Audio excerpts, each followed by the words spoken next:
You fool! Warren is dead.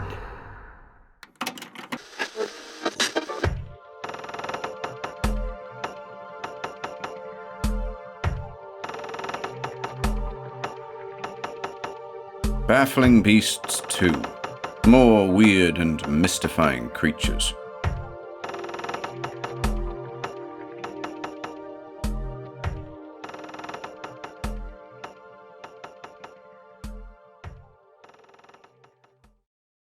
The Crib of Hell by Arthur Pendragon. 1. What dark secret had driven Lawrence Cullum to the edge of nervous hysteria? What unutterable obligation had forced him to cry out for succor like an agonized madman? These, and other questions relevant to the desperate condition of the master of Cullum House, perplexed Dr. Nathan Buttrick as he clucked his team homeward through Penobscot Bridge on the fringe of Sabbath Day in northern New England. In other circumstances he might have been dozing, lulled by the cries of the nighthawks aloft and the peace of an upland twilight. But now, although his body craved sleep, his mind was vitally awake. Dr. Buttrick was baffled by the peculiar malady which made each day a living horror for Cullum. All the sedatives of the 1924 pharmacopoeia had failed to quell the anxiety which gnawed at the mind of his patient. In his frustration at the failure of the tablets and injections, the physician had even resorted to folk remedies whispered by black-gummed grandmothers in the hills back from the sea. Infusions of tea and henbane, petals of amaryllis held under the tongue. He had tried all the high-country nostrums which once he held in professional scorn. They were as futile in calming Cullum as the most advanced drugs the age could offer. As the feeble lights of Sabbath day came into view around the granite mass of Gallowglass Hill, Buttrick reviewed once again the particulars of the case. Lawrence Cullum, age 47, afflicted with a cerebral aneurysm, a soft patch in a brain artery which might burst tomorrow, in 5 years or never. He was the last of the Cullum line, a prominent family begun by Draper Cullum, the leader of the 1706 expedition, which struck northward from Dunstable to find, on an August Sunday, the protected harbour on the North Atlantic, around which would grow the seacoast town of Sabbath Day. The Cullums had always been influential in the town, yet oddly retiring. Lawrence was the most hermetic of the lot. Since the death of his sister Emma and the diagnosis of his aneurysm, he had shut himself up in the grey New England Gothic mansion at the end of Wyndham Road. His controlling hand was still felt on many of the town's business affairs, but this was merely the ghost of the man. His physical presence was sequestered behind the grotesque archway of Cullum House, 2 enormous jawbones of a sperm whale erected during the tenancy of the last patriarch, Captain Hugh. These facts and the few pleasantries that Buttrick had exchanged with Cullum during the man's infrequent visits to town were all that the doctor knew of the Cullum heir before treatments for the aneurysm began, except for the grim scene on the night of Emma's death 2 years before. The physician had been in attendance, accompanied by Cullum and most of the household staff. Buttrick would never forget the last words of Emma, spoken as she clutched her brother's arm in a white-knuckled hand. "Lawrence, you will keep the guardianship?" I shall, my dear," Cullum replied as a mad, trapped look appeared in his eyes. Then the life of the frail spinster eked out its last heartbeat, and Buttrick's usefulness had ended. The doctor heard nothing of Lawrence Cullum for 1.5 years after his sister's demise. Then came the midnight telephone call. Buttrick rolled groggily from his bed, expecting a summons to the side of any one of 3 wives who were awaiting childbirth. Instead, he was shocked into full awareness by an almost hysterical voice begging him to administer relief. although years of medical practice had somewhat jaded his sensibility to human pain. Buttrick heard a voice so filled with a frantic tension that the listener himself became afraid in an unconscious resonance with the pleading tones. He whipped his team across the surly Penobscot River and along Wyndham Road, guided only by the chill light of a 3/4 moon. At the end of the headlong ride, he found Callum in a state of extreme anxiety within the mouldering drawing-room of the mansion. The earpiece of the telephone was still off its hook, as the man cowered in a great wing-chair, whimpering like an injured child in shocking contrast to the manliness of his 6-foot frame. Although he was wrapped in a dressing-gown, Callum's trouser cuffs bore traces of drying mud.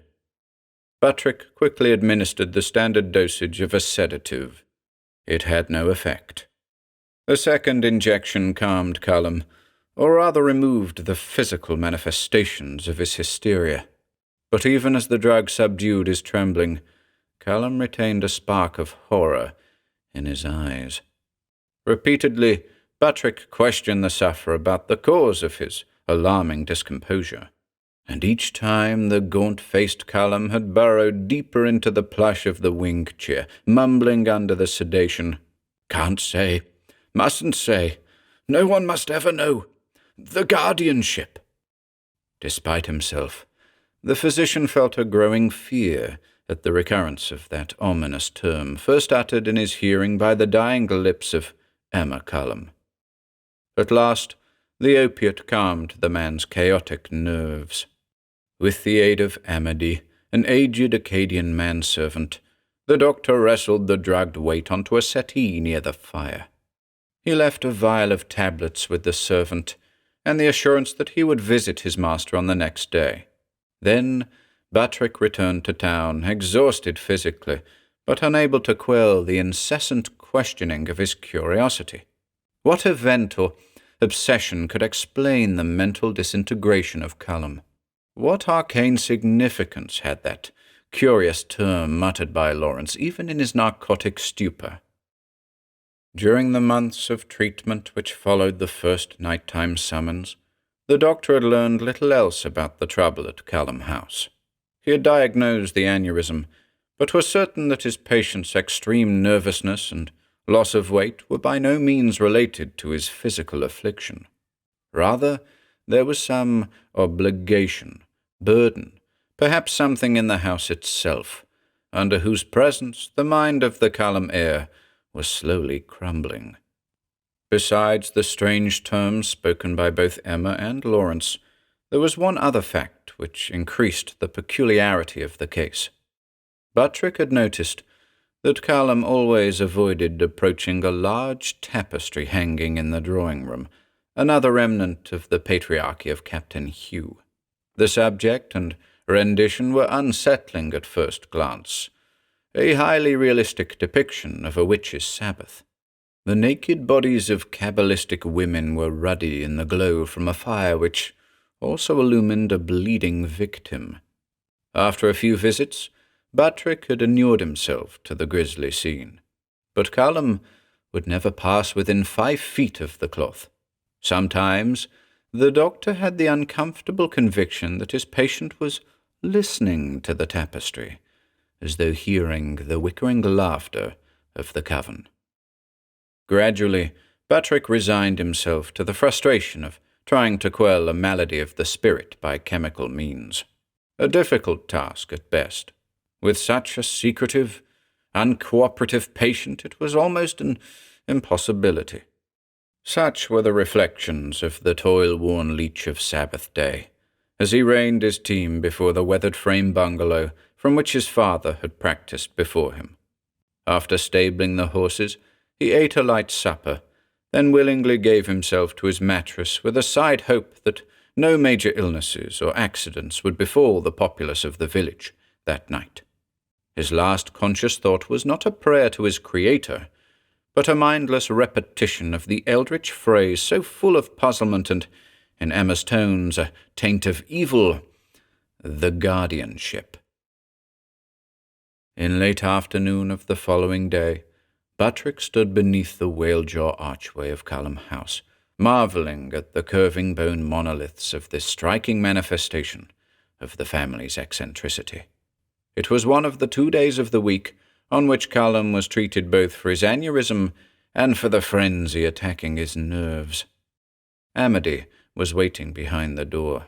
He ushered the doctor into the dank coolness of the mansion. Once inside the entryway, the aged Acadian drew close to Buttrick and seized his elbow in a surprisingly strong grip, a liberty he had never before taken. "Monsieur le Docteur," he said hoarsely, "do not be surprised if the master he tell to you some strange thing today." There was a smile on the seamed lips, but the coldness of Amity's eyes removed all traces of amiability from his manner. "It is some time now that the master he has been saying strange thing that you should not believe. C'est la maladie. It is the sickness, nothing more." Buttrick was repelled by the servant's familiarity. During his visits to the house, he had found Amity a strange figure, given to eavesdropping impassively, as Callum made pitiful attempts at conversation with his physician. For some inexplicable reason, the presence of the Acadian always put Buttrick on his guard, as though the stooped valet carried with him a hint of evil. Certainly, the man added to the foreboding gloom of Callum House. Buttrick pried his arm out of Amity's grip and strode quickly into the drawing-room. As was his habit, Callum was seated as far away from the tapestry as was physically possible. He rose unsteadily as the doctor entered the room. So good of you to come, Nathan," he said, although his mind was on the verge of splintering into 1,000 shards of madness. Automatically the air preserved the vestiges of a courtesy reserved for calmer spirits. Buttrick placed his bag on a richly damasked ottoman, inspecting his patient's appearance with a quick, professional glance. He was appalled by Callum's decline since the last visit.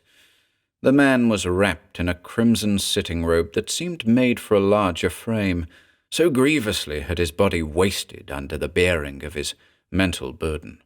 The eyes were preternaturally bright, staring from dark sockets.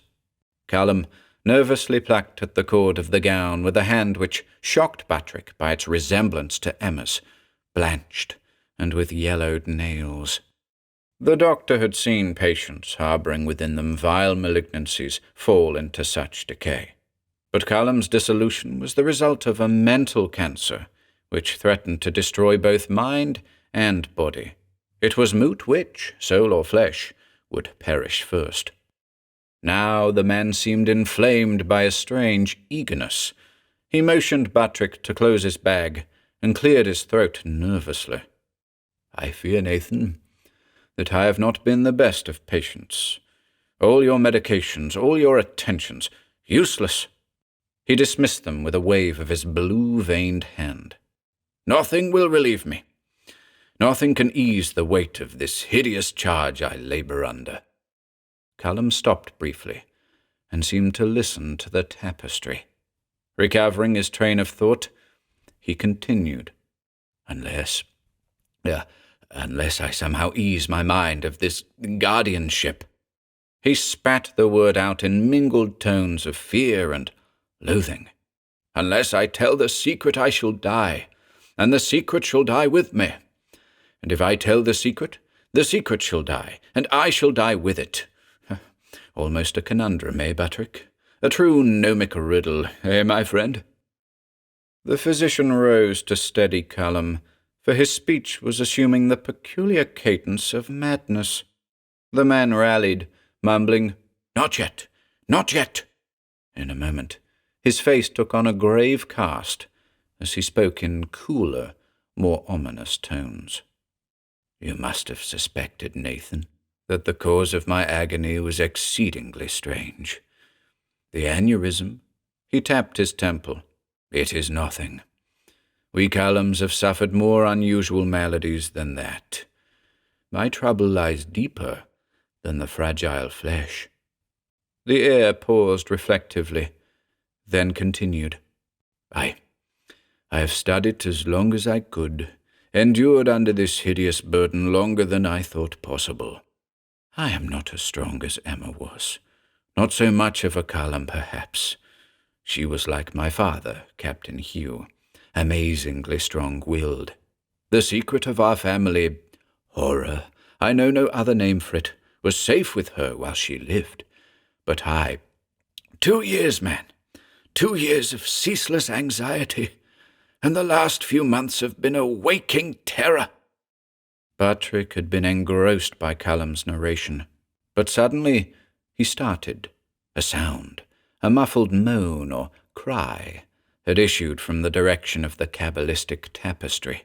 Callum saw the doctor's apprehensive glance. "Not yet, my friend. Later you shall know all.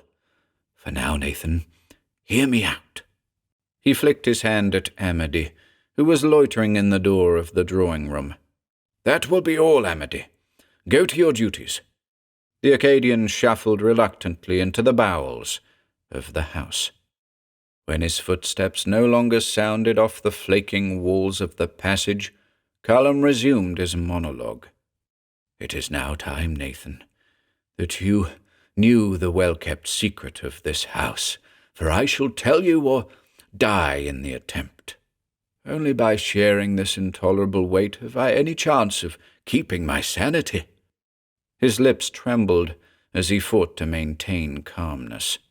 "It is not easy to disburden oneself of such knowledge, but I must, despite the warning, or I shall most surely go mad. Be patient, Nathan, and let me tell it in my own way." Patrick settled uneasily into a sofa. For a moment he felt a sudden impulse to deny Callum the opportunity to tell his tale. Why should he, Nathan Patrick, participate in this secret? His precinct was the body, not the diseased mind. With its austere inhabitants and wild setting between the forest wastes and the sullen North Atlantic, Sabbath Day was eerie enough without compounding it by a knowledge of the secret of Callum House. But gradually, Patrick's professional instincts exerted themselves. If Callum did not gain some mental relief, either the torments he underwent would render him mad, or his aneurysm would burst under the strain. The doctor settled back and accepted a dark sherry from his patient's trembling hand.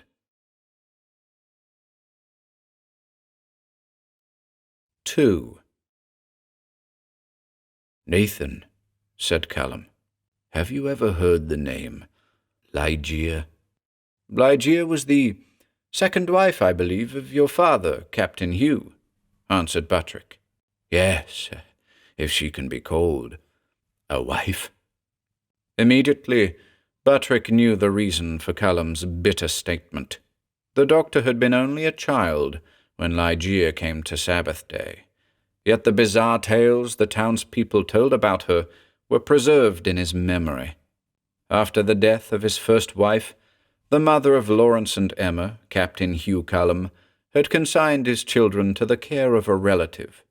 He then embarked on his last voyage as master of the steamer Agunquit to the Baltic port of Riga. When he returned to Sabbath Day almost 2 years later, he brought with him the numerous spoils of Yankee trading and a mistress for Callum House, the dark Ligeia. Grotesque rumors about this woman soon sprang up amidst the villagers. Perhaps some originated in the mouths of goodwives who envied her exotic charms, for Ligeia was oddly beautiful, a tall woman with a luminous eastern complexion, sinuous in her movements, heavily accented in her speech. Ligeia's most distinctive feature was her long raven hair, of a black deeper than the northern forest night. Whatever their origin, the stories about Ligeia soon were the common coin of conversation around the hearths of Sabbath Day. It was said that she had brought the nighthawks to Callum House. Before her coming, these nocturnal flyers had soared only over the backlands far from town.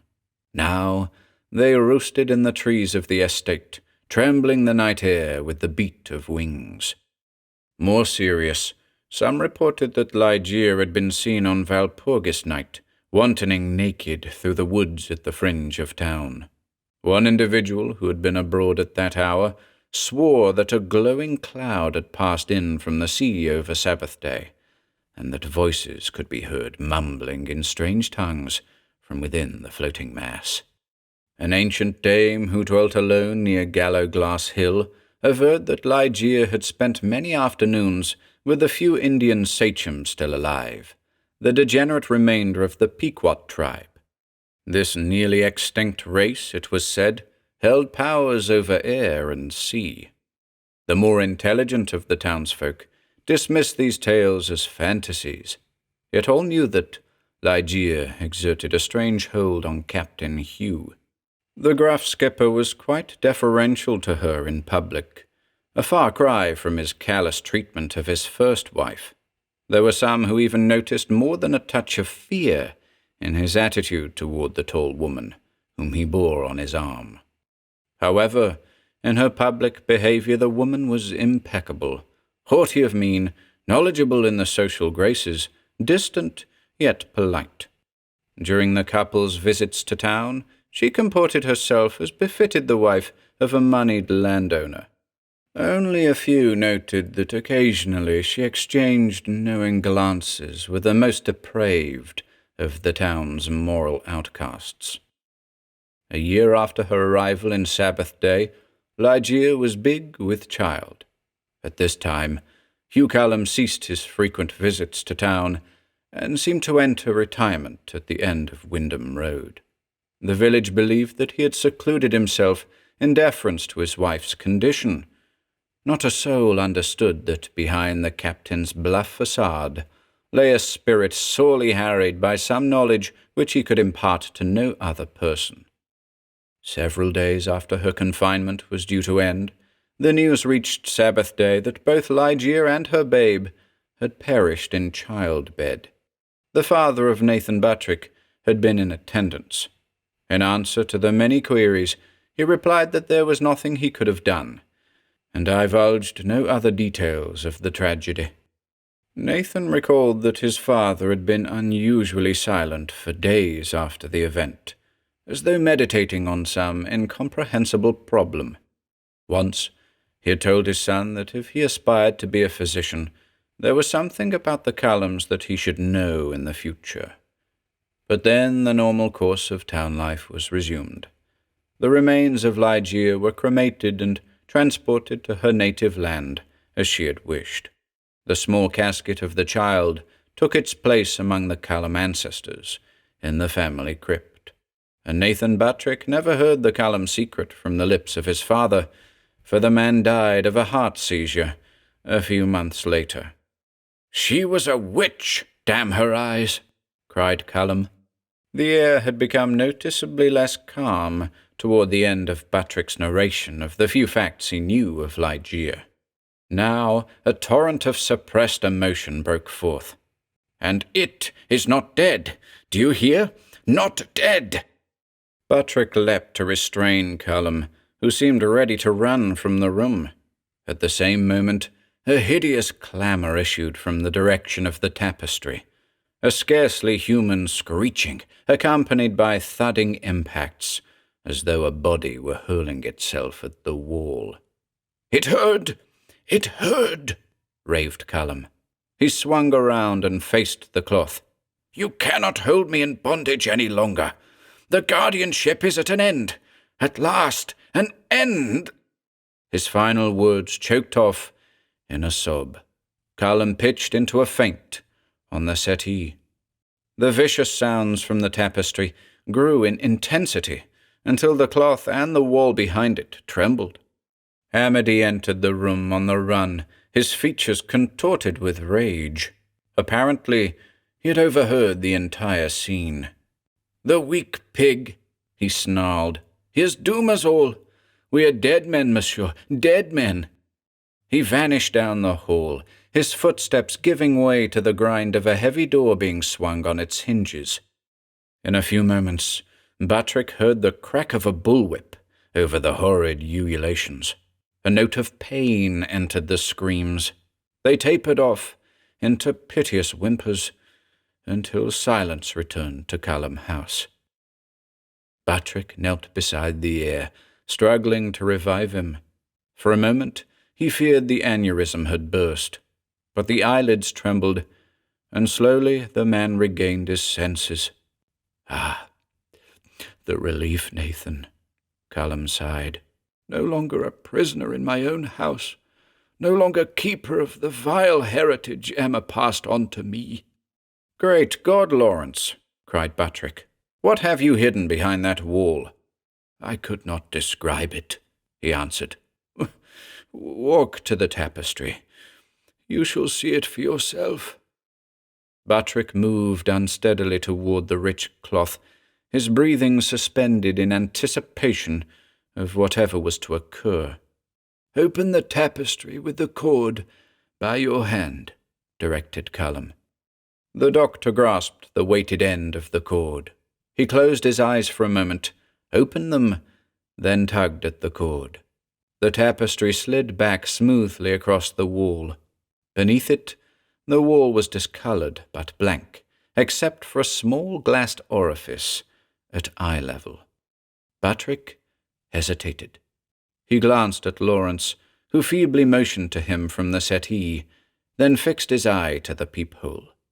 A low moan escaped the physician's lips as his hand came up to clutch his throat. The orifice gave a view through the thick wall into a smaller chamber behind the drawing-room. Immediately opposite was a heavy steel door with a similar peephole and a sturdy grating at the bottom, through which a man might crawl, were it open. Gnawed bones and a basin of water lay before the grille, which was apparently an opening for inserting food into the chamber. A greyish light emanated from tiny, clerestory windows along two sides beneath the ceiling. Knots of thread-like filaments, black, brown, and yellow, littered the floor. Crouched in the far corner was the tenant of this chamber, a spectre so inhuman that Batrick's vision momentarily blurred from the shock. It hulked, panting on its hands, a living human torso, if such a distortion of man's form can be designated thusly. Raven hair fell in hanks and tangles from a misshapen skull. Bright, feverish eyes glared out from beneath the shaggy brows. From the face projected only a rudimentary nose, its nostrils dilating as an animal would breathe. The lips were tensed in a snarl, revealing discoloured teeth more like the fangs of a carnivore. The thing was naked, save for a ragged breechclout tied about its middle. The torso showed superhuman muscular development, arms as thick as fence posts, a barrel chest partly covered by a pelt. The lower extremities were piteously withered, dragging behind the upper body. Yet that monstrous form carried itself to and fro in the chamber with remarkable agility, supporting its weight on the arms and talon-like hands. As it lunged from one corner to the other, the creature sounded an ominous murmur from deep within its dark breast. "Oh, my dear God," whispered Batrick, unbelieving before the grisly sight. He had seen men mangled by awful accidents in the logging camps, and even the pitiable distortions of infant bodies in stillbirths, but never had the physician's entire consciousness writhed before such a gross malformation of the human body. He slumped weakly against the wall beside the peephole. "What is it, Lawrence?" he asked. Where did it come from?" "Now you realize the desperate burden I've carried these months, Nathan," replied Callum. "That thing has been in our charge since the death of my father's second wife. It is Ligeia's hell-child." As he watched Batrick's reaction to the spectacle behind the tapestry, a transformation overcame Callum. He seemed more in control of himself, as though the sharing of the secret with another not in the bloodline had relieved a great pressure within his spirit. Seeing Batrick's revulsion, Callum had the presence of mind to fill another glass from the squat ship's decanter and offer the stimulant to the doctor, who had moved slowly away from the wall like a sleepwalker. "Sit down, Nathan, and calm yourself," ordered the heir. "I'm sure you must have many questions about our bad seed." When Batrick had composed himself, Callum spoke volubly about the origin of the chamber dweller. The doctor listened as his host told him of Ligeia's dying threat to the house of Callum. Unless they maintained her infant in secrecy until its maturity, they would perish. The guardianship, as she called it, must be passed from member to member. Only death could release a guardian who was responsible for the care and nourishment of the creature. They would know, Ligeia said, when the child no longer needed their protection. Captain Hugh Callum had always scoffed at superstitions and curses, but suddenly the occult had come under his own eaves in the presence of that incredible child, surrounded by a brooding evil even then, in its infancy. He knew that he had not fathered such a monster. Gradually, the conviction grew within his mind that Ligeia had consorted with a spirit of darkness, and that the babe was the token of their devilish love. Captain Hugh would allow the child no baptism. It was placed in the strong room behind the main parlour, a chamber which the guardians came to call, sardonically, the crib. From that time forward, the tenant of that dark room behind the tapestry was known as the Hell-Child. "And so, Nathan, if Ligeia's words were true, then you're listening to a dead man. The guardian who betrays the secret must die, you know." "Superstitious nonsense," cried Batrick, who had recovered from his initial shock. "Why, look at you, man. You're more relaxed than I've seen you in months.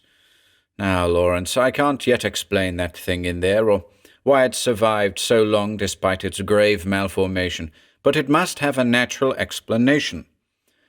I admit that at first I was shocked. It's a hideous thing, yet I can see nothing that you should fear in it. Perhaps we can arrange for an institution to take over its care, relieving you of the burden. As to its being a hell-child, really, Lawrence, I'd expect this type of thinking more of an upland farmer than the Callum heir." "That is because you do not fully understand the terrible threat of the creature," cried Callum. "It must be destroyed, Nathan, before it can commit more of its evil. It's just begun, I tell you." Batrick put out his hand to steady Callum, who was becoming agitated again. "What evil? What are you talking about, Lawrence?" "Do you remember that first night I called you? How frantic I was?" The doctor nodded. "And you remember Rupel Oldham?" Batrick involuntarily winced. Oldham had been found lying in a foot of stagnant water near a fire road through Mohegan Swamp. Batrick had signed the death certificate of the aged muskrat trapper.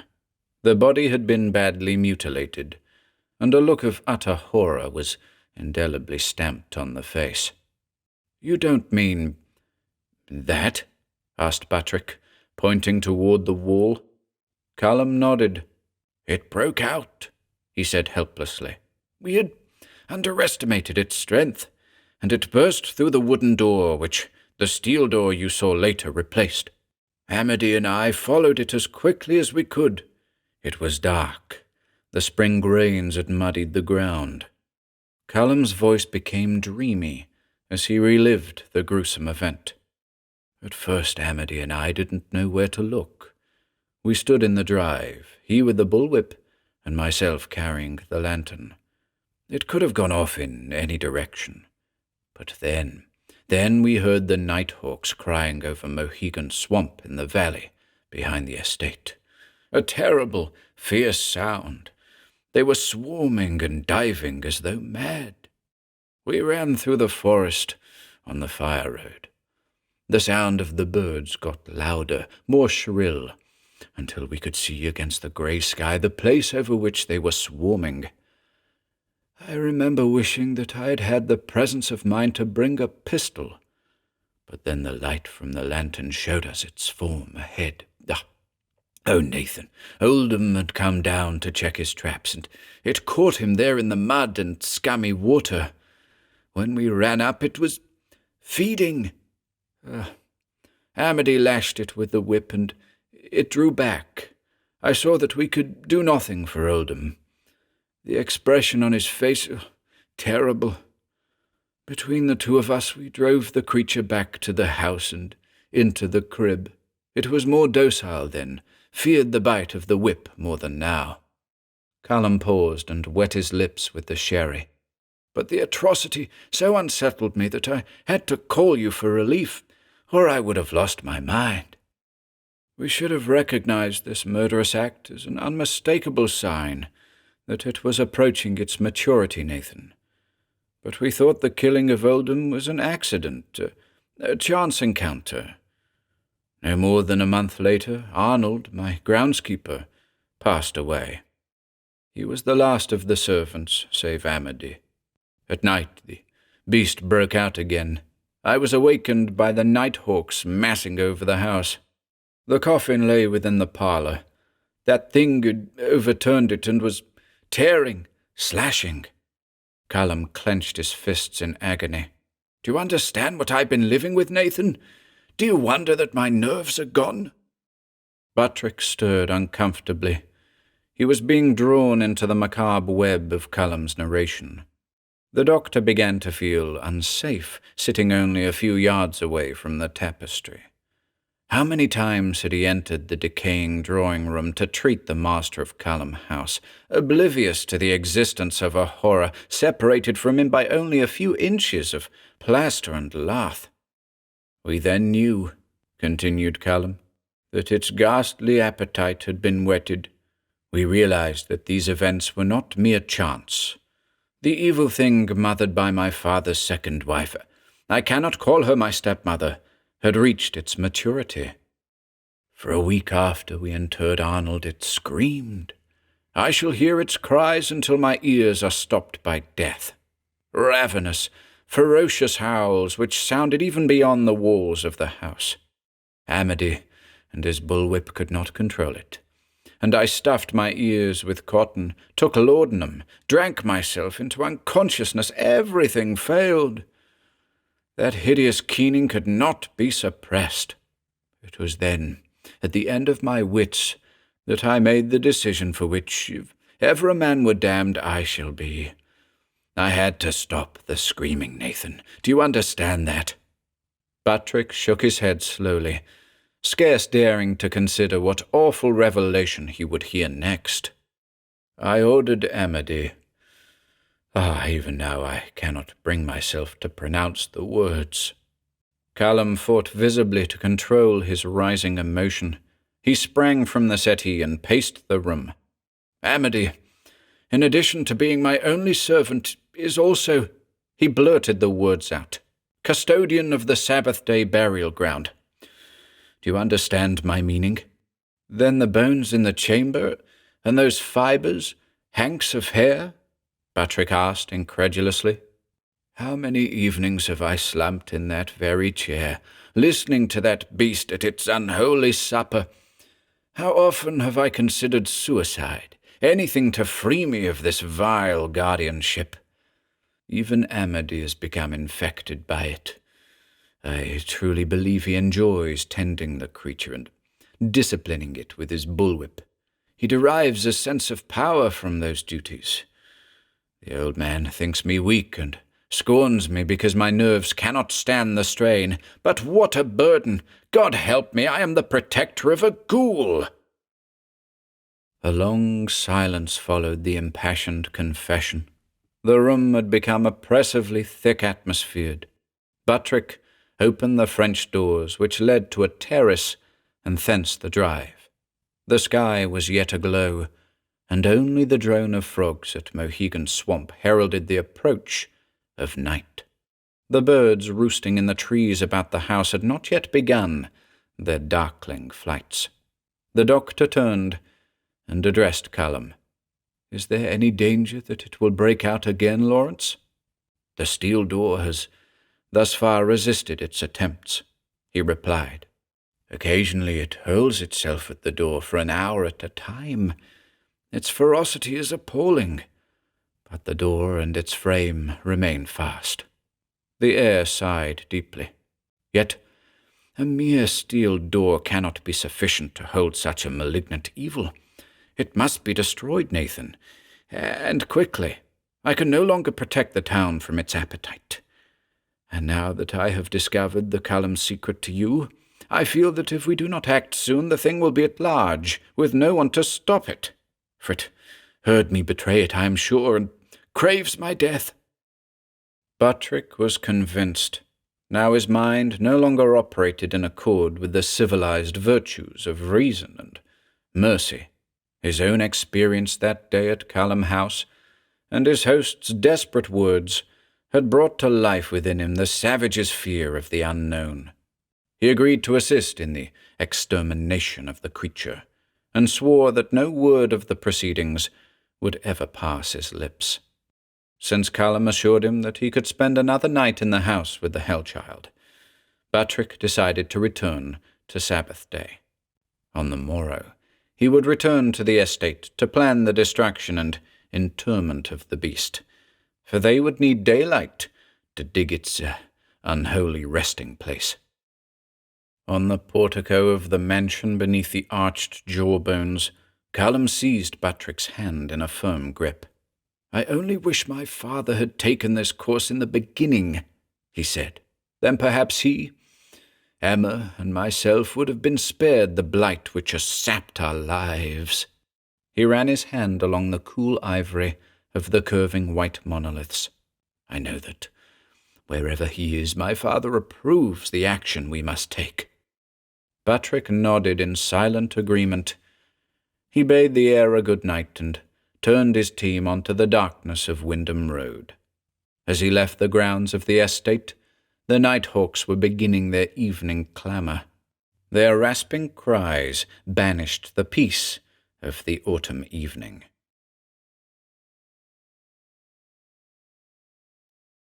3. After his return to the bungalow, the doctor lay sleepless, distracted by vivid mental phantasms of what he had heard and witnessed that evening. Each time he closed his eyes, the scene in the crib flashed across the screen of his conscious mind in all its loathsome detail. He could not erase from his memory the glowering countenance of the Hell-Child, a face so evil it seemed impossible that flesh and bone could be tortured into receiving the stamp of such malignancy. Buttrick could well understand why Captain Hugh had disclaimed parentage of the child. And now Buttrick himself had been drawn into the Callum horror.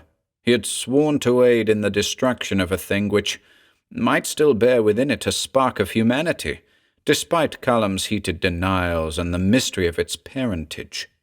Vicious, instinctively homicidal, yes, but was this enough, he asked himself? Enough cause to betray a greater oath? That one which bound Nathan Buttrick to use his skills only for the preservation of life? It was a quandary, and the man writhed under the weight of his contradictory obligations. The doctor had thus lain staring at the slowly rising patch of moonlight on his wall for 3 hours, when the telephone beside his bed rang. With a sudden clairvoyance, Buttrick knew that this was no ordinary call summoning him to the sickbed of a villager. He swung out of the bed and snatched the earpiece from the hook. The voice of Lawrence Callum dinned in his ear. "Nathan, come quickly, man. We can't hold it. It's breaking out of the crib." Over Callum's voice came the sound of splintering wood and a ravening ululation such as never sprang from human throat. The telephone crashed to the floor as Buttrick leapt to struggle into his clothes. He vaulted across the yard to the barn, scarce feeling the bite of the early hoarfrost. With frantic speed, he harnessed the team and urged them out of their warm quarters into the chill darkness of the road, where the moon hardly penetrated the roof of overhanging trees. 5 minutes after the call, the wild-eyed horses lunged through the shadows of Penobscot Bridge onto the gravel of Wyndham Road. Although the doctor was a good master to his animals, now he whipped them cruelly. He called the 2 mares by name, hurling imprecations foreign to his lips in an effort to gain more speed. Black masses of maple and oak lashed by, their sharp twig ends striking blood from Buttrick's face when the surrey veered too close to the road's edge. Twice it seemed that all, horses, surrey, and driver, must surely fall to perdition, so headlong was their flight in rounding curves where granite outcroppings changed the road's direction. If a goodman of the town had been abroad at that hour, he would have crossed himself in utter terror at the approach of the flying team and whipman. It seemed an age to Buttrick, but at last the lights of Callum House glimmered through the thickets ahead. At the stone pillars which marked the entrance to the estate, the horses shied, nearly throwing the doctor from his seat. The whip cracked once, twice, but they would not enter. The team stood ready to bolt in the face of a terror which their senses could detect, even at that far remove. Cursing, Buttrick leapt down from the surrey and made for the house afoot. The rains of early autumn had washed innumerable gullies into the clay of the drive. Several times he stumbled, almost twisting an ankle beneath him. Over the sound of his laboured breathing came a confusion of high-pitched cries. The nighthawks were swarming above the house in a dense cloud. Their mass eclipsed the light of the moon as they climbed to an apogee, plummeted suicidally toward the ground, then arced upwards. All about him the doctor heard the beat of their wings. Nearing the great house, Buttrick saw that the French doors which he had opened in another world, it seemed, were still ajar. The parlour within was lighted. Sobbing from his exertions, he lurched onto the terrace and leaned against the door-frame. "Lawrence!" he cried. "Lawrence, where are you?" The doctor's gaze slowly swept the room. The ottoman on which he had set his bag that afternoon lay on its side, the stuffing exposed through a long rent in the fabric. On the far wall, the tapestry hung in folds from one of its corners. Beneath, the discoloured area of the wall framed a gaping hole partially obstructed with shards of plaster and fang-like laths. By main force, the captive behind that wall had clawed and butted its way out of the crib. Buttrick stepped into the room, aghast at the wreckage of the once sumptuous chamber. From behind an overturned sofa, a moan broke the stillness, more like a sigh than an expression of pain. Callum lay crumpled against the wall, hurled there by the inhuman force of the thing, as it rushed from its confinement. "Lawrence, are you all right, man?" cried the physician. There was a deep gash on Callum's brow. See to Amity. In the hole. I'm afraid it caught him, Nathan." Buttrick found the Acadian halfway down the hallway which led to the steel door of the crib. The hell-child had seized him at his middle and dashed him fatally against the floor. Beside the dead servant lay the bullwhip, a puny weapon against a force of such unutterable malevolence. The doctor returned quickly to attend Callum. The shock of the events could prove dangerous to the aneurysm. The weak spot of the brain artery might rupture from the slightest stress. But the air indicated dazedly that he was unharmed, except for the head wound. "It went outside," whispered Callum. "I could hear it scrabbling about on the portico before you came. Thank God it stopped screaming. I could not bear that sound another minute." "Are there any firearms in the house?" asked Buttrick. "Only an ancient pistol which failed me." Callum pointed to an old handgun lying at the middle of the floor. "I tried to fire at it as it came through the wall, but the mechanism was rusty from age. The beast flicked me off like a doll and went for Amity, perhaps because he took so much pleasure in whipping it. But it will return to finish me, Nathan.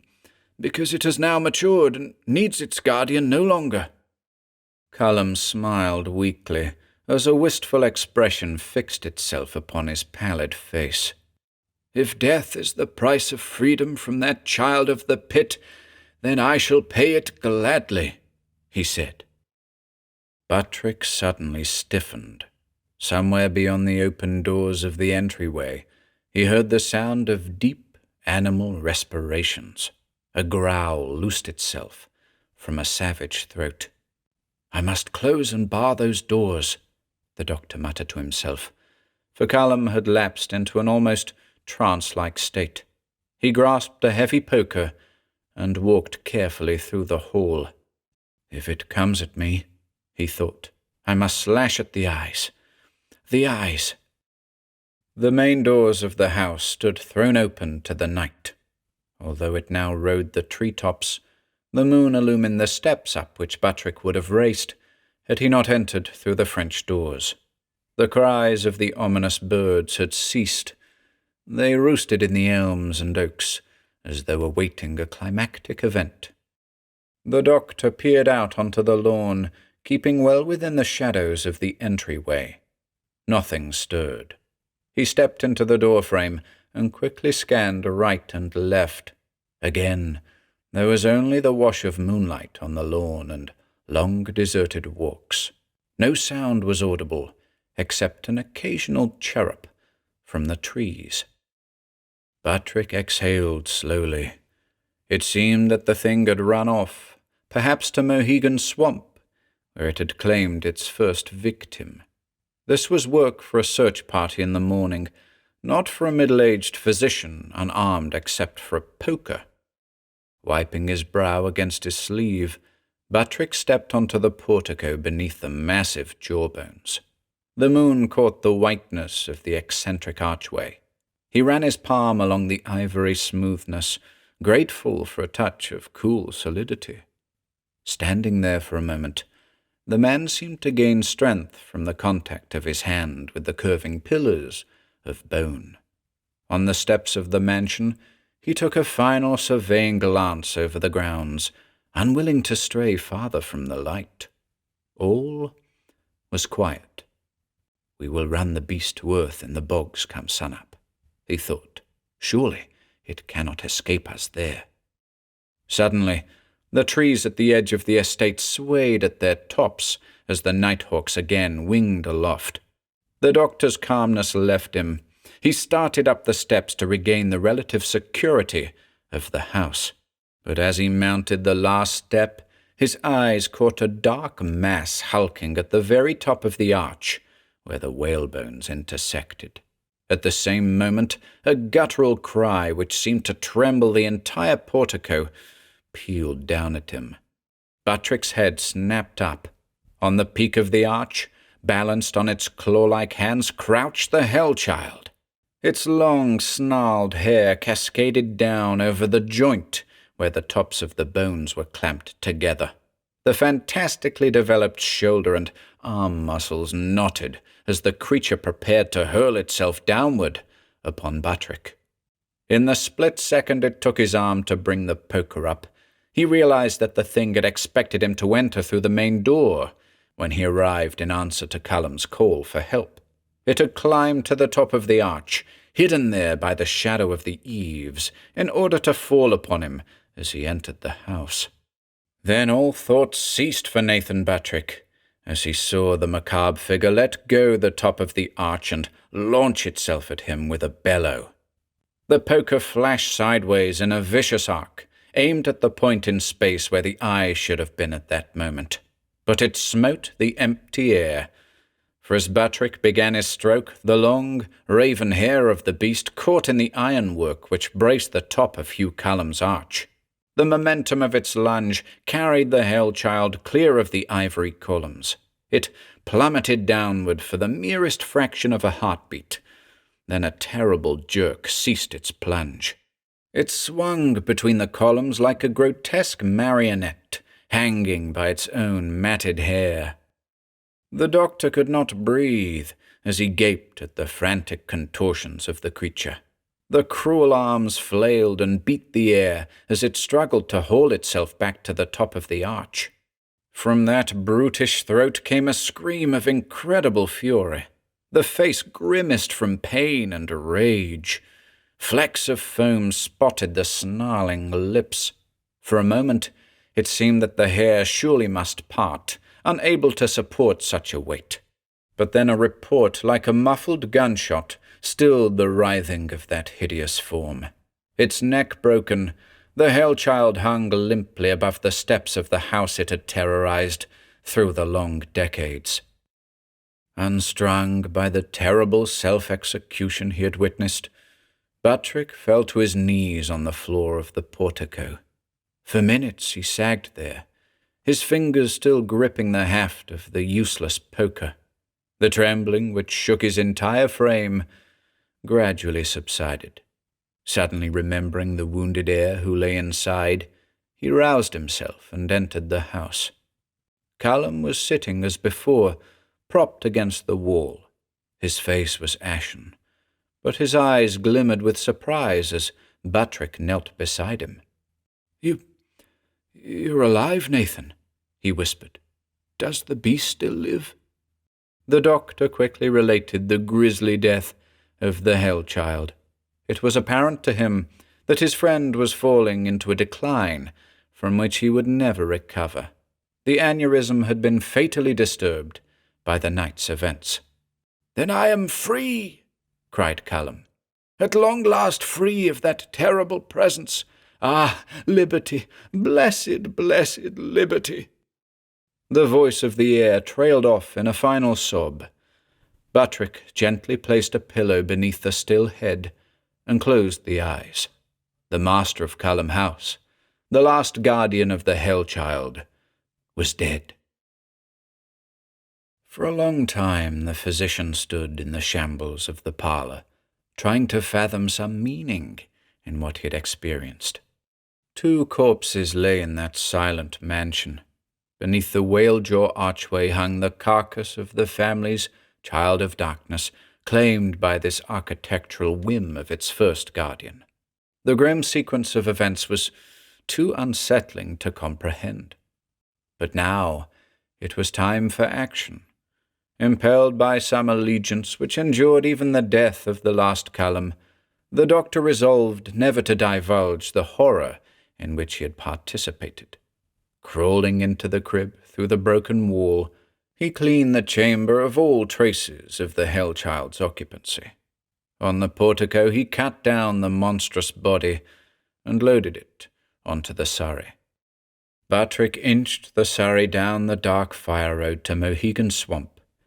In a desolate reach of the bog he interred the remains of the vicious life which had brought Callum House to ruin. Only then did he call the Sabbath-day constable. The account which that officer received was deliberately intended to excite no undue curiosity. As Buttrick told it, he had received a nighttime call from the heir requesting medication for his condition. Near the end of their conversation, the line abruptly went dead. Upon his arrival at the house, he found that apparently a burglar of considerable strength had slain Amady. Callum had been struck once, as the single gash on his brow testified. The blow had fatally aggravated his aneurysm. Foiled by the steel door of the strong room behind the parlour, the thief and murderer had broken through the wall into the chamber. But he found no treasure, for the room had not been used for years. No person in Sabbath day, not even the investigating constable, questioned the veracity of the doctor's explanation. Nathan Buttrick hid within himself the memory of that ghastly night at Callum House until death eased him of the woeful burden. Now, residents of the village rarely speak of the Callum tragedy. Since there were no heirs, the great house reverted to Windham County and was razed for its timbers. In the town cemetery, the Callum family crypt is sealed forever, and the Sabbath-day burial ground is a place of peace, embraced on all sides by the northern forest. But in Mohegan Swamp, the nighthawks disturb the twilight calm. They have inhabited the lowlands since the pulling down of Callum House. At sundown, while the main flock wheels and cries over the brackish water, a few night flyers roost atop a curious mound near the shoulder of a fire road through the swamp. Each year, the mound grows somewhat higher. The forest warden who first noticed the growth believed it to be merely a subterranean tangle of living willow roots sent out by the trees which overhang the bog. Yet the birds who frequent the hillock utter strange, fervid cries, as if urging on the evolution of something within the peculiar pile. It is unlikely that the mound will stir the curiosity of the townsfolk. Whatever phenomenon is at work will reach completion undisturbed.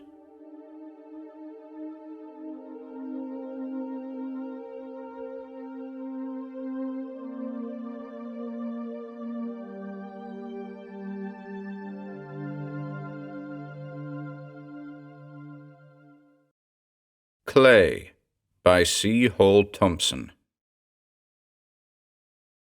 1. I have not been there since. I am not alone in this. It has come to my knowledge that all the doctors who once held residences in the institution on the northern lip of Dunsmouth have quit the place never to return. It is not strange. Men who shared such memories were bound to run from the doomed house that spawned them. Wickford could not have stayed on any more than I. Even that enthusiastic youngster of medicine, Fothering, was badly shaken by the hideous outcome of the case of Jeremy Bone. These men stood in the soundless chapel and remembered mouldering death discovered in its dim alcoves. They passed the room once occupied by Jeremy Bone, and saw again the foul, liquescent thing that rose from lost hells to defy the reasoning of normal minds. Is it a wonder that they left and did not go back? But others, who have never heard of the curse of the Mark of Clay, have ventured once or twice into that ill-reputed region near Dunsmouth. I have heard them speak of crumbling porticos and eaves sagged in, and boys from the village who come witch-hunting by night, tossing stones at the ghost of the moon in shattered window-panes. They say the road is strangled with brambles, and the wrought-iron fence leans drunkenly inward. The gate is unhinged, and rust has eaten at the brass plaque on the gate-post. But if one dares come close enough, one may still read the name Wickford House, and below it, in barren letters, the solitary word Asylum. In an earlier happy time, Wickford House was quite different. There was no smell of musty documents hidden away in a teakwood case. There were no stains of clay on a swollen purple throat. The lawns were green and fresh with New England dew. The house was well kept, with white porticos and green shutters and an air of gentle peace. Boys played at simple sports on the enclosed lawns. Their faces were calm, unworried. White-coated attendants moved among them almost unnoticed. At times, even now, the memory of Dr. Gaunt's hearty laughter overshadows the horror of those later days. Peter Gaunt understood the boys. He could handle them as none else could. Even Wickford admitted that, under Gaunt's care, the boys never seemed what they were, inmates of an asylum for the insane. Insane? Perhaps my use of that word is ill-advised. Of late, I cannot hear it spoken without experiencing a sickly mental shudder. It holds forbidding nuances that terrify me as they never could in the old days. It is a word I once thought I understood. Today, I am not so sure. It was a word Peter Gaunt hated. A strange statement to make regarding a psychiatrist, is it not? Still, every aspect of this affair has been strange, horribly strange. Insane. Yes, that was the word Gaunt and Wickford were arguing over the night of the day Jeremy Bone came to Gaunt's ward. We were finishing our brandy in the leathery seclusion of the library. It was a large room, high-ceilinged, with an antiquated, smoke-grimed fireplace. Book-lined walls and velvet portieres drawn across the casements to shut out the whimper of the rain gave it an air of snugness and peace. The boys were settled for the night in their dormitories. Occasionally, a man in white passed along the darkened corridors. That was all. Even the shrill laughter of the boy called Trask, who had spells of hilarity in the loneliness of rainy nights, seemed distant and undisturbing. I dawdled over a volume of Stekel, not really reading. Over the booktop I studied Wickford. Firelight made his round face rounder and more ruddy. White hair rose from the massive forehead like a leonine mane. Wickford wiped pince-nez on an immaculate handkerchief. He was the portrait of a satisfied, successful man of medicine. He had made his mark. In the realm of psychiatric research, the name Harrison Wickford was one to conjure with. His was a voice to listen to. At 60-odd, the head of his own sanitarium, author of countless theses, calm, smiling, self-confident. His voice had adopted a sure, pedantic tone. All they require is care, patience, occasional restraint, he was telling Gaunt. Keeping these in mind, it's easy enough to handle the insane. Peter Gaunt winced, turning a weary smile on me. I smiled back. One of Wickford's eyebrows arched petulantly. He didn't like the thought of being laughed at. I wasn't aware I'd said anything humorous. Insane. Gaunt stared at his brandy. That word is so definite. Hopeless. Wickford shrugged. Insanity is a very definite thing. Is it? The bony head moved from side to side. I'm not at all certain. Can we say definitely that a man is insane because he is unlike us? His mind functions a shade differently? The borderline between the sane and insane, between fact and fantasy, is too shadowy for any explicit delineation. Perhaps we have no right to brand these boys with the cold, irrevocable word insane. Perhaps they are confused, frightened, pushed too close to that shadow line between to distinguish reality from fantasy. But then, at times, aren't we all? Wickford looked vague. His pink, soft hand waved indefinitely. He laughed. Bosh, my dear Gaunt, sheer bosh. Why, if that's how you look at it, there is no way of telling just where sanity ends and insanity begins. No way of being certain of your shadowing of fact and fantasy. How could we know exactly who is sane or insane? Dark eyes fastened on Wickford. Peter Gaunt gave him a sharp, quizzical grin. Precisely, he said. How? Wickford's mouth was a surprised "oh." His eyes went blank. Then he must have decided it was all a joke, for he laughed and jogged my elbow. I say, sometimes I do believe this Gaunt of ours belongs among the boys, rather than the doctors. The laugh got loud. I smiled politely. Gaunt smiled wearily. Wickford changed the subject. He turned to Gaunt. Speaking of boys, have you seen the new one I had transferred to your ward today? You mean Bone? Gaunt nodded thoughtfully. I've seen him. There was a hollow tone to the words. They echoed in the silent room. A log corpse sagged on the grate. Bone, Wickford said. Yes, that's it. Jeremy Bone. Odd name, eh? Decidedly odd case, too. Seemed to be doing very poorly. No progress toward normalcy. Those delusions of persecution persist. He keeps talking of a person he calls Oliver who tortures him. I thought you might do something with him. You've a way with stubborn cases. My curiosity was piqued. That was the first I'd heard of Jeremy Bone. I wish now I'd never heard the damnable sound of his name. But that night I felt no presentiment of horror. I felt only curiosity. Bone? I leaned forward. Who is he? What's his history? That's right, Gaunt said. I'd forgotten. You haven't seen him. He lit his pipe and blew out the match. As Dr. Wickford said, "It's a fascinating case. This Jeremy Bone is quite young, 17, I believe, and to be quite truthful, we don't know a great deal about him. We do know he comes of very old New England stock, somewhere on the heels of the Mayflower.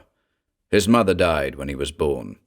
According to newspaper stories, his father died just a year later, of what seemed depression over some secret tragedy no one has ever been able to fathom." "And Jeremy?" I prompted. "Raised by a maiden great-aunt," Wickford said. "Queer old duck she was, by all accounts. Reared the boy in the utmost seclusion. No schools, no friends, only the musty rooms of an ancient gargoyle of a mansion." Peter Gaunt stared at the glow of his pipe bowl. "I believe loneliness is one of the things wrong with the boy, and some torturing fear. The sort of fear that may have destroyed his father. Terror of some strange thing in the past of his family, perhaps." "Nonsense," snapped Wickford. "Fear, loneliness, sounds like a melodrama. The boy is a plain and simple case of unbalance. Melancholia bordering on depressive mania due to his persecution complex." "Words!"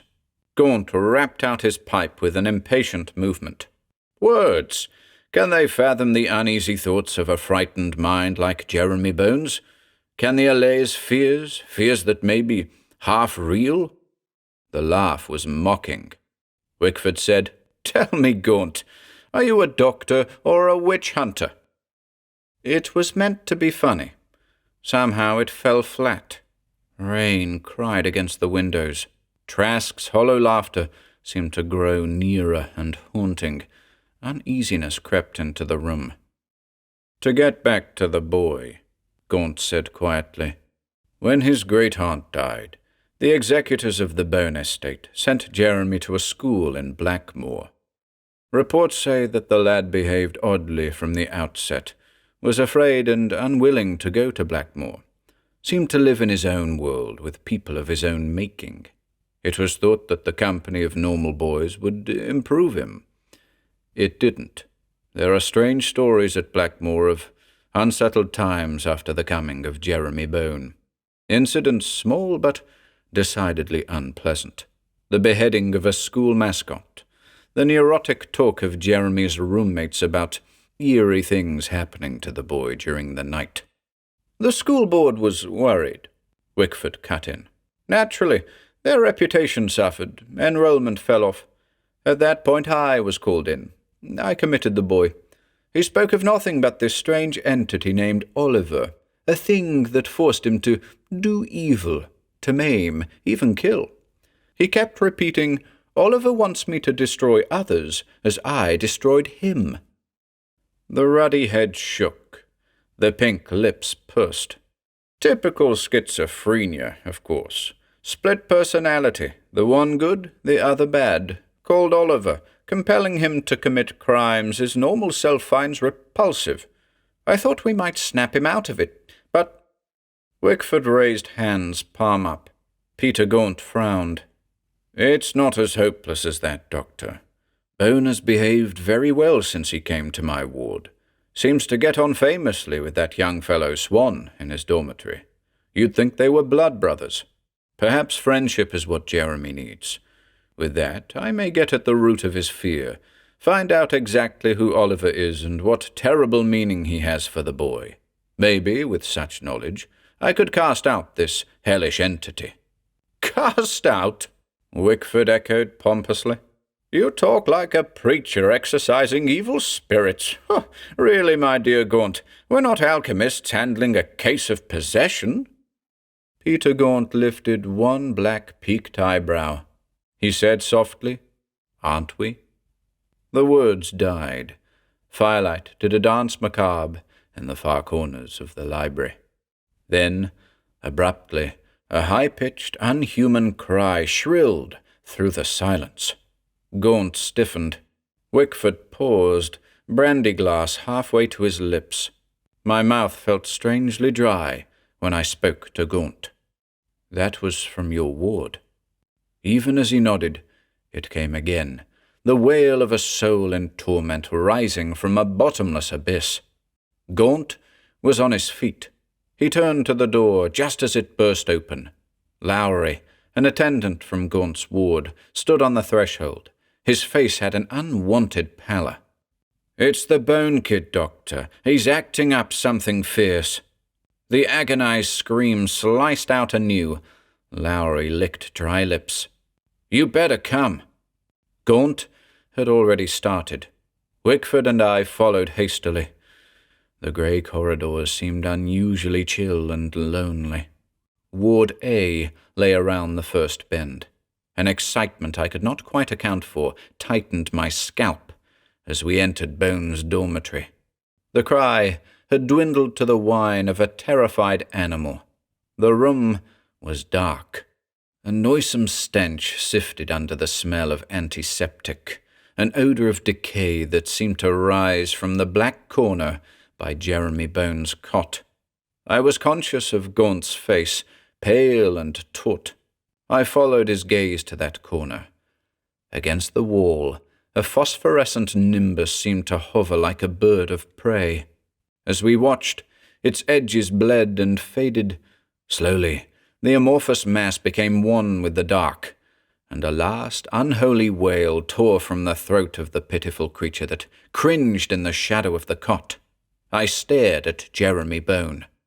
Bobbing frantically on its taut spindle of a neck, the ponderous head made a grotesque contrast with the boy's frail body. The massive cranium and frontal bones dwindled to a weak, sparsely bearded chin.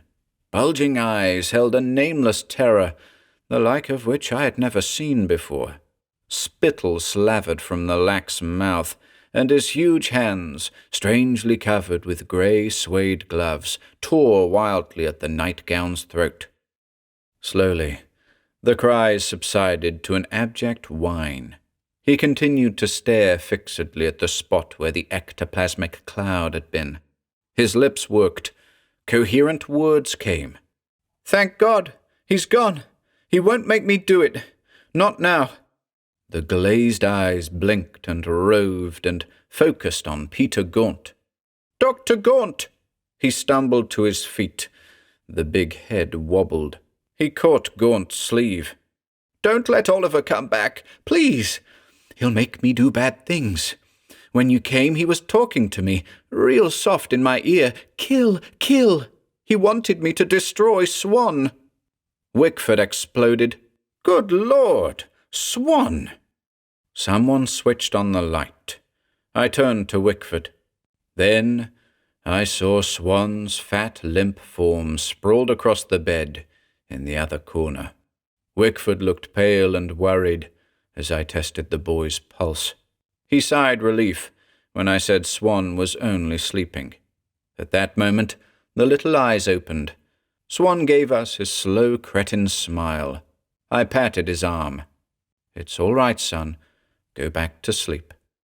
Jeremy Bone giggled hysterically. "You see, I didn't hurt Swan. Oliver wanted me to, but I fought him. I was strong." Fear darkened the wide eyes again. "But if I weaken, some day he'll make me. He'll say, 'Kill,' and I'll obey." "Bone." Peter Gaunt's voice was flat, gentle. "Listen to me, Bone. Oliver can't make you do anything you don't want to do." The head shook wildly. Bone shrilled, "You don't know him." "Listen, Bone. Only you can decide your actions." "No, he can force me. You never read those papers in the chest." Abruptly, his voice snapped off. His eyes flicked from one of us to the other. He tore free of Gaunt's grip, hissing, "The chest!" He scrambled on all fours under the cot, let out a cry of satisfaction, and then crouched there in the corner, clutching in his bony arms a small, exquisitely wrought teakwood chest. He was like an animal at bay, at once cunning and shot through with mortal terror. I whispered to Wickford, "What's the chest?" "Had it with him when he came. Went hysterical when we tried to take it away. We humoured him." He said something about papers. Imagination. Thinks there are family papers in it. Actually, it's empty. Examined it myself, all imagination. Like the fancy that he must always wear those silly gloves. Try as we may, we've never gotten him to take them off. I stared at the abnormally large hands that clutched the teakwood casket. The frenzied eyes had shifted back to Gaunt. "You don't know Oliver," Jeremy Bone intoned hoarsely. "He has a power. It's the secret of the chest. You don't understand. You never heard of the Mark of Clay. Nobody knows about it now, except me. Great-aunt knew, and she kept me safe. She kept Oliver away from me. But now he comes and whispers, 'Kill Jeremy! Kill! Kill!' The words splintered on a scream. 'Keep him away! In the name of God, keep him away!' Peter Gaunt caught the bony shoulders, tried to still the flailing arms. It was impossible. Saliva dribbled from Jeremy Bone's warped mouth. His eyes bulged horribly. In the end, it took 3 of us to hold him down. Gaunt shook his head, breathing heavily. "We'll have to use the needle." We did. The spasms died away gradually. Fleshless limbs relaxed. Bone's eyes gazed with stupor. Once he whimpered, "Keep him away." That was all. He slept. His gloved hand still held vice-like to the teakwood chest. Under Gaunt's order, Lowry stood guard over Jeremy Bone throughout the remainder of that night. Silently, Wickford and Gaunt and I returned to the library. The room seemed cold and less friendly. Perhaps the storm outside had grown more violent. The hiss of rain against the casements was a clear, lonely sound. I poured 3 fresh brandies. Gaunt took his glass without a word. I fancied that Wickford's plump hand trembled a little. He tried to keep his tone matter-of-fact. "You see," he said to me, "schizophrenia. Delusion of persecution by this Oliver, all part of a warped imagination." He tossed off the drink hastily. He set down the glass and chafed his hands before the withering fire, as if they were unaccountably cold. For a time, Gaunt did not speak. Then, "Imagination?" he echoed softly. "I'm not so sure." His dark eyes searched a distant corner of the dim chamber. He was remembering that glowing, putrid mass that had died away in the darkness by Jeremy Bone's cot. "I'm not so sure," he repeated in a slow, puzzled way. "Maybe this fear, this sense of persecution, has its roots in something all too real." Wickford flushed. He covered uneasiness with bluster. "I told you once, my dear fellow, we're doctors, not ghost chasers." Gaunt nodded. "Perhaps. But there are things even doctors have never nailed down with their scientific words." His voice was scarcely more than a murmur. "Evil things of lost eons that linger at the edge of beyond, waiting an opportunity to return and haunt men. Unwilling, perhaps afraid to understand, to seek out these blasphemies and destroy them, we sidestep the issue by calling the men they haunt madmen. But actually, are they mad?" Wickford's cheeks puffed out. Something like "Bosh" pushed through fat lips. Peter Gaunt went on as if he had not heard. "If I could get Bone to trust me, I might get to the roots of his mind. If I knew what he means by the Mark of Clay and Oliver, if I could become his friend." "Friend?" Wickford rumbled. "To a schizoid bordering on homicidal mania? Ha!" He laughed shortly. "Mark my word, Doctor. If you're wise, you'll keep this Jeremy Bone under constant restraint. Friend indeed. No one will ever be his friend." The room was quiet.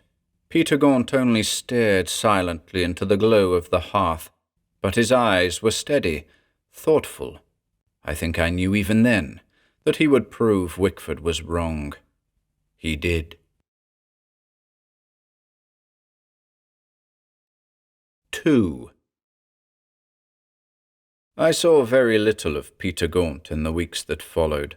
For reasons which have nothing to do with this narrative, I was called away from Wickford House, nor did I see Gaunt immediately on my return. But I did hear a great deal about him. The story of his marvellous progress in the case of Jeremy Bone was rapidly assuming the proportions of an inspired legend among the resident doctors. Men talked endlessly over their coffee and cigars of how Jeremy Bone had grown calm, docile even, to all appearances quite sane. After the first fortnight, injections had been abandoned as unnecessary. No longer did one hear Bone crying into the night his terror of the nemesis Oliver. It was remarkable. When I did run into Peter Gaunt, I was eager to question him about his success. I wanted to know by what means he had gotten Jeremy Bone to stroll the twilit grounds in his company, as calm as a pensioner out for his evening constitutional. I wondered about the long afternoons he spent with Bone in the ancient chapel that lay in the hollow south of Wickford House. I asked myself what charm the tolling, dissonant litanies Peter Gaunt coaxed from the organ's throat had upon the boy. But my questions remained unanswered. I confess at this point I was aware of a certain uneasiness that stirred in the back of my mind whenever I saw Peter Gaunt. He seemed to me thinner and oddly taciturn concerning a success of which he should have been justly proud.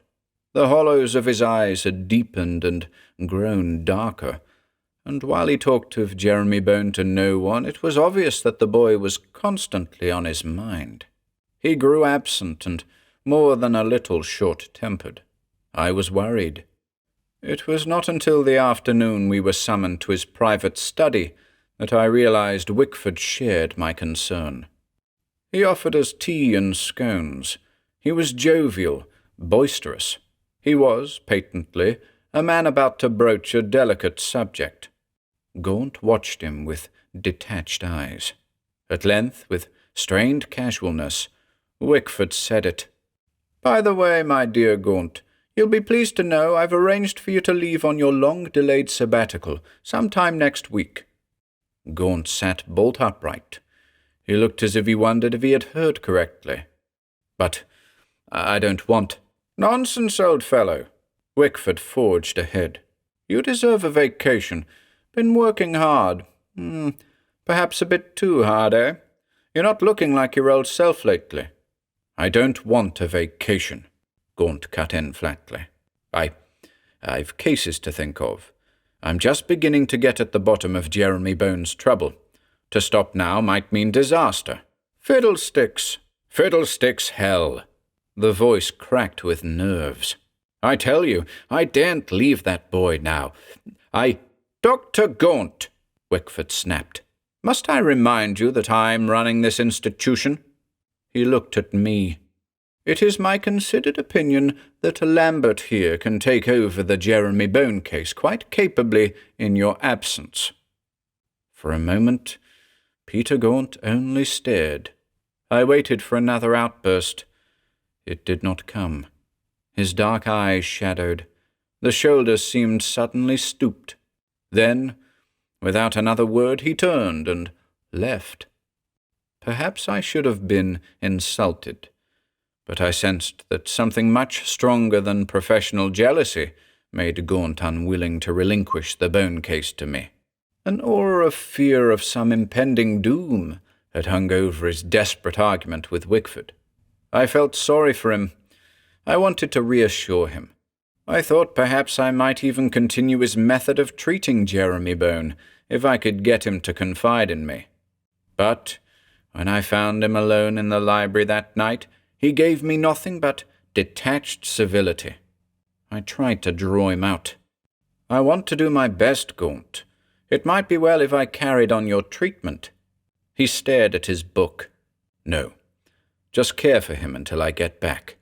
But the sudden black stoniness of his glance stopped me. His voice was hushed, level. "Listen to me, Lambert.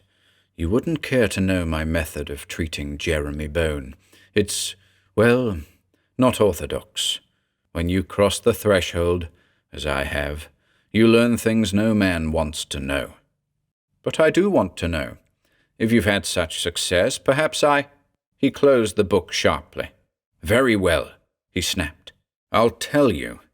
I'm believing his hellish story. I'm facing his fears and trying to root out this devil Oliver that haunts him by believing in it and destroying it." It was fantastic. It was some remnant of witchcraft rearing its loathsome head from the ruins of black sorcery. I could only stare as Peter Gaunt rose, laid his book on the reading table, and walked out. When my hands were steady enough, I poured a stiff drink. I needed it. I cannot be certain what uneasy thoughts crawled through my brain in that instant. Perhaps I wondered if Peter Gaunt had, himself, crossed the fearful shadow line between sanity and madness. I dare say I had some notion of telling Wickford that Gaunt's condition was more dangerous than we had guessed. But slicing across my fear and doubt, there was the shrill whisper of curiosity. What if Gaunt was right? Suppose there were things beyond human ken, evil things that only people like Jeremy Bone could see and fear, and because of which they were branded lunatics. Curiosity won. I decided to investigate. The following morning I paid the first visit to my new patient. The corridors were dark and cold. Fog sighed against tall casement windows. My palms felt damp. A remembered echo of Peter Gaunt's voice slid through hollow stillness. I told myself Wickford was right. It was all nonsense. It didn't help. My scalp still crawled. My lips were still too dry. I opened the door to Jeremy Bone's dormitory. There was a sharp rustle, and then the snap of a minute lock. Jeremy sat in the window seat, with the carven teakwood casket on his knees. He had closed the lid abruptly as I entered. His eyes were narrow with cunning. The big, sheathed hands clamped possessively over the chest. I said quietly, "Hello, Jeremy." The huge head tilted grotesquely. Who are you?" "You remember me? I'm your friend, Dr. Lambert." "No." The gloved fingers were clawed. "No one is my friend. No one believes me. Only Dr. Gaunt. He knows I'm not crazy. He's seen Oliver. Dr. Gaunt's my friend."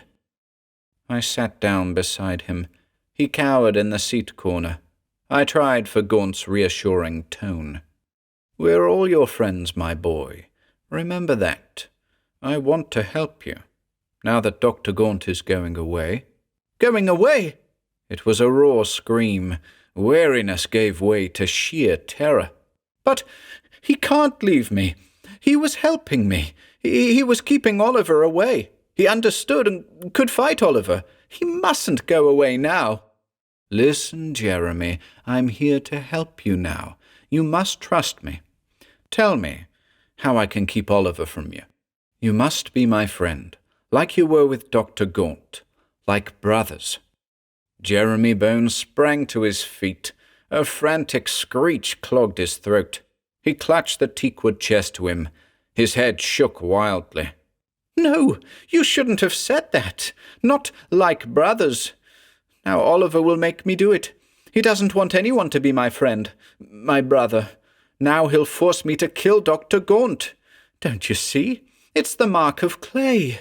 Brother against brother, always. First Oliver, now Gaunt. No, please, don't let him whisper to me. I don't want to hurt Dr. Gaunt. No, stop him." I tried to calm him. My words fell on fear-deafened ears. The wild eyes worked, the mouth twisted. Grey-sheathed hands were like convulsed talons. The screams ripped from his throat again and again. In the end, an attendant brought the needle. Even with that, it took Jeremy Bone a long time to sink into shallow, troubled sleep. I was a doctor. I had been trained in the hard, doubting ways of science.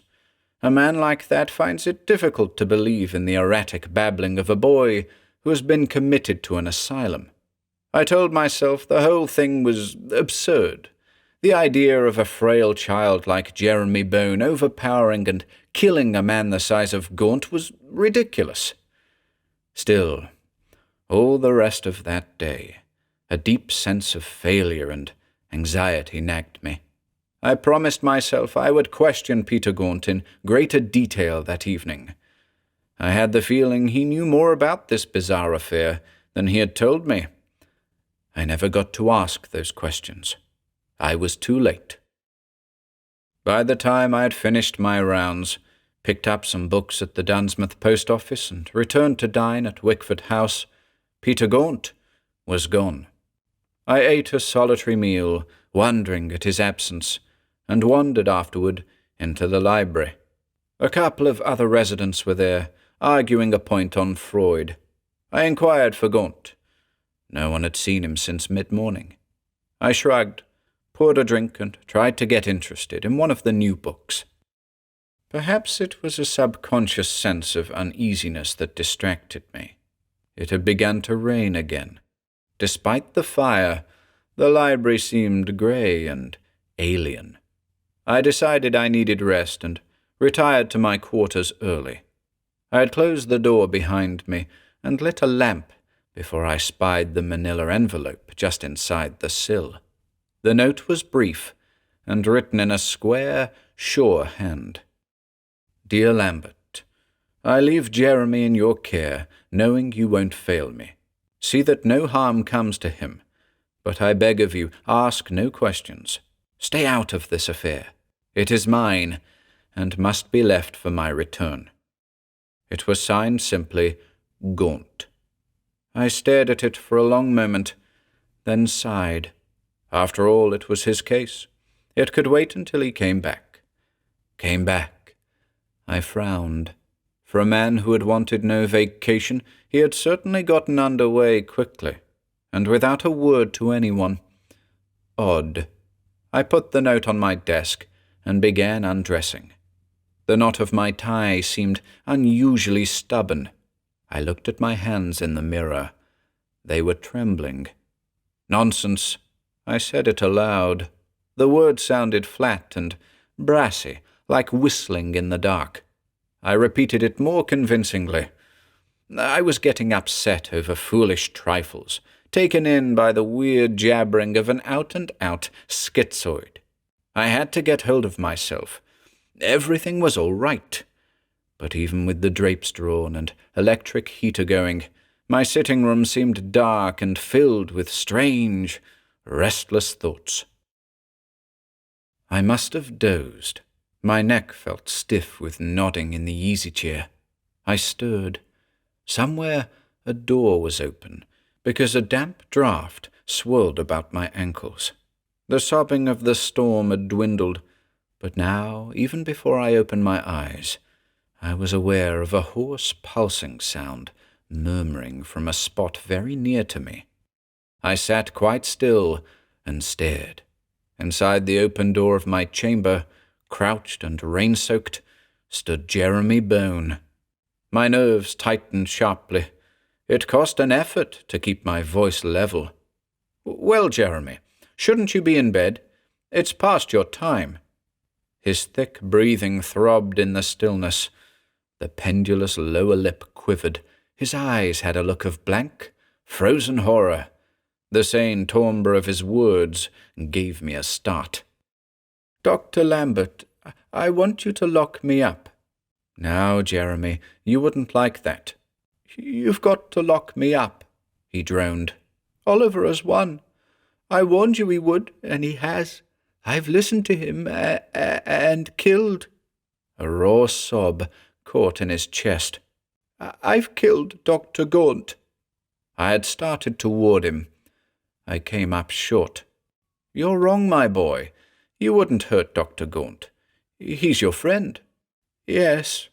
The bulbous head nodded dully. "Like a brother. That's why I had to do it, you see. I had to obey Oliver, like it says in the Mark of Clay. The chapel was so quiet, the organ crying low and sad.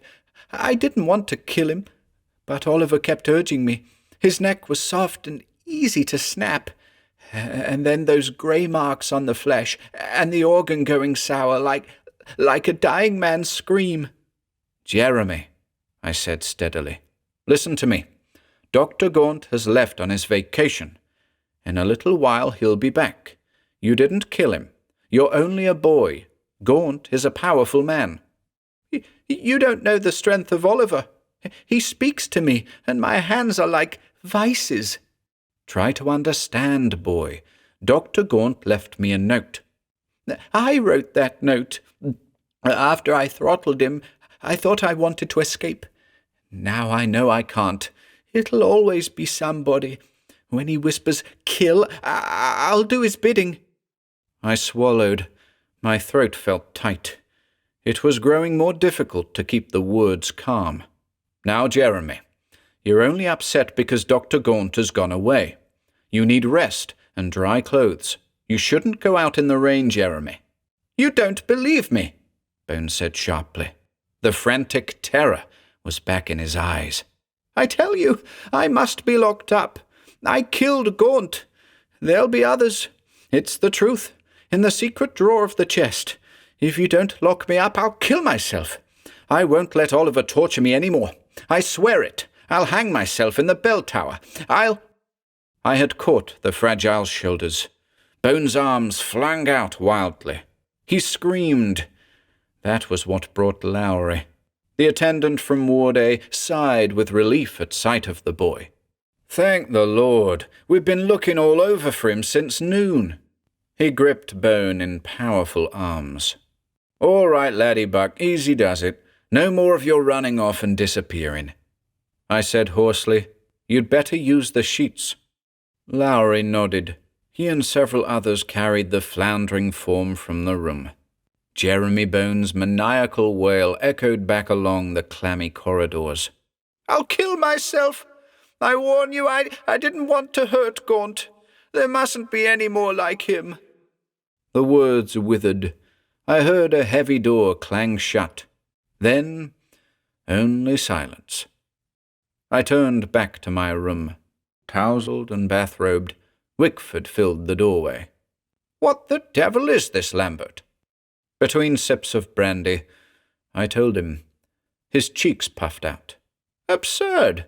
Why, I've a note from Gaunt, saying he was leaving. So have I. The boy claims he wrote it. Wickford made a derisive sound. That's what comes of humouring their fantasies. Only makes them worse. I gulped the last of the drink. Then you think there's nothing to it? All this talk of the mark of clay in the teakwood chest? This story of murder?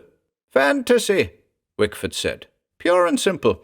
We must break the boy of these imaginative flights. The orthodox treatment, that's the answer. Gaunt's method was getting rather out of line. That's why I wanted you to take over.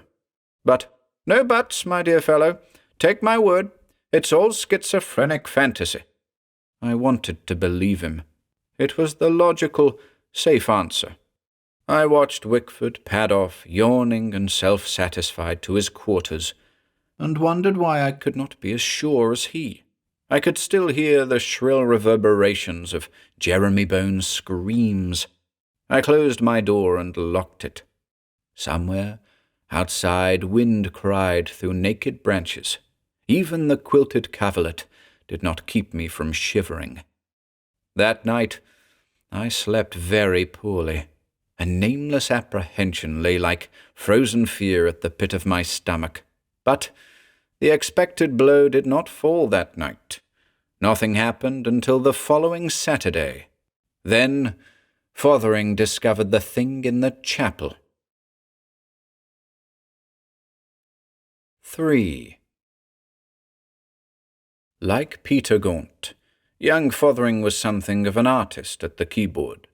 Their mutual interest in organ music had made them fast friends, and between them they supplied the tonal background during Sunday services at the chapel. With Gaunt gone on vacation, it was only natural that Fothering should take over. Only natural that he should go to the chapel on Saturday evening to run through the selections he planned to render the next day. But what he found crushed in the gloom and cobwebs behind the gilded organ pipes, was far from natural. It was a hulk of bone and clothes and slowly decomposing flesh. The eyes pushed wildly from their bluish sockets. The skin of the face had gone black. It seemed impossible that this putrid mass was all that was left of Peter Gaunt. Cold sweat pocked Wickford's red face. He mopped it with a handkerchief. His fat mouth worked soundlessly. Fothering swayed. His face had lost all colour. He turned away and retched. The thing on the floor grinned up at me hideously. I fought back nausea and stooped.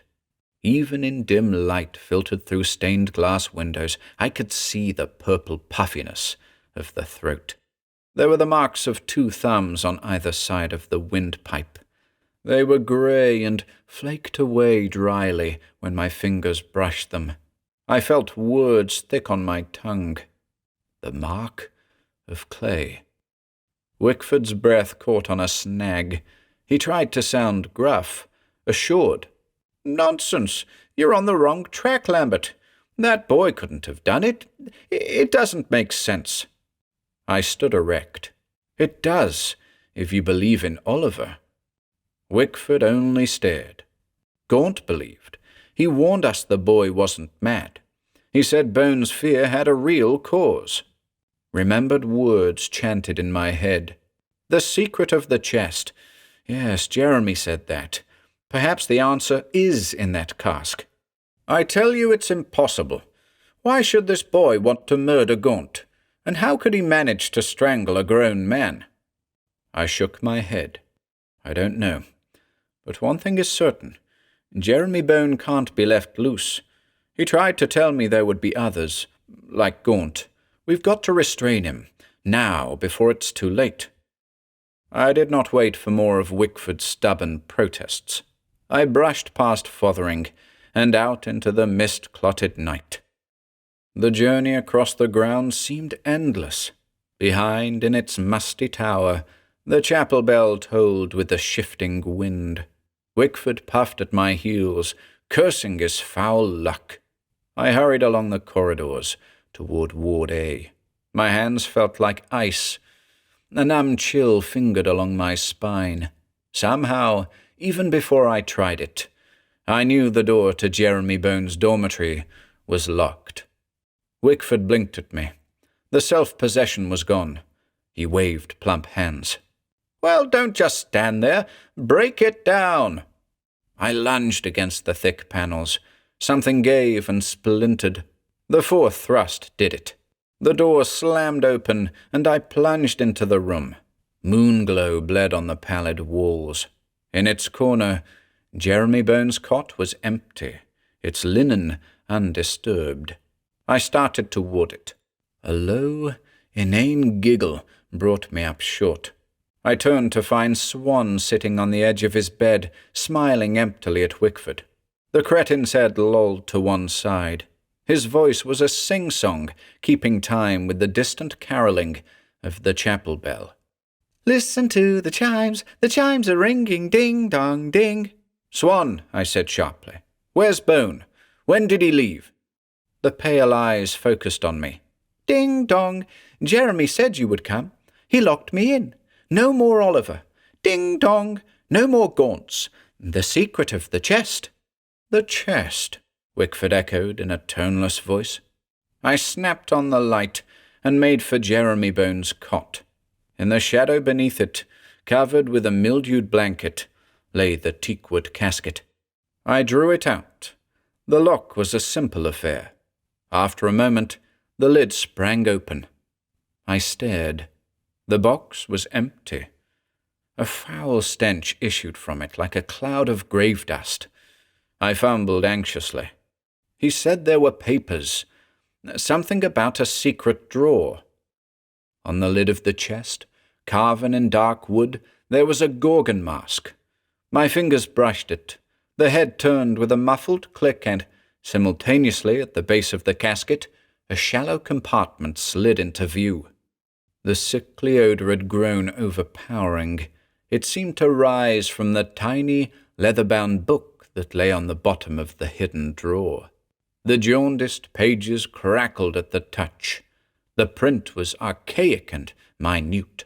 I read the title page. Night Terrors by Bartholomew Humphrey, being an accurate account of evidence garnered by the author and concerning veritable case histories which support the theory that hydras, ghosts, gorgons, chimeras, and such night things do truly exist. The pages fluttered dustily. A clammy musk clung to my fingers. As if from habit, the book fell open at a place near its heart, set off by a red velvet marker, on which some Victorian hand had embroidered the name Bone. Wickford pressed closer, reading over my shoulder. The words of the heading crawled slimily across the page. The Curse of the Mark of Clay.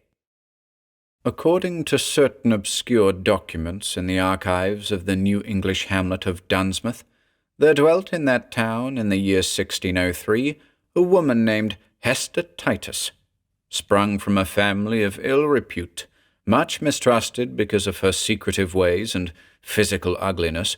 Hester Titus was known to consort with one William Bone, a taciturn, sardonic individual suspected by more than one of black magic and unholy witchcraft. Tried for the kidnapping and murder of a young girl in the community, William Bone was found guilty and burned at the stake. As his vile oaths died in cries of agony, Hester Titus broke through the watching crowd, screaming that they could never kill her husband, for she bore in her the seed of his kind, and would hereafter give birth to the child of William Bone. In the ensuing months, this woman led a secret, solitary existence, avoided by the God-fearing folk of the village. Only at the final moments of her accouchement was a midwife induced to attend her. This midwife afterward related a strange and terrible story. Hester Bone, in supreme agony, had given birth to twins. The one child named Tzo-Lin, strong and lusty, with a saturnine look of his father even at birth. The other boy was born dead, curled in a pitiful ball. His tiny form was covered with bruises. Tears of blood stained his swollen cheeks. In the midwife's own words, "God help us, it was as if Tzo-Lin strangled his weaker brother to death before they even saw the light of day." And thus, Tzo-Lin Bone was branded a prenatal murderer. Hester Bone reared her child in something approaching complete solitude. Witnesses who, in passing the decadent Bone farm, glimpsed the boy during his formative years, told yarns of his singular grotesqueness. Tremendous head, the body of a weakling, and the huge, muscular hands of a powerful man. So they described Tzo-Lin Bone. Swiftly, he became half legendary in the bleak countryside of Dunsmouth.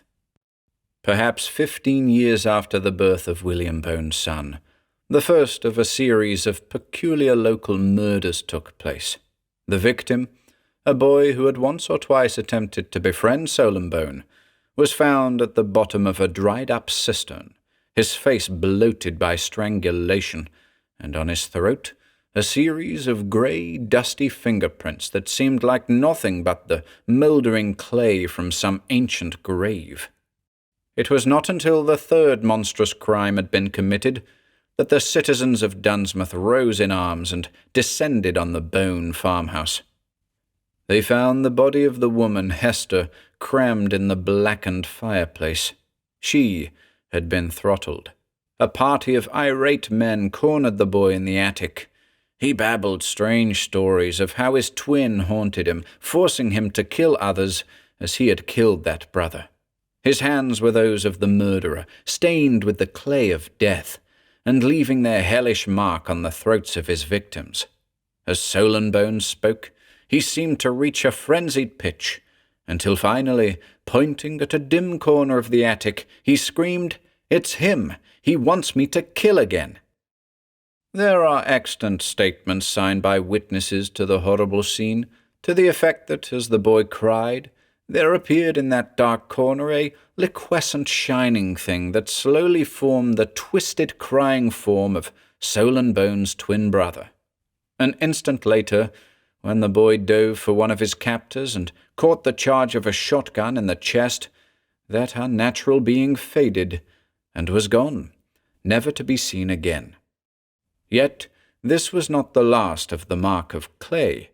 It would appear that through succeeding generations the family of Bone, as if damned by the godless practices of their ancestor, were cursed by the recurrence of these unholy twins. More than one successor of William Bone has caused the prenatal death of his brother, and throughout his hellish life borne upon his murdering hands the foul stains of graveyard clay. Silence enveloped the room like a pulsing membrane. I could hear Wickford's hoarse breathing. Across the grounds rolled the melancholy rhythm of the bell in the chapel tower. Swan's head lolled back and forth, keeping time. He chanted idiotically, "Ding dong, hear the bell, ding dong, ding dong." Wickford shook his shaggy mane. "Impossible. The boy was a weakling. Gaunt was a man in the prime of life, alert, powerful." He stopped short. His gaze had fallen on the teakwood chest. He bent and drew from the drawer a folded sheet of yellowed paper. He opened it and stared with widened eyes. The words were a dry croaking in his throat. "Birth certificate. County of Dunsmouth. Born this day, December 13th, 1930, twin sons to James and Letitia Bone. One boy was called Jeremy. The other, dead at birth, bore the name Oliver." He blinked at me dully. But I tell you, Lambert, it's fantastic. Sheer lunacy." I was not listening. Somehow, suddenly, all I could hear was the monotonous ding-dong that told from Swan's thick tongue. Somewhere at the back of my brain, a dark memory slithered into glaring light. A hysterical voice screeched, "I warn you, I won't let him torture me any more. No more Oliver, no more Gaunts. I swear I'll hang myself in the tower." I said, "Good Lord." I spun toward the door. Wickford blurted, "What the devil?" "The belfry," I told him. "That's where he'll be. Don't you remember what he said?" The pink mouth fell open. By the time I reached the corridor, Wickford was pounding at my heels. I believe I've never since run as swiftly as I did that night. I stumbled.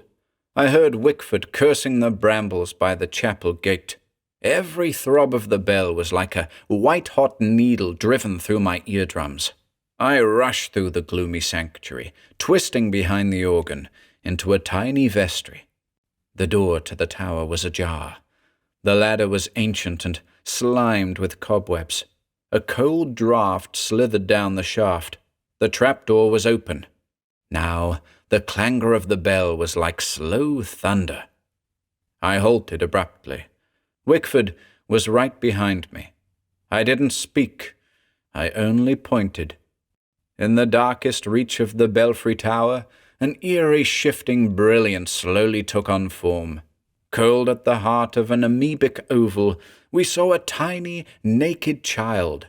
Its blind features, exquisitely wrought, were warped in ancient agony. Blood-red teardrops stained the closed eyelids. The phosphorescence wavered and blurred. A wail, as of some defeated power of darkness, shrilled through the tower. The vision bled into surrounding night. At last, only a pinpoint of malevolent silver light gleamed. Then, nothing. The chapel bell tolled on. We found Jeremy Bone quite easily. Apparently, he had simply secured the hang-rope to the crossbar of the bell, slipped the noose about his neck, and jumped into the black well of the tower. Without a word, Wickford and I drew him up to our level. I loosened the rope. The fragile body lay sprawled on the tower floor in a puddle of moonlight. The eyes bulged. The head was twisted at an ugly angle. The body was still warm, But Jeremy Bone was not breathing. His neck was broken. Wickford sounded sick. "I tell you, it's mad, Lambert. We're rational men of science, not ghost-hunting old women. There must be a more logical answer." "And that vision in the dark?" "Mutual delusion. Something we both thought we saw. Something we expected to see." The big head shook, staring down at the limp body. "No, I won't believe it. It's physically impossible. A mere boy strangle a man as strong as Gaunt? Nonsense. Why, his hands wouldn't have been powerful enough. Besides, he always wore those gloves. Clean grey gloves that would never leave the sort of stain we saw on Gaunt's throat." "But if he took off the gloves?" Wickford did not answer.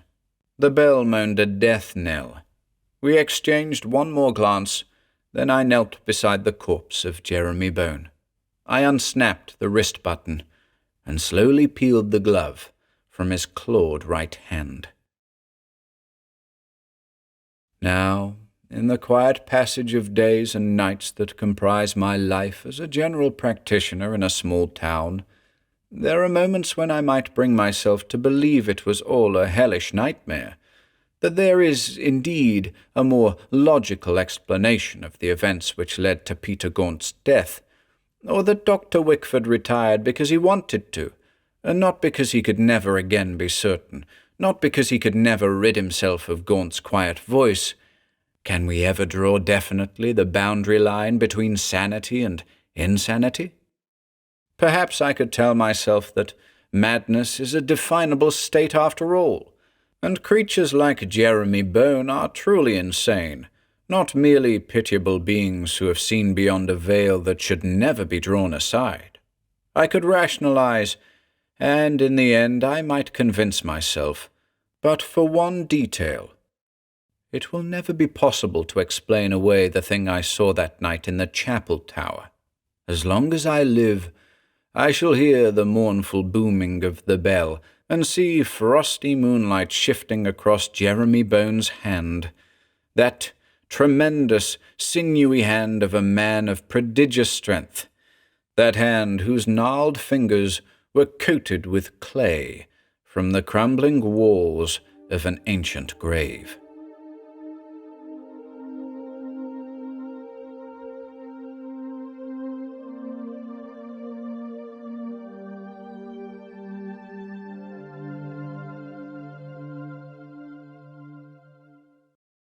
The Curse of Yig by H.P. Lovecraft and Zelia Bishop. In 1925, I went into Oklahoma looking for snake lore, and I came out with a fear of snakes that will last me the rest of my life. I admit it is foolish, since there are natural explanations for everything I saw and heard, but it masters me nonetheless. If the old story had been all there was to it, I would not have been so badly shaken. My work as an American Indian ethnologist has hardened me to all kinds of extravagant legendary, and I know that simple white people can beat the Redskins at their own game when it comes to fanciful inventions. But I can't forget what I saw with my own eyes at the insane asylum in Guthrie. I called at that asylum because a few of the oldest settlers told me I would find something important there. Neither Indians nor white men would discuss the snake god legends I had come to trace. The oil boom newcomers, of course, knew nothing of such matters, and the red men and old pioneers were plainly frightened when I spoke of them. Not more than 6 or 7 people mentioned the asylum, and those who did were careful to talk in whispers. But the whisperers said that Dr. McNeil could show me a very terrible relic and tell me all I wanted to know. He could explain why Yig, the half-human father of serpents, is a shunned and feared object in central Oklahoma, and why old settlers shiver at the secret Indian orgies, which make the autumn days and nights hideous with the ceaseless beating of tom-toms in lonely places. It was with the scent of a hound on the trail that I went to Guthrie, for I had spent many years collecting data on the evolution of serpent worship among the Indians. I had always felt, from well-defined undertones of legend and archaeology, that great Quetzalcoatl, benign snake god of the Mexicans, had had an older and darker prototype, and during recent months I had well nigh proved it in a series of researches stretching from Guatemala to the Oklahoma plains. But everything was tantalizing and incomplete, for above the border the cult of the snake was hedged about by fear and furtiveness. Now it appeared that a new and copious source of data was about to dawn, and I sought the head of the asylum with an eagerness I did not try to cloak. Dr. McNeil was a small, clean-shaven man of somewhat advanced years, and I saw at once from his speech and manner that he was a scholar of no mean attainments in many branches outside his profession. Grave and doubtful, when I first made known my errand, his face grew thoughtful as he carefully scanned my credentials and the letter of introduction, which a kindly old ex-Indian agent had given me. "So, you've been studying the Yig legend, eh?" he reflected sententiously. "I know that many of our Oklahoma ethnologists have tried to connect it with Quetzalcoatl, but I don't think any of them have traced the intermediate steps so well. You've done remarkable work for a man as young as you seem to be, and you certainly deserve all the data we can give. I don't suppose old Major Moore or any of the others told you what it is I have here. They don't like to talk about it, and neither do I. It is very tragic and very horrible, but that is all. I refuse to consider it anything supernatural. There's a story about it that I'll tell you after you see it, a devilish, sad story, but one that I won't call magic. It merely shows the potency that belief has over some people.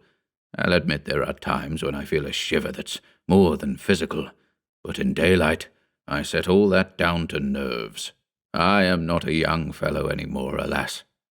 To come to the point, the thing I have is what you might call a victim of Yig's curse, a physically living victim. We don't let the bulk of the nurses see it, although most of them know it's here. There are just 2 steady old chaps whom I let feed it and clean out its quarters. Used to be 3, but good old Stevens passed on a few years ago. I suppose I'll have to break in a new group pretty soon, for the thing doesn't seem to age or change much, and we old boys can't last forever. Maybe the ethics of the near future will let us give it a merciful release, but it's hard to tell. Did you see that single ground-glass basement window over in the east wing when you came up the drive? That's where it is. I'll take you there myself now. You needn't make any comment. Just look through the movable panel in the door and thank God the light isn't any stronger. Then I'll tell you the story, or as much as I've been able to piece together." We walked downstairs very quietly and did not talk as we threaded the corridors of the seemingly deserted basement. Dr. McNeil unlocked a grey-painted steel door, but it was only a bulkhead leading to a further stretch of hallway. At length, he paused before a door marked B116, opened a small observation panel which he could use only by standing on tiptoe, and pounded several times upon the painted metal as if to arouse the occupant, whatever it might be. A faint stench came from the aperture as the doctor unclosed it, and I fancied his pounding elicited a kind of low, hissing response. Finally, he motioned me to replace him at the peephole, and I did so with a causeless and increasing tremor. The barred, ground-glass window, close to the earth outside, admitted only a feeble and uncertain pallor, and I had to look into the malodorous den for several seconds before I could see what was crawling and wriggling about on the straw-covered floor, emitting every now and then a weak and vacuous hiss. Then the shadowed outlines began to take shape, and I perceived that the squirming entity bore some remote resemblance to a human form laid flat on its belly. I clutched at the door handle for support as I tried to keep from fainting. The moving object was almost of human size and entirely devoid of clothing. It was absolutely hairless, and its tawny-looking back seemed subtly squamous in the dim, ghoulish light. Around the shoulders it was rather speckled and brownish, and the head was very curiously flat. As it looked up to hiss at me, I saw that the beady little black eyes were damnably anthropoid, but I could not bear to study them long. They fastened themselves on me with a horrible persistence, so that I closed the panel gaspingly, and left the creature to wriggle about unseen in its matted straw and spectral twilight. I must have reeled a bit, for I saw that the doctor was gently holding my arm as he guided me away. I was stuttering over and over again, but, for God's sake, what is it? Dr. McNeil told me the story in his private office, as I sprawled opposite him in an easy chair. The golden crimson of late afternoon changed to the violet of early dusk, but still I sat awed and motionless. I resented every ring of the telephone and every whir of the buzzer, and I could have cursed the nurses and interns whose knocks now and then summoned the doctor briefly to the outer office. Night came, and I was glad my host switched on all the lights. Scientist though I was, my zeal for research was half forgotten amidst such breathless ecstasies of fright as a small boy might feel when whispered witch tales go the rounds of the chimney corner. It seems that Yig, the snake god of the Central Plains tribes, presumably the primal source of the more southerly Quetzalcoatl or Kukulkan, was an odd, half-anthropomorphic devil of highly arbitrary and capricious nature. He was not wholly evil, and was usually quite well disposed toward those who gave proper respect to him and his children, the serpents. But in the autumn he became abnormally ravenous, and had to be driven away by means of suitable rites. That was why the tom-toms in the Pawnee, Wichita, and Caddo country pounded ceaselessly week in and week out in August, September, and October, and why the medicine men made strange noises with rattles and whistles, curiously like those of the Aztecs and Mayas. Yig's chief trait was a relentless devotion to his children, a devotion so great that the redskins almost feared to protect themselves from the venomous rattlesnakes which thronged the region. Frightful clandestine tales hinted of his vengeance upon mortals who flouted him, or wreaked harm upon his wriggling progeny, his chosen method being to turn his victim, after suitable tortures, to a spotted snake. In the old days of the Indian Territory, the doctor went on, there was not quite so much secrecy about Yig.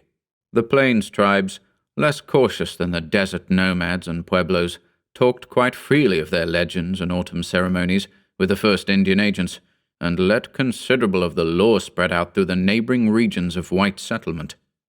The great fear came in the land rush days of '89, when some extraordinary incidents had been rumoured, and the rumours sustained, by what seemed to be hideously tangible proofs. Indians said that the new white men did not know how to get on with Yig, and afterward the settlers came to take that theory at face value. Now, no old-timer in middle Oklahoma, white or red, could be induced to breathe a word about the snake god, except in vague hints. Yet after all, the doctor added with almost needless emphasis, the only truly authenticated horror had been a thing of pitiful tragedy rather than of bewitchment. It was all very material and cruel, even that last phase, which had caused so much dispute. Dr. McNeil paused and cleared his throat before getting down to his special story, and I felt a tingling sensation as when a theatre curtain rises.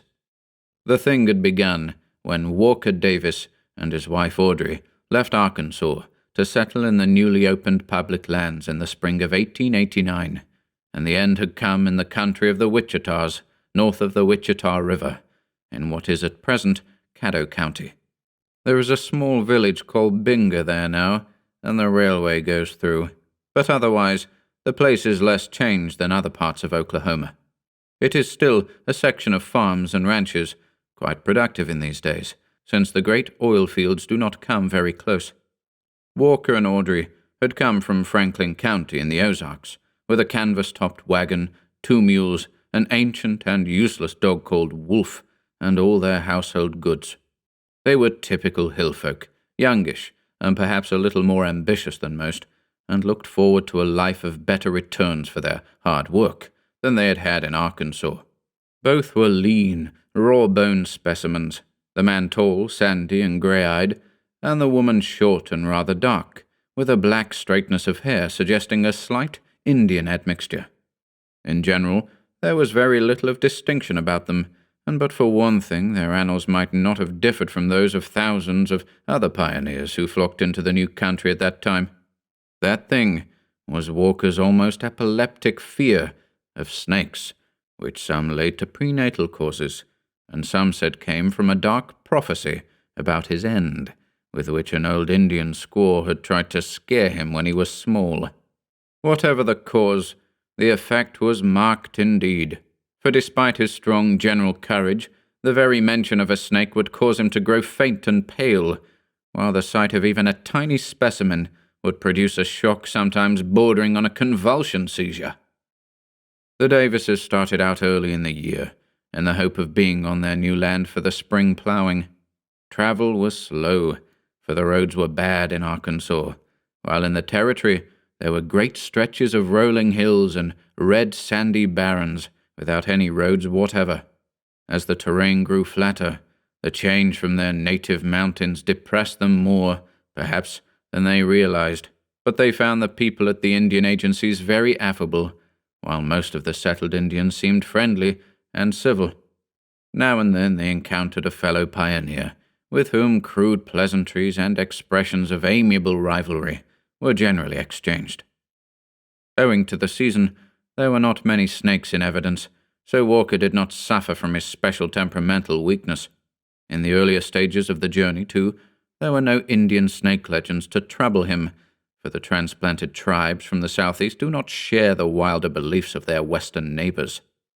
As fate would have it, it was a white man at Oak Mulgee, in the Creek country, who gave the Davises the first hint of Yig beliefs, a hint which had a curiously fascinating effect on Walker, and caused him to ask questions very freely after that. Before long, Walker's fascination had developed into a bad case of fright. He took the most extraordinary precautions at each of the nightly camps, always clearing away whatever vegetation he found, and avoiding stony places whenever he could. Every clump of stunted bushes, and every cleft in the great slab-like rocks, seemed to him now to hide malevolent serpents, while every human figure not obviously part of a settlement or emigrant train seemed to him a potential snake god, till nearness had proved the contrary. Fortunately, no troublesome encounters came at this stage to shake his nerves still further. As they approached the Kickapoo country, they found it harder and harder to avoid camping near rocks. Finally, it was no longer possible, and poor Walker was reduced to the puerile expedient of droning some of the rustic anti-snake charms he had learned in his boyhood. 2 or 3 times, a snake was really glimpsed, and these sights did not help the sufferer in his efforts to preserve composure. On the 22nd evening of the journey, a savage wind made it imperative, for the sake of the mules, to camp in as sheltered a spot as possible, and Audrey persuaded her husband to take advantage of a cliff which rose uncommonly high above the dried bed of a former tributary of the Canadian River. He did not like the rocky cast of the place, but allowed himself to be overruled this once, leading the animals sullenly toward the protecting slope, which the nature of the ground would not allow the wagon to approach. Audrey, examining the rocks near the wagon, meanwhile noticed a singular sniffing on the part of the feeble old dog. Seizing a rifle, she followed his lead, and presently thanked her stars that she had forestalled Walker in her discovery. For there, snugly nested in the gap between 2 boulders, was a sight it would have done him no good to see. Visible only as one convoluted expanse, but perhaps comprising as many as 3 or 4 separate units, was a mass of lazy wriggling, which could not be other than a brood of newborn rattlesnakes. Anxious to save Walker from a trying shock, Audrey did not hesitate to act, but took the gun firmly by the barrel and brought the butt down again and again upon the writhing objects. Her own sense of loathing was great, but it did not amount to a real fear. Finally, she saw that her task was done, and turned to cleanse the improvised bludgeon in the red sand and dry dead grass nearby. She must, she reflected, cover the nest up before Walker got back from tethering the mules. Old Wolf, tottering relic of mixed shepherd and coyote ancestry that he was, had vanished, and she feared he had gone to fetch his master. Footsteps, at that instant, proved her fear well-founded. A second more, and Walker had seen everything. Audrey made a move to catch him if he should faint, but he did no more than sway. Then the look of pure fright on his bloodless face turned slowly to something like mingled awe and anger, and he began to upbraid his wife in trembling tones. "God's sake, Odd, but why'd you go for to do that? Ain't ye heard all the things they've been telling about the snake devil Yig? You'd ought to have told me, and we'd have moved on. Don't you know there's a devil god what gets even if he hurts his children? What for do you think the Injuns all dances and beats their drums in the fall about? This land's under a curse, I tell you. Nigh every soul we've had talked to since we come in said the same. Yig rules here, and he comes out every fall for to get his victims and turn 'em into snakes. Why, Odd, there won't none of them Injuns across the Canadian kill a snake for love nor money. God knows what you done to yourself, gal, a-stumping out a whole brood of Yig's chillin'. He'll get you sure sooner or later, unless I can buy a charm off some of the Injun medicine men. He'll get you, Odd. As sure there's a God in heaven, he'll come out of the night and turn you into a crawling spotted snake." All the rest of the journey, Walker kept up the frightened reproofs and prophecies. They crossed the Canadian near Newcastle, and soon afterward met with the first of the real Plains Indians they had seen, a party of blanketed Wichitas, whose leader talked freely under the spell of the whiskey offered him, and taught poor Walker a long-winded protective charm against Yig, in exchange for a quart bottle of the same inspiring fluid. By the end of the week, the chosen site in the Wichita country was reached, and the Davises made haste to trace their boundaries and perform the spring ploughing before even beginning the construction of a cabin. The region was flat, drearily windy, and sparse of natural vegetation, but promised great fertility under cultivation. Occasional outcroppings of granite diversified a soil of decomposed red sandstone, and here and there a great flat rock would stretch along the surface of the ground like a man-made floor.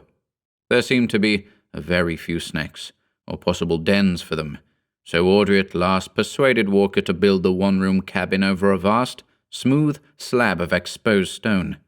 With such a flooring and with a good-sized fireplace, the wettest weather might be defied, though it soon became evident that dampness was no salient quality of the district.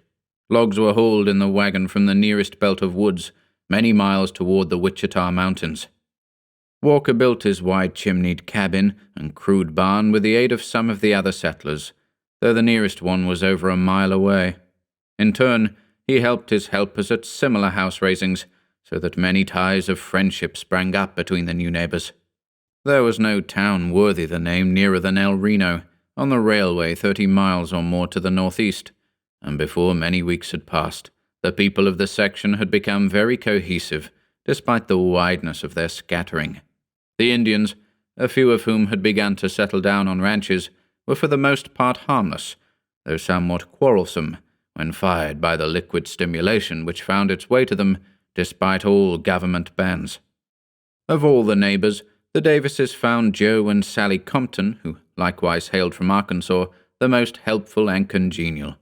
Sally is still alive, known now as Grandma Compton, and her son Clyde, then an infant in arms, has become one of the leading men of the state. Sally and Audrey used to visit each other often, for their cabins were only 2 miles apart, and in the long spring and summer afternoons they exchanged many a tale of old Arkansas and many a rumor about the new country. Sally was very sympathetic about Walker's weakness regarding snakes, but perhaps did more to aggravate than cure the parallel nervousness which Audrey was acquiring through his incessant praying and prophesying about the Curse of Yig. She was uncommonly full of gruesome snake stories, and produced a direfully strong impression with her acknowledged masterpiece, the tale of a man in Scott County who had been bitten by a whole horde of rattlers at once, and had swelled so monstrously from poison that his body had finally burst with a pop. Needless to say, Audrey did not repeat this anecdote to her husband, and she implored the Comptons to beware of starting it on the rounds of the countryside. It is to Joe's and Sally's credit that they heeded this plea with the utmost fidelity. Walker did his corn planting early, and in midsummer improved his time by harvesting a fair crop of the native grass of the region. With the help of Joe Compton, he dug a well, which gave a moderate supply of very good water, though he planned to sink an artesian later on. He did not run into many serious snake scares, and made his land as inhospitable as possible for wriggling visitors. Every now and then he rode over to the cluster of thatched conical huts which formed the main village of the Wichitas, and talked long with the old men and shamans about the snake god and how to nullify his wrath. Charms were always ready in exchange for whiskey, but much of the information he got was far from reassuring. Yig was a great god. He was bad medicine. He did not forget things. In the autumn, his children were hungry and wild, and Yig was hungry and wild too. All the tribes made medicine against Yig when the corn harvest came. They gave him some corn, and danced in proper regalia to the sound of whistle, rattle, and drum. They kept the drums pounding to drive Yig away, and called down the aid of Tirawah, whose children men are, even as the snakes are Yig's children. It was bad that the squaw of Davis killed the children of Yig. Let Davis say the charms many times when the corn harvest comes. Yig is Yig. Yig is a great god. By the time the corn harvest did come, Walker had succeeded in getting his wife into a deplorably jumpy state. His prayers and borrowed incantations came to be a nuisance, and when the autumn rites of the Indians began, there was always a distant wind-borne pounding of tom-toms to lend an added background of the sinister. It was maddening to have the muffled clatter always stealing over the wide red plains. Why would it never stop? Day and night, week on week, it was always going in exhaustless relays, as persistently as the red dusty winds that carried it. Audrey loathed it more than her husband did, for he saw in it a compensating element of protection. It was with this sense of a mighty, intangible bulwark against evil that he got in his corn crop and prepared cabin and stable for the coming winter. The autumn was abnormally warm, and except for their primitive cookery, the Davises found scant use for the stone fireplace Walker had built with such care. Something in the unnaturalness of the hot dust clouds preyed on the nerves of all the settlers, but most of all on Audrey's and Walker's. The notions of a hovering snake curse and the weird, endless rhythm of the distant Indian drums formed a bad combination, which any added element of the bizarre went far to render utterly unendurable. Notwithstanding this strain, several festive gatherings were held at one or another of the cabins after the crops were reaped, keeping naively alive in modernity those curious rites of the harvest home, which are as old as human agriculture itself. Lafayette Smith, who came from southern Missouri and had a cabin about 3 miles east of Walker's, was a very passable fiddler, and his tunes did much to make the celebrants forget the monotonous beating of the distant tom-toms. Then Halloween drew near, and the settlers planned another frolic. This time, had they but known it, of a lineage older than even agriculture, the dread witch Sabbath of the primal pre-Ions, kept alive through ages in the midnight blackness of secret woods, and still hinting at vague terrors under its latter-day mask of comedy and lightness. Halloween was to fall on a Thursday, and the neighbors agreed to gather for their first revel at the Davis cabin. It was on that 31st of October that the warm spell broke. The morning was grey and leaden, and by noon the incessant winds had changed from searingness to rawness. People shivered all the more because they were not prepared for the chill, and Walker Davis's old dog Wolf dragged himself wearily indoors to a place beside the hearth. But the distant drums still thumped on, nor were the white citizenry less inclined to pursue their chosen rites.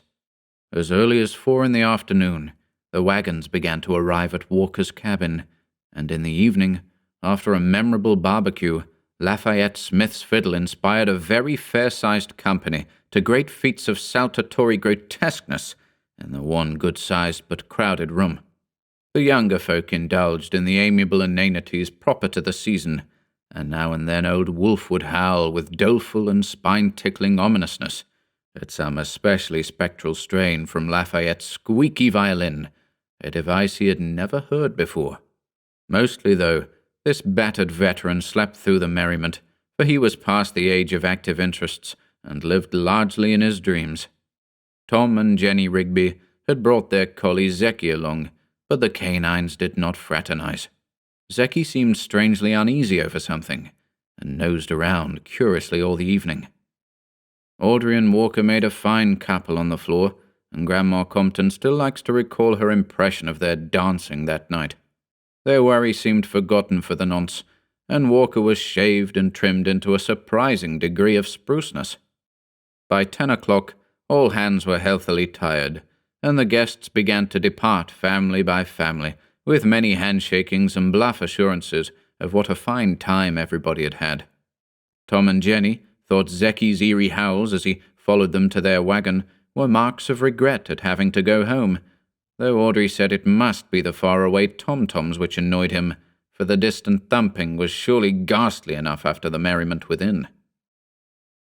The night was bitterly cold, and for the first time Walker put a great log in the fireplace, and banked it with ashes to keep it smouldering till morning. Old Wolf dragged himself within the ruddy glow, and lapsed into his customary coma.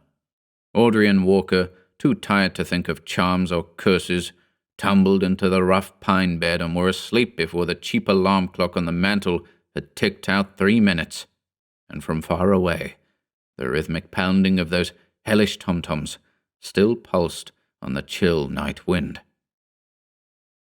Dr. McNeil paused here and removed his glasses, as if a blurring of the objective world might make the reminiscent vision clearer. "You'll soon appreciate," he said, "that I had a great deal of difficulty in piecing out all that happened after the guests left.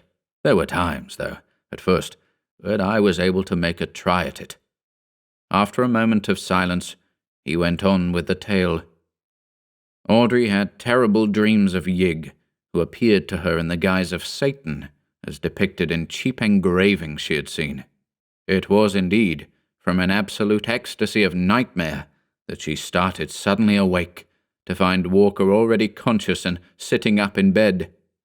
He seemed to be listening intently to something, and silenced her with a whisper when she began to ask what had roused him. "Hark, Aud," he breathed. "Don't you hear something? A singing and buzzing, rustling? Do you reckon it's the fall crickets?"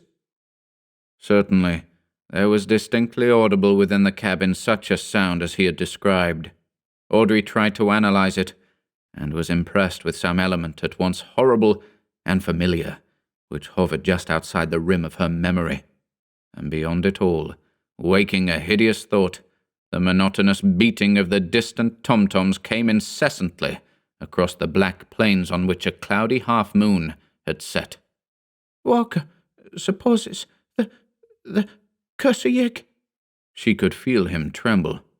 "No, gal, I don't reckon he comes that-a-way. He's shaping like a man, except you look at him clost. That's what Chief Grey Eagle says. This here's some varmints coming out in the cold, not crickets, I calculate, but summat like 'em.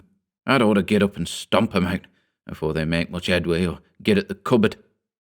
He rose, felt for the lantern that hung within easy reach, and rattled the tin matchbox nailed to the wall beside it.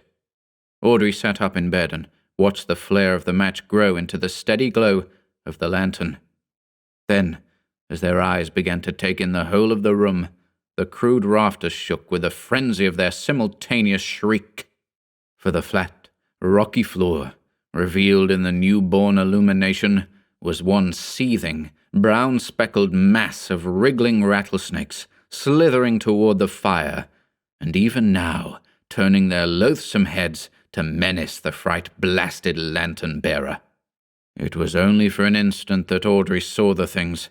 The reptiles were of every size, of uncountable numbers, and apparently of several varieties, and even as she looked, 2 or 3 of them reared their heads as if to strike at Walker. She did not faint. It was Walker's crash to the floor that extinguished the lantern and plunged her into blackness. He had not screamed a second time. Fright had paralyzed him, and he fell as if shot by a silent arrow from no mortal's bow. To Audrey, the entire world seemed to whirl about fantastically, mingling with the nightmare from which she had started.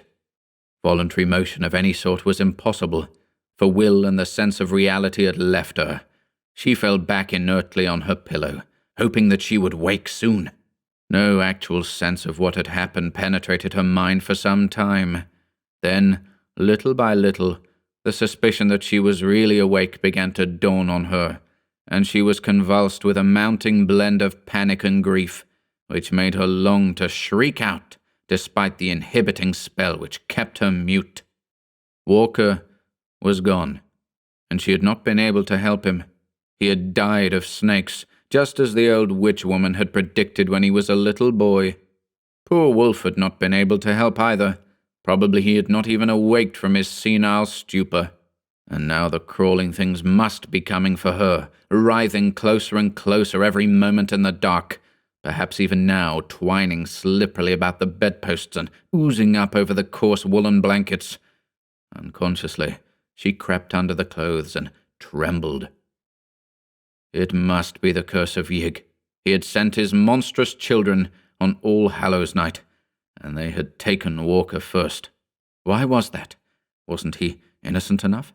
Why not come straight for her? Hadn't she killed those little rattlers alone? Then she thought of the curse's form as told by the Indians. She wouldn't be killed, just turn to a spotted snake. Ah! So she would be like those things she had glimpsed on the floor, those things which Yig had sent to get her and enroll her among their number. She tried to mumble a charm that Walker had taught her, but found she could not utter a single sound. The noisy ticking of the alarm clock sounded above the maddening beat of the distant tom-toms. The snakes were taking a long time. Did they mean to delay on purpose to play on her nerves?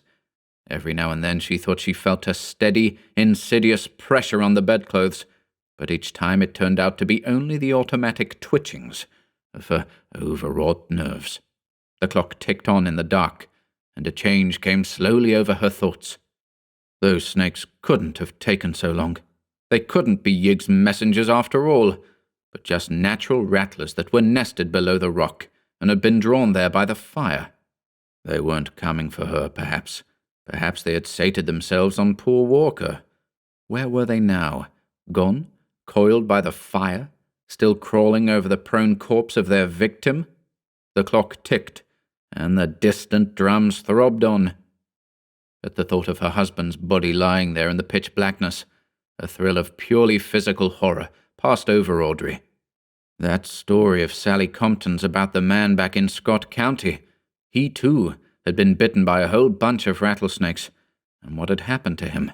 The poison had rotted the flesh and swelled the whole corpse, and in the end the bloated thing had burst horribly with a detestable popping noise. Was that what was happening to Walker down there on the rock floor? Instinctively, she felt she had begun to listen for something too terrible even to name to herself. The clock ticked on, keeping a kind of mocking, sardonic time with the far-off drumming that the night wind brought. She wished it were a striking clock, so that she could know how long this eldritch vigil must last. She cursed the toughness of fibre that kept her from fainting, and wondered what sort of relief the dawn could bring after all. Probably neighbours would pass. No doubt somebody would call. Would they find her still sane? Was she still sane now? Morbidly listening, Audrey all at once became aware of something which she had to verify with every effort of her will before she could believe it, and which, once verified, she did not know whether to welcome or dread. The distant beating of the Indian tom-toms had ceased. They had always maddened her, but had not Walker regarded them as a bulwark against nameless evil from outside the universe? What were some of those things he had repeated to her in whispers after talking with Grey Eagle and the Wichita medicine men? She did not relish this new and sudden silence after all. There was something sinister about it. The loud ticking clock seemed abnormal in its new loneliness. Capable at last of conscious motion, she shook the covers from her face and looked into the darkness toward the window. It must have cleared after the moonset, for she saw the square aperture distinctly against the background of stars. Then, without warning, came that shocking, unutterable sound. That dull, putrid pop of cleft skin and escaping poison in the dark. God! Sally's story, that obscene stench and this gnawing, clawing silence. It was too much. The bonds of muteness snapped, and the black night waxed reverberant, with Audrey's screams of stark, unbridled frenzy. Consciousness did not pass away with the shock. How merciful, if only it had. Amidst the echoes of her shrieking, Audrey still saw the star-sprinkled square of window ahead, and heard the doom-boding ticking of that frightful clock. Did she hear another sound? Was that square window still a perfect square? She was in no condition to weigh the evidence of her senses or distinguish between fact and hallucination. No, that window was not a perfect square. Something had encroached on the lower edge. Nor was the ticking of the clock the only sound in the room. There was, beyond dispute, a heavy breathing, neither her own nor poor Wolf's. Wolf slept very silently, and his wakeful wheezing was unmistakable. Then Audrey saw against the stars the black, demoniac silhouette of something anthropoid, the undulant bulk of a gigantic head, and shoulders fumbling slowly toward her.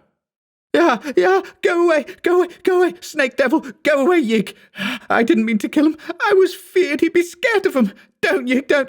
I didn't go for to hurt your children. Don't come nigh me. Don't change me into no spotted snake. But the half-formless head and shoulders only lurched onward toward the bed, very silently. Everything snapped at once inside Audrey's head, and in a second she had turned from a cowering child to a raging madwoman. She knew where the axe was, hung against the wall on those pegs near the lantern. It was within easy reach, and she could find it in the dark. Before she was conscious of anything further, it was in her hands, and she was creeping toward the foot of the bed, toward the monstrous head and shoulders that every moment groped their way nearer. Had there been any light, the look on her face would not have been pleasant to see. Take that, you, and that, and that, and that! She was laughing shrilly now, and her cackles mounted higher as she saw that the starlight beyond the window was yielding to the dim prophetic pallor of coming dawn. Dr. McNeil wiped the perspiration from his forehead and put on his glasses again. I waited for him to resume, and as he kept silent, I spoke softly. She lived? She was found? Was it ever explained? The doctor cleared his throat. Yes, she lived, in a way, and it was explained. I told you there was no bewitchment, only cruel, pitiful, material horror. It was Sally Compton who had made the discovery. She had ridden over to the Davis cabin the next afternoon to talk over the party with Audrey, and had seen no smoke from the chimney. That was queer. It had turned very warm again, yet Audrey was usually cooking something at that hour. The mules were making hungry-sounding noises in the barn, and there was no sign of old Wolf sunning himself in the accustomed spot by the door. Altogether, Sally did not like the look of the place, so was very timid and hesitant as she dismounted and knocked. She got no answer, but waited some time before trying the crude door of split logs. The lock, it appeared, was unfastened, and she slowly pushed her way in. Then, perceiving what was there, she reeled back, gasped, and clung to the jamb to preserve her balance.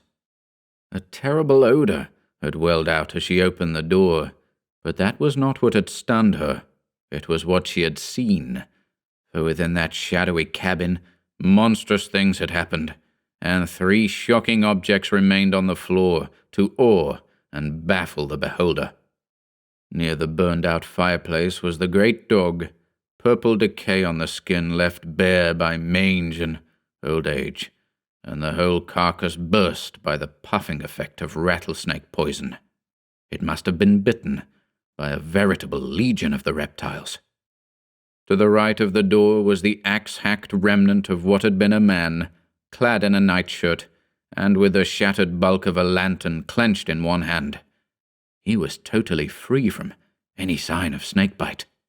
Near him lay the ensanguined axe, carelessly discarded, and wriggling flat on the floor was a loathsome, vacant-eyed thing that had been a woman, but was now only a mute, mad caricature. All that this thing could do was to hiss and hiss and hiss. But the doctor and I were brushing cold drops from our foreheads by this time. He poured something from a flask on his desk, took a nip, and handed another glass to me. I could only suggest, tremulously and stupidly. So, Walker had only fainted that first time? The screams roused him, and the axe did the rest? Yes. Dr. McNeil's voice was low, but he met his death from snakes just the same. It was his fear working in two ways. It made him faint, and it made him fill his wife with the wild stories that caused her to strike out when she thought she saw the snake devil. I thought for a moment. And Audrey? Wasn't it queer how the Curse of Yig seemed to work itself out on her? I suppose the impression of hissing snakes had been fairly ground into her. Yes, there were lucid spells at first, but they got to be fewer and fewer. Her hair came white at the roots as it grew, and later began to fall out. The skin grew blotchy, and when she died, I interrupted with a start. Died? Then what was that thing downstairs? McNeil spoke gravely. That is what was born to her 3/4 of a year afterward. There were 3 more of them. 2 were even worse. But this is the only one that lived.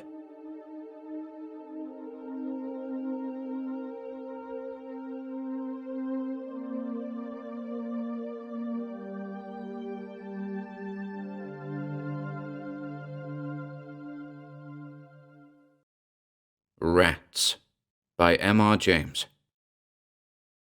And if you was to walk through the bedrooms now, you'd see the ragged, mouldy bedclothes a-heaving and a-heaving like seas. And a-heaving with what, he says? Why, with the rats under 'em. But was it with the rats? I ask because in another case it was not. I cannot put a date to the story, but I was young when I heard it, and the teller was old. It is an ill-proportioned tale, but that is my fault, not his. It happened in Suffolk, near the coast, in a place where the road makes a sudden dip and then a sudden rise. As you go northward, at the top of that rise, stands a house on the left of the road. It is a tall red-brick house, narrow for its height. Perhaps it was built about 1770. The top of the front has a low triangular pediment with a round window in the centre. Behind it are stables and offices, and such garden as it has is behind them. Scraggy Scotch firs are near it. An expanse of gorse-covered land stretches away from it. It commands a view of the distant sea from the upper windows of the front. A sign on a post stands before the door, or did so stand, for though it was an inn of repute once, I believe it is so no longer. To this inn came my acquaintance, Mr. Thompson, when he was a young man, on a fine spring day, coming from the University of Cambridge, and desirous of solitude in tolerable quarters, and time for reading. These he found, for the landlord and his wife had been in service and could make a visitor comfortable, and there was no one else staying in the inn. He had a large room on the first floor commanding the road and the view, and if it faced east, why, that could not be helped. The house was well built and warm. He spent very tranquil and uneventful days, work all the morning, an afternoon perambulation of the country round, a little conversation with country company or the people of the inn in the evening, over the then fashionable drink of brandy and water, a little more reading and writing, and bed, and he would have been content that this should continue for the full month he had at disposal. So well was his work progressing, and so fine was the April of that year, which I have reason to believe was that which Orlando Whistlecraft chronicles in his weather record as the charming year. One of his walks took him along the northern road, which stands high and traverses a wide common called a heath. On the bright afternoon when he first chose this direction, His eye caught a white object some hundreds of yards to the left of the road, and he felt it necessary to make sure what this might be. It was not long before he was standing by it, and found himself looking at a square block of white stone, fashioned somewhat like the base of a pillar, with a square hole in the upper surface. Just such another you may see at this day on Thetford Heath. After taking stock of it, he contemplated for a few minutes the view, which offered a church tower or two, some red roofs of cottages and windows winking in the sun, and the expanse of sea, also with an occasional wink and gleam upon it, and so pursued his way. In the desultory evening talk in the bar, he asked why the white stone was there on the common. "A old-fashioned thing, that is," said the landlord, Mr. Betts. "We was none of us alive when that was put there." "That's right," said another. "It stands pretty high," said Mr. Thompson. "I dare say a sea mark was on it some time back." "Ah, yes," Mr. Betts agreed. "I have heard they could see it from the boats, but whatever there was, it's fell to bits this long time." "Good job, too," said a third. "'Twarn't a lucky mark, by what the old men used to say. Not lucky for the fishing, I mean to say." "Why ever not?" said Thompson. "Well, I never see it myself," was the answer. "But they had some funny ideas, what I mean peculiar, them old chaps, and I shouldn't wonder but what they made away with it theirselves." It was impossible to get anything clearer than this. The company, never very voluble, fell silent, and when next someone spoke, it was of village affairs and crops. Mr. Betts was the speaker. Not every day did Thompson consult his health by taking a country walk. One very fine afternoon found him busily writing at 3 o'clock. Then he stretched himself and rose, and walked out of his room into the passage. Facing him was another room, then the stairhead, then 2 more rooms, one looking out to the back, the other to the south. At the south end of the passage was a window to which he went, considering with himself that it was rather a shame to waste such a fine afternoon. However, work was paramount just at the moment. He thought he would just take 5 minutes off and go back to it. And those 5 minutes he would employ, the Bettses could not possibly object to looking at the other rooms in the passage, which he had never seen. Nobody at all, it seemed, was indoors. Probably, as it was market day, they were all gone to the town, except perhaps a maid in the bar. Very still the house was, and the sun shone really hot. Early flies buzzed in the window panes. So he explored. The room facing his own was undistinguished, except for an old print of Bury St. Edmunds. The 2 next him on his side of the passage were gay and clean, with 1 window apiece, whereas his had 2. Remained the southwest room, opposite to the last which he had entered. This was locked, but Thompson was in a mood of quite indefensible curiosity, and feeling confident that there could be no damaging secrets in a place so easily got at, he proceeded to fetch the key of his own room, and when that did not answer, to collect the keys of the other 3. One of them fitted, and he opened the door.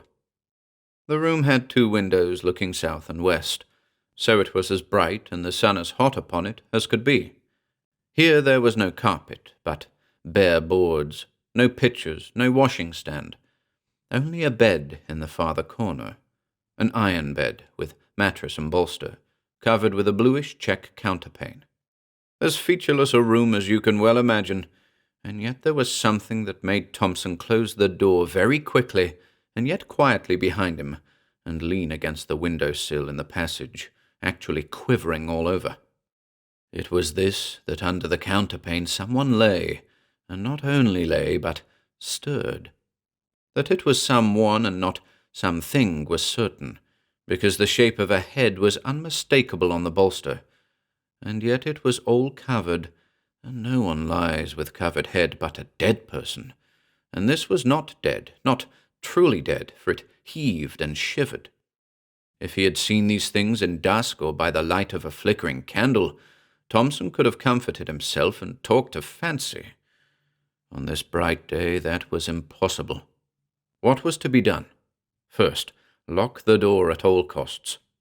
Very gingerly, he approached it and, bending down, listened, holding his breath. perhaps there might be a sound of heavy breathing and a prosaic explanation. There was absolute silence. But as, with a rather tremulous hand, he put the key into its hole and turned it, it rattled, and on the instant a stumbling, padding tread was heard, coming towards the door. Thompson fled like a rabbit to his room and locked himself in. Futile enough, he knew it was. Would doors and locks be any obstacle to what he suspected? But it was all he could think of at the moment, and in fact nothing happened. Only there was a time of acute suspense, followed by a misery of doubt as to what to do. The impulse, of course, was to slip away as soon as possible from a house which contained such an inmate. But only the day before, he had said he should be staying for at least a week more, and how, if he changed plans, could he avoid the suspicion of having pried into places where he certainly had no business? Moreover, either the Bettses knew all about the inmate and yet did not leave the house, or knew nothing, which equally meant that there was nothing to be afraid of, or knew just enough to make them shut up the room, but not enough to weigh on their spirits. In any of these cases it seemed that not much was to be feared, and certainly so far he had had no sort of ugly experience. On the whole, the line of least resistance was to stay. Well, he stayed out his week. Nothing took him past that door, and often as he would pause in a quiet hour of day or night in the passage and listen, no sound whatever issued from that direction. You might have thought that Thompson would have made some attempt at ferreting out stories connected with the inn, hardly perhaps from Betts, but from the parson of the parish or old people in the village. But no, the reticence which commonly falls on people who have had strange experiences and believe in them was upon him. Nevertheless, as the end of his stay drew near, his yearning after some kind of explanation grew more and more acute. On his solitary walks he persisted in planning out some way, the least obtrusive, of getting another daylight glimpse into that room, and eventually arrived at this scheme. He would leave by an afternoon train, about 4 o'clock. When his fly was waiting, and his luggage on it, he would make one last expedition upstairs to look round his own room and see if anything was left unpacked. And then, with that key which he had contrived to oil, as if that made any difference, the door should once more be opened for a moment, and shut. So it worked out. The bill was paid, the consequent small talk gone through while the fly was loaded. Pleasant part of the country, been very comfortable, thanks to you and Mrs. Betts. Hope to come back sometime. On one side. On the other, very glad you found satisfaction, sir. Done our best. Always glad to have your good word. Very much favoured we've been with the weather, to be sure. Then I'll just take a look upstairs in case I've left a book or something out. No, don't trouble. I'll be back in a minute. And, as noiselessly as possible, he stole to the door and opened it.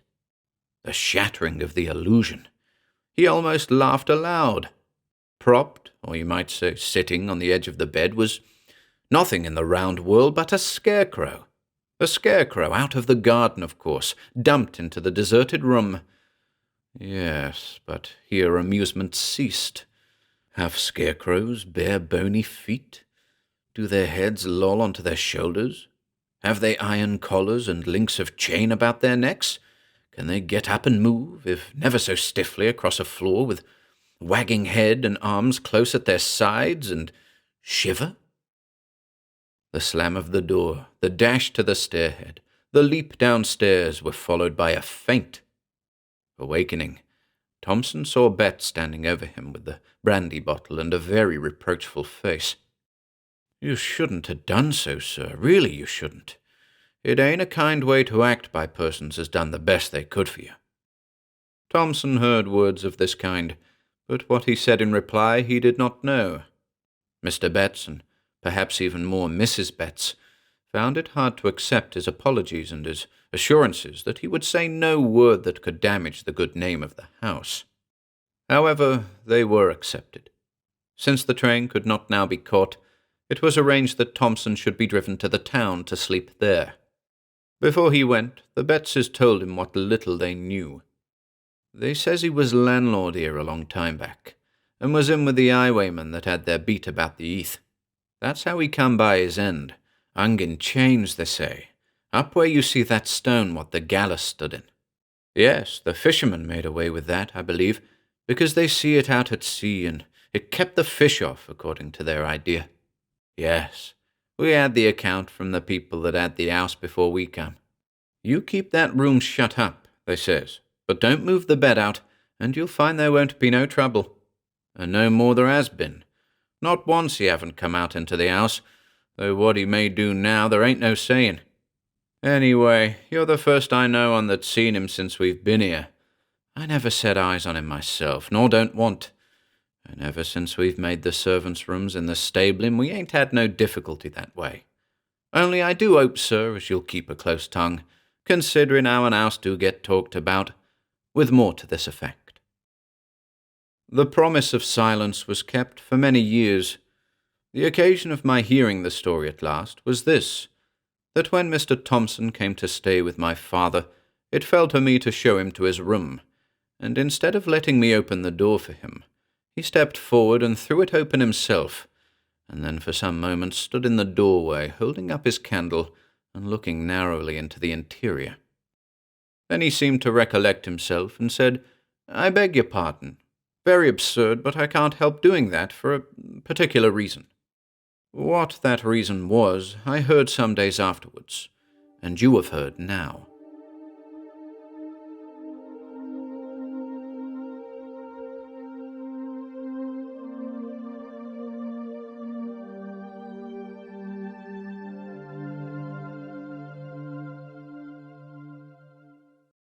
The Resurrection of the Rattlesnake by Clark Ashton Smith. No, as I've told you fellows before, I haven't a red cent's worth of faith in the supernatural. The speaker was Arthur Avilton, whose tales of the ghostly and macabre had often been compared to Poe, Bierce, and Machen. He was a master of imaginative horrors, with a command of diabolically convincing details, of monstrous cobweb suggestions that had often laid a singular spell on the minds of readers who were not ordinarily attracted or impressed by literature of that type. It was his own boast often made that all his effects were secured in a purely ratiocinative, even scientific manner, by playing on the element of subconscious dread, the ancestral superstition latent in most human beings. But he claimed that he himself was utterly incredulous of anything occult or phantasmal, and that he had never in his life known the slightest tremor of fear concerning such things. Avilton's listeners looked at him a little questioningly. They were John Godfrey, a young landscape painter, and Emile Schuler, a rich dilettante, who played in alternation with literature and music, but was not serious in his attentions to either. Both were old friends and admirers of Avilton, at whose house on Sutter Street in San Francisco they had met by chance that afternoon. Avilton had suspended work on a new story to chat with them and smoke a sociable pipe. He still sat at his writing table, with a pile of neatly written foolscap before him. His appearance was as normal and non-eccentric as his handwriting, and he might have been a lawyer or doctor or chemist, rather than a concocter of bizarre fiction. The room, his library, was quite luxurious in a sober, gentlemanly sort of fashion, and there was little of the outre in its furnishings. The only unusual notes were struck by 2 heavy brass candlesticks on his table, wrought in the form of rearing serpents, and a stuffed rattlesnake that was coiled on top of one of the low bookcases. "Well," observed Godfrey, "if anything could convince me of the reality of the supernatural, it would be some of your stories, Avilton. I always read them by broad daylight. I wouldn't do it after dark on a bet. That one about the invisible phantasm with bloody footprints, for example. By the way, what's the yarn you're working on now?" "It's about a stuffed serpent that suddenly comes to life," replied Avilton. "I'm calling it The Resurrection of the Rattlesnake. I got the idea while I was looking at my rattler this morning." "And I suppose you'll sit here by candlelight tonight," put in Shula, "and go on with your cheerful little horror without turning a hair." It was well known that Avilton did much of his writing at night. Avilton smiled. "Darkness always helps me to concentrate. And, considering that so much of the action in my tales is nocturnal, the time is not inappropriate." "You're welcome," said Shula in a jocular tone. He arose to go, and Godfrey also found that it was time to depart. "Oh, by the way," said their host, "I'm planning a little weekend party. Would you fellows care to come over next Saturday evening? There'll be 2 or 3 others of our friends. I'll have this story off my chest by then, and we'll raise the roof." Godfrey and Shula accepted the invitation and went out together. Since they both lived across the bay in Oakland, and both were on their way home, they caught the same car to the ferry. "Old Avilton is certainly a case of the living contradiction, if ever there was one," remarked Shula. "Of course, no one quite believes in the occult or the necromantic nowadays, but anyone who can cook up such infernally realistic horrors, such thoroughgoing hair frizzles as he does, simply hasn't the right to be so cold-blooded about it. I claim that it's really indecent." "I agree," rejoined his companion. "He's so damnably matter-of-fact that he arouses in me a sort of Halloween impulse. I want to dress up in an old sheet and play ghost or something, just to jar him out of that skeptical complacency of his." "The gods and little ghosties," cried Shula. "I've got an inspiration. Remember what Avilton told us about the new story he's writing? About the serpent that comes to life?" He unfolded the prankish idea he had conceived, and the two laughed like mischievous schoolboys plotting some novel deviltry. "Why not? It should give the old lad a real thrill," chuckled Godfrey. "And he'll think that his fictions are more scientific than he ever dreamed before." "I know where I can get one," said Shula. "I'll put it in a fishing creel and hide the creel in my valise next Saturday when we go to Avilton's. Then we can watch our chance to make the substitution."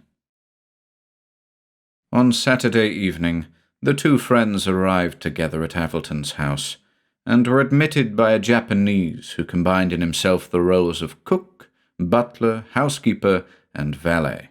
The other guests, 2 young musicians, had already come, and Avilton, who was evidently in a mood for relaxation, was telling them a story, which, to judge from the continual interruptions of laughter, was not at all in the vein for which he had grown so famous. It seemed almost impossible to believe that he could be the author of the gruesome and brain-freezing horrors that bore his name. The evening went successfully, with a good dinner, cards, and some pre-war bourbon, and it was after midnight when Avilton saw his guests to their chambers and sought his own. Godfrey and Shula did not go to bed, but sat up talking in the room they occupied together till the house had grown silent, and it was probable that everyone had fallen asleep.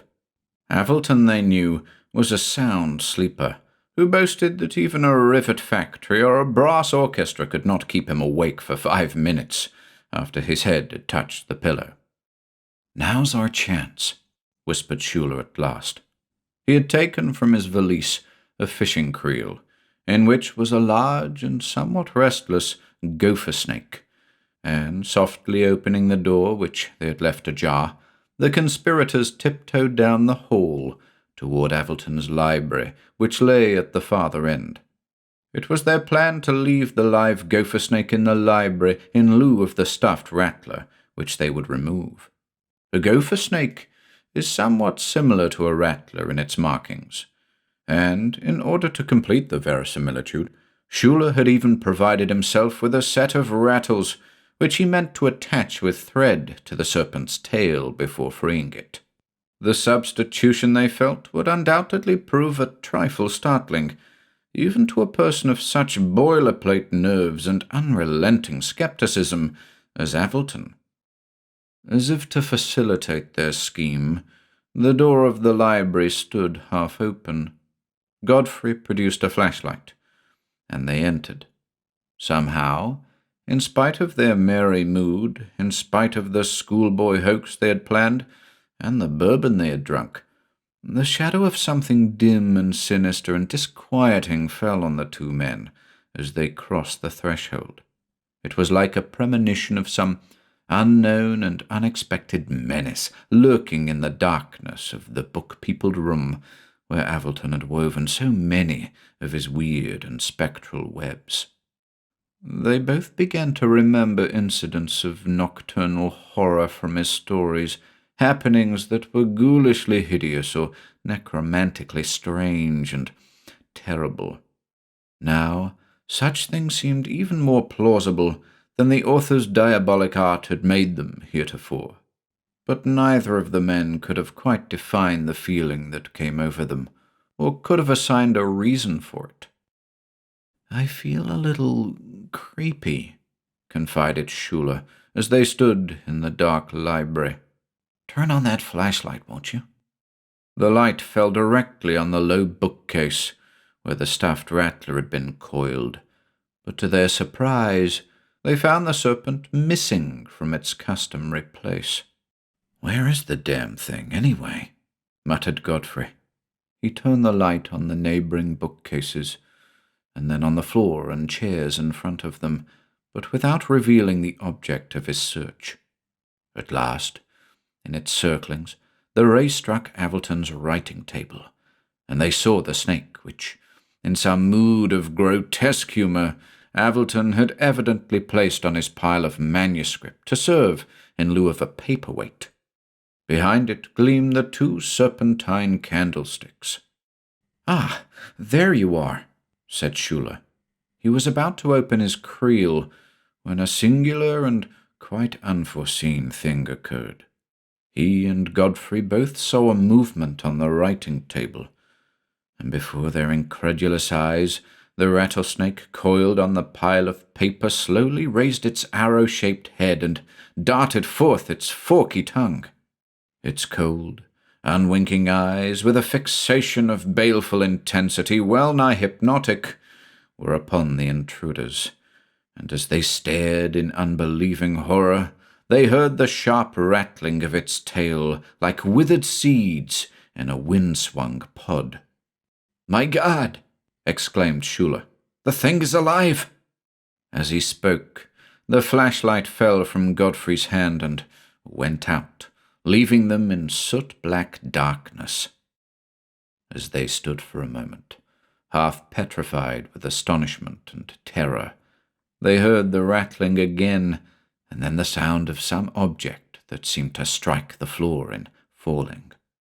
Once more, in a few instants, there came the sharp rattle, this time almost at their very feet. Godfrey screamed aloud, and Shula began to curse incoherently as they both turned and ran toward the open door.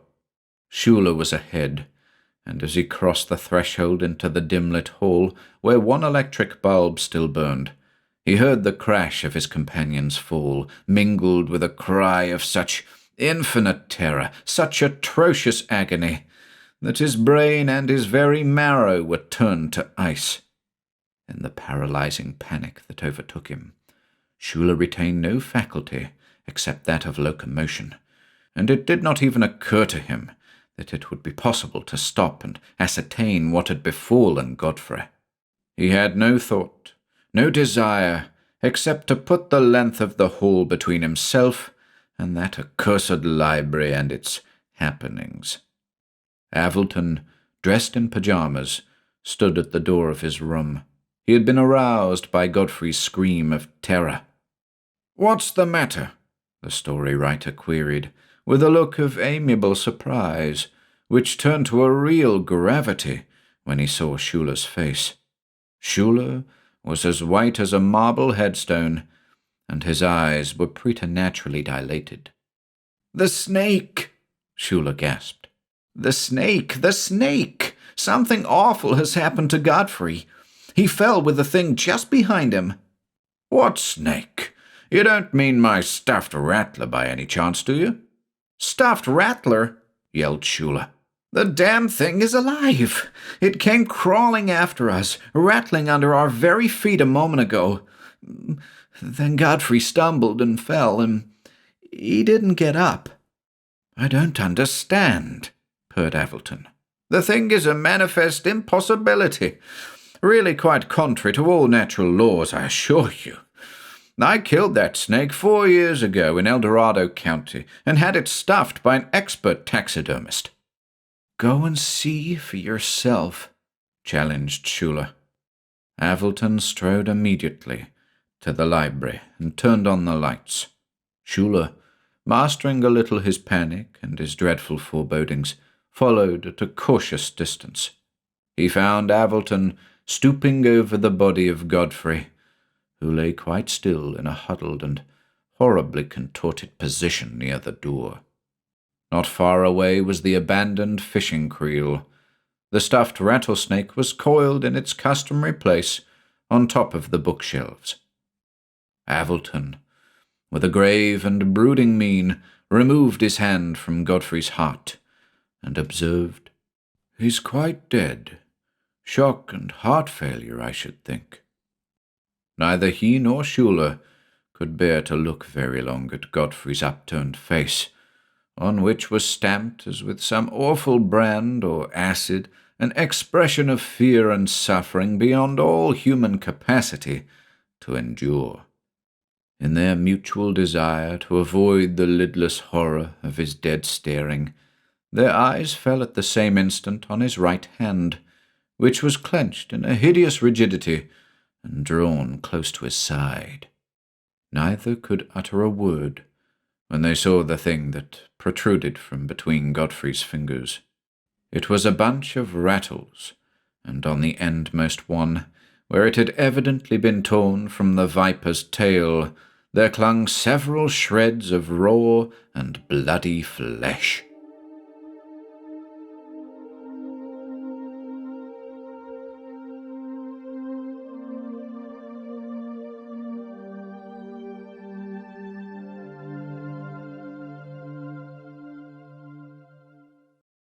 The Mist Monster by Granville S. Hoss.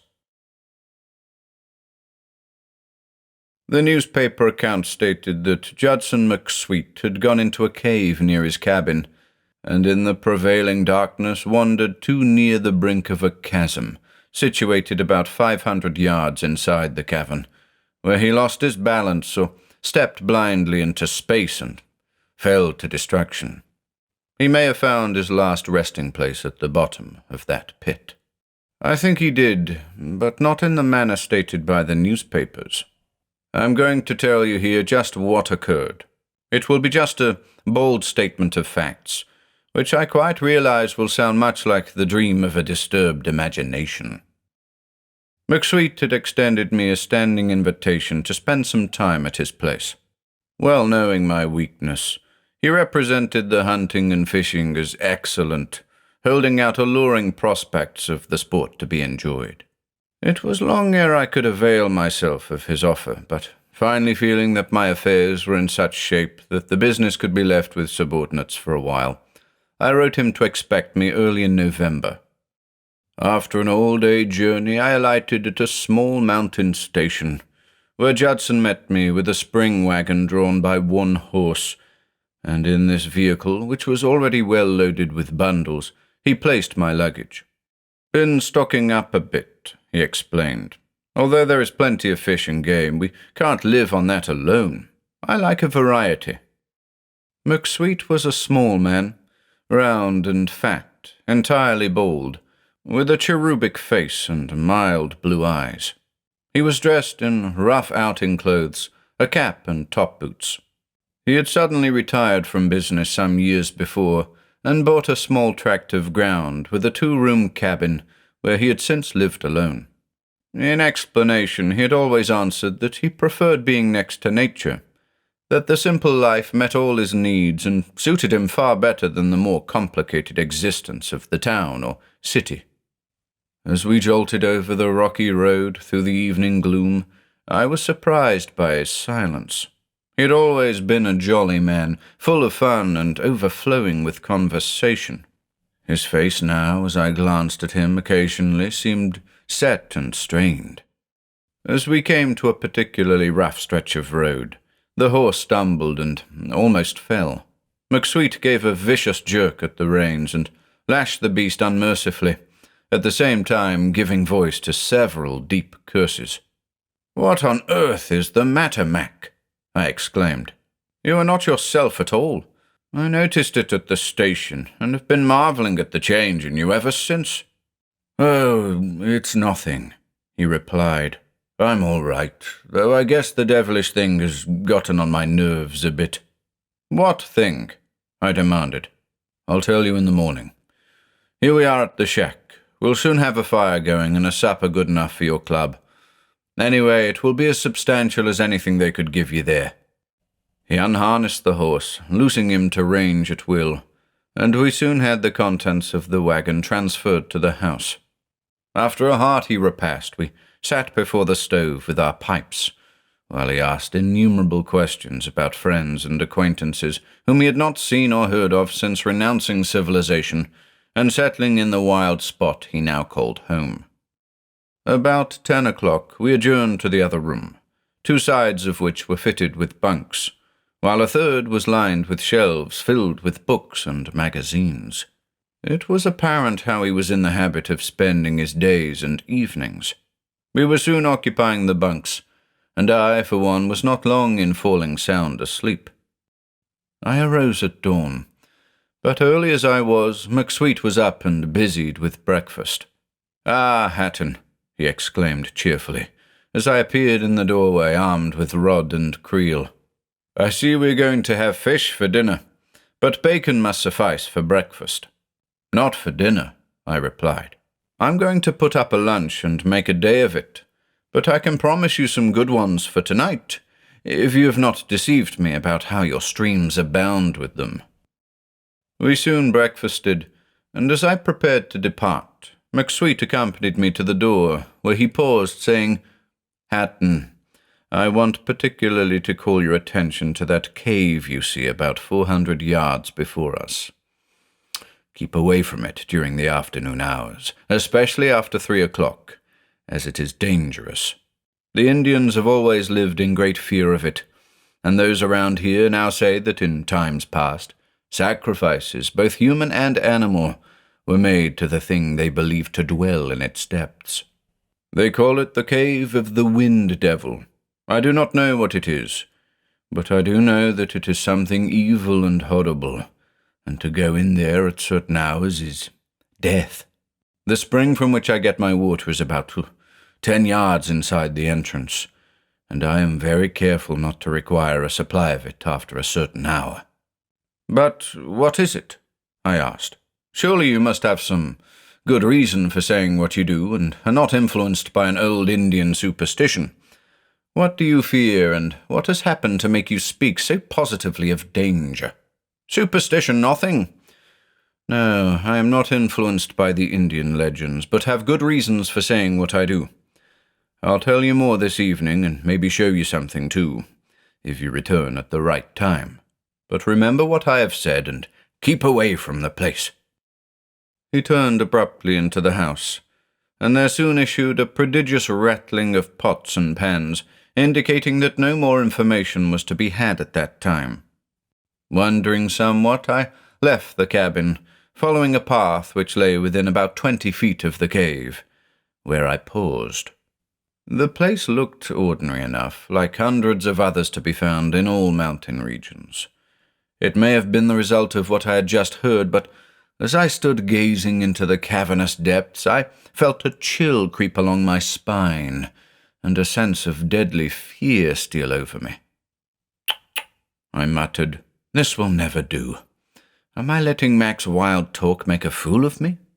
Turning in a sort of panic, I hurried on toward the river. It was a fine morning, crisp and cold, with a touch of frost in the air.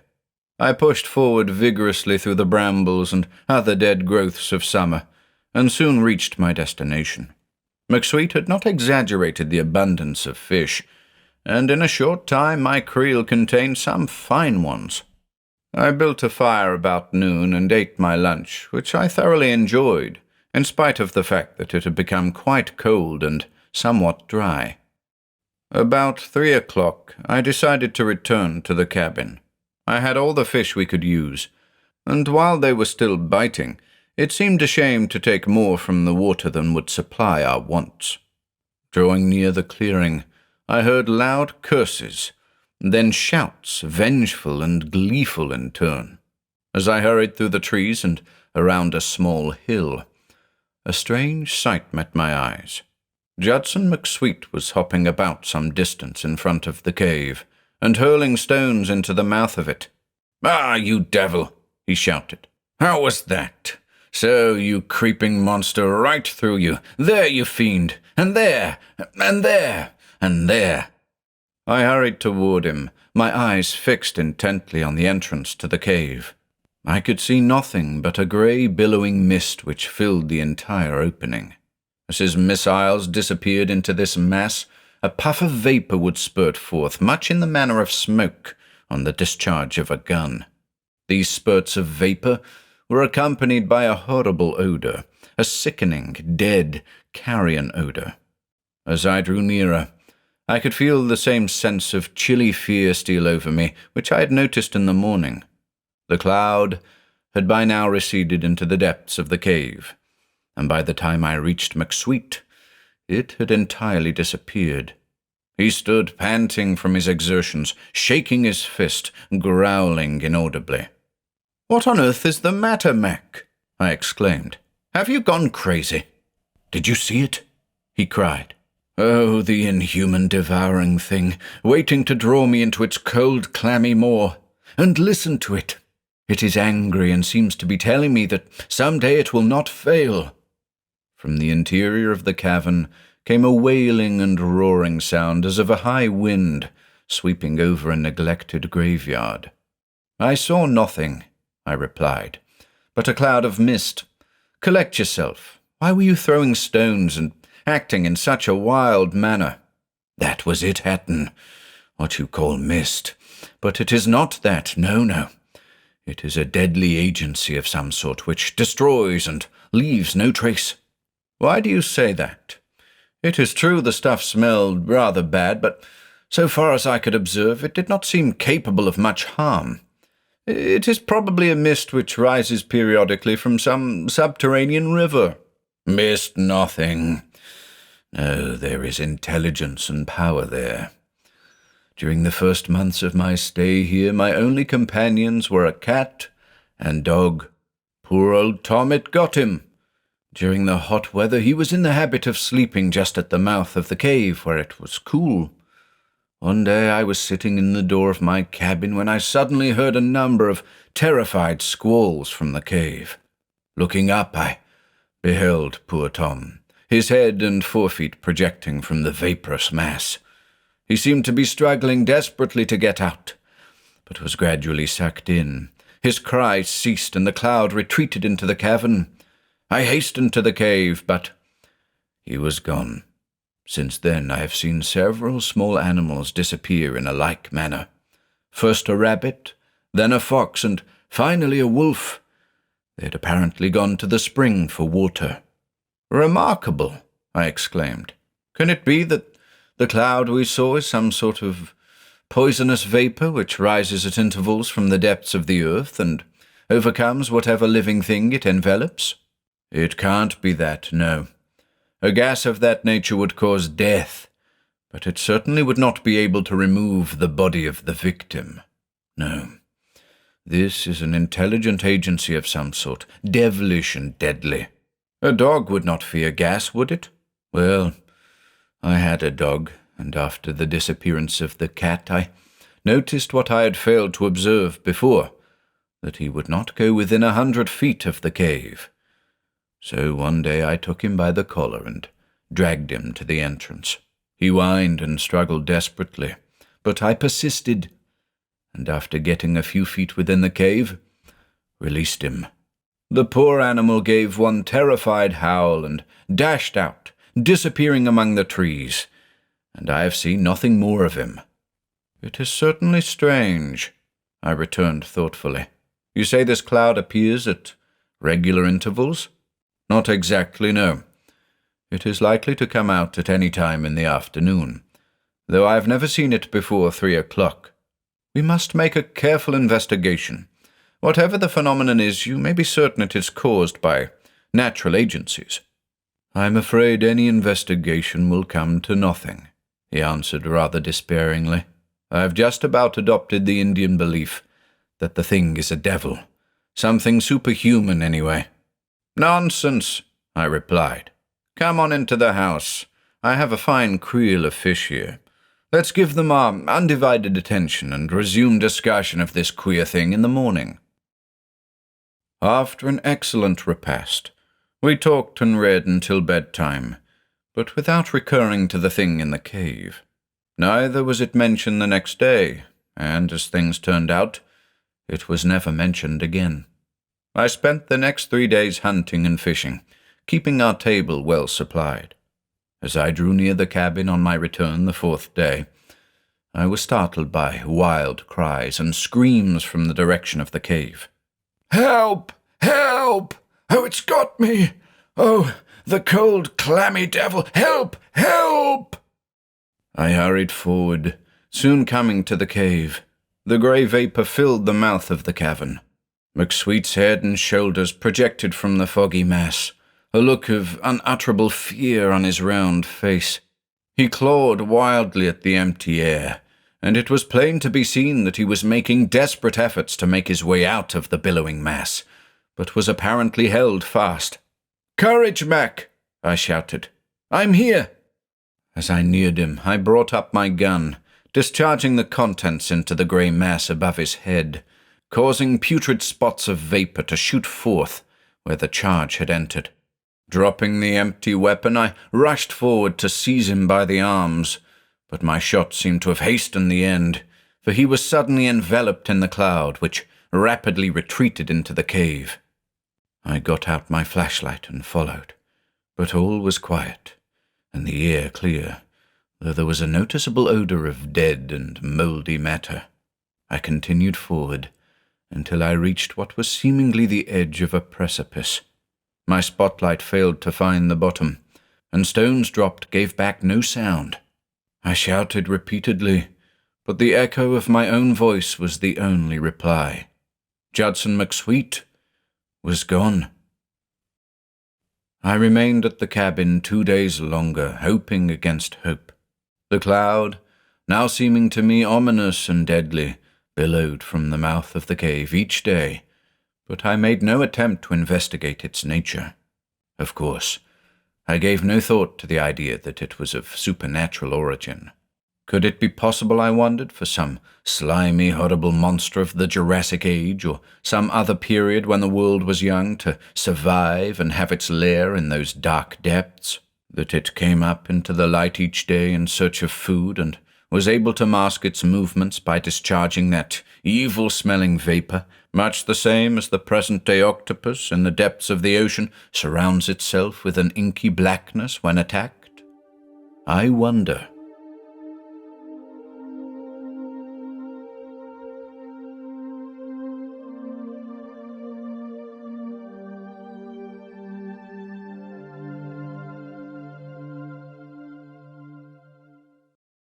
The Dunstable Horror by Arthur Pendragon. 1. A paleographer cannot be thought a madman. To avoid such a charge, I have suppressed until my retirement the story which I now add to this book of memoirs. Do not doubt the accuracy of the tale. My memory has not failed me in probing the skin of this earth. It could not betray me now, for I bear like an old unclosed wound the remembrance of that horror in the forest north of Dunstable.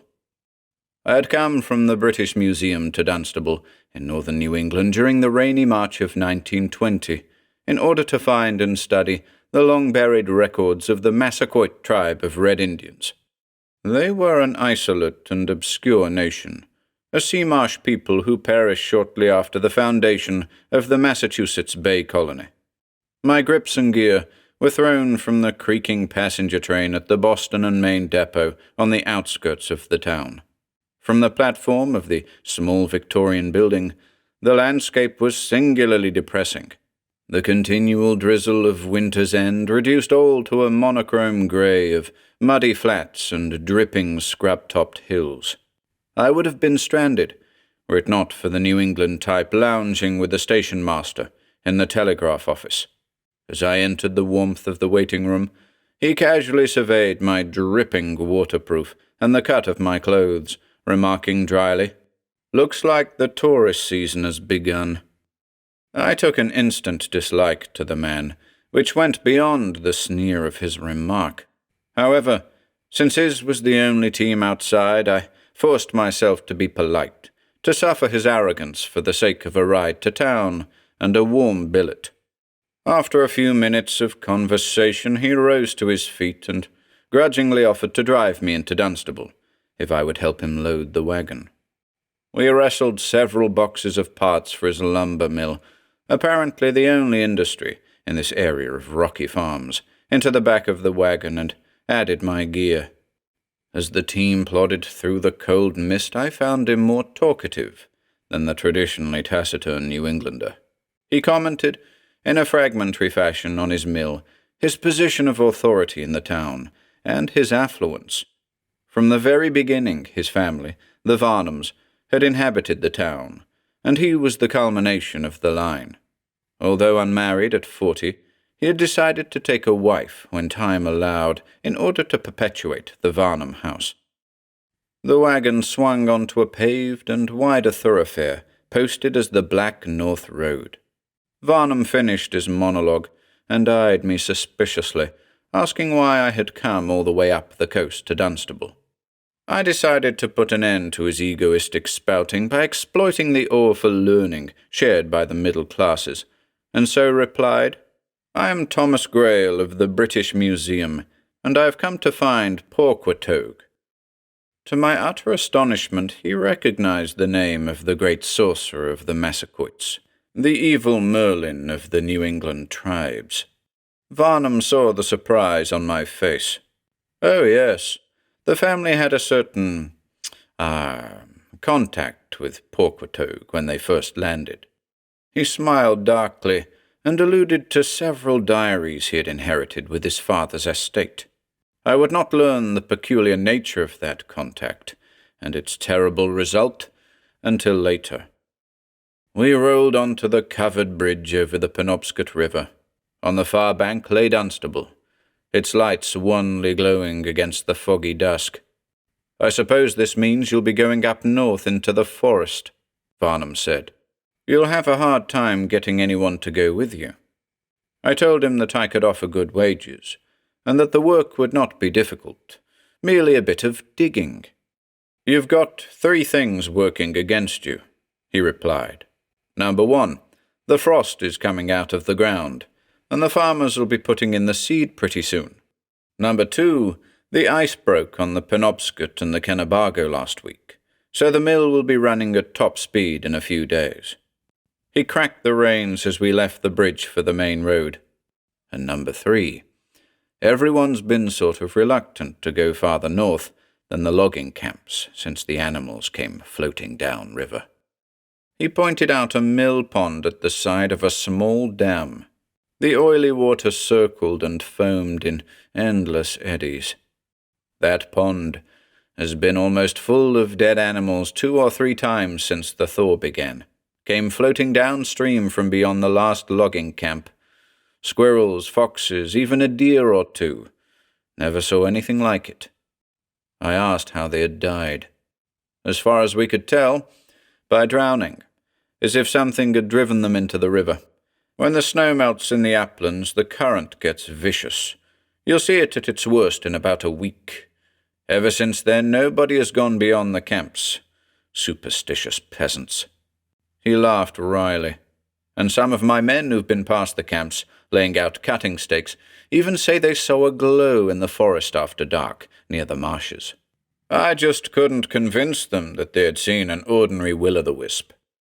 I recognized the popular name for Ignis fatuus, a light seen at night moving across bogs, thought to be caused by the slow oxidation of gases from rotting vegetation. "But surely," I said, "they must see that sort of thing often around here, judging from the number of fens I passed on the train." Varnum snorted. They all said this light was different, steady, not flickering, and moving from the marshes into the forest. "They're just trying to get out of camp duty, lazy oxes. I have to keep after them all the time." We reined up before the Dunstable Inn, which looked as though it had received its last repair in colonial times. "Well, that's what you're up against, Mr. Grail of the British Museum." Varnum dropped my bags into the muddy street. "If you're going to come all this way to dig up a 300-year-old Indian, you've got to expect little problems like this. If you ask me, you grave robbers are all a little bit off." He laughed and rained on the team, spattering me with mud as the wagon was enveloped in the steady drizzle. Chilled and disgusted, I collected my gear and entered the inn. Varnum was correct in his prediction about the difficulty of obtaining guide service. The following morning, after a restive night in a battered four-poster, I began to make the rounds. At the feed and general store, I was met with the reticence and suspicion of the Highland New Englanders. The booted farmers and hands fell silent when I entered, awed by my accent. When I told them of my purpose, they shifted their bodies uneasily. I promised a good week's wages, and in some I could see raging the battle between the desire for money and some strange dread. But they all hung back, muttering lame excuses, saying, "You're sure to get someone at the mill." The mill pond was already filling with rafts of logs ridden downstream by the pikemen. The rasp of a giant saw somewhere in the bowels of the mill trembled across the damp air. At the hiring office, I was informed that the mill was laying on a second shift that night, and that no one would be available for a week's leave. Furthermore, the foreman doubted that I would be able to get a single townsman to accompany me, because the news of the dead animals and the light in the forest had made the residents fearful of travelling beyond the logging camps on the two rivers. When I left the office, a small crowd of workers had gathered on the bank of a short canal, which ran from the mill pond into large dark orifices beneath the brick building, in which the rushing water turned underground wheels to power the saw. A line of wooden floats connected by a heavy chain closed the mouth of the canal against any influx of debris which might jam the wheels. Bobbing against this guard line were the bodies of numerous small animals. I walked into the knots of loitering mill hands for a closer look at the animals. Grey squirrels, chipmunks, and several large hares, forest dwellers which generally avoid the water. The squirrel which I examined bore no marks of disease or violence. It had apparently drowned, since the chest cavity was heavy with water. I remember that Varnum had spoken of similar occurrences during the past weeks, and a curious fear touched me for an instant. Had these animals actually sought out a water death, like the lemmings which I had seen literally choking the Trondheim fjord in Norway the previous year? Or had something driven them before it, something so repugnant to even their coarse animal mentality that they preferred the water they abhorred to its presence? I returned to the inn that afternoon, puzzled both by the sight of the animals at the mill and by the fear of the townspeople at the mere mention of going north beyond the lumber camps. If necessary, I could go it alone. The previous autumn I had sighted from the air what I believed to be the remains of the Chief Massaquoi campsite, but the location was 35 miles north of Dunstable, through an alien forest, and the going would not be easy. I had not long been at the inn when a servant called with a message that Mr. Varnum would be pleased to entertain me at dinner that evening. Any company would have been preferable to the loneliness of the town after dark. So I accompanied the man in a wagon to the Varnum house, mystified at the sudden largesse of a person who seemed to resent my presence as one whom he could not awe with his authority. My host met me at the door of his manse-like stone house. As he conducted me to his drawing-room, he smiled knowingly. "I hear you weren't too successful at the feed store and mill today." "No," I said. "All the men I asked seemed too busy for the project. Or perhaps they were a bit afraid at the prospect of going beyond the camps. Craven, superstitious bumpkins, the lot of them.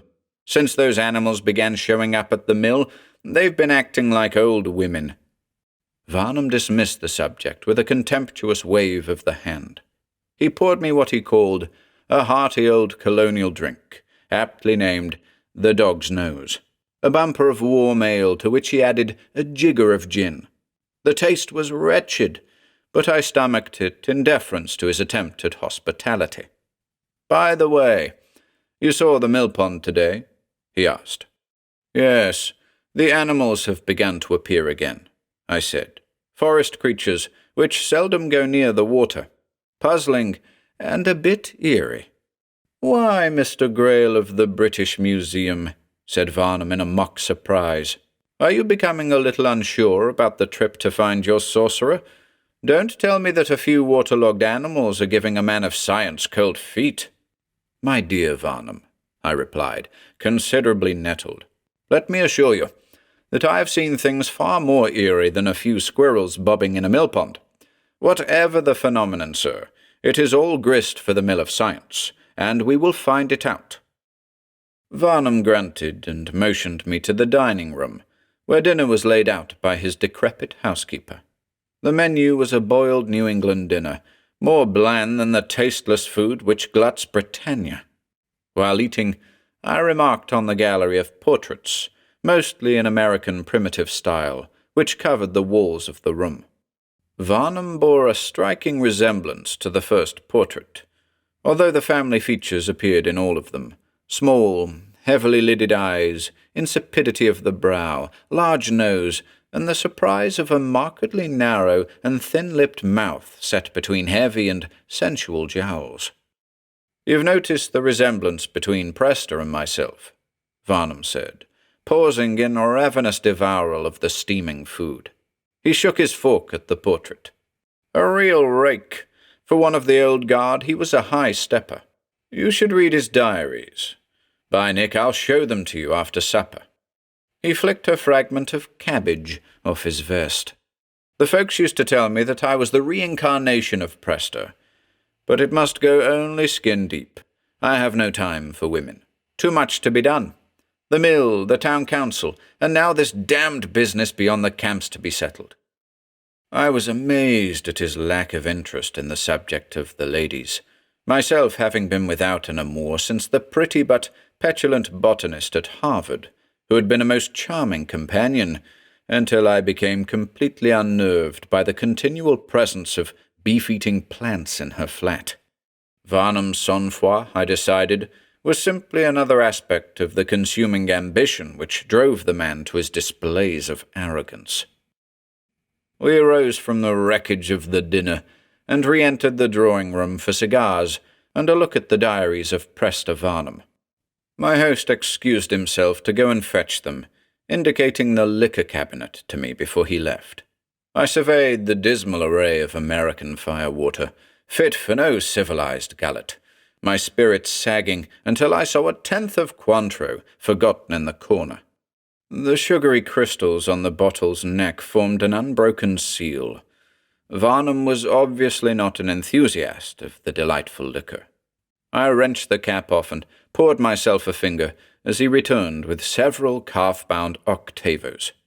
Varnum at first persisted in showing me the sections chronicling the romantic peccadilloes of his ancestor. These were of little interest, merely egomaniacal neighings of no great literary or historical merit. Far more to my use was the matter concerning the extinction of the Massaquoi tribe, of whose annihilation Prester was the root cause. The cramped and minuscule script cold-bloodedly narrated the tragedy of this race. In the spring of 1657, Prester Varnum, accompanied by his Mohegan guide, Mam Tunk, had passed from the hamlet of Dunstable northward, along the Penobscot, seeking the extent of the pine resources in that area. During the journey, they had surprised a woman of the Massaquoits. Putting aside his stern Calvinism for the nonce, Prester had enjoyed her, despite Mam Tunk's warning about reprisals against Dunstable by her tribe. The woman later escaped and fled in shame back to her people. Not long after, Prester had fallen ill with a fever in the forest, and was brought back to the settlement in a travois by the Mohegan. When they arrived, the town was in the grip of the second outbreak of plague since its foundation 9 years before. Worse, a friendly savage had informed the inhabitants that because a colonist had molested a wife of Porquatogue, the Massaquoit shaman, the tribe was preparing for war. During that black summer, Dunstable buried its dead and readied itself for the Massaquoit onslaught. Smallpox claimed over a third of the villages, including Mam Tunk. But Prester Varnum recovered, and was strong again by the time it was discovered that the Massaquoits had perished to a man, infected by the unknown white through the wife of Porquatogue. The carrier who brought the news also spoke of the curse which the sorcerer had levied upon the defiler of his wife, that the line of descent which produced such a man would end most horribly, and in the same manner as the extinction of the Massaquoits. However, Prester discounted this as superstition, and indeed came to a peaceful death in his sleep at 72, leaving many children to mourn him both in Dunstable and the nearby Indian camps. I closed the diaries of Prester Varnum and exhaled slowly. The narration of the needless extinction of the Massaquoits had depressed me considerably. But the flare of a match as my host lit his cold cigar, and then mine, brought me back among the living. Varnum cleared his throat importantly. He had become increasingly impatient as I lost myself in the pages of his ancestor. "You've probably been wondering all evening why I invited you," he said. This phenomenon, as you call it, is beginning to be troublesome to me. There are some fine stands of pine beyond the last camp, between the Penobscot and the marshes. I'll have that lumber at any price." "If you can get your crews to go into the area," I said. "They seem to have little stomach for it." Varnum took a deep draught of bourbon. "Exactly. As long as these animals that keep floating down river are unexplained, my boys'll be jumpier than a bull at fly time about getting into that timber. We know the animals drowned. The vet examined a few and found nothing from disease, no marks or broken skin, no singed fur from a brush fire, nothing except water in the lungs. The question is, why in hell did they jump into the Penobscot in the first place?" "Perhaps they were driven," I hazarded. "By what?" "The Headless Horseman," I answered, sipping my Cointreau. Varnum failed to detect the note of humour in my voice. "You're not superstitious too, are you?" "It was merely a drollery," I assured him. "Oh. Well, whatever the reason, my friend, I won't have my men harassed by a will-o'-the-wisp and a few sopping animals. I'm going along with you. When do you leave?" I was inwardly seething at being told that I would be accompanied, but allowed little sign of this emotion to betray itself on my face. It would be at least better than going it alone. "I plan to leave day after tomorrow," I replied. "Tomorrow I'll hire the horses at the livery stable." "Good. I'll see you then," said Varnum, rising from his seat. Apparently the evening was over, although it was only 10 o'clock. At the door there were no amenities, simply a curt "good night" by Varnum, as though dismissing an inferior. As I rode in the wagon back to the inn, I found myself boiling over my host's bad manners. For the sake of a guide to my project site, I would suffer the man's company, although it probably would not be the most pleasant 2 weeks I would spend at a site. I consoled myself by fondling the 10th of Cointreau which I had surreptitiously tucked into the inside pocket of my black greatcoat upon leaving. Why waste it on a boor with no palate, I thought, and laughed aloud. The first frogs answered from the marshes where the faint blue will-o'-the-wisp hung over last winter's cattails like an augury. By the time of our meeting 2 days later, I had hired 4 horses, 2 as mounts and 2 for portage. It had taken me almost a full day to prepare the gear we would transport to the burial site of the Massaquoits: the probing bars, shovels, picks, brooms, and padded hardwood boxes which would protect whatever fragile birch-bark rolls had survived. This baggage, plus rations, camping equipment, firearms, and a copy of Pope's Essay on Man, composed the burdens of our 2 pack horses. We left Dunstable as the sun rose on a clear day, a rarity in the New England spring. When I gave Varnum my compass readings and landmark notes on the site, he found that we would be able to use the most northerly of the logging camps as a jumping-off point for the burial ground. Thus, we were able to keep to logging roads and tracks for a good part of the trek. On entering the great New England forest, I experienced an almost religious awe which was never duplicated in any other jungle, veldt, canebrake, or tundra of this earth. A brooding stillness invested all.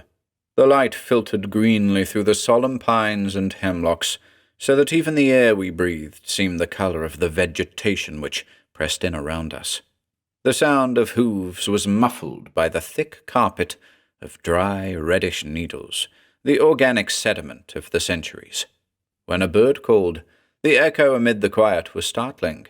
One felt that a blasphemer had defiled a dark and sacred place, and the small towns and hamlets of the forest seemed to share my awe, huddled as they were along the sea marshes, as if they preferred the known dangers of the sullen North Atlantic to the silent encroachments of the dark woods. Their names stark, staunch, reflecting the cold indefatigability of the Yankee settlers: Sabbath Day, Ice Pond, Lanson Depot, Wind Flume, and Bell Shoals. Varnum was immune to such feelings, riding before me with his head sunk into a great woolen muffler, lost in thoughts of cutting schedules, board feet, and distances along the Penobscot to the mill at Dunstable. He also seemed unmoved by the unshakably ominous foreboding which had beset me since leaving the town. I found my mind turning back inexorably to the sight of the animals revolving lifelessly in the black eddies of the mill pond, and to the thought of the blue nimbus, so much like the will-o'-the-wisp, but feared by the lumberman more than the Penobscot at flood.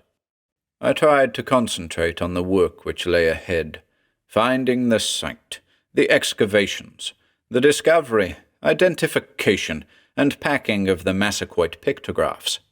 But there, in the greenish light and stillness north of Dunstable, the emotion was irrepressible.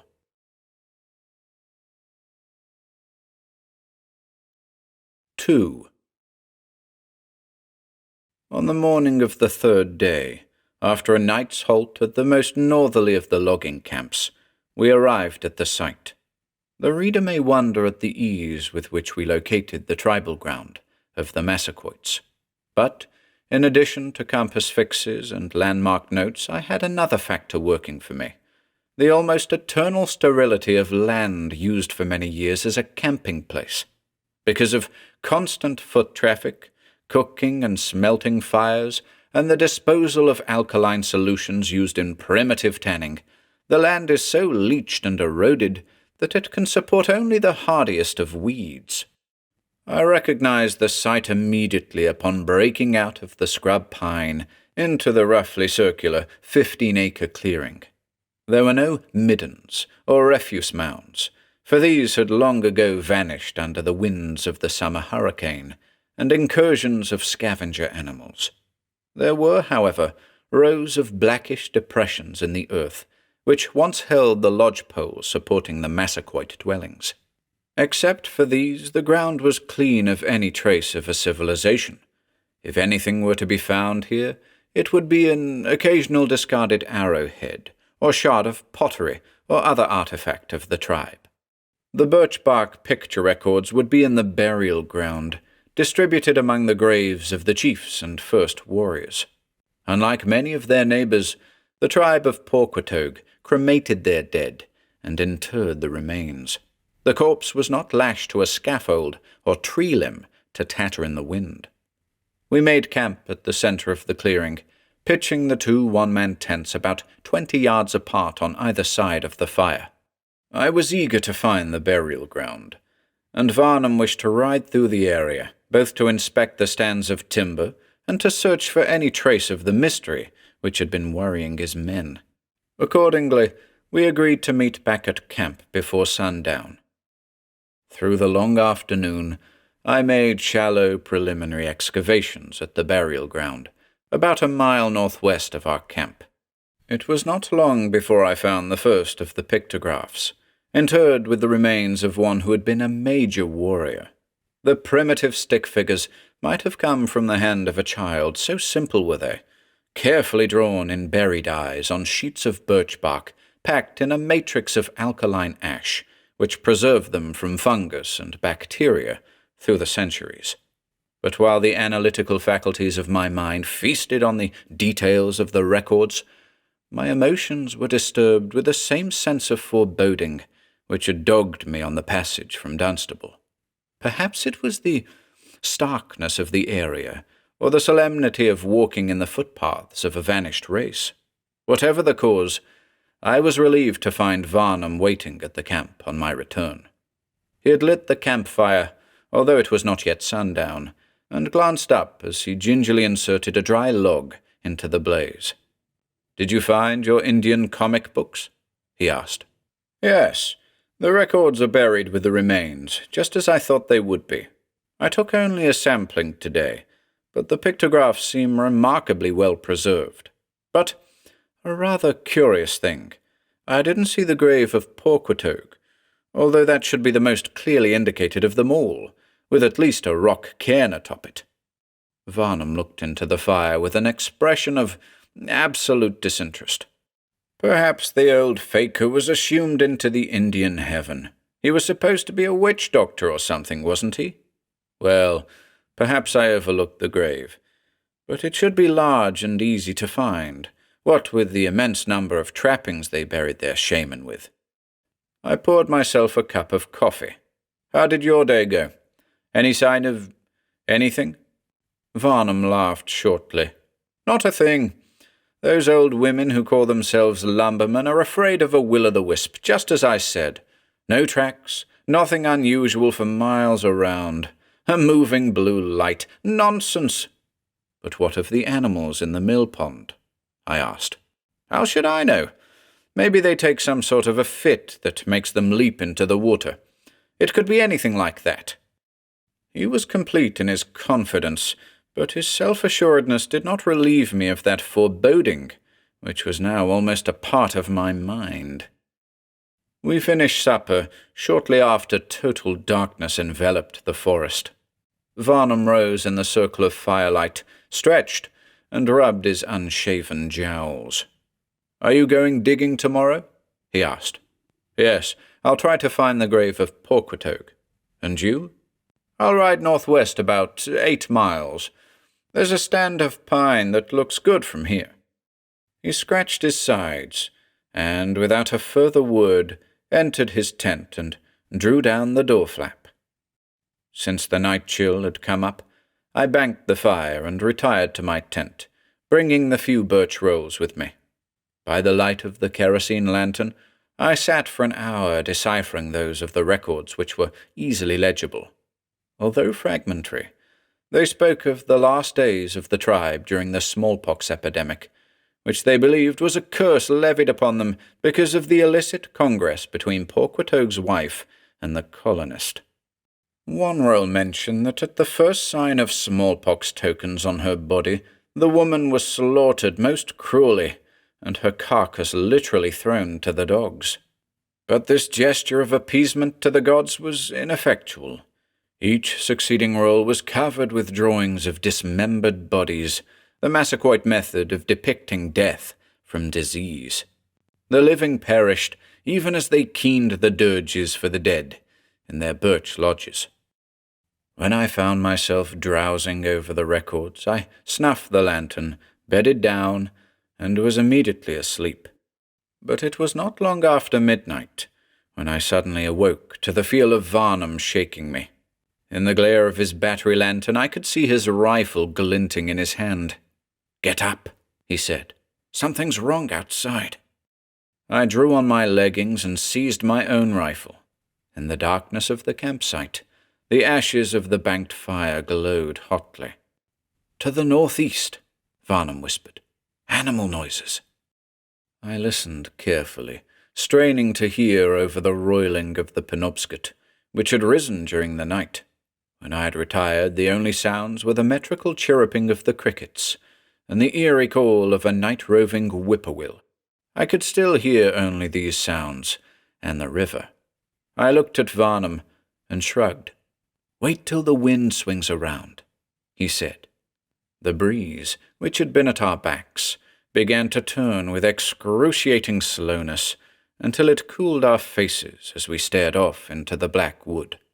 As its direction shifted, the wind brought with it at first the merest suspicion of a sound on the very edge of audibility, which gradually burgeoned into a high murmur.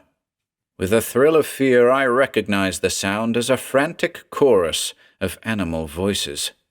"Coming this way," Varnum said. He snapped off the safety on his rifle. "What's driving them?" I asked. "I don't know. Never saw anything like this." Even as he spoke, the murmur became a steady wail of individual yipping ululations. From the edge of the camp came the noise of bodies thudding through the thickets of scrub pine. We dropped to our knees by the tents, rifles at the ready, just as a wave of small, dark shapes burst into the lantern-lit clearing, filling the night with a mad chattering as they swept over the ground. Some of the larger animals could not check their momentum and plunged through the fire, sending a plume of sparks through the tops of the pines and hemlocks. Missing their grips on the dark branches above, squirrels dropped into the light, then scurried in confusion back into the total darkness. Under the press of bodies, the 2 tents collapsed. Loose gear was thrown about the camp and into the thickets on the edge of the clear ground. All at once, a full-grown buck exploded into the clearing and made for us blindly, his great rack of antlers lowered. We fired simultaneously, and the shock of the slugs lifted the spray from his sides as he leapt high in the air, then thudded dead to the earth. All the animals headed unerringly for the Penobscot, as if they were being herded to their destruction. Behind us, we heard splashings as the first of the wave skittered down the steep banks into the flood. But the noise did not subside, a horrible collective moan made in the extremities of terror. Then, as quickly as it had begun, the stampede ended. The night was still again, save for the river, the crickets, and the lone whippoorwill. We waited without a word for 15 minutes, each on one knee, safety still off and torches out, peering into the forest. Although the air was chill, Varnum mopped his brow. "Did you see anything?" I asked. I don't know." Varnum rose hesitantly and began building up the fire. "For a time I thought I saw something. Something blue, like a glow, through the trees, but it was so faint I'm not sure." I was baffled. What could have caused such a flight? There was no fire, no sound except that of the animals, yet they were running for their lives. In the glow of the fire, Varnum's face was haggard. "Do you really think I look like Prester?" he asked. "Why, yes. The resemblance is a bit startling. Why do you ask?" There was a macabre oddity about his question in these circumstances. "Never mind. Just a thought." He laughed, but it was a dry, whickering sound, rooted not in humour, but in fear. For the remainder of the night we sat by the fire, dozing on our rifles, never daring to fall asleep completely. The first timorous glow of dawn through the ground mist rising from the marshes was a welcome sight. With the coming of day, we repegged our tents and retired for a few hours' rest. By 9 o'clock, the fat sun had dispelled the forest chill. Varnum approached me as I tightened the harness about the pack-horse in preparation for the short trek to the burial ground. "Say, how much longer do you want to stay here?" His manner lacked the arrogance which had grated on me at other times. As he spoke, his tone was almost supplicating. "After last night, I'm not sure," I replied. "I had planned to stay at least a week, but now it seems there is something wrong in this forest. The warden should be notified about the animals." "But how much longer?" he asked. "If I can find the grave of Porquatogue today, we can leave in 3 days at the very latest." "Then I'll give you a hand," Varnum said. Apparently his desire to see the timber resources in the area had vanished. We rode to the burial ground, each sunk in his own thoughts. Varnum was undoubtedly troubled by the wave of animals which had come to a watery end in the Penobscot. As for myself, I was frankly puzzled and not a little disturbed. As far as I knew, there was nothing in the natural order that could cause such a phenomenon, except fire, and in the fungused and dripping underbrush that night there had been no fire, save for the eerie but harmless glows over the fens adjoining the river. Disease organisms could cause such madness, but I knew of none that affected such a large number of species simultaneously. Had I been a zoologist, perhaps I would have exulted over the chance of discovering new information about the behaviour of forest dwellers.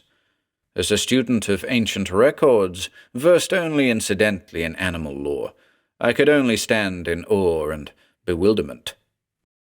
All that second day we worked at the burial ground. I had abandoned my plan of collecting as many of the subsidiary rolls as possible, and instead aimed at locating the grave of Porquatogue immediately. Varnum and I hammered our iron sounding bars into the flinty soil innumerable times, locating the individual graves by the softness of their contents, as contrasted to the density of the surrounding soil. As we probed, I noticed that Varnum's hand trembled as he guided the bar. He swallowed often, and although the day was cool, his face and neck were covered with a web of perspiration. The man had a look of doom about him. It was late afternoon when our probes found an area of soft soil which, because of its size, could only be the grave of an important member of the tribe. As we dug through the layers of decaying pine needles and sterile earth, my conviction grew that this was indeed the grave of Porquatogue. We removed cache after cache of wampum-peag, the cowrie shell money which paid the spirit's passage to the next world. Our trowels and shovels uncovered fire-blackened cooking utensils, fine weapons, and the remains of what had been rich ceremonial vestments 300 years before. But the richest treasure would be the records which chronicled the life of the shaman, his feats, his genealogy, and his death. With each succeeding foot that we penetrated into the grave, Varnum's tension grew, and was transmitted in part to me. He did not speak, but I could read his anxiety in his jerky motions as he wielded the shovel and in the serious cast of his features. Although I had opened many graves in my researches, I resonated with his emotion. A strange, unreasoning pall of fear settled over the burial ground. We struck the level of ashes, in which would be buried the pictographs. The body, or bones, would be just below this. Gently, with a small whisk broom and an old lobster pick, I separated the fragile rolls from their protective crust of ash, and handed them to Varnum as he knelt on the lip of the grave. He dropped one and apologized for his clumsiness, saying that he was not himself. And I, kneeling in the mould above the resting place of the greatest of the northeastern tribal sorcerers, was not completely composed myself. When the rolls were cleaned and packed in their padded boxes, I walked to where Varnum was sitting like a dumb man. "Shall we have a look?" He nodded and rose with an air of resignation. We re-entered the excavation, and with trowels cut into the hardened ash, which the Massaquoits believed would preserve the skeleton for eternity, for any injury to the remains would affect the spirit and the next world. We scraped and sifted through at least a half-yard of the grey ash. Then Varnum's trowel rang against a granite ledge. "Oh God," he whispered to himself. "The bottom." I continued digging in my corner of the excavation, trying to uncover some part of the remains, but not a fragment of bone was at the bottom. "Nothing," I said quietly. We stared at each other. The layer of ash had been unbroken, the funereal gifts in perfect arrangement, the grave undisturbed for 3 centuries, and yet no remains. Beads of perspiration broke out on Varnum's brow. The forest at dusk, which had been tranquil, became ominous because of our discovery. "But bodies just can't vanish, can they?" asked Varnum, almost pleading. "There is always a trace," I said. "Sometimes, if the soil is abnormally acid, and water continually leaches down, the bones, the clothing, even metal objects will disintegrate. But the hair always remains, yards of it, in the case of a woman, since it continues growing for a time after death." "There's no water seepage here," Varnum said. "The grave bottom's on a granite shelf, and there's no hair at all, almost as though there never were a body." "Ridiculous. These Indians did not make mock graves. This one is genuine, but inexplicably something has happened to the remains. I've never encountered such a thing before." We rose in the ashen light. "We've done all we can here," I said. "During the next 2 days I'll clean the rolls further and pack them in preservative for the trip back. Then we'll fill the grave and leave Porquetogue for the paleontologists. We must get back to Dunstable and notify the authorities about that stampede last night." Varnum helped me to strap the record container securely to the back of the pack horse. We rode back to the tents, arriving a few minutes before universal darkness settled over the wood. Against the possibility of another stampede, we decided to stand watches through the remainder of the nights we would be on the camping ground. During the next 2 days, I was continually busy preparing the records for transport back to Dunstable, and, eventually, the British Museum. Every particle of ash which might abrade the delicately figured surface of each roll had to be teased away. A coating of paraffin was applied to protect the dry birch bark from the atmosphere. This would suffice until a more durable preservative could be used. Despite my preoccupation with the rolls, I could not overlook a progressive deterioration in Varnum's morale. On the evening of our discovery at the grave, he had suffered nightmares all through his sleep. Sitting on watch, I could hear him moaning and speaking unintelligibly to some unknown adversary. When he came on watch, he was obviously unrested and bore a harried expression about his eyes which only first light would dispel. On the second evening, his discomfort was worse. I decided to wake him, since the sounds which issued from his throat were scarcely human. It's the same as last night," he gasped, blinking in the light from my lantern. "I can see myself asleep in the tent, and you sitting on watch, but there's something else there beyond the clearing, something which is slowly moving in toward the tents, and you can't see it, but it's there, coming for me." The man was almost hysterical. In view of his condition, I decided to stand his watch for him, and so administered a sedative from the medical kit which I hoped would at least quiet the terrible sounds and cries he had been making. When he fell back to sleep, I took a turn around the fringe of the clearing, then returned to my seat by the fire. For a time, wrapped in my blanket, I contemplated to try at deciphering the records of Porquetogue, but the light from the embers was feeble. In retrospect, I doubt that I could have long concentrated on the pictographs, given the situation.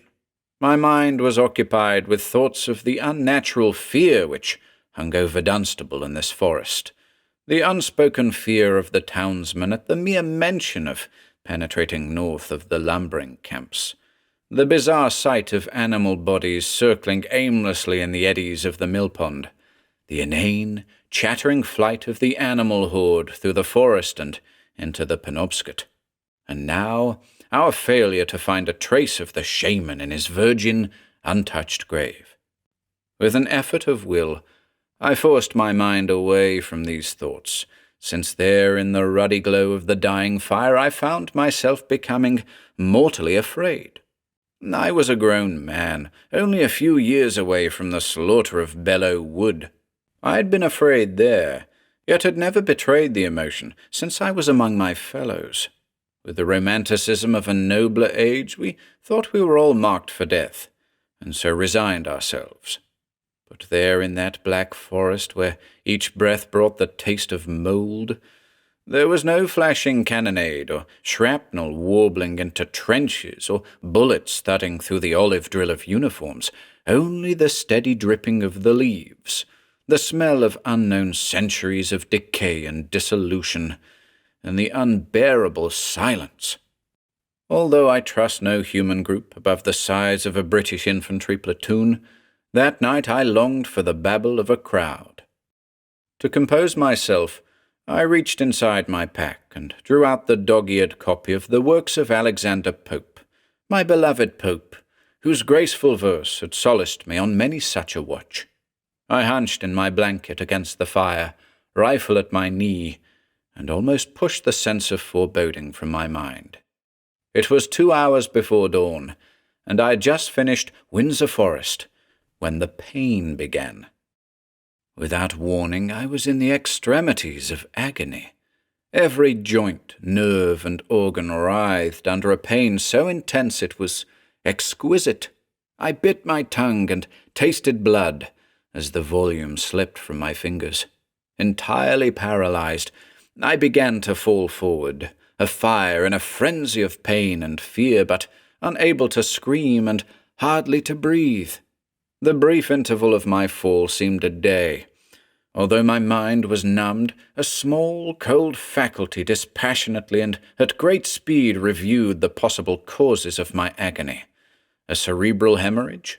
An injury to the spinal cord, grievously damaging the major nerve bundles?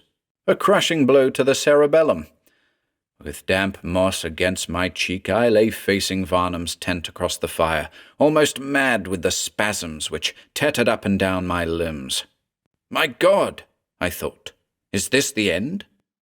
And then, on the periphery of my vision, sliding in across the fringe of the clearing, soundlessly, inexorably, came the damned thing.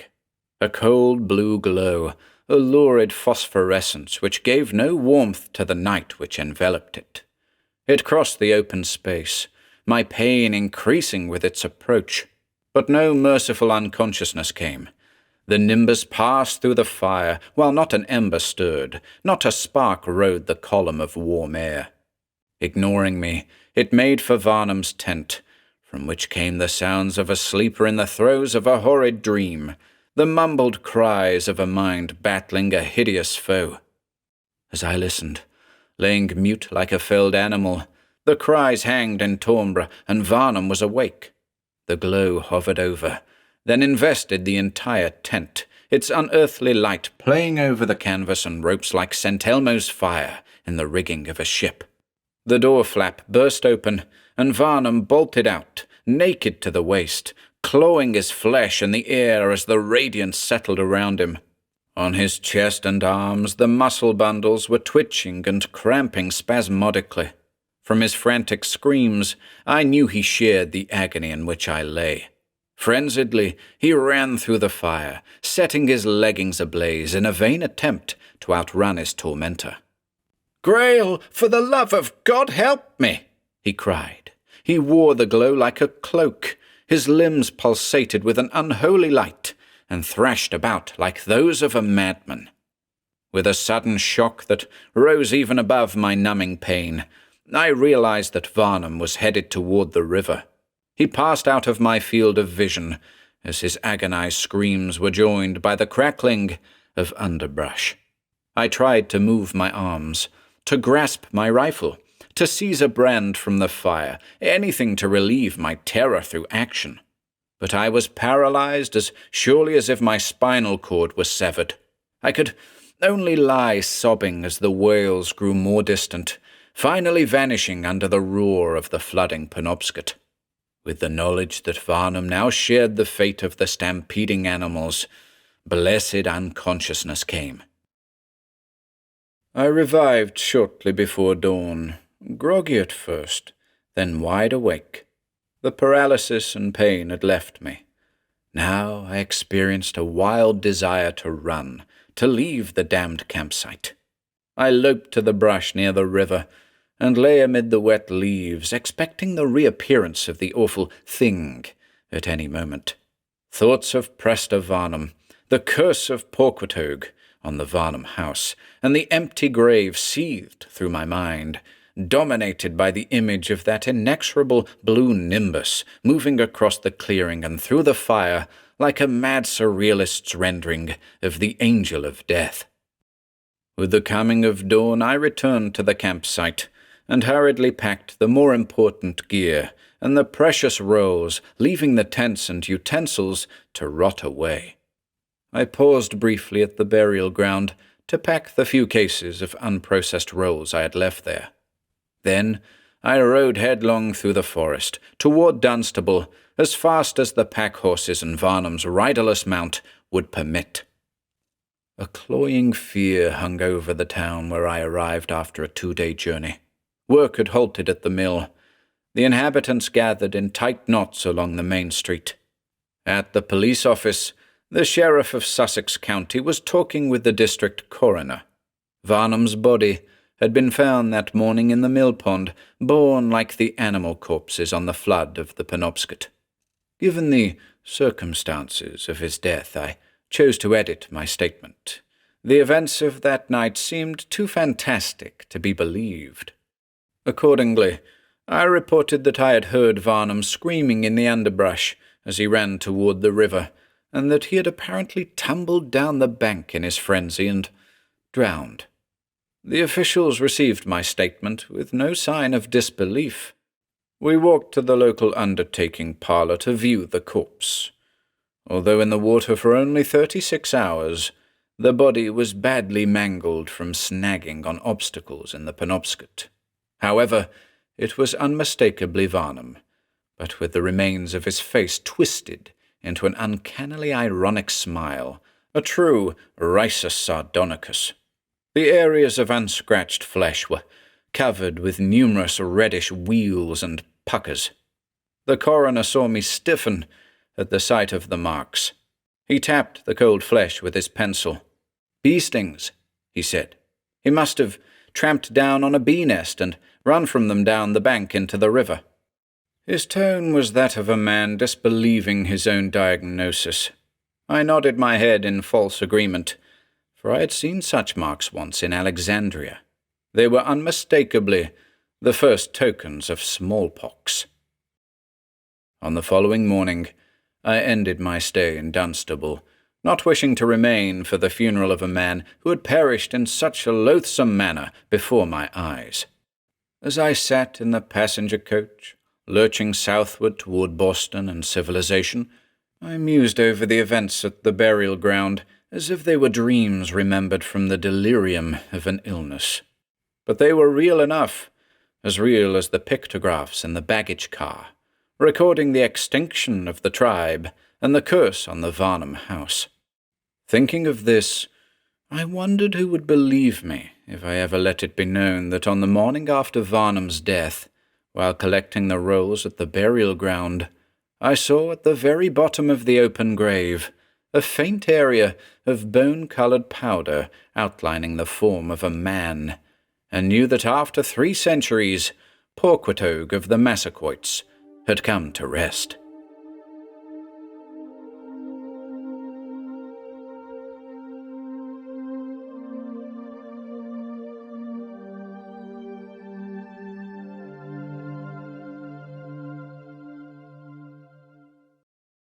Tzo-Lin's Nightingales by Ben Bellet. All that day it had been raining, a swift, violent onslaught of long drops, slashing sharply upon the face, pelting against the body, seeping down past muffler and topcoat, into the very marrow of one's bones. I have no great affection for autumn rains, especially when they're inclined to spout into malicious pools and overflow into one's overshoes. That is for me the last of the proverbial straws. Accordingly, I sought shelter in the building nearest at hand, a small, unostentatious little shop wedged in securely between two rather dubious hotels. A meagre patch of window glass constituted its front, upon which were painted in red several Chinese characters, and the name Tzo-Lin. My plight had made me desperate, and so, throwing caution and several drops of rainwater from my dripping umbrella to the winds, I turned the carved brass doorknob and entered. Could a snap of my fingers, a mere gesture of my head, have summoned some Nubian genii, ear-ringed and bewhiskered from the depths of my vestcoat pocket, I should have been no whit more startled. I stood with my mouth agape, and with the rainwater trickling from my forehead down my cheek, beading in little drops at my chin, and dropping slowly to the floor, staring dumbly ahead and trying to distinguish between the 1,000 different objects that confused my vision. At first I was aware only of a rich oriental pungency, so acutely sweet and so heavy as to seem almost tangible. It swept through my brain like a fire. I reeled. Then gradually my eyes became accustomed to the gloom, and I could make out the innumerable objects arrayed before me. I could discern that the rectangular walls of the shop were lined with long, dark shelves bearing a fragile burden of curios and chefs-d'oeuvre of every type and variety imaginable. Here and there, I could detect the mellowed lambency of bronze and beaten brass and copper, shallow serviettes, long slim vases, fat and contented-looking pots, little clapperless bells hung in ebony belfries. There were rack after rack of figurines wrought in jade and ivory and green marble, upon whose highly polished glaze the light, subdued as it was, flickered in sharp contrasts of oily highlights and smooth, deep purple shadows. There were pewter mugs and slender mirrors and metallic tapestries. There were scimitars and black telescopes with bands of gold encircling their tips. Everything one could think of or dream of, and even more, was laid away upon those dusty, shadowed shelves. It was as though every people had, in passing, bequeathed some memento to adorn the shop of Tzo-Lin, to help fill his endless rows and stack them more solidly from floor to ceiling, to dream in the warm silence and peace and grow old, hearing the chiming of the many clocks, slowly, sedately, mysteriously old. For despite the overwhelming reek of incense, there was everywhere an odour of age, incalculable age, of must and decay and mystery. I found myself somehow recalling the picture of a ruined Aztec city I had once explored by night, recalling the grey chillness of the moonlight upon those mouldered stones, the horrible heaviness of the black shadows, unmoving as though they had been frozen into that parched soil, and oddly enough, the very same odour of age unfathomable clinging to those bat-infested ruins that now pervaded the shop of Tzo-Lin. And recalling this, I shuddered. By this time, every detail of the shop had grown quite visible, and I could penetrate into the darkest corners. Along the entire extent of the shop, hung from the ceiling with golden cords, placed on low, lacquered tables suspended from every available support, every nook and corner, I could see tiers of bird cages. Within them were discernible little grey shapes that seemed to be nightingales with their wings tightly pressed to their bodies and their heads drooped on their bosoms. Artificial birds, I told myself. A very clever imitation, though. However, my observations were brought to a sudden end, for somewhere in the darkness, I heard a soft, slow whisper of slippered feet. I turned my head. The rather emaciated figure of a man in a robe was making its way toward me. "This," I hazarded, "is Tzo-Lin." And my surmise was correct, for almost before I was aware of it, I found myself staring full into the face of the aged Chinaman. Tzo-Lin was an old man, a gnarled, ancient patriarch with the infinite look of one who had lived 1,000,000 years, and lived them all in vain. Indeed, at my first glimpse of that shrunken, parchment-like face, those unwinking eyes of inexorable learning and wisdom, that yellowed moustache depending in long, fine wisps from either corner of his upper lip, below his meagre shoulders and upon his breast, I wondered if time had not been negligent with his hourglass, and death with his scythe, if they had not, for all their punctilious thoroughness, forgotten one mortal, and forgotten him for a long time. Perhaps the startling contrast of the brilliance of his silken robes with the faded colourlessness of his skin might have exaggerated the man's age. Perhaps. All this occupied my mind for only an instant, and before I could recover sufficient equanimity to murmur an apologetic excuse, Tzo-Lin spoke. The clear freedom of his voice amazed me. I had anticipated a more or less unintelligible mumbling, cracked and thrown out of pitch by the unbelievable senility of the man. Instead, in richest and almost gong-like tones, Tzo-Lin accosted me. 10,000 greetings on your head, in the name of Confucius the Many-Eyed. Perhaps this most despicable of men may be of service to your so enlightened self. I could not have repressed a smile at this naive flow of eloquence, had not there been a distinctly ironic and ingratiating edge to his voice. Immediately I was on my guard, combating fire with fire. I bowed deeply, and countered by asking his hospitality, in the lengthiest and most sonorous diction I could muster. A ghost of a smile hovered for a moment about Tzo-Lin's lips, and vanished. He returned my bow with imperturbable dignity, and indicated the little fireplace at the rear of his shop with a slow nod of his head. I made my way thence, through the dim aisles of dusty bric-a-brac. Behind me walked Tzo-Lin, serenely, lightly as a gull, fluttering his ivory fan. I found the fire, for all its minuteness, to be quite satisfying and congenial. I sat on one side of it, luxuriously toasting my chilled knees before its pleasant warmth. Tzo-Lin sat on the opposite side on a little lacquered bench and stared into the fire, as oblivious of my presence as though I had not been there.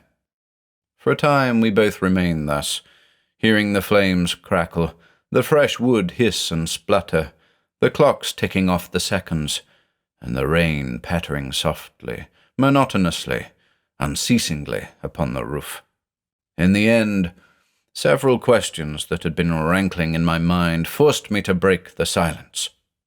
I could not help noticing how very natural those artificial nightingales are that you have all around. You made them yourself, I suppose? Tzo-Lin smiled and shook his head.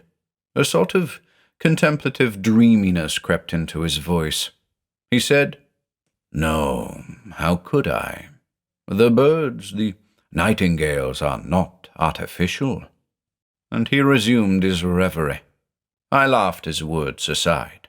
Come, my dear man, I am no prospective customer. You can be perfectly frank with me, and quite truthful." The old Chinaman seemed to be speaking in a dream. "I said they were real nightingales, and I repeat what I said. They are as much alive as you and I, only they have been sleeping." I strove to conceal my contempt for what I knew to be an untruth. "Sleeping?" I asked. "And pray, for how long?" The man's lips scarcely moved. 300 years ago. They were my wife's betrothal gift from her husband." I drew my breath sharply. What pleasure did this man derive in doling me out such preposterous nonsense? I took no pains to repress my contempt now. "And when, dear sir, will they awake?" "They will awake on the night of the full moon, on the night when my bride will return to me for an hour, from the purple halls of the dead." His voice sank into a whisper. It was quite enough. I arose from my seat and grasped the Chinaman by the shoulder. "What sort of fool do you take me for?" I began.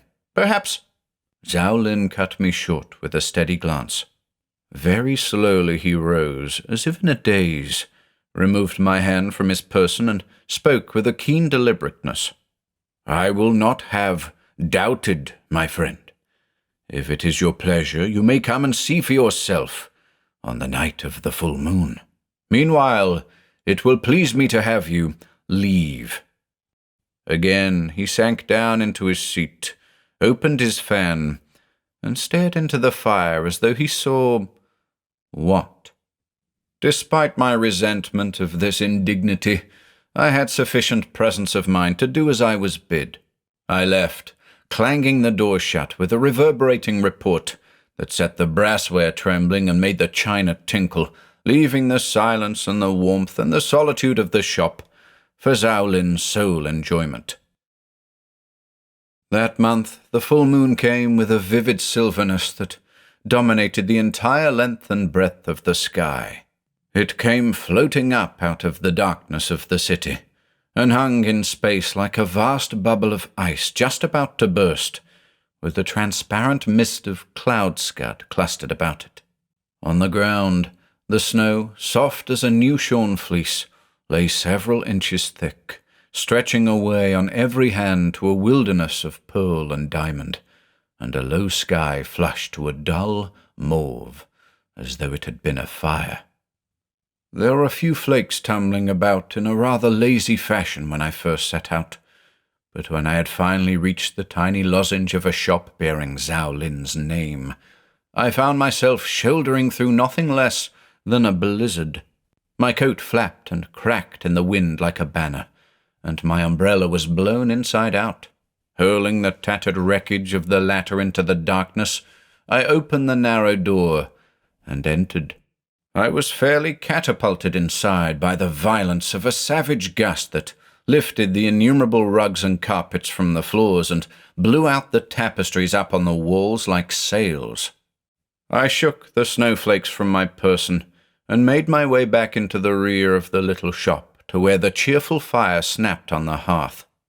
There was a little recess I had not before noticed adjoining the rear compartments, a sort of niche sheltering a gilded idol mounted on a low pedestal of ebony, and lighted on either side by a pair of smoking joss-sticks. As I stood, silently looking on, the overwhelming reek of a composite incense smote my nostrils again, this time more heavy and nauseating than ever. I coughed. The old Chinaman looked up from his devotions, motioned me to be seated, and then resumed his prayers.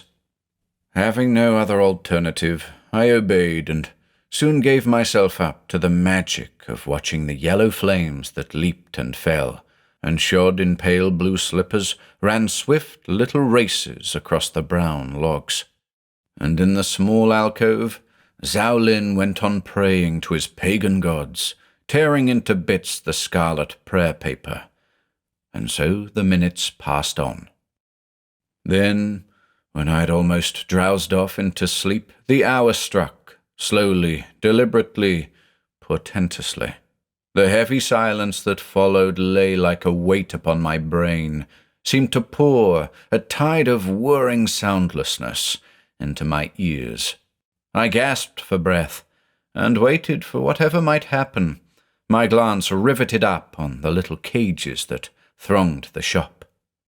At first, all I saw was the quivering of a cage, and then of many cages.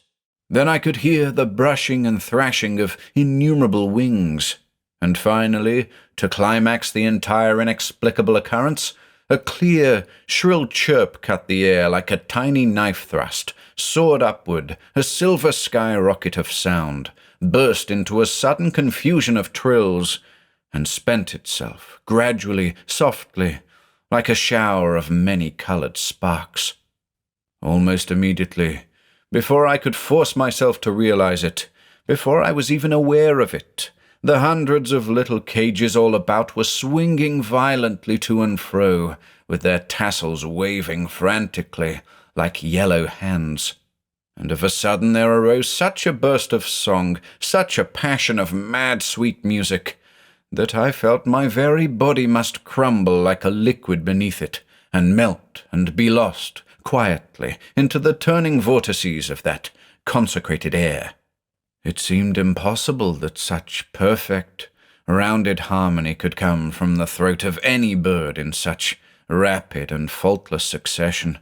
Fascinated and half-reeling, I watched the nightingales. Their entire bodies seemed to shimmer and tremble in the ecstasy of their music. Each tiny throat so swelled and puffed and quivered that I marvelled how, like some bubble overweighted with air, they did not suddenly burst. The whole shop was afire with their singing. The room seemed somehow to grow 100 times more sweeping and spacious. Each wall seemed to have been thrust back, and the ceiling cloven from its supports by some gigantic hand, leaving nothing but the broad and open blueness of heaven about it. The shop, strangely, unaccountably, seemed to fill with mist and vague vapours, twisting and rolling upward, with all the grotesque quietness of a nightmare. Dimly, then was borne to my ears the tireless chanting of Tzo-Lin, and his voice, triumphant and exalted into something as beautiful and intolerable as the nightingale's flood of song, was full of love, as though he spoke to someone immeasurably dear to him, as though he addressed a bride. I gave a great cry and rose to my feet. I shall never know what took place in the few moments that followed. A blackness, like the shadow of an enormous arm, seemed suddenly to creep out of the corners, to mount steadily like a flow of dark water, while down from the roof and ceiling fell silence, fold on fold, loop on loop, stilling the crying of the birds, choking the loud surge of my own pulse beats. More I cannot remember, but the horror, the incredible madness of the waking hour, that will be with me always. I think it was the cold that first aroused me. I recall shuddering with an extreme violence that made my teeth knock. Then my shoulder struck something sharp, and I awoke. A single glance above me, ahead of me, over my shoulder, and I leaped to my feet, shaking and shrieking for terror with all the strength of my lungs. Where once shelf upon shelf had borne up 1,000 odds and ends of brasses and statuary, many compartments layered with dust and cobwebs glowered emptily out of the darkness. The ceiling had fallen through at irregular intervals, and 6 or 7 of the blackened beams strewed the floor, straddling the breadth of the room diagonally, like prone colossi. On every joint and cornice the spiders had woven heavily, and, as if to reinforce their workmanship, a dust like pumice powder had settled on every thread and clotted. But more than this, more than the horror of dust and spiders, it was the swift glimpse of the 2 figures in the rear of the room that left me weak and tortured with a terrible unrest for so many months after. 2 figures, and I saw them just at the moment the trapdoor over my head was lifted, in response to my insane pummelings. I had heard the scrape of feet somewhere above me, and guessed myself to be in a cellar of some sort. 2 figures, one a man, the other a woman, both in glittering, flower-painted robes, lying with phosphorescent pallor and green horror on their faces, arms interlocked and veiled over 3 times with cobwebs, while cage after cage, each holding a single brown figure like a bird within it, glimmered silently in a wide circle above their heads.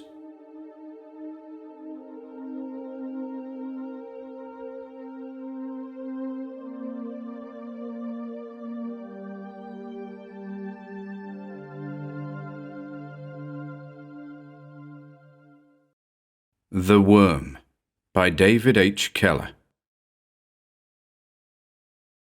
1. The miller patted his dog on the head as he whispered, "We're going to stay here. Our folks, your ancestors and mine, have been here for nearly 200 years, and queer it would be to leave now because of fear." The grist mill stood, a solid stone structure, in an isolated Vermont valley. Years ago, every day had been a busy one for the mill and the miller, but now only the mill wheel was busy. There was no grist for the mill, and no one lived in the valley. Blackberries and hazel grew, where once the pastures had been green.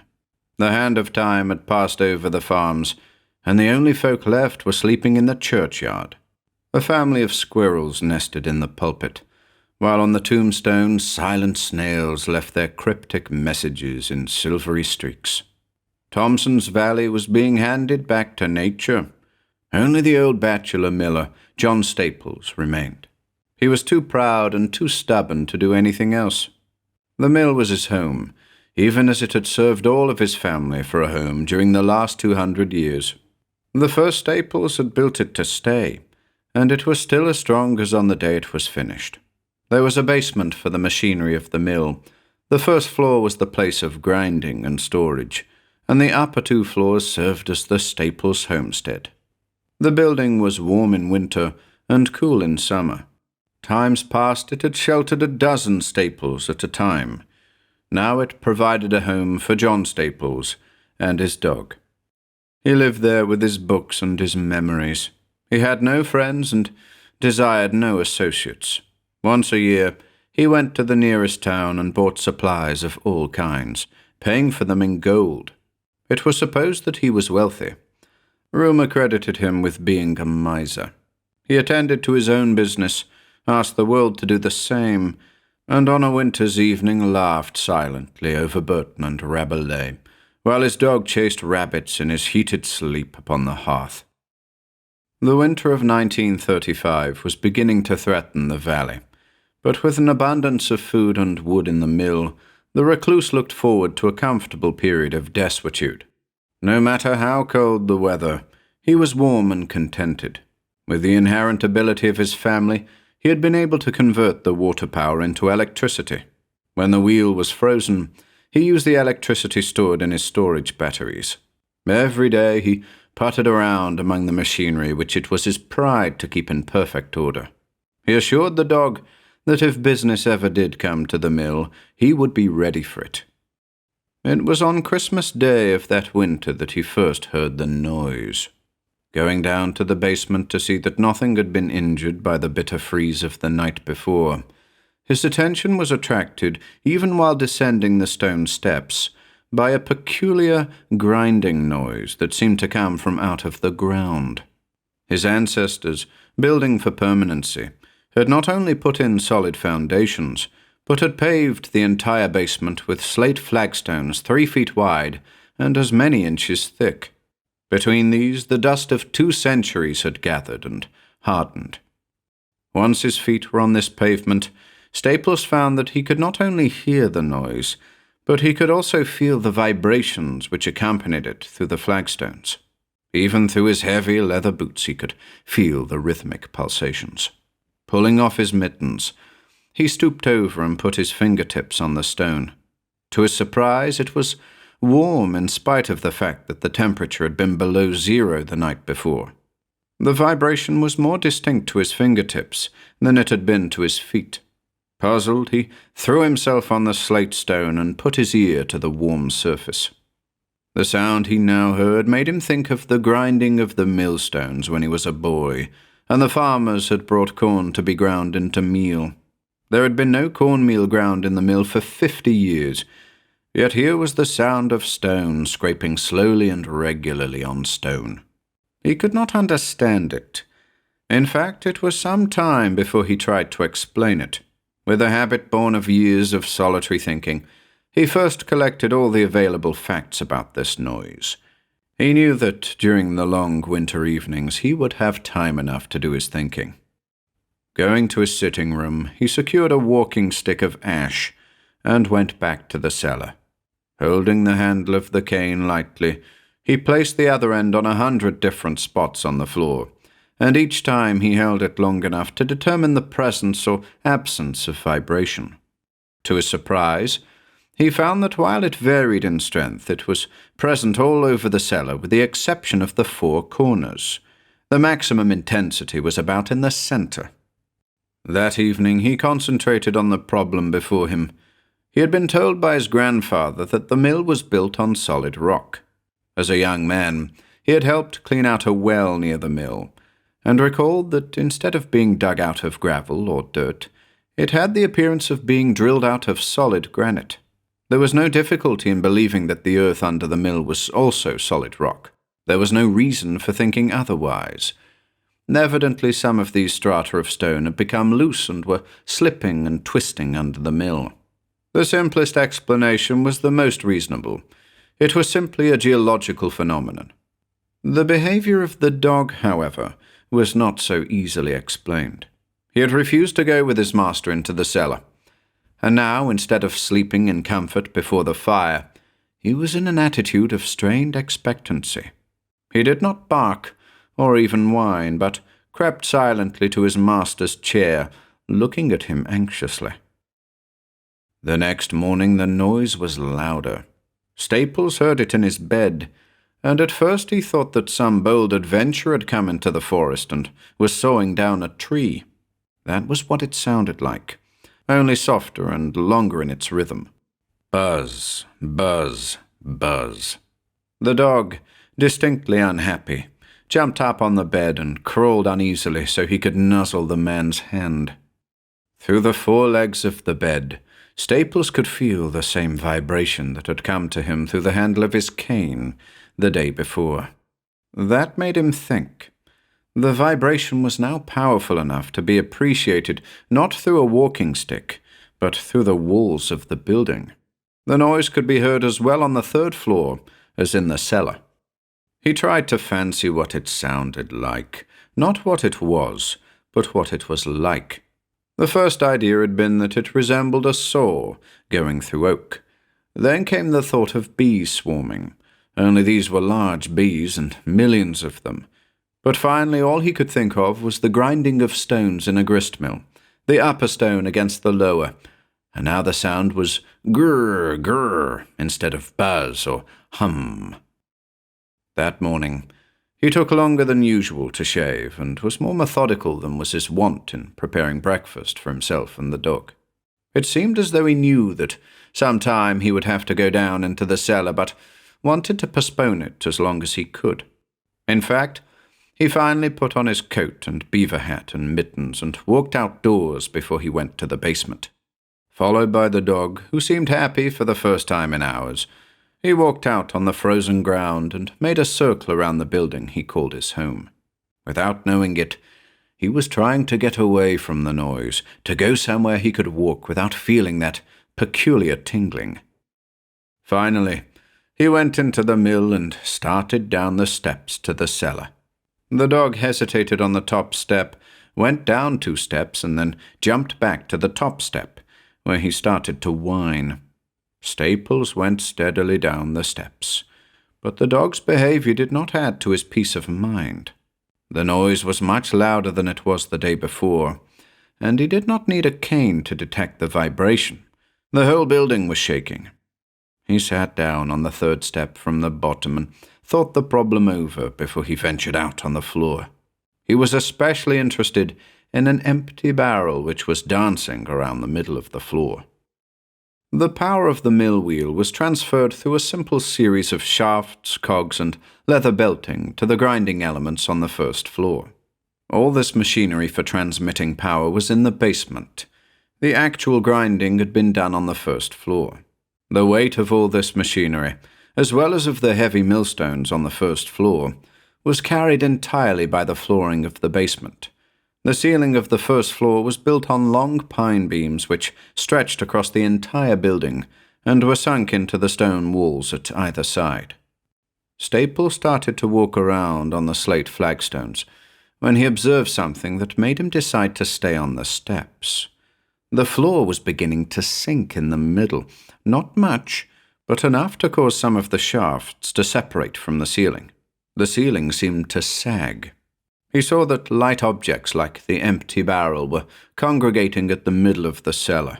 There was not much light, but he was easily able to see that the floor was no longer level, that it was becoming saucer-shaped.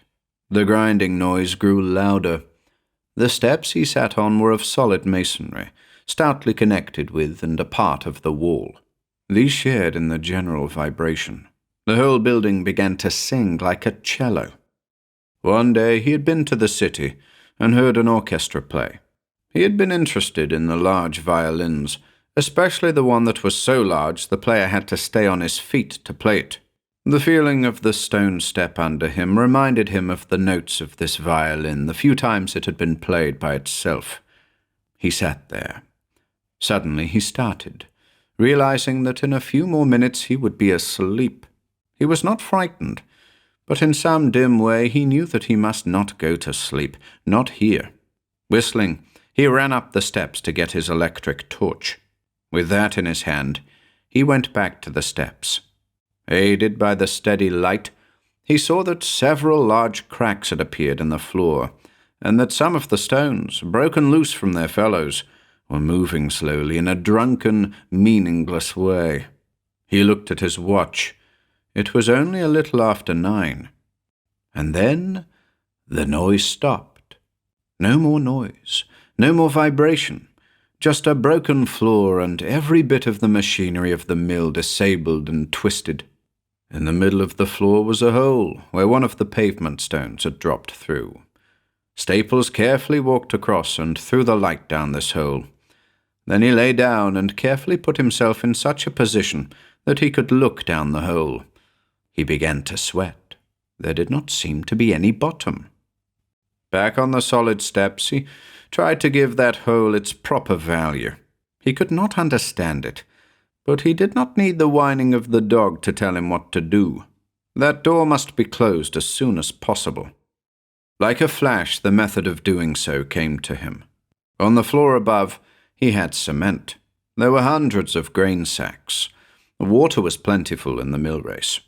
All that day he worked, carefully closing the hole with a great stopper of bags and wire. Then he placed timbers above and finally covered it all with cement, rich cement. Night came, and he still worked. Morning came, and still he staggered down the steps, each time with a bag of crushed stone or cement on his shoulder, or with 2 buckets of water in his hands. At noon the next day, the floor was no longer concave, but convex. On top of the hole was 4 feet of timbers, bags, and concrete. Then and only then did he go and make some coffee. He drank it, cup after cup, and slept. The dog stayed on the bed at his feet. When the man awoke, the sun was streaming in through the windows. It was a new day. Though the fire had long since died out, the room was warm. Such days in Vermont were called weather breeders. Staples listened. There was no sound except the ticking of his clock. Not realizing what he was doing, he knelt by the bed, thanked God for his mercies, jumped into bed again, and slept for another 24 hours. This time he awoke and listened. There was no noise. He was sure that by this time the cement had hardened. This morning he stayed awake and shared a gargantuan meal with the dog. Then it seemed the proper thing to go to the basement. There was no doubt that the machinery was a wreck, but the hole was closed. Satisfied that the trouble was over, he took his gun and dog and went hunting. When he returned, he did not have to enter the mill to know that the grinding had begun again. Even before he started down the steps, he recognized too well the vibration and the sound. This time it was a melody of notes, a harmony of discords, and he realized that the thing, which before had cut through solid rock, was now wearing its way through a cement in which were bags, timbers, and pieces of iron. Each of these gave a different tone. Together they all wailed over their dissolution. Staples saw, even with the first glance, that it would not be long before his cement cork would be destroyed. What was there to do next? All that day when hunting, his mind had been dimly working on that problem. Now he had the answer. He could not cork the hole, so he would fill it with water. The walls of the mill were solid, but he could blast a hole through them and turn the mill race into the cellar. The race, fed by the river, took only a part of what it could take if its level were rapidly lowered. Whatever it was that was breaking down the floor of the mill could be drowned. If it were alive, it could be killed. If it was fire, it could be quenched. There was no use to wait until the hole was again opened. The best plan was to have everything ready. He went back to his kitchen and cooked a meal of ham and eggs. He ate all he could. He boiled a pot of coffee. Then he started to work. The wall reached 3 feet down below the surface. A charge of powder, heavy enough to break through, would wreck the whole building, so he began to peck at the wall, like a bird pecking at a nut. First a period of drilling, and then a little powder and a muffled explosion. A few buckets of loosened rock, then some more drilling and another explosion. At last he knew that only a few inches of rock lay between the water and the cellar. All this time there had been a symphony of noises, a disharmony of sounds. The constant grinding came from the floor, interrupted with the sound of sledge or crowbar, dull explosion of powder and crashing of rock, fragments on the floor. Staples worked without stop, save to drink his coffee. The dog stood on the upper steps. Then, without warning, the whole floor caved in. Staples jumped to the steps. These held. On the first day there had been a hole a few feet wide. Now the opening nearly occupied the entire area of the floor. Staples, nauseated, looked down to the bottom. There, about 20 feet below him, a mass of rocks and timbers churned in a peculiar way, but all gradually disappeared in a second hole, 15 feet wide. Even as he looked, they all disappeared in this median hole. The opening he had been breaking in the wall was directly across from the steps. There was a charge of powder there, but no way of going across to light the fuse.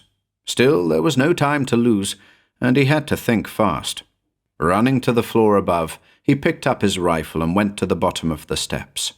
He was able to throw the beam from his searchlight directly into the hole in the wall. Then he shot, once, twice, and the third time the explosion told him he had succeeded. The water started to run into the cellar. Not fast at first, but more rapidly as the mud and weeds were cleared out. Finally, an 8-inch stream flowed steadily into the bottomless hole. Staples sat on the bottom steps. Soon he had the satisfaction of seeing the water fill the larger hole and then cover the floor, what there was left of it. In another hour he had to leave the lower steps. He went out to the mill race and saw that there was still enough water to fill 100 such holes. A deep sense of satisfaction filled his weary mind. And again, after eating, he sought sleep. 2. When he awoke, he heard the rain angrily tapping at the windows with multi-fingers. The dog was on the woven rug by the side of the bed. He was still restless and seemed pleased to have his master awake. Staples dressed more warmly than usual and spent an extra half-hour making pancakes to eat with honey. Sausages and coffee helped assuage his hunger. Then, with rubber boots and a heavy raincoat, he went out into the valley. The very first thing that he noticed was the mill race. It was practically empty. The little stream of water at the bottom was pouring into the hole he had blasted into the stone wall hours before. The race had contained 8 feet of water. Now barely 6 inches remained, and the dread came to the man that the hole in the cellar was not only emptying the race, but was also draining the little river that for thousands of years had flowed through the valley. It had never gone dry. He hastened over to the dam, and his worst fears were realized. Instead of a river, there was simply a streak of mud with cakes of dirty ice, all being washed by the torrent of rain. With relief he thought of this rain. Millions of tons of snow would melt and fill the river. Ultimately the hole would fill, and the water would rise again in the mill race. Still he was uneasy. What if the hole had no bottom? When he looked into the basement, he was little reassured. The water was still going down, though slowly. It was rising in the basement, and this meant that it was now running in faster than it was running down. Leaving his coat and boots on the first floor, he ran up the stone steps to the second floor, built a fire in the living room, and started to smoke and think. The machinery of the mill was in ruins. Of course it could be fixed, but as there was no more need of it, the best thing was to leave it alone. He had gold saved by his ancestors. He did not know how much, but he could live on it. Restlessly, he reviewed the past week and, unable to rest, hunted for occupation. The idea of the gold stayed in his mind, and the final result was that he again put on his boots and coat and carried the entire treasure to a little dry cave in the woods, about a half-mile from the mill. Then he came back and started to cook his dinner. He went past the cellar door 3 times without looking down. Just as he and the dog had finished eating, he heard a noise. It was a different one this time, more like a saw going through wood, but the rhythm was the same. Hurr, hurr. He started to go to the cellar, but this time he took his rifle, and while the dog went after him, he howled dismally with his tail between his legs, shivering. As soon as Staples reached the first floor, he felt the vibration. Not only could he feel the vibration, he could see it. It seemed that the center of the floor was being pushed up. Flashlight in hand, he opened the cellar door. There was no water there now. In fact, there was no cellar left. In front of him was a black wall on which the light played in undulating waves. It was a wall, and it was moving. He touched it with the end of his rifle. It was hard, and yet there was a give to it. Feeling the rock, he could feel it move. Was it alive? Could there be a living rock? He could not see around it, but he felt that the bulk of the thing filled the entire cellar and was pressing against the ceiling. That was it. The thing was boring through the first floor. It had destroyed and filled the cellar. It had swallowed the river. Now it was working at the first floor. If this continued, the mill was doomed. Staples knew that it was a thing alive, and he had to stop it. He was thankful that all of the steps in the mill were of stone, fastened and built into the wall. Even though the floor did fall in, he could still go to the upper rooms. He realized that from now on the fight had to be waged from the top floors. Going up the steps, he saw that a small hole had been cut through the oak flooring. Even as he watched, this grew larger. Trying to remain calm, realizing that only by doing so could he retain his sanity, he sat down in a chair and timed the rate of enlargement. But there was no need of using a watch. The hole grew larger and larger and larger, and now he began to see the dark hole which had sucked the river dry. Now it was 3 feet in diameter, now 4 feet, now 6. It was working smoothly now. It was not only grinding, but it was eating. Staples began to laugh. He wanted to see what it would do when the big stone grinder slipped silently down into that moor. That would be a rare sight. All well enough to swallow a few pavement stones, but when it came to a 20-ton grinder, that would be a different kind of a pill. "I hope you choke," he cried. "Damn you, whatever you are. I hope you choke." The walls held back the echo of his shouts and frightened him into silence. Then the floor began to tilt, and the chair to slide toward the opening. Staples sprang toward the steps. "Not yet," he shrieked. "Not today, Eleanora. Some other day, but not today." And then from the safety of the steps he witnessed the final destruction of that floor and all in it.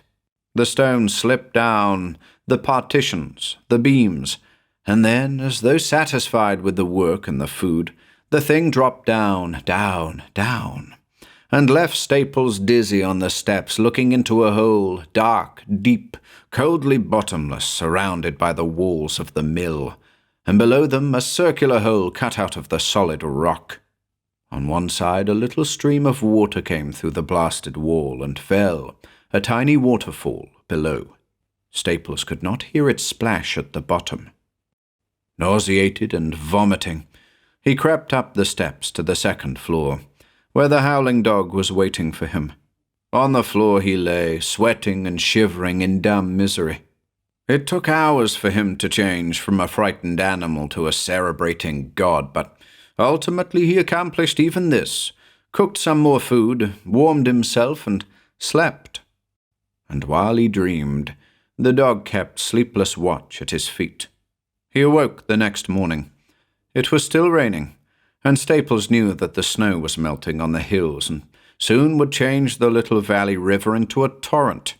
He wondered whether it was all a dream, but one look at the dog showed him the reality of the last week. He went to the second floor again and cooked breakfast. After he had eaten, he slowly went down the steps. That is, he started to go, but halted at the sight of the hole. The steps had held, and ended on a wide stone platform. From there another flight of steps went down to what had once been the cellar. These two flights of steps clinging to the walls had the solid stone mill on one side, but on the inside they faced a chasm, circular in outline and seemingly bottomless. But the man knew there was a bottom, and from that pit the thing had come, and would come again. That was the horror of it. He was so certain that it would come again. Unless he was able to stop it. How could he? Could he destroy a thing that was able to bore a 30-foot hole through solid rock, swallow a river, and digest grinding stones like so many pills? One thing he was sure of. He could accomplish nothing without knowing more about it. To know more, he had to watch. He determined to cut a hole through the floor. Then he could see the thing when it came up. He cursed himself for his confidence, but he was sure it would come. It did. He was on the floor looking into the hole he had sawed through the plank, and he saw it come. But first he heard it. It was a sound full of slithering slidings, wrathful rasping of rock against rock. But no, that could not be, for this thing was alive. Could this be rock and move and grind and eat and drink? Then he saw it come into the cellar and finally to the level of the first floor, and then he saw its head and face. The face looked at the man, and Staples was glad that the hole in the floor was as small as it was. There was a central mouth filling half the space. Fully 15 feet in diameter was that mouth, and the sides were ashen grey and quivering. There were no teeth. That increased the horror. A mouth without teeth, without any visible means of mastication, and yet Staples shivered as he thought of what had gone into that mouth, down into that mouth, deep into the recesses of that mouth, and disappeared. The circular lips seemed made of scales of steel, and they were washed clean with the water from the race. On either side of this gigantic mouth was an eye, lidless, browless, pitiless. They were slightly withdrawn into the head, so the thing could bore into rock without injuring them. Staples tried to estimate their size. All he could do was to avoid their baleful gaze. Then, even as he watched, the mouth closed and the head began a semicircular movement, so many degrees to the right, so many degrees to the left, and up, and finally the top touched the bottom of the plank Staples was on, and then hurr, and the man knew that it was starting upon the destruction of the second floor. He could not see now, as he had been able to see before, but he had an idea that after grinding a while, the thing opened its mouth and swallowed the debris. He looked around the room. Here was where he did his cooking and washing, and here was his winter supply of stove wood. A thought came to him. Working frantically, he pushed the center burner to the middle of the room, right over the hole he had cut in the floor. Then he built a fire in it, starting it with a liberal supply of coal oil. He soon had the stove red hot. Opening the door, he again filled the stove with oak and then ran for the steps. He was just in time. The floor, cut through, disappeared into the thing's maw, and with it the red-hot stove. Staples yelled in his glee, "A hot pill for you this time! A hot pill!" If the pill did anything, it simply increased the desire of the thing to destroy, for it kept on till it had bored a hole in this floor equal in size to the holes in the floors below it. Staples saw his food, his furniture, the ancestral relics disappear into the same opening that had consumed the machinery and mill supplies. On the upper floor the dog howled. The man slowly went up to the top floor and joined the dog, who had ceased to howl, and began an uneasy whine. There was a stove on this floor, but there was no food. That did not make any difference to Staples. For some reason he was not hungry any more. It did not seem to make any difference. Nothing seemed to matter or make any difference any more. Still, he had his gun, and over 50 cartridges, and he knew that at the last even a thing like that would react to bullets in its eyeballs. He just knew that nothing could withstand that. He lit the lamp and paced the floor in a cold, careless mood. One thing he had determined. He said it over and over to himself. "This is my home. It has been the home of my family for 200 years. No devil or beast or worm can make me leave it." He said it again and again. He felt that if he said it often enough, he would believe it, and if he could only believe it, he might make the worm believe it. He knew now that it was a worm, just like the night crawlers he had used so often for bait, only much larger. Yes, that was it. A worm like a night crawler, only much larger, in fact, very much larger. That made him laugh, to think how much larger this worm was than the ones he had used for fishing. All through the night he walked the floor and burned the lamp and said, "This is my home. No worm can make me leave it." Several times he went down the steps, just a few of them, and shouted the message into the pit as though he wanted the worm to hear and understand. "This is my home. No worm can make me leave it." Morning came. He mounted the ladder that led to the trapdoor in the roof and opened it. The rain beat in. Still, that might be a place of refuge. Crying, he took his Burton and his Rabelais and wrapped them in his raincoat and put them out on the roof under a box. He took the small pictures of his father and mother and put them with the books. Then, in loving kindness, he carried the dog up and wrapped him in a woolen blanket. He sat down and waited, and as he did so he recited poetry. Anything that came to him, all mixed up. Come into the garden where there was a man who was so wondrous wise. He jumped into a bramble bush, and you're a better man than I am, and no one will work for money, and the king of love my shepherd is, and on. And then he heard the sliding and the slithering rasping, and he knew that the worm had come again. He waited till the hurr told that the wooden floor he was on was being attacked, and then he went up the ladder. It was his idea to wait till the thing had made a large opening, large enough so the eyes could be seen, and then use the 50 bullets, where they would do the most good. So, on the roof beside the dog, he waited. He did not have to wait long.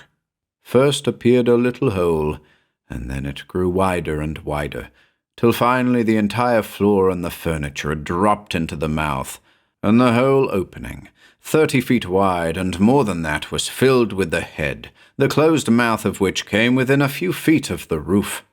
By the aid of the light from the trapdoor, Staples could see the eye on the left side. It made a beautiful bullseye, a magnificent target for his rifle, and he was only a few feet away. He could not miss.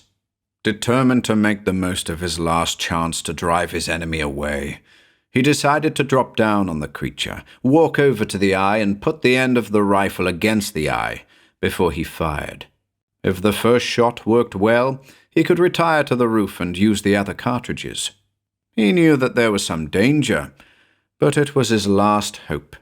After all, he knew that when it came to brains, he was a man, and this thing was only a worm. He walked over the head. Surely no sensation could go through such massive scales. He even jumped up and down. Meantime, the eye kept looking up at the roof. If it saw the man, it made no signs, gave no evidence. Staples pretended to pull the trigger, and then made a running jump for the trapdoor. It was easy. He did it again and again. Then he sat on the edge of the door and thought. He suddenly saw what it all meant. 200 years before, his ancestors had started grinding at the mill. For over 150 years, the mill had been run continuously, often day and night. The vibrations had been transmitted downward through the solid rock. Hundreds of feet below, the worm had heard them, and felt them, and thought it was another worm. It had started to bore in the direction of the noise. It had taken 200 years to do it, but it had finished the task. It had found the place where its mate should be. For 200 years it had slowly worked its way through the primitive rock. Why should it worry over a mill and the things within it? Staples saw then that the mill had been but a slight incident in its life. It was probable that it had not even known it was there. The water, the grist millstones, the red-hot stove had meant nothing. They had been taken as a part of the day's work. There was only one thing that the worm was really interested in, but one idea that had reached its consciousness and remained there through 2 centuries, and that was to find its mate. The eye looked upward. Staples, at the end, lost courage and decided to fire from a sitting position in the trapdoor. Taking careful aim, he pulled the trigger. Then he looked carefully to see what damage had resulted. There was none. Either the bullet had gone into the eye and the opening had closed, or else it had glanced off. He fired again and again. Then the mouth opened, wide, wider, until there was nothing under Staples save a yawning void of darkness. The worm belched a cloud of black, nauseating vapor. The man, enveloped in the cloud, lost consciousness and fell. The mouth closed on him. On the roof, the dog howled.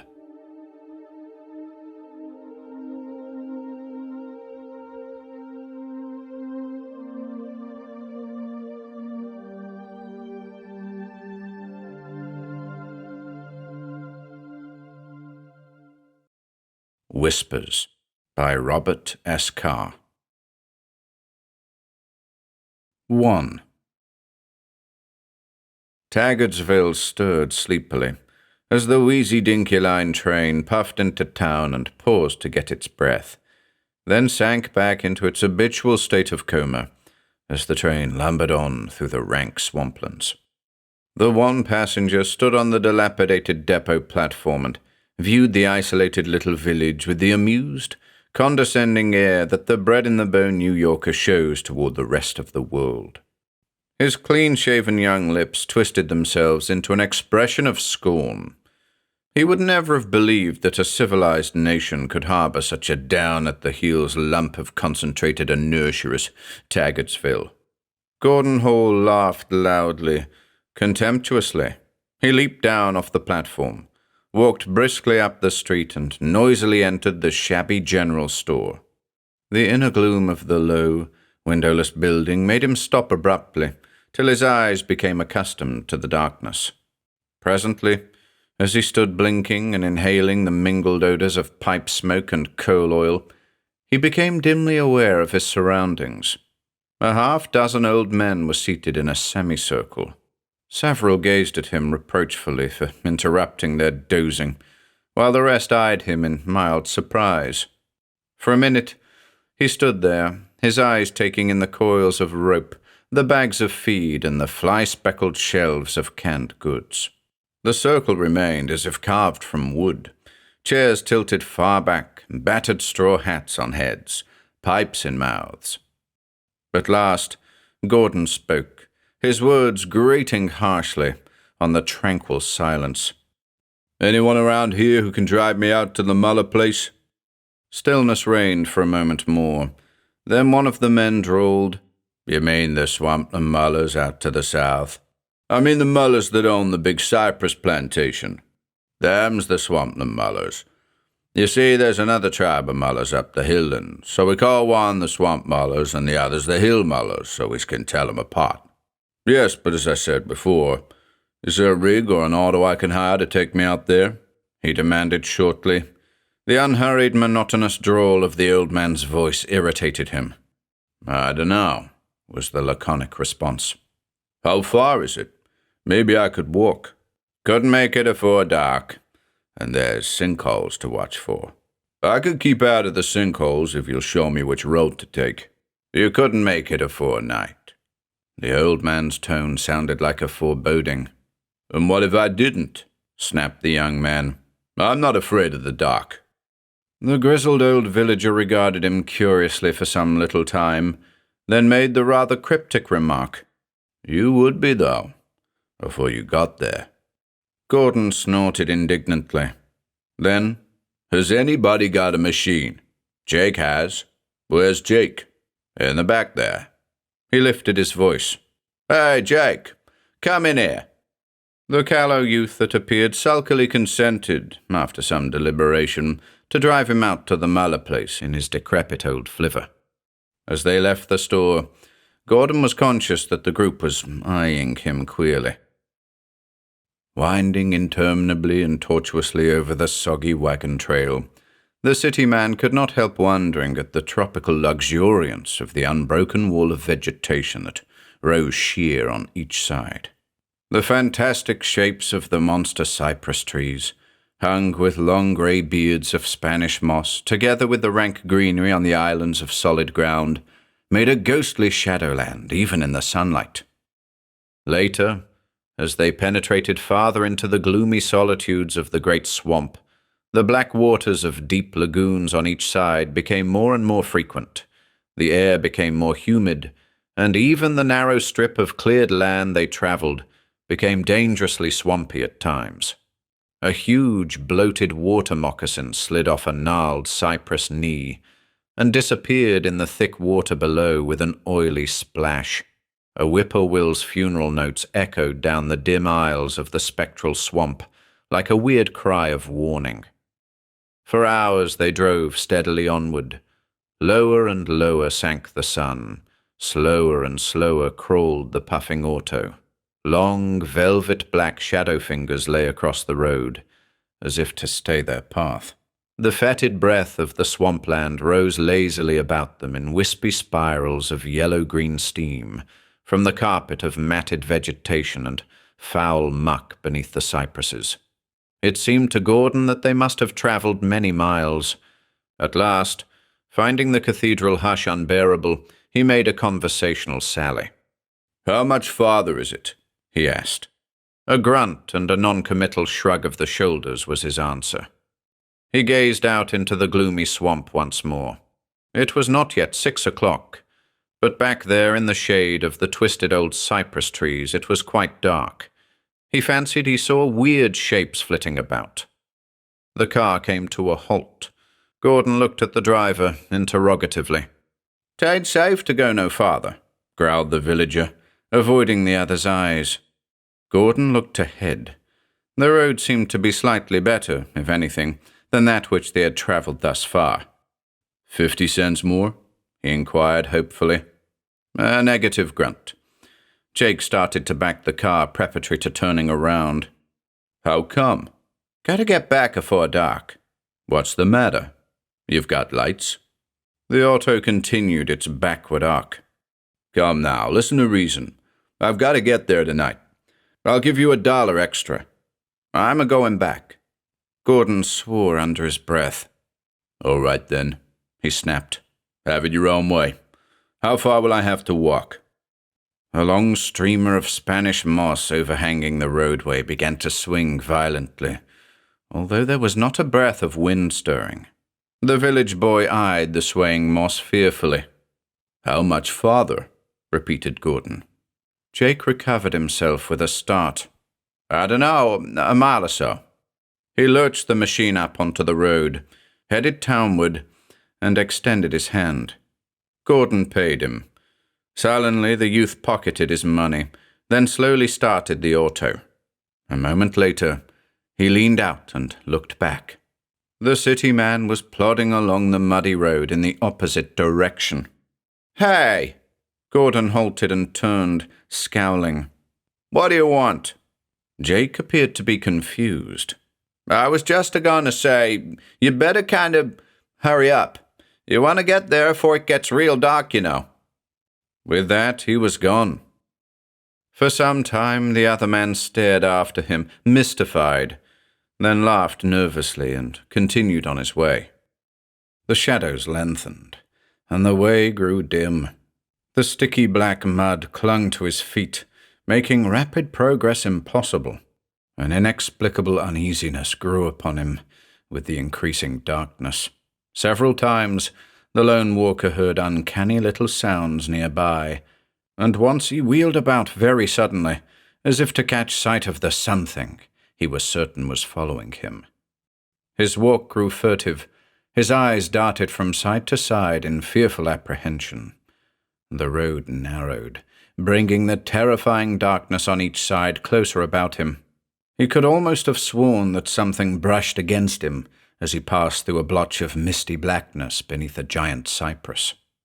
At last, with the suddenness peculiar to the south, the sun dropped beneath the horizon, and the narrow path was cloaked in inky darkness.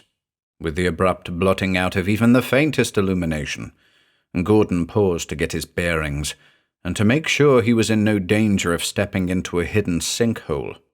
Then, as he was about to resume his journey, he froze into rigid alertness at a soft sound behind him. Was that a whisper? No, surely it couldn't be, he told himself. Nevertheless, his heart began to thump loudly within his breast. He listened intently for a moment, but the sound was not repeated. He took a step forward. The thick mud made unpleasant little sucking noises about his feet. What was that before him? But no, it was gone now. Then he pulled himself erect, thrust out his chest and jaw, and marched resolutely onward. He even started to whistle, but the sound died on his lips at the eerie mocking that floated back out of the mysterious black depths of the swamp. Several rods farther on his way, he glimpsed the lights of the Muller homestead. He quickened his pace and began to breathe more easily. Funny how the dark could get on your nerves, he thought, and fumbled in his pocket for a cigarette. And then it came, a short, sibilant whispering in his ear, the cold breath of an unseen being against his cheek, a faint tap on his shoulder, and it was gone. With a jerk he wheeled, dropping his cigarette, and like a graven image he stood motionless, soundless, peering into the dark. The moon, a gibbous globe of silver that was strangely cold and distant, slid silently from behind a cloud and bathed the dismal scene in an unearthly luminosity. There was nothing, absolutely nothing to be seen. The whisper had sounded not an inch from his ear, and he stood in the middle of the road with 10 feet of clearing on each side, but whatever it was had made its escape in a split second. Presently, Gordon shrugged, cursed his imagination, and plodded stolidly onward. The welcome gleam of the house ahead grew brighter as he approached. He walked rapidly, scarcely heeding his path, and keeping his eyes steadfastly fixed on the lights before him. Suddenly, his foot caught under the loop of an exposed root, and he pitched headlong to the ground. For a moment he lay there, half stunned, but in that brief time the thing came out of the blackness once more, whispered its inarticulate and horrible message in the prostrate man's ear, breathed its icy breath upon his cheek, brushed his shoulder with the touch of a grave cloth, and was off again. With a piercing scream of terror, he rolled over, scrambled to his feet, and plunged madly through the dark toward the house. Frantically, he beat upon the door and shouted. No answer. In desperation, he showered heavy blows upon the unyielding oaken panels. A soft, smooth something drew slowly across the back of his neck. He shouted frenziedly and kicked at the massive portal. Again came that awful, blood-chilling whisper in his ear. Again a puff of cold breath fanned his face. A faint and unearthly stench was wafted to his nostrils. He put his hand to the side of his neck. It came away with warm blood. After what seemed interminable ages of waiting, a pale, frightened face appeared in the crack of the door. "What do you want?" came the tremulous query. "For God's sake, let me in!" screamed the terrified Gordon. "They're after me!" Silently, the woman admitted him. She seemed to understand what he meant by they. He found himself in a crudely furnished room, bare-floored and dingy. Without ado, he was made welcome, and he sat down to supper with the family. He briefly explained to John Muller, the rugged old father, that he represented a New York lumber company, and that he had come to have a look at the cypress on his land. Old Muller seemed satisfied and even eager to sell. "Be blamed glad to get away," he remarked once during the conversation. Strangely enough, not a word was said on either side concerning Gordon's terrible experience. He noticed, however, that the whole household, father, mother, grown son, and 2 girls, seemed to be in a constant state of nervous apprehension, slight and unconscious on their part, but nevertheless apparent. As they filed from the kitchen back into the front room, Gordon noticed a peculiarly shaped scar on the bare neck of the eldest girl, an anemic child of perhaps 12. "How did you hurt your neck, girlie?" he inquired solicitously. But the child only looked at him a moment, wide-eyed, then fled as if in terror. The young man put it down as an adolescent sensitiveness on her part and dismissed it from his mind.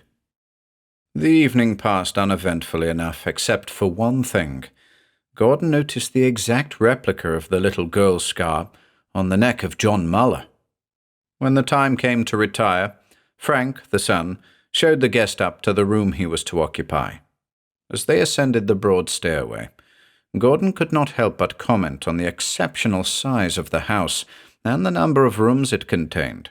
He learned from Frank that they confined their living quarters to the front of the house, the rear rooms being unused and empty.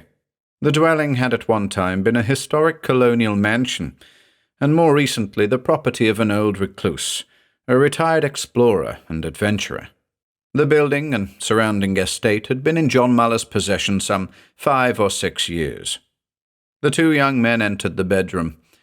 In a glance, Gordon took in the simple furnishings and old-fashioned 4-poster bed. "It's kind of stuffy in here," he remarked. "Guess I'll raise the window." He started to cross the room, but Frank stopped him with a sharp exclamation. "No, don't open the window," he said. "Why not?" "They will get in." "You mean—" Gordon's eyes grew wide with inarticulate fear. "Yes." And with that, he was gone. Gordon soon discovered that his room connected with Frank's by means of a door, and he opened it just to let the air circulate, as he termed it. He lay sleepless for a long time. At last the room became so hot and stuffy as to be unbearable, so he got up, tiptoed to the window, and raised the sash an inch or 2. He wasn't afraid of anything that could get in through so small a crack as that, he assured himself, and now he could get a good sleep. But the harrowing experience he had undergone in the swamp, together with the peculiar creepy atmosphere of the whole dreary place, caused him to sleep but lightly. About midnight he awoke with a start. His dreams had been a jumbled and distressing phantasmagoria of fantastic shapes. He instinctively turned over and looked toward the window for the comforting sight of the tranquil stars and the cool night sky. To his surprise, he saw that the sash was now some 5 or 6 inches above the sill. His sleep-bedrugged consciousness was some time in grasping the possible significance of the fact. But when at last the truth dawned on him, he sprang from the bed. Then he got his second shock. His pajama front was stained darkly with blood. The faint and spectral moonlight cast a dim illumination about the room.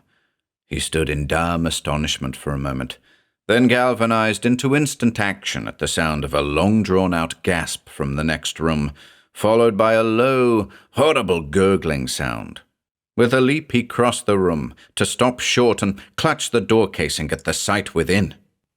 Slowly, every trace of colour drained from his fear-chilled cheeks. His eyes dilated with stark, unreasoning fear, and the short hair on the back of his neck prickled as a cold sweat broke out in glassy beads over his horror-distorted face. His fingers gripped the unfeeling wood till his knuckles showed white, and his breath came slowly, heavily, painfully, as if he were in the throes of a blood-curdling nightmare. For there, spread over the writhing body of the young man, was a huge, misshapen, coal-black something, a something that made sucking sounds on the mangled and bleeding throat beneath it. The bed-clothing was splotched and dripping, and the room was permeated with the fearful odour of fresh human blood, with which was mingled a subtle scent infinitely more terrible, the peculiar stench of the whispering thing that had attacked Gordon. The horror stirred and ejected a stream of blood from a hidden mouth. The warm crimson liquid spattered to the floor. The terror-stricken watcher at the door felt a drop fall on his bare foot, felt it trickle, and suddenly the room spun before his fear-glazed eyes. He staggered, his overwrought nerve snapped, and with a single despairing shriek he fell forward in a dead faint. His last impression was a rapid whispering in his ear and a clammy exhalation on his cheek. As the last clinging mists of oblivion lifted from Gordon's brain, he found that he was lying on his bed, a bandage on his neck where the ghastly thing had attacked him. He lay quietly for a time, endeavouring to collect his thoughts. Presently, Mrs. Muller appeared at his doorway, her eyes red from weeping. She looked at Gordon in fierce accusation. "You left the window open, and they came in and killed Frank." She lapsed into agonized sobs. The rest of the day was a torment for Gordon Hall. He had been the direct cause of the young man's death. The family felt bitterly against him. Only the father seemed able to understand. In a clumsy, futile way, he helped the heartbroken people complete the simple funeral preparations. When he had seen the grave dug and the rude coffin carried out of the house for the interment, he asked brokenly, "You gonna get a minister to preach the funeral sermon?" "I reckon not," said old Muller sorrowfully. "There's not much way to get hold of one, 'cause Frank was the only one who ran the auto, and nobody could get out of here on foot inside of a day. Where is the machine? Maybe I could drive it." Silently, the old man led the way out to the barn, where Gordon carefully inspected the old car that Muller showed him. It was of some obsolete make and evidently out of repair. "Frank allus had a lot of trouble with it," remarked Muller. Gordon climbed into the driver's seat and experimented with the gears. After a great deal of sputtering, the motor started. Gordon was puzzled with the gear shift. All his slight experience had been with a lighter car of a different type. At last he selected what he believed to be low speed, but it was in reality reverse. He intended to let the clutch in very slowly and cautiously, but his inexperience, together with the sudden taking hold of the warped, old-fashioned cone clutch, caused the auto to lurch backward with sudden violence. The thin, protruding shell of the gasoline tank crashed into a heavy wooden beam, and, with a crackling of metal, burst wide open. The precious gasoline poured out in a colourless flood, and was quickly absorbed by the loose soil of the barn floor. Gordon was aghast. "Is there any more gasoline?" he inquired anxiously. "No, our big tank is empty." Then his remorse doubled as he realized that he had not only caused a death in this family, but had now completely marooned them from the outside world by a stupid blunder with the car. Why on earth hadn't he had sense enough to wheel the machine out into the open before investigating its method of operation? He grew desperate in his efforts to atone for the great unhappiness he had brought these people. Again he questioned old Muller concerning the possibility of making the town on foot. "'Tain't no use," replied the old swamp man resignedly. "It's not that it's so far in a straight line, but the road's so crooked and such hard walking that if you got up early and walked fast all day long, you couldn't get out of the swamp by evening. You know what would happen then? There ain't no shortcut at all through this swamp to town." He spoke as calmly as if he were stating the price of pork. Gordon shuddered at the dread insinuation. "Doesn't anyone know what this awful thing is that lives in the swamp?" he demanded. "Why doesn't somebody shoot it or get rid of it in some way? Nobody can be sure about anything back here in these old swamps. And you can't shoot a ghost." "Ghost? But there isn't any such thing." But somehow his tone did not carry conviction. Muller shook his head. "I dunno. Something or other has got in the house twice since we've been living here. See that scar there?" He indicated the gruesome mark on his neck. "That's what it done to me, and it done the same thing to little Alice once. It even gets after the pigs if it can catch 'em. Look at the marks on the poor critters. We got to pen 'em up tight as a drum every day at sundown." Gordon looked at the enclosure where a score or so of the scrawny little razorback hogs, common in the south, rooted and grunted. Nearly every one of the wretched animals bore the grisly brand of the invisible terror of the swamp. "Somebody ought to clear this up. It's terrible," he exclaimed. Muller was resigned. "Yep," he agreed, "but who's going to do it? It's easier to keep the house locked up tight at night than to go a-gunning for some dang thing you can't even see. And it never bothers us in the daytime. We've got kind of used to it, in a way." A sudden inspiration flashed into the mind of the young man. Here was a way to make at least partial amends. Apprehend the murderer. For there must be a tangible explanation, he told himself over and over. A mere fancy couldn't kill a person. Something of flesh and blood and bone had killed Frank Muller. That was undeniable. No vaporous spectre would fasten itself to the throat of a sleeping person and suck the lifeblood out of his body. And anything of flesh and blood and bone could be killed too with a good load of lead slugs in John Muller's immense shotgun.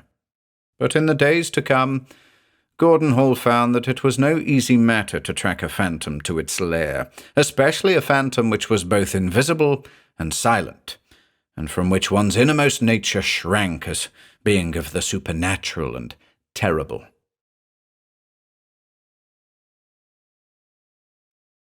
Two. During the brightest hours of midday, he explored the nearer portions of the cypress swamp, and found the timber to be far better than his employer, back in New York, could have dreamed. Gordon was eager to close the deal, for he knew that it would bring as a reward a substantial raise in salary. But the cruel reality struck him a crushing blow. He could not get to a telegraph office, or even to a train. To attempt to make the journey on foot would inevitably result in death, possibly some hideous death such as Frank had died. With this, his determination to clear up the mystery of the whispering thing crystallized from a nebulous ambition to an absolute, concrete necessity. He had to get away, but he couldn't do so without first disposing of the unseen danger in the swamp. And so, with a methodical thoroughness, he began to investigate the matter from every possible angle. First, he questioned the entire Muller household, and learned that the thing was noticed only at night, never earlier than dusk, that no one had ever got a good look at it.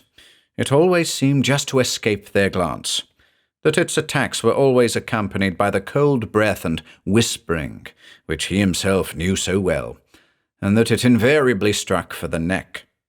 Opinion seemed divided as to the bite of the creature. That it caused no pain was evident, and as the very mention of the subject was painful to the family, Gordon at last desisted from questioning. The household had long since got into the hard and fast habit of retiring to the security of the house at dusk, keeping all apertures tightly closed, and never venturing out after nightfall. So within the last 3 years attacks had been rare, and always at night, but they often heard the thing at the windows. The most baffling aspect of the mystery was the whispering. No one had ever distinguished even a single word. It just whispered, that's all, as Muller himself had said. And the uncanny wounds. It struck silently from the rear and opened the skin on the back of the neck without any sensation of pain on the part of the victim. That in itself was enough to make a supernatural agency seem plausible. But Gordon Hall would accept no disembodied spirit. He meant business, and he was after results, preferably a dead result lying at his feet with a bloody gunshot wound in it. A week passed, and he was beside himself. Not only had he investigated and analyzed every clue he could find, but he had even dared the unknown one night with a shotgun and a lantern. However, when he heard the same rapid whispering, shuddered at the same icy breath, and felt warm blood, his own blood, trickle slowly down his back, he retreated hastily into the welcome safety of the house. No more of that for him. He would rather stay here in the swamp and hunt frogs the rest of his life than gain the outside world by battling a demon of the dark in its native element. On the morning of the 10th day, he stood, hands in pockets, and subjected every object in the range of his vision to the most exhaustive scrutiny, in hope of finding some key to the mystery that he might have overlooked in his previous clue hunts. Trees, woodpile, barn, pigpen, and smokehouse were perfectly conventional and commonplace. His gaze wandered over the long lines of the house, up over the eaves, along the high roof ridge, in every window, all as usual. But wait. Something was strange there. Those two windows ought to be closer together than that. Both were in the rearmost rooms, where the Mullers seldom ventured. He pondered. The first window there was in the outside corner of the room, close up against the left wall. The second opened out of the next room and was by the right wall, as near the other window as the architecture of the house would permit. Allowing generously for partitions, there surely ought not to be more than 2 feet between the casings, and yet there was fully 5. As a drowning man seizes upon a floating spar, so Gordon Hall seized upon this incongruity. He rushed into the house and upstairs. 15 minutes later, he was sure he had discovered a secret room in the old house. Now to find a door. Painstakingly, he went over every inch of the adjoining walls in both rooms. At last, he found it, a clever little spring door in a wall panel that opened to the touch of a concealed button. As the door swung silently back, he stooped and looked inside. It was pitch dark. He would need a light. In a moment, he was back at the opening with his flashlight. A sudden fear of the darkness swept over him as he knelt and directed the circle of white light over the interior, revealing a desk littered with papers, a battered old strongbox, and a few chairs, with dust, thick velvety dust, over all. He banished his fears and crawled inside. He stood up and was examining the papers on the desk when, with the click of an automatic lock, the little door swung shut behind him, as if propelled by an unseen hand. He started violently at the sound, so violently that he dropped his flashlight. The fragile instrument struck the floor with a crash, the delicate lens and bulb shattering into 1,000 pieces. For a moment, the utter blackness stunned him. Then he quickly recovered himself, knelt by the door, and endeavoured to open it. His trembling fingers scurried over the smooth surface again and again before the truth came to him. There was absolutely no knob, handle, or other projection on the inside of the door. Then, surely, he reasoned, there must be another secret spring. Stilling the tiny, mocking voice within his breast that told him that he was trapped, that no one knew he had discovered the room, and that the thick partitions would muffle any outcry, he patiently began to go over every inch of the walls. Suddenly, his very blood froze in his veins, and the icy fingers of a dread premonition closed slowly about his madly thumping heart, for he had heard, somewhere in the blackest recesses of that sinister vault, a soft rustling that sounded strangely like a whisper, the incoherent whisper of the thing. At first, his terror-numbed brain refused to grasp the unspeakable enormity of his situation. But at last, like the chill of an ice-cold plunge, came the full realization of his awful predicament. He was trapped in a hidden vault with the whispering swamp fiend. The fast-crumbling throne of reason within his brain tottered and nearly fell beneath the impact of the terrific mental blow. And then something snapped far back in the thought chambers of the doomed man. With the strength of a desperate man, he hurled himself headlong against the baffling panel. There was the sickening impact of flesh against wood, simultaneous with the crash of splintering timber, and Gordon Hall plunged out into the bright shaft of a golden sunbeam, the blessed light of day. After a moment, he got up, brushed off his clothes, and started in search of John Muller and a lantern, so that they might clear up the mystery then and there. He paused in the doorway and looked back at the gaping hole he had made in the wooden panel. The thing might escape while he was gone, he reflected. So he blocked the passage effectually with chairs. Old Muller was visibly excited, as together with Gordon he entered the room leading to the hidden chamber in which lurked the monstrous and blood-sucking thing. In his right hand he carried his shotgun, loaded to the muzzle with murderous lead slugs and a triple charge of powder, while in his left he swung a heavy, two-bitted axe. "Be a man, beast, or devil," he muttered under his breath. "You'll not get past John Muller in one piece." Gordon carried a bull's-eye lantern and a keen pitchfork. In breathless excitement, the two men removed the blockade, piece by piece.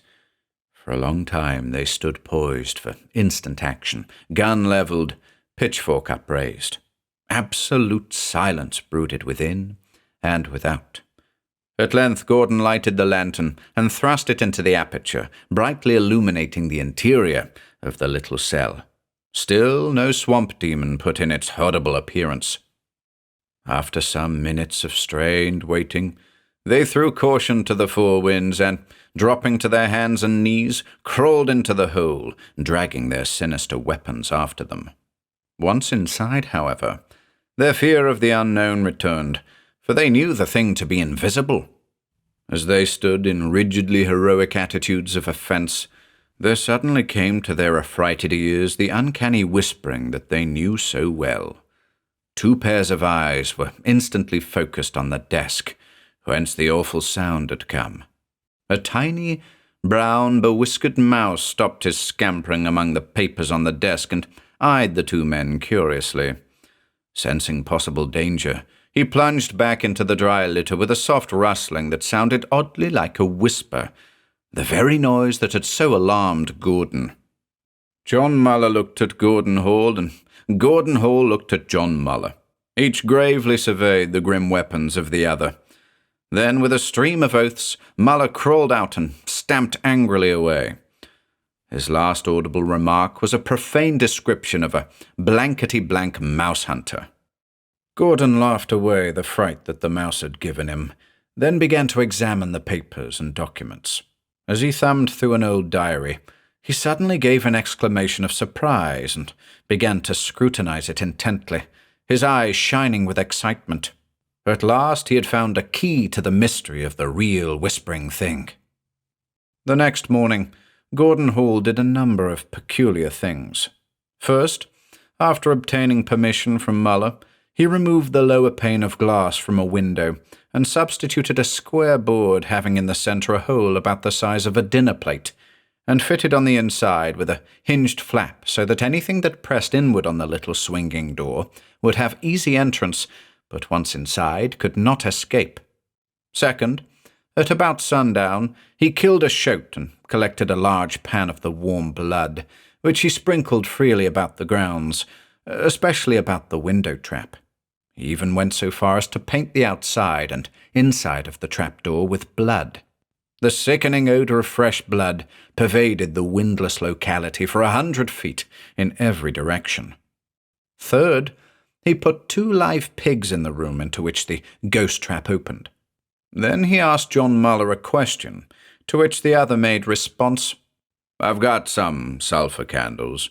Would they do?" Gordon nodded. Late that night, the Muller family was aroused to trembling, wet-browed wakefulness by hideous screaming squeals of terror and agony from the imprisoned pigs.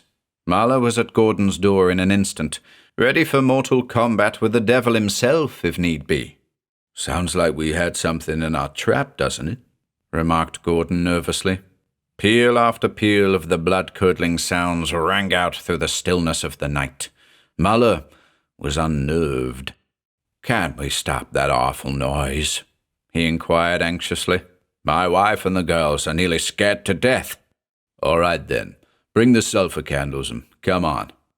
They halted at the door where the swamp fiend was entrapped.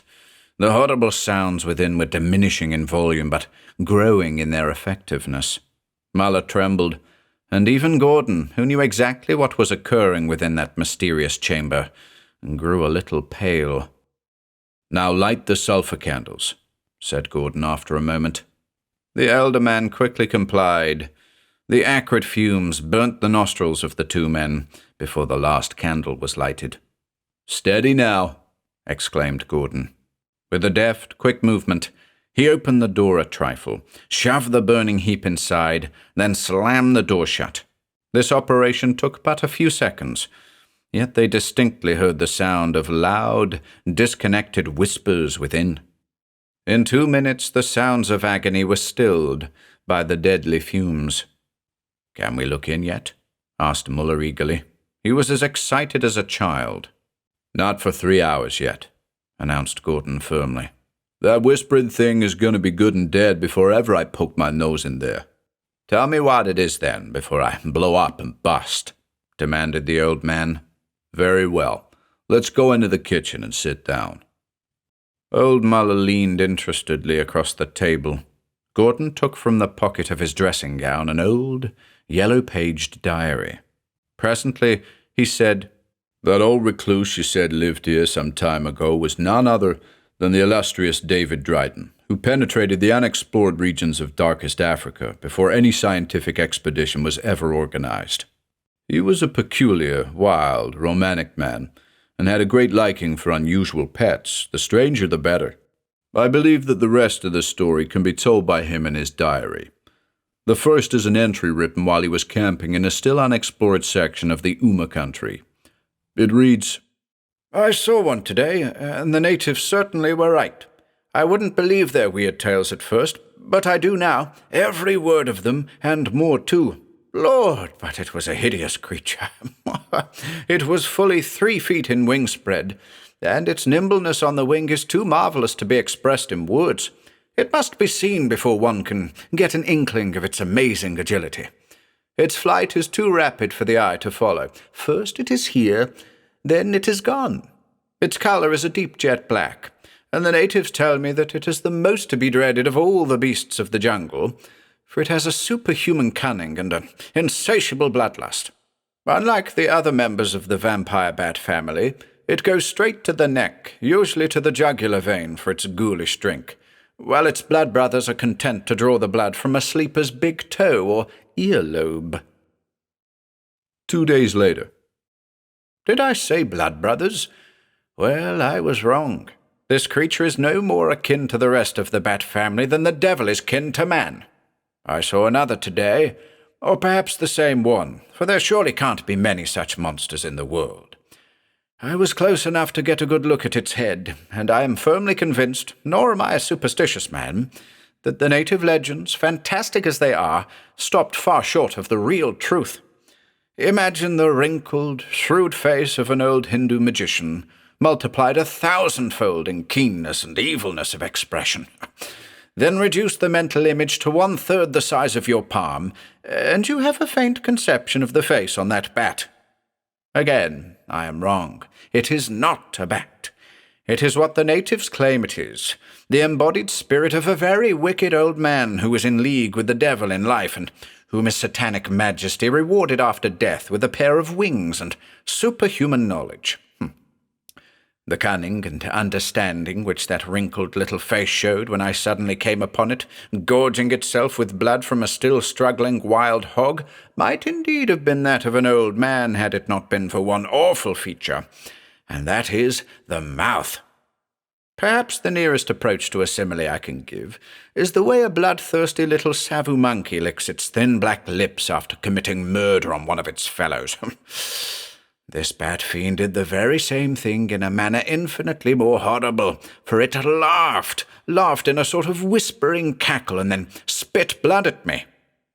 I am a hardened man of the world, and I have witnessed horrible sights in the four corners of the globe, but never was I so completely unnerved as when that grinning little black imp tilted back and squirted a mouthful of warm blood at me. A week later. I have seen him several times. I say him because nothing so absolutely fiendish could be of feminine gender, and I speak of him as a definite creature because I know it has been the same one every time. Those red-flecked tiny black eyes of his show almost recognition.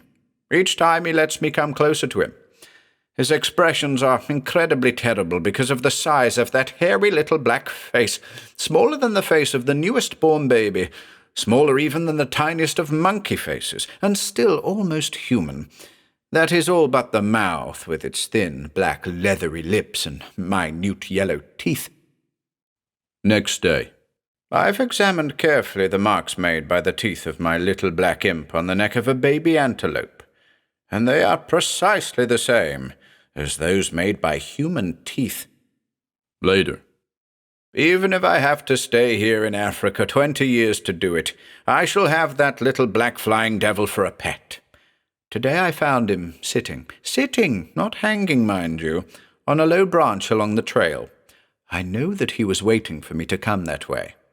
He allowed me to come up very close to him. His eyes were on an exact level with my own, and we looked straight into each other's souls for a long, long time. Possibly an hour, I don't know. He kept opening and closing that horrible little mouth and showing his teeth. I could see bits of clotted blood about his lips, and the creature has a very peculiar odour, an odour that I have smelled only once before, and that was when I lifted the battened-down hatch of a vessel whose entire crew had been murdered by pirates and thrown down into the hold to rot. It is the grisly odour of death. Next day. That queer little evil face haunted me all night. I shall never rest till I have him. 2 weeks later. I have him. But no, this is wrong. Better say that he has me. He came to me of his own free will, and in a manner both novel and weird. I awoke last night to find him sitting on my chest in the dark and staring down at me with his tiny inflamed eyes. I fed him fried meat and fruit at breakfast, as he sat on my shoulder and made his uncanny whispering sound in my ear. But I have a gruesome fancy that his favourite delicacy is blood, fresh, warm lifeblood, human blood even. 3 days afterward. He is a queer, interesting little demon. He has acquired a peculiar habit of flying off at a distance, darting in at one with incredible speed, striking at your throat playfully, and is gone like a flash. The wind from his rapidly vibrating wings gives one the impression of cold breath. Again. My little black fiend is not so playful after all. For today, in doing his familiar trick of darting up from behind and wheeling off, he bit me on the side of the neck. I did not know it, though, till I felt the blood run down inside my collar. It is strange. Later. That flying black devil's bite is painless. Possibly he uses some hellish poison that numbs the nerves. But then he barely grazes the skin, never making a deep wound. Even so, it is decidedly annoying, and he seems to take special delight in tormenting me that way. I like him, though. He fascinates me. And then, said Gordon Hall, for more than 2 years, there are constant entries showing the gradual weakening of this bold adventurer's reason under the constant influence of this horrible little beast. One of the very last written while he was living in this house and in a scarcely legible hand, is significant. He sits and looks at me all day long.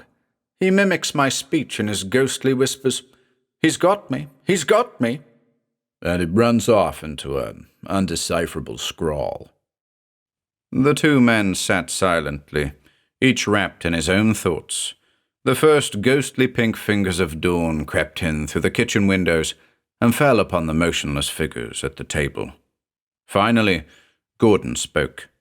"Do you know anything concerning this man's death?" "Stories, only stories." The two men nodded in mutual understanding. Gordon rose and shook as if to free himself from a spell. "Well," he said slowly, "let's take a look at the thing. It ought to be pretty well fumigated by now." When the charnel room had aired out thoroughly, they entered, though somewhat reluctantly. Dryden had described the whispering thing well as to general build, but by some odd coincidence, or was it the hand of fate, the huge bat had fallen into the burning sulphur in its last convulsive struggle, so that its entire upper half was a charred and formless mass.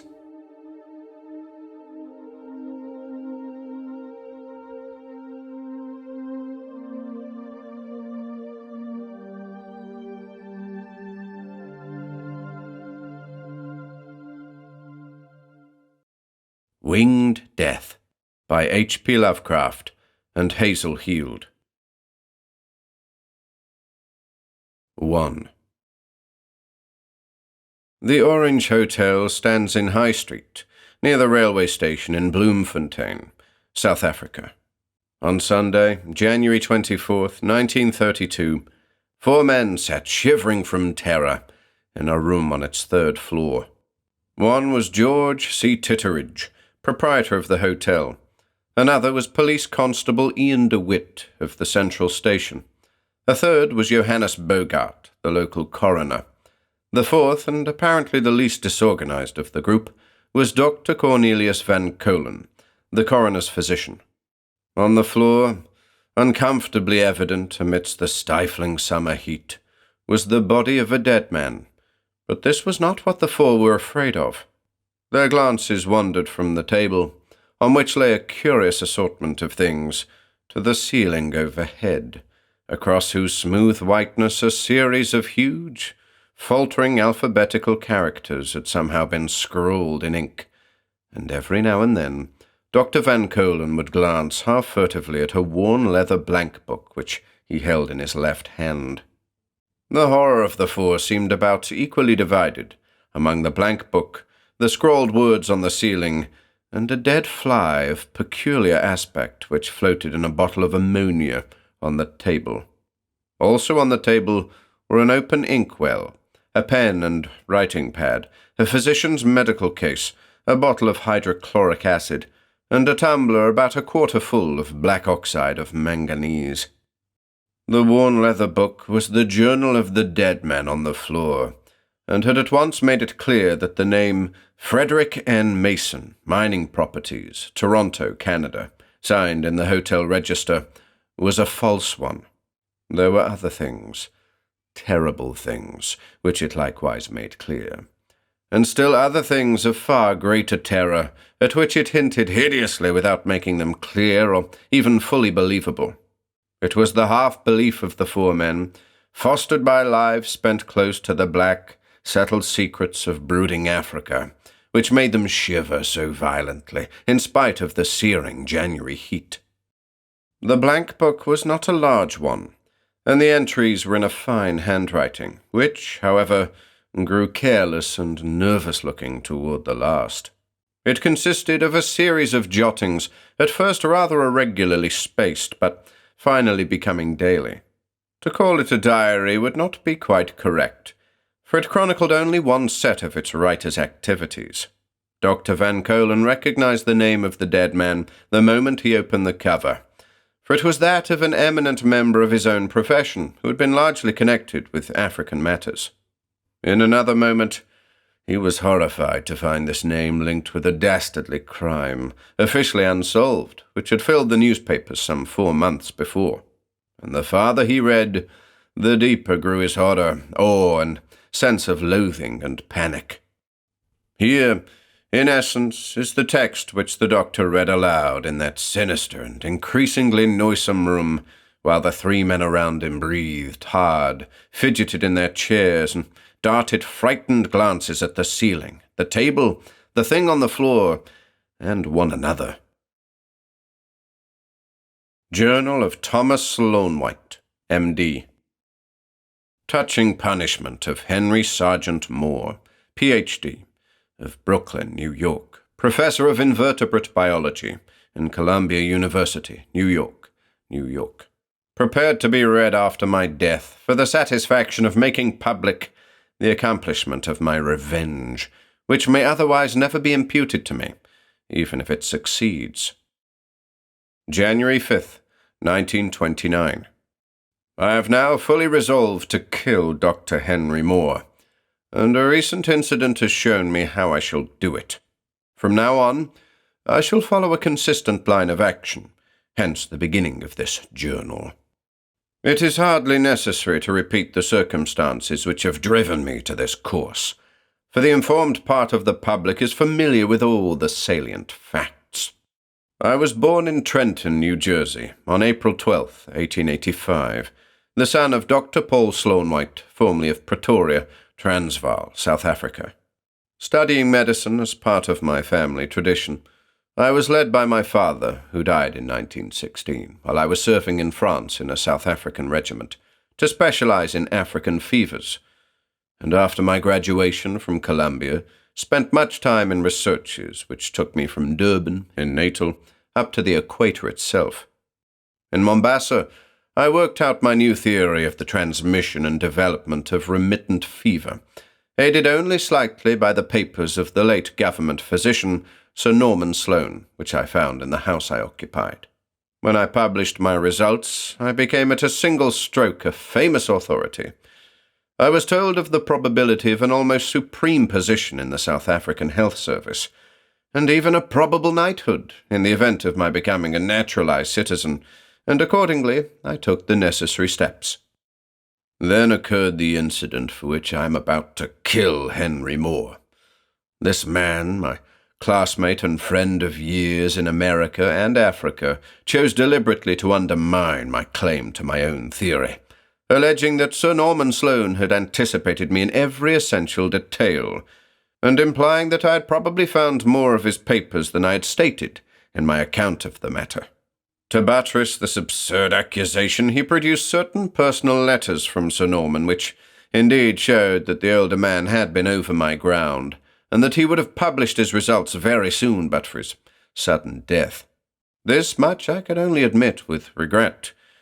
What I could not excuse was the jealous suspicion that I had stolen the theory from Sir Norman's papers. The British government, sensibly enough, ignored these aspersions, but withheld the half-promised appointment and knighthood on the ground that my theory, while original with me, was not in fact new.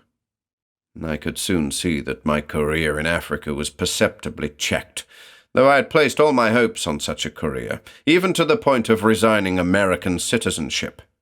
A distinct coolness toward me had arisen among the government set in Mombasa, especially among those who had known Sir Norman. It was then that I resolved to be even with Moore sooner or later, though I did not know how. He had been jealous of my early celebrity, and had taken advantage of his old correspondence with Sir Norman to ruin me.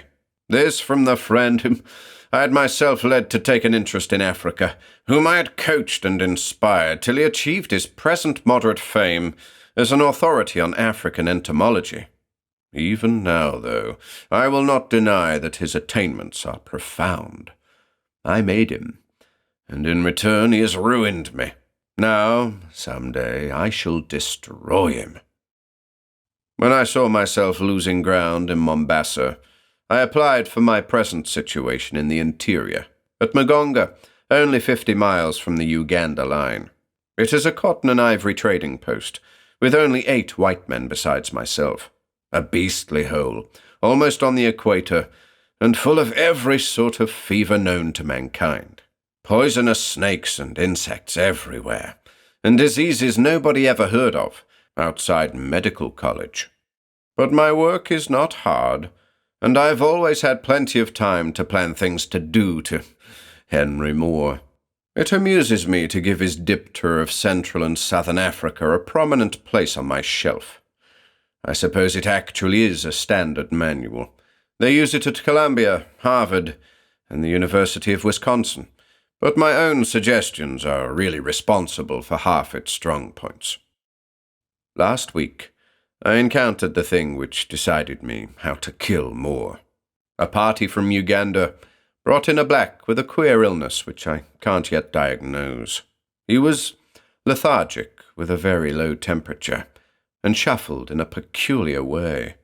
Most of the others were afraid of him and said he was under some kind of witch doctor spell, but Gobo, the interpreter, said he had been bitten by an insect. What it was, I can't imagine, for there is only a slight puncture on the arm. It is bright red, though, with a purple ring around it, spectral-looking. I don't wonder the boys late to black magic. They seem to have seen cases like it before, and say there's really nothing to do about it. Old Nkuru, one of the gala boys at the post, says it must be the bite of a devil fly, which makes its victim waste away gradually and die, and then takes hold of his soul and personality if it's still alive itself, flying around with all his likes, dislikes, and consciousness. A queer legend, and I don't know of any local insect deadly enough to account for it. I gave this sick black, his name is Mavana, a good shot of quinine and took a sample of his blood for testing, but haven't made much progress. There is certainly a strange germ present, but I can't even remotely identify it. The nearest thing to it is the bacillus one finds in oxen, horses, and dogs that the tsetse fly has bitten. But tsetse flies don't infect human beings, and this is too far north for them anyway. However, the important thing is that I've decided how to kill Moore. If this interior region has insects as poisonous as the natives say, I'll see that he gets a shipment of them from a source he won't suspect, and with plenty of assurances that they are harmless. Trust him to throw overboard all caution when it comes to studying an unknown species, and then we'll see how nature takes its course. It ought not to be hard to find an insect that scares the black so much. First to see how poor Mavana turns out, and then to find my envoy of death. January 7th. Mavana is no better, though I have injected all the antitoxins I know of. He has fits of trembling, in which he rants affrightedly about the way his soul will pass when he dies into the insect that bit him. But between them he remains in a kind of half-stupor. Heart action still strong, so I may pull him through. I shall try to, for he can probably guide me better than anyone else to the region where he was bitten. Meanwhile, I'll write to Dr. Lincoln, my predecessor here, for Allen, the head factor, says he had a profound knowledge of the local sicknesses. He ought to know about the death fly, if any white man does. He's at Nairobi now, and a black runner ought to get me a reply in a week, using the railway for half the trip. January 10th. Patient unchanged, but I have found what I want. It was in an old volume of the local health records, which I've been going over diligently while waiting to hear from Lincoln. 30 years ago, there was an epidemic that killed off thousands of natives in Uganda, and it was definitely traced to a rare fly called Glossina palpalis, a sort of cousin of the Glossina marcitans, or tsetse. It lives in the bushes on the shores of lakes and rivers, and feeds on the blood of crocodiles, antelopes, and large mammals. When these food animals have the germ of trypanosomiasis, or sleeping sickness, it picks it up and develops acute infectivity after an incubation period of 31 days. Then, for 75 days, it is sure death to anyone or anything it bites. Without doubt, this must be the devil fly the blacks talk about. Now I know what I'm heading for. Hope Mavana pulls through. Ought to hear from Lincoln in 4 or 5 days. He has a great reputation for success in things like this. My worst problem will be to get the flies to moor without his recognizing them. With his cursed plodding scholarship, it would be just like him to know all about them, since they're actually on record. January 15th. Just heard from Lincoln, who confirms all that the records say about Glossina palpalis. He has a remedy for sleeping sickness which has succeeded in a great number of cases when not given too late. Intramuscular injections of trypanosamide. Since Mavana was bitten about 2 months ago, I don't know how it will work, but Lincoln says that cases have been known to drag on 18 months, so possibly I'm not too late. Lincoln sent over some of his stuff, so I've just given Mavana a stiff shot. In a stupor now. They've brought his principal wife from the village, but he doesn't even recognize her. If he recovers, he can certainly show me where the flies are. He's a great crocodile hunter, according to report, and knows all Uganda like a book. I'll give him another shot tomorrow. January 16th. Mavana seems a little brighter today, but his heart action is slowing up a bit. I'll keep up the injections, but not overdo them. January 17th. Recovery really pronounced today. Mavana opened his eyes and showed signs of actual consciousness, though dazed after the injection. Hope Moore doesn't know about trypanosamide. There's a good chance he won't, since he never learned much toward medicine. Mavana's tongue seemed paralyzed, but I fancy that will pass off if I can only wake him up. Wouldn't mind a good sleep myself, but not of this kind. January 25th. Mavana nearly cured. In another week I can let him take me into the jungle. He was frightened when he first came to, about having the fly take his personality after he died, but brightened up finally when I told him he was going to get well. His wife, Ugoe, takes good care of him now, and I can rest a bit. Then for the envoys of death. February 3rd. Mavana is well now, and I have talked with him about a hunt for flies. He dreads to go near the place where they got him, but I am playing on his gratitude. Besides, he has an idea that I can ward off disease as well as cure it. His pluck would shame a white man. There's no doubt that he'll go. I can get off by telling the head factor the trip is in the interest of local health work. March 12th. In Uganda at last. Have 5 boys besides Mavana, but they're all galas. The local blacks couldn't be hired to come near the region after the talk of what had happened to Mavana. This jungle is a pestilential place, steaming with miasmal vapors. All the lakes look stagnant. In one spot we came upon a trace of Cyclopean ruins which made even the galas run past in a wide circle. They say these megaliths are older than man, and that they used to be a haunt or outpost of the fishes from outside, whatever that means, and of the evil gods Sadogwa and Klulu. To this day they are said to have a malign influence, and to be connected somehow with the devil flies. March 15th. Struck Lake Malolo this morning, where Mavana was bitten. A hellish, green-scummed affair, full of crocodiles. Mavana has fixed up a fly trap of fine wire netting, baited with crocodile meat. It has a small entrance, and once the quarry get in, they don't know enough to get out. As stupid as they are deadly, and ravenous for fresh meat or a bowl of blood. Hope we can get a good supply. I've decided that I must experiment with them, finding a way to change their appearance so that Moore won't recognize them. Possibly I can cross them with some other species, producing a strange hybrid whose infection-carrying capacity will be undiminished. We'll see. I must wait, but I'm in no hurry now. When I get ready, I'll have Mavana get me some infected meat to feed my envoys of death, and then for the post office. Ought to be no trouble getting infection, for this country is a veritable pest hole. March 16th. Good luck. 2 cages full, 5 vigorous specimens with wings glistening like diamonds. Mavana is emptying them into a large can with a tightly meshed top, and I think we caught them in the nick of time. We can get them to Magonga without trouble, taking plenty of crocodile meat for their food. Undoubtedly all or most of it is infected. April 20th. Back at Magonga and busy in the laboratory. Have sent Dr. Eust in Pretoria for some tsetse for hybridization experiments. Such a crossing, if it will work at all, ought to produce something pretty hard to recognize, yet at the same time just as deadly as the palpalis. If this doesn't work, I shall try certain other diptera from the interior, and I have sent to Dr. van der Velde at Nyangwe for some of the Congo types.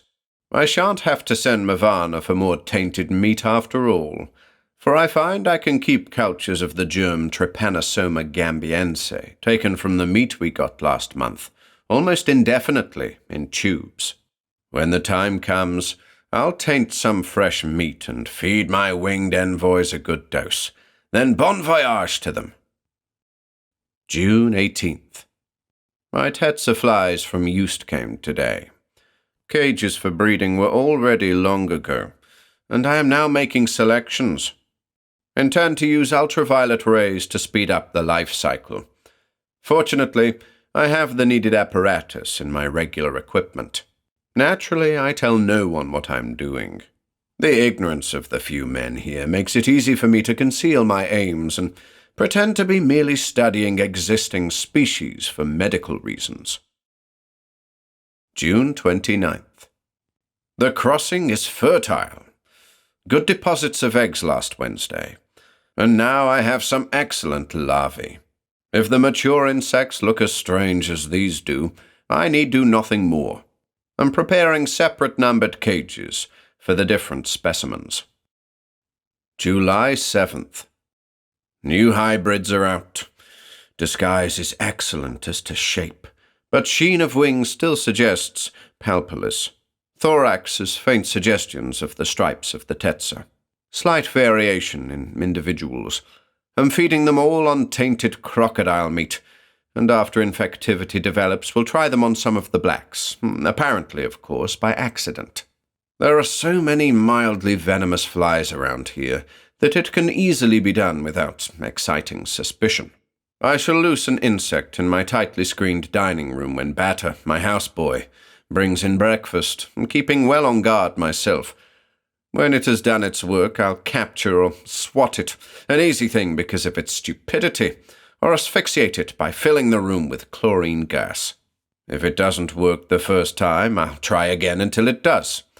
Of course, I'll have the trypanosamide handy in case I get bitten myself, but I shall be careful to avoid biting, for no antidote is really certain. August 10th. Infectivity mature, and managed to get Batter stung in fine shape. Caught the fly on him, returning it to its cage. Eased up the pain with iodine, and the poor devil is quite grateful for the service. Shall try a variant specimen on Gamba, the Factor's messenger, tomorrow.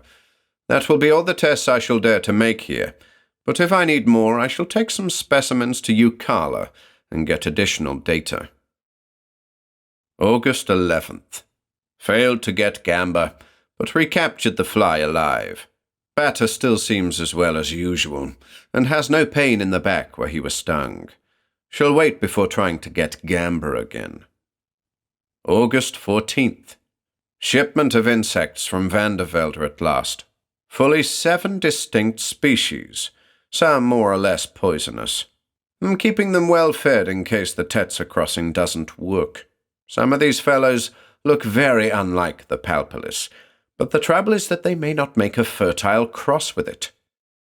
August 17th. Got Gamba this afternoon, but had to kill the fly on him. It nipped him in the left shoulder.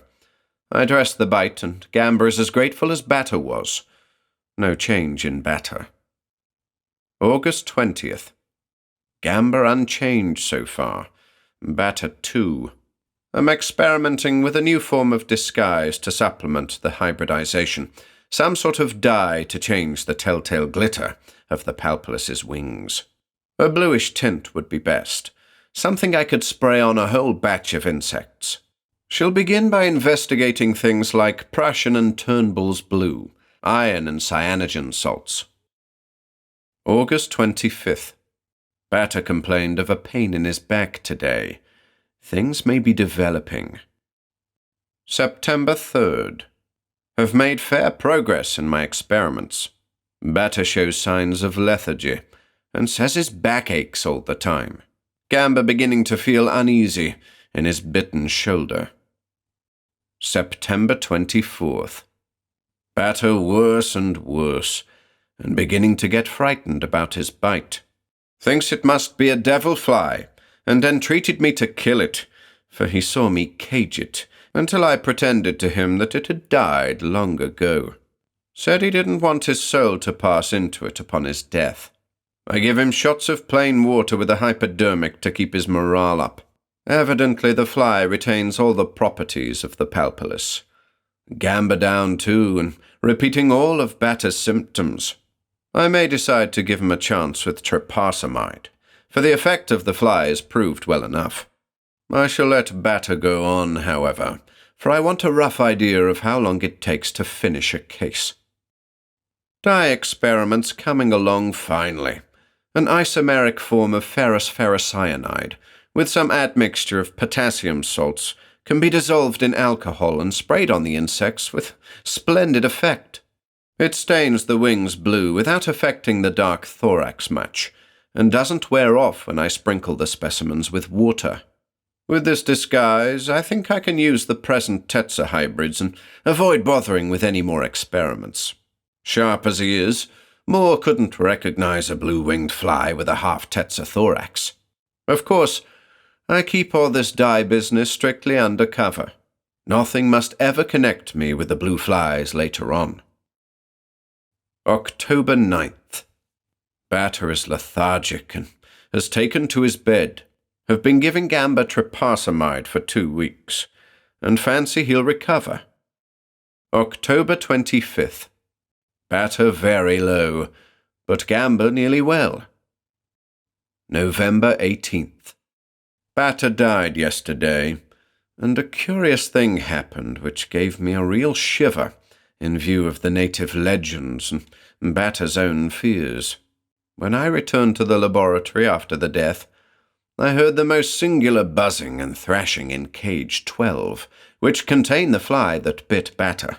The creature seemed frantic, but stopped still when I appeared, lighting on the wire netting and looking at me in the oddest way. It reached its legs through the wires as if it were bewildered. When I came back from dining with Alan, the thing was dead. Evidently it had gone wild and beaten its life out on the sides of the cage. It certainly is peculiar that this should happen just as Batter died. If any black had seen it, he'd have laid it at once to the absorption of the poor devil's soul. I shall start my blue-stained hybrids on their way before long now. The hybrid's rate of killing seems a little ahead of the pure palpalus's rate, if anything. Batter died 3 months and 8 days after infection, but of course there is always a wide margin of uncertainty. I almost wish I had let Gamba's case run on. December 5th. Busy planning how to get my envoys to Moore. I must have them appear to come from some disinterested entomologist who has read his diptera of Central and Southern Africa and believes he would like to study this new and unidentifiable species. There must also be ample assurances that the blue-winged fly is harmless, as proved by the natives' long experience. Moore will be off his guard, and one of the flies will surely get him sooner or later, though one can't tell just when. I'll have to rely on the letters of New York friends. They still speak of Moore from time to time, to keep me informed of early results, though I dare say the papers will announce his death. Above all, I must show no interest in his case. I shall mail the flies while on a trip, but must not be recognized when I do it. The best plan will be to take a long vacation in the interior, grow a beard, mail the package at Ucala while passing as a visiting entomologist, and return here after shaving off the beard. April 12th, 1930. Back in Magonga after my long trip. Everything has come off finely, with clockwork precision. Have sent the flies to Moore without leaving a trace. Got a Christmas vacation December 15th and set out at once with the proper stuff. Made a very good mailing container with room to include some germ-tainted crocodile meat as food for the envoys. By the end of February, I had beard enough to shape into a close Van Dyke. Showed up at Ucala March 9th and typed a letter to Moore on the trading post machine. Signed it Neville Wayland Hall, supposed to be an entomologist from London. Think I took just the right tone. Interest of a brother scientist and all that. Was artistically casual in emphasizing the complete harmlessness of the specimens. Nobody suspected anything. Shaved the beard as soon as I hit the bush, so that there wouldn't be any uneven tanning by the time I got back here. Dispensed with native bearers except for one small stretch of swamp.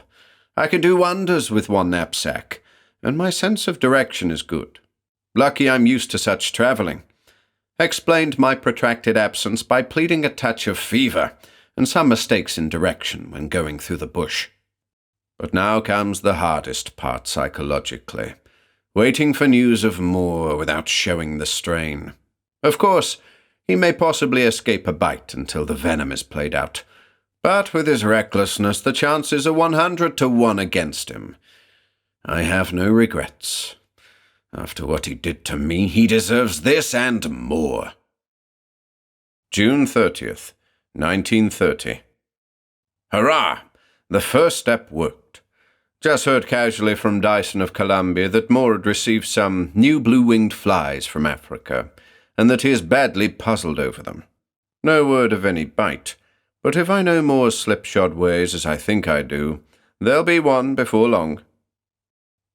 August 27th, 1930. Letter from Morton in Cambridge. He says Moore writes of feeling very run down, and tells of an insect bite on the back of his neck, from a curious new specimen that he received about the middle of June. Have I succeeded? Apparently Moore doesn't connect the bite with his weakness. If this is the real stuff, then Moore was bitten well within the insect's period of infectivity. September 12th, 1930. Victory! Another line from Dyson says that Moore is really in an alarming shape. He now traces his illness to the bite, which he received around noon on June 19th, and is quite bewildered about the identity of the insect. Is trying to get in touch with the Neville Wayland Hall who sent him the shipment. Of the 100-odd that I sent, about 25 seem to have reached him alive. Some escaped at the time of the bite, but several larvae have appeared from eggs laid since the time of mailing.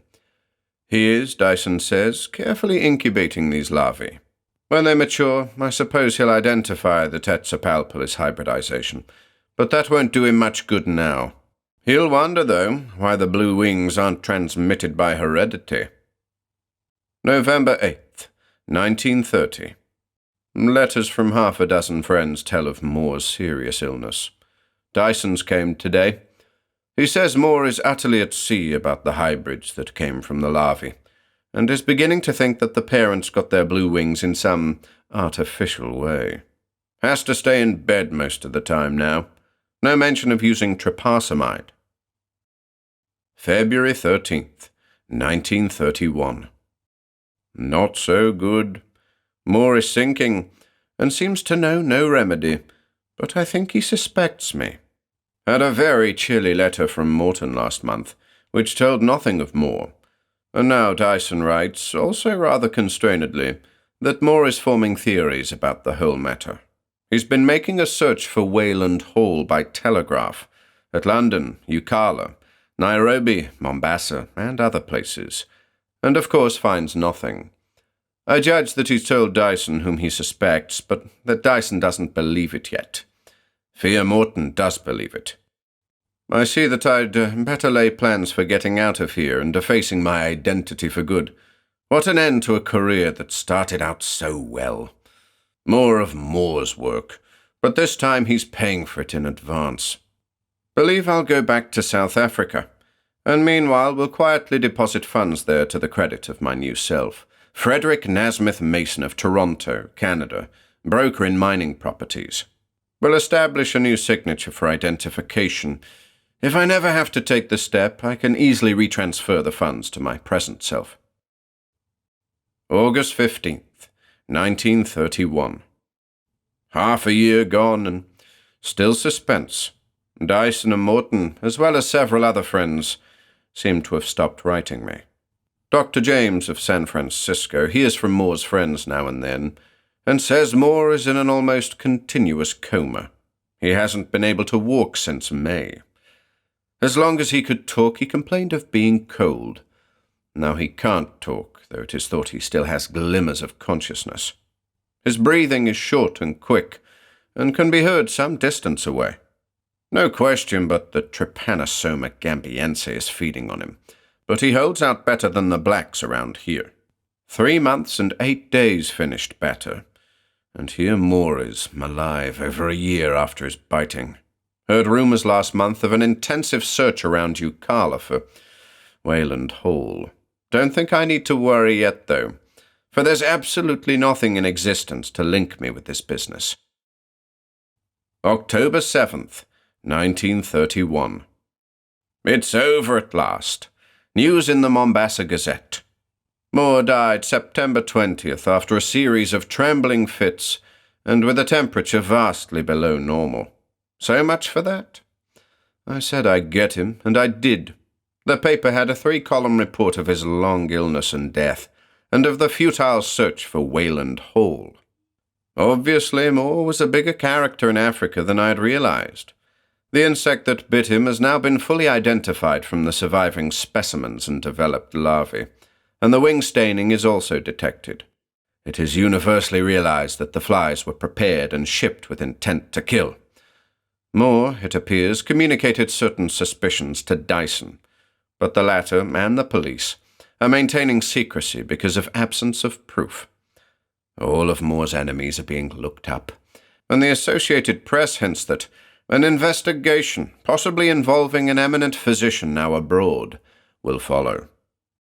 One thing at the very end of the report, undoubtedly the cheap romancing of a yellow journalist, gives me a curious shudder in view of the legends of the blacks and the way the fly happened to go wild when Batter died. It seems that an odd incident occurred on the night of Moore's death, Dyson having been aroused by the buzzing of a blue-winged fly, which immediately flew out the window just before the nurse telephoned the death news from Moore's home, miles away in Brooklyn. But what concerns me most is the African end of the matter. People at Ucala remember the bearded stranger who typed the letter and sent the package, and the constabulary are combing the country for any blacks who may have carried him. I didn't use many, but if officers question the Ubandis who took me through Nakini jungle belt, I'll have more to explain than I like. It looks as if the time has come for me to vanish, so tomorrow I believe I'll resign and prepare to start for parts unknown. November 9th, 1931. Hard work getting my resignation acted on, but release came today. I didn't want to aggravate suspicion by decamping outright. Last week I heard from James about Moore's death, but nothing more than is in the papers. Those around him in New York seem rather reticent about details, though they all talk about a searching investigation. No word from any of my friends in the East. Moore must have spread some dangerous suspicions around before he lost consciousness, but there isn't an iota of proof he could have adduced. Still, I'm taking no chances. On Thursday, I shall start for Mombasa, and when there, we'll take a steamer down the coast to Durban. After that, I shall drop from sight. But soon afterward, the mining properties broker, Frederick Nasmith Mason from Toronto, will turn up in Johannesburg. Let this be the end of my journal. If in the end I am not suspected, it will serve its original purpose after my death and reveal what would otherwise not be known. If, on the other hand, these suspicions do materialize and persist, it will confirm and clarify the vague charges and fill in many important and puzzling gaps. Of course, if danger comes my way, I shall have to destroy it. Well, Moore is dead, as he amply deserves to be. Now Dr. Thomas Sloanwhite is dead too, And when the body formerly belonging to Thomas Sloan-White is dead, the public may have this record. 2. January 15th, 1932. A new year, and a reluctant reopening of this journal. This time I am writing solely to relieve my mind, for it would be absurd to fancy that the case is not definitely closed. I am settled in the Vaal Hotel, Johannesburg, under my new name, and no one has so far challenged my identity. I've had some inconclusive business talks to keep up my part as a mine broker, and believe I may actually work myself into that business. Later, I shall go to Toronto and plant a few evidences for my fictitious past. But what is bothering me is an insect that invaded my room around noon today. Of course, I've had all sorts of nightmares about blue flies of late, but those were only to be expected in view of my prevailing nervous strain. This thing, however, was a waking actuality, and I am utterly at a loss to account for it. It buzzed around my bookshelf for fully a quarter of an hour, and eluded every attempt to catch or kill it. The queerest thing was its colour and aspect, for it had blue wings, and was in every way a duplicate of my hybrid envoys of death. How it could possibly be one of these, in fact, I certainly don't know. I disposed of all the hybrids, stained and unstained, that I didn't send to Moore, and can't recall any instance of escape. Can this be wholly an hallucination? Or could any of the specimens that escaped in Brooklyn when Moore was bitten have found their way back to Africa? There was that absurd story of the blue fly that waked Dyson when Moore died. But after all, the survival and return of some of the things is not impossible. It is perfectly plausible that the blue should stick to their wings, too, for the pigment I devised was almost as good as tattooing for permanence. By elimination, that would seem to be the only rational explanation for this thing, though it is very curious that the fellow has come as far south as this. Possibly it's some hereditary homing instinct inherent in the Tzo strain. After all, that side of him belongs to South Africa. I must be on my guard against a bite. Of course, the original venom, if this is actually one of the flies that escaped from Moore, was worn out ages ago. But the fellow must have fed as he flew back from America, and he may well have come through Central Africa and picked up a fresh infectivity. Indeed, that's more probable than not, for the palpalis half of his hereditary would naturally take him back to Uganda, and all the trypanosomiasis germs. I still have some of the trypanosamide left. I couldn't bear to destroy my medicine case, incriminating though it may be, but since reading up on the subject, I'm not so sure about the drug's action as I was. It gives one a fighting chance. Certainly it saved Gamba, but there's always a large probability of failure. It's devilish queer that this fly should have happened to come into my room, of all places in the wide expanse of Africa. Seems to strain coincidence to the breaking point. I suppose that if it comes again, I shall certainly kill it. I'm surprised that it escaped me today, for ordinarily these fellows are extremely stupid and easy to catch.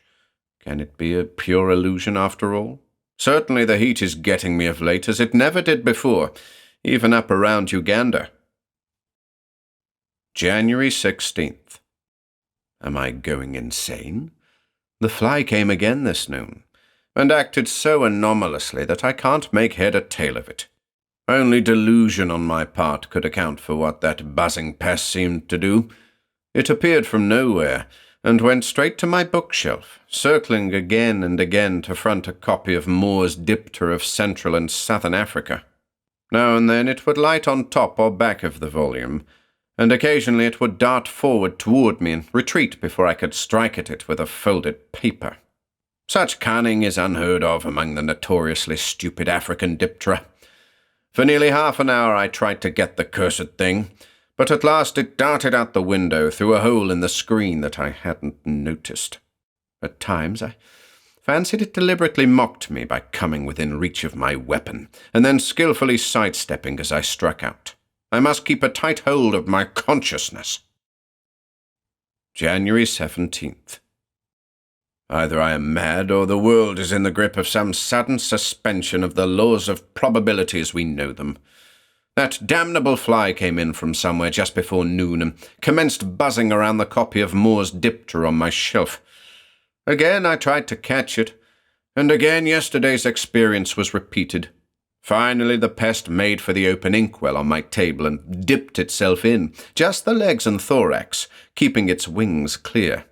Then it sailed up to the ceiling and lit, beginning to crawl around in a curved patch and leaving a trail of ink. After a time it hopped a bit and made a single ink spot unconnected with the trail. Then it dropped squarely in front of my face and buzzed out of sight before I could get it. Something about this whole business struck me as monstrously sinister and abnormal, more so than I could explain to myself. When I looked at the ink trail on the ceiling from different angles, it seemed more and more familiar to me, and it dawned on me suddenly that it formed an absolutely perfect question mark. What device could be more malignly appropriate? It is a wonder that I did not faint. So far the hotel attendants have not noticed it. I've not seen the fly this afternoon and evening, but am keeping my inkwell securely closed. I think my extermination of Moore must be preying on me and giving me morbid hallucinations. Perhaps there is no fly at all. January 18th. Into what strange hell of living nightmare am I plunged? What occurred today is something which could not normally happen, and yet a hotel attendant has seen the marks on the ceiling and concedes their reality. About 11 o'clock this morning, as I was writing on a manuscript, something darted down to the inkwell for a second and flashed aloft again before I could see what it was. Looking up, I saw that hellish fly on the ceiling as it had been before, crawling along and tracing another trail of curves and turns. There was nothing I could do, but I folded a newspaper in readiness to get the creature, if it should fly near enough. When it had made several turns on the ceiling, it flew into a dark corner and disappeared, and as I looked upward at the doubly defaced plastering, I saw that the new ink trail was that of a huge and unmistakable figure 5. For a time I was almost unconscious from a wave of nameless menace for which I could not fully account. Then I summoned up my resolution and took an active step. Going out to a chemist's shop, I purchased some gum and other things necessary for preparing a sticky trap, also a duplicate inkwell. Returning to my room, I filled the new inkwell with the sticky mixture and set it where the old one had been, leaving it open. Then I tried to concentrate my mind on some reading. About 3 o'clock, I heard the accursed insect again, and saw it circling around the new inkwell. It descended to the sticky surface, but did not touch it, and afterward sailed straight toward me, retreating before I could hit it. Then it went to the bookshelf and circled around Moore's treatise. There is something profound and diabolic about the way the intruder hovers near that book. The worst part was the last. Leaving Moore's book, the insect flew over to the open window and began beating itself rhythmically against the wire screen. There would be a series of beats, and then a series of equal length, and another pause, and so on. Something about this performance held me motionless for a couple of moments. But after that I went over to the window and tried to kill the noxious thing. As usual, no use. It merely flew across the room to a lamp and began beating the same tattoo on the stiff cardboard shade. I felt a vague desperation, and proceeded to shut all the doors as well as the window, whose screen had the imperceptible hole. It seemed very necessary to kill this persistent being, whose hounding was rapidly unseating my mind. Then, unconsciously counting, I began to notice that each of its series of beatings contained just 5 strokes. 5, the same number that the thing had traced in ink on the ceiling in the morning. Could there be any conceivable connection? The notion was maniacal, for that would argue a human intellect and a knowledge of written figures in the hybrid fly. A human intellect, Did not that take one back to the most primitive legends of the Uganda blacks? And yet there was that infernal cleverness in eluding me as contrasted with the normal stupidity of the breed. As I laid aside my folded paper and sat down in growing horror, the insect buzzed aloft and disappeared through a hole in the ceiling where the radiator pipe went to the room above. The departure did not soothe me, for my mind had started on a train of wild and terrible reflections. If this fly had a human intelligence, where did that intelligence come from? Was there any truth in the native notion that these creatures acquire the personality of their victims after the latter's death? If so, whose personality did this fly bear? I had reasoned out that it must be one of those which escaped from Moore at the time he was bitten. Was this the envoy of death which had bitten Moore? If so, what did it want with me? What did it want with me, anyway? In a cold perspiration, I remembered the actions of the fly that had bitten Batter when Batter died. Had its own personality been displaced by that of its dead victim? Then there was that sensational news account of the fly that waked Dyson when Moore died. As for that fly that was hounding me, could it be that a vindictive human personality drove it on? How it hovered around Moore's book! I refused to think any farther than that. All at once I began to feel sure that the creature was indeed infected, and in the most virulent way. With a malign deliberation so evident in every act, it must surely have charged itself on purpose with the deadliest bacilli in all Africa. My mind, thoroughly shaken, was now taking the thing's human qualities for granted. I now telephoned the clerk and asked for a man to stop up the radiator pipe hole and other possible chinks in my room. I spoke of being tormented by flies, and he seemed to be quite sympathetic. When the man came, I showed him the ink marks on the ceiling, which he recognized without difficulty. So they are real. The resemblance to a question mark and a figure 5 puzzled and fascinated him. In the end, he stopped up all the holes he could find and mended the window screen so that I can now keep both windows open. He evidently thought me a bit eccentric, especially since no insects were in sight while he was here. But I am past minding that. So far, the fly has not appeared this evening. God knows what it is, what it wants, or what will become of me. January 19th. I am utterly engulfed in horror. The thing has touched me. Something monstrous and demoniac is at work around me, and I am a helpless victim. In the morning, when I returned from breakfast, that winged fiend from hell brushed into the room over my head and began beating itself against the window screen as it did yesterday. This time, though, each series of beats contained only 4 strokes. I rushed to the window and tried to catch it, but it escaped as usual and flew over to Moore's treatise, where it buzzed around mockingly. Its vocal equipment is limited, but I noticed that its spells of buzzing came in groups of 4. By this time I was certainly mad, for I called out to it, "More, more, for God's sake, what do you want?" When I did so, the creature suddenly ceased its circling, flew toward me, and made a low, graceful dip in the air, somehow suggestive of a bow. Then it flew back to the book. At least I seemed to see it do all this, though I am trusting my senses no longer. And then the worst thing happened. I had left my door open, hoping the monster would leave if I could not catch it. But about 11:30 I shut the door, concluding it had gone. Then I settled down to read. Just at noon I felt a tickling on the back of my neck, and when I put my hand up, nothing was there. In a moment I felt the tickling again, and before I could move, that nameless spawn of hell sailed into view from behind, did another of those mocking, graceful dips in the air, and flew out through the keyhole, which I had never dreamed was large enough to allow its passage. That the thing had touched me I could not doubt. It had touched me without injuring me, and then I remembered in a sudden cold fright that Moore had been bitten on the back of the neck at noon. No invasion since then, but I have stuffed all the keyholes with paper, and shall have a folded paper ready for use whenever I open the door to leave or enter. January 20th. I cannot yet believe fully in the supernatural, yet I fear none the less that I am lost. The business is too much for me.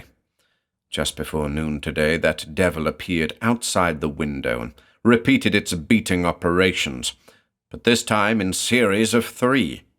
When I went to the window, it flew off out of sight. I still have resolution enough to take one more defensive step.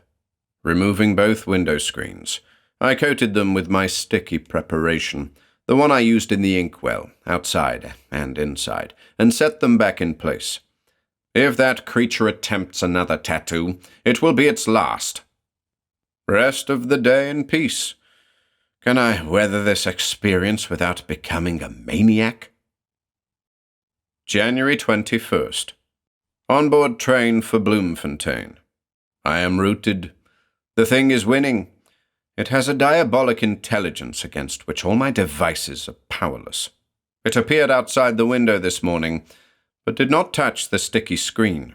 Instead, it sheared off without lighting and began buzzing around in circles, 2 at a time, followed by a pause in the air. After several of these performances, it flew off out of sight over the roofs of the city. My nerves are just about at the breaking point, for these suggestions of numbers are capable of a hideous interpretation. Monday, the thing dwelt on the figure 5. Tuesday it was 4. Wednesday it was 3. And now today it is 2. 5, 4, 3, 2. What can this be save some monstrous and unthinkable counting off of days? For what purpose, only the evil powers of the universe can know. I spent all the afternoon packing and arranging about my trunks, and now I have taken the night express for Bloemfontein. Flight may be useless, but what else can one do? January 22nd. Settled at the Orange Hotel, Bloemfontein. A comfortable and excellent place, but the horror followed me. I had shut all the doors and windows, stopped all the keyholes, looked for any possible chinks, and pulled down all the shades. But just before noon I heard a dull tap on one of the window screens. I waited, and after a long pause another tap came. A second pause, and still another single tap. Raising the shade, I saw that accursed fly, as I'd expected. It described one large, slow circle in the air, and then flew out of sight. I was left as weak as a rag, and had to rest on the couch. 1. This was clearly the burden of the monster's present message. 1 tap, 1 circle. Did this mean one more day for me before some unthinkable doom? Ought I to flee again, or entrench myself here by sealing up the room? After an hour's rest I felt able to act, and ordered a large reserve supply of canned and packaged food, and also linen and towels sent in. Tomorrow I shall not under any circumstances open any crevice of door or window. When the food and linen came, the black looked at me queerly, but I no longer care how eccentric or insane I may appear.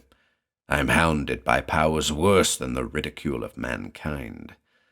Having received my supplies, I went over every square millimetre of the walls and stopped up every microscopic opening I could find. At last, I feel able to get real sleep. Handwriting here becomes irregular, nervous, and very difficult to decipher.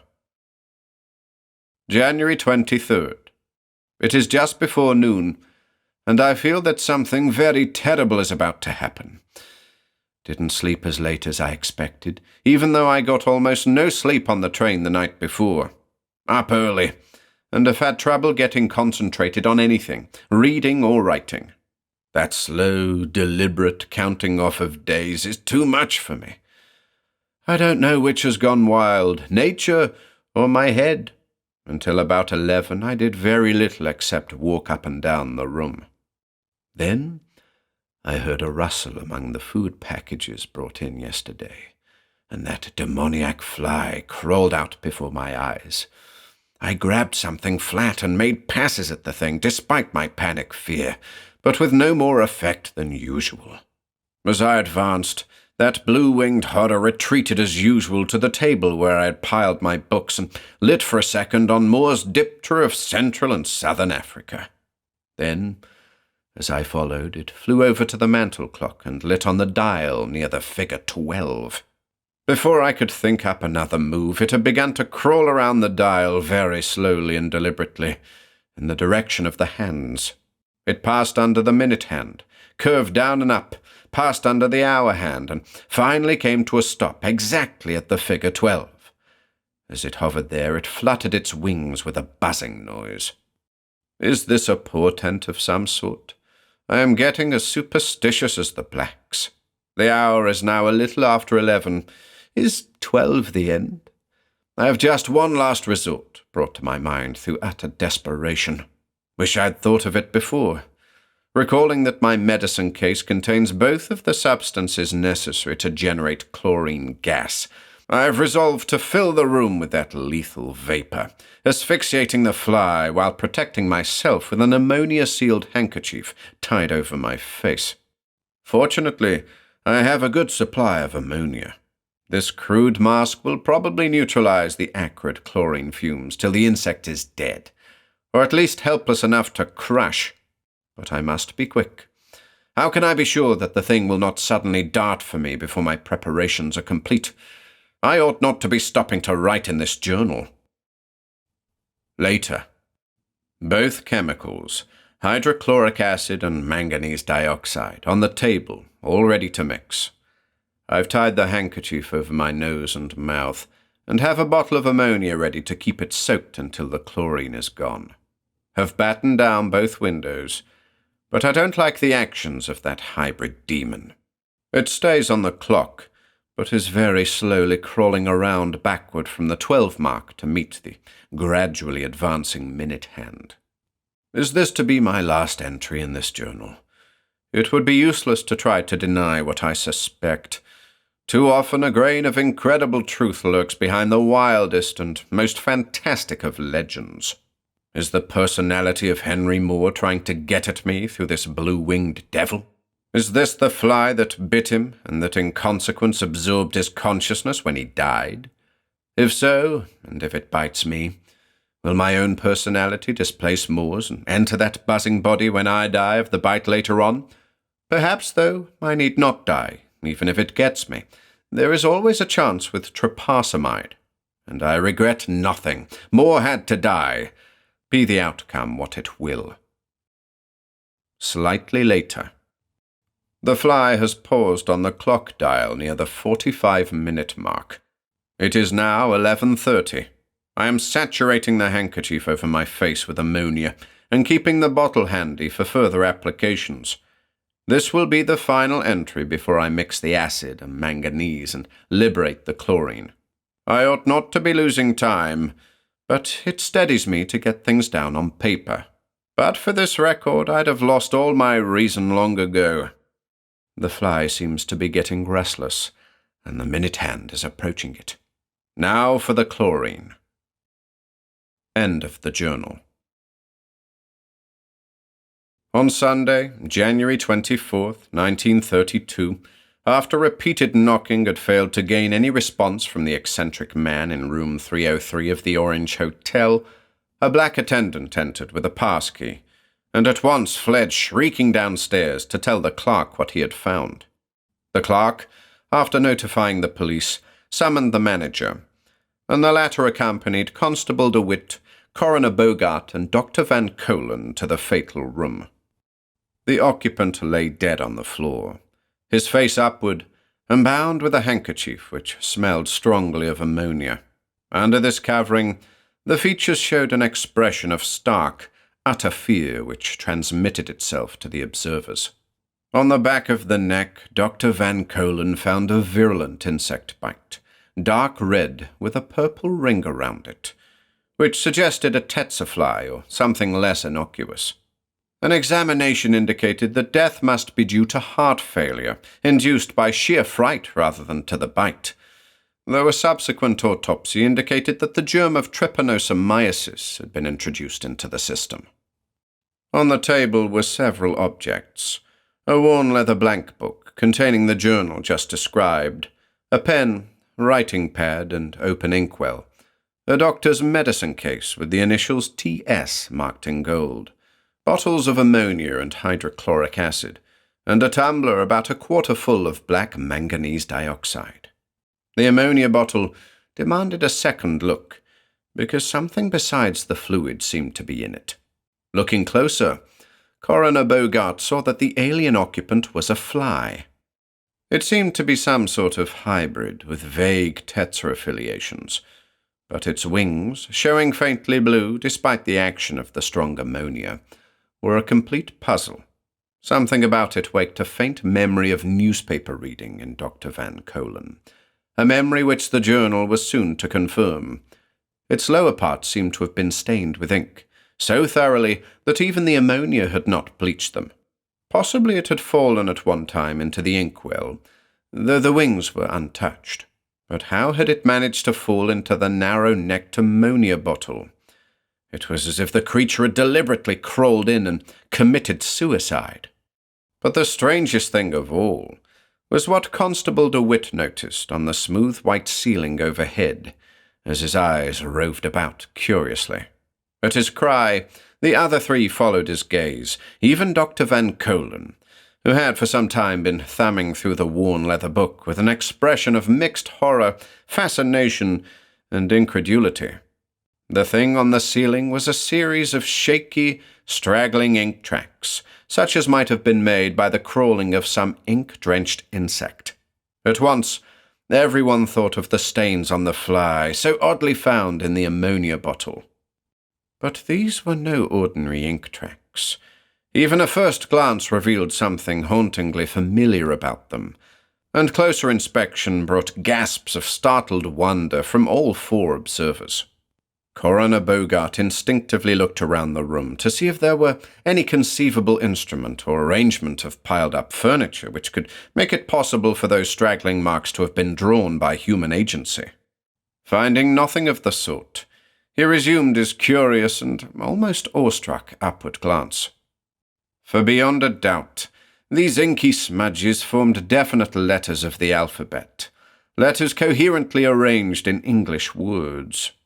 The doctor was the first to make them out clearly, and the others listened breathlessly as he recited the insane-sounding message so incredibly scrawled in a place no human hand could reach. "See my journal. It got me first. I died. Then I saw I was in it. The blacks are right. Strange powers in nature. Now I will drown what is left." Presently, amidst the puzzled hush that followed, Dr. Van Colen commenced reading aloud from the worn leather journal.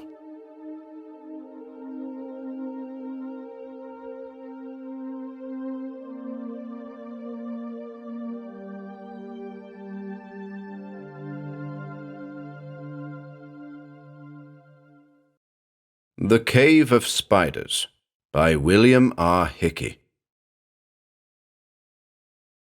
The whole affair from its conception was extraordinary. A strange adventure into an unknown region of the world, a strange discovery, and a strange conclusion. It had no equal in any fiction that I knew, and the actors were like characters in a drama. Of Mrs. Seton I had learned much. Nowadays, when one reaches that indeterminate age which really tactful people designate as over 30, one doesn't fold one's hands and settle down to a grave, dignified old age. The modern woman refuses to grow old. It was not denied that Clara Seton was beautiful. Her eyes sparkled with the fire of life. She had not lost that priceless charm of youth. From a girl, red-blooded, daring, eager for a life of constant thrills and excitement, she had matured only to crave even more the popularity, admiration, and applause that follow the victorious participation in certain fascinating events. But it was Graves in whom I was interested. I knew Mrs. Seton had long been infatuated with him. As he chatted with her in the lobby, I went outside and waited. I did not want to lose him. I had met him in France. There was something about him. He had been one of us. He came out walking rapidly and was well past the hotel when I caught up with him. He stopped and looked at me patiently while I was trying to think of something to say, but I hesitated, and he walked on. I kept up with him and finally suggested we might dine together. My idiotic mumble seemed to please him. He surprised me by accepting. I don't pretend I understood him. His views were not mine, yet in the end he rang true. Graves, with Seaton and his wife, had gone into South America on some harebrained rumor of a lost civilization. A Philadelphia museum had sent them as a scouting party that could move swiftly and cover the ground. If they found what they sought, an elaborate expedition could go in later, equipped to meet the conditions that existed. Graves and Mrs. Seaton had returned, alone. They brought back some story of spiders. At least Mrs. Seaton did, and Graves corroborated her. Yet I knew Seaton to be a reliable man, painstaking and methodical in the field. This I had learned from the museum. I had only met him twice myself. He was older than his wife and of a more quiet bearing, and there was a noticeable difference between them. There had been talk, too, breath of scandal, but their story had been accepted by all, except the museum. I knew Mrs. Seaton was in love with Graves, or pretended to be. Since their return, they had often been seen together. On one occasion, as I was leaving the apartments where Graves was staying, I heard a soft rustling on the stairs, intimately feminine. There, in a darkened corner of the landing, she cowered, a slim figure in a clinging silken gown. Her hat shadowed her face, but could not hide its startling beauty, could not mar the brilliance of her skin, nor dim the wonderful eyes of this modern Delilah. I paused and looked at her sharply as she took a step forward. Her eyes filled with defiance, her lips parted. "Oh," she panted, "why don't you let us alone?" It is with some shame that I confess her charm almost enveloped me like a magic cloud. Her beauty was wholly intoxicating, but I had thrust her away. "You have no claim to mercy," I replied unfeelingly. "Do not count upon any." I left her pale and trembling. I had returned to the States shortly after the collapse of the ill-fated party, and was staying at the Jefferson House. Graves dined with me there. He talked soberly, with a sort of composed unreserve and quiet bearing that might have been the outcome of manly self-control or of gigantic deception. Who could tell? He seemed of the right sort, and he had been one of us. We left Guayaquil. He spoke slowly in answer to my question, and went down into the disputed territory of northern Peru. Toward the end of that semi-arid plateau, which stretches for miles between two spurs of the Peruvian Andes, lies a land that God forgot. High in the air it is, as men measure things, a matter of 2 vertical miles above the slow lift of the Pacific, out beyond the sunset. Tumbled and stark, too, a dumping ground of the Titans, a scrap heap from which the world was made. Up toward this sky-top world we rode, on a day as glittering and telescopically clear overhead as it was harsh and soggy underfoot, up through the green rankness of the jungle coast, toward a land of illimitable space. To the condor swinging 1,000 feet overhead, we must have seemed like ants crawling in single file toward a rugged border. That night we camped in a ravine on a little grassy flat, protected on 2 sides by the crumbling walls of the cut. We were not yet out of the jungle, and the surrounding wilderness, with its screams of winged creatures and its dank, tropical odors, was in direct contrast to the country above, where the mountains swept up and up into a cap of the clouds. Graves paused. The marble floor in the middle of the dining room was filled with dancing couples whirling around in a flash of colours to the strains of voluptuous music emanating from among the gilt and brocades where a concealed orchestra played unceasingly. One wondered who they were and where they all came from, these expensively dressed, apparently refined, though only veneered girls, whirling about with the pleasantest-looking young men who expertly guided them through the mazes of the one-step and waltz and a dozen other steps that I knew not of. All around us the atmosphere seemed vibrant with laughter and music, but it went unheeded. We were in a different world. My companion looked at me doubtfully as he lit a cigarette. He seemed perplexed, as if he was about to make some extraordinary statement, something I could not imagine or believe. That night, he shot out, occurred a strange thing. We had built a huge fire in the opening of our rocky shelter, that any prowling animals might be kept at bay. Beyond the fire, yellow-green spots of flame appeared, moved about restlessly, disappeared and reappeared, accompanied by hideous growls and screams, as the hungry beasts and screeching night-birds were attracted by the light of our campfire. But to such things we had become calloused. We talked unconcernedly, as we might have done in more domesticated surroundings. The fire crackled cheerily. The owners of the yellow-green eyes raised their frightful chorus to the heavens. Suddenly the moon, which had been shining brightly, was obscured by a cloud. Darkness enclosed us like a shroud. And then, as though the hand of death had reached out and touched us, we all tensed into rigidity, being frozen by some strange species of terror or awe. Above the diapason of the teeming forest we heard a dismal flapping of wings, and overhead through the thick night a shadowy form passed across the diffused light of the flaring campfire. I felt a strange creeping sensation run over my flesh as the horrible something flapped itself across the sky. An eerie wail floated down from above, and the apparition, whatever it might have been, was swallowed up by the darkness. For several minutes we heard the sounds of those dismally flapping wings lessening in the distance, until they could no longer be heard. I glanced toward Seaton, who was gazing into the darkness above. He mumbled something about a vampire bat and walked toward the tent with an air of finality. Clara was still silent, but when I turned to her, I found her big eyes fixed upon me with an expression in which there was pleading, in which there was something else, something indefinable yet strangely disturbing. "It is a sign," she said slowly. "Someone is going to die."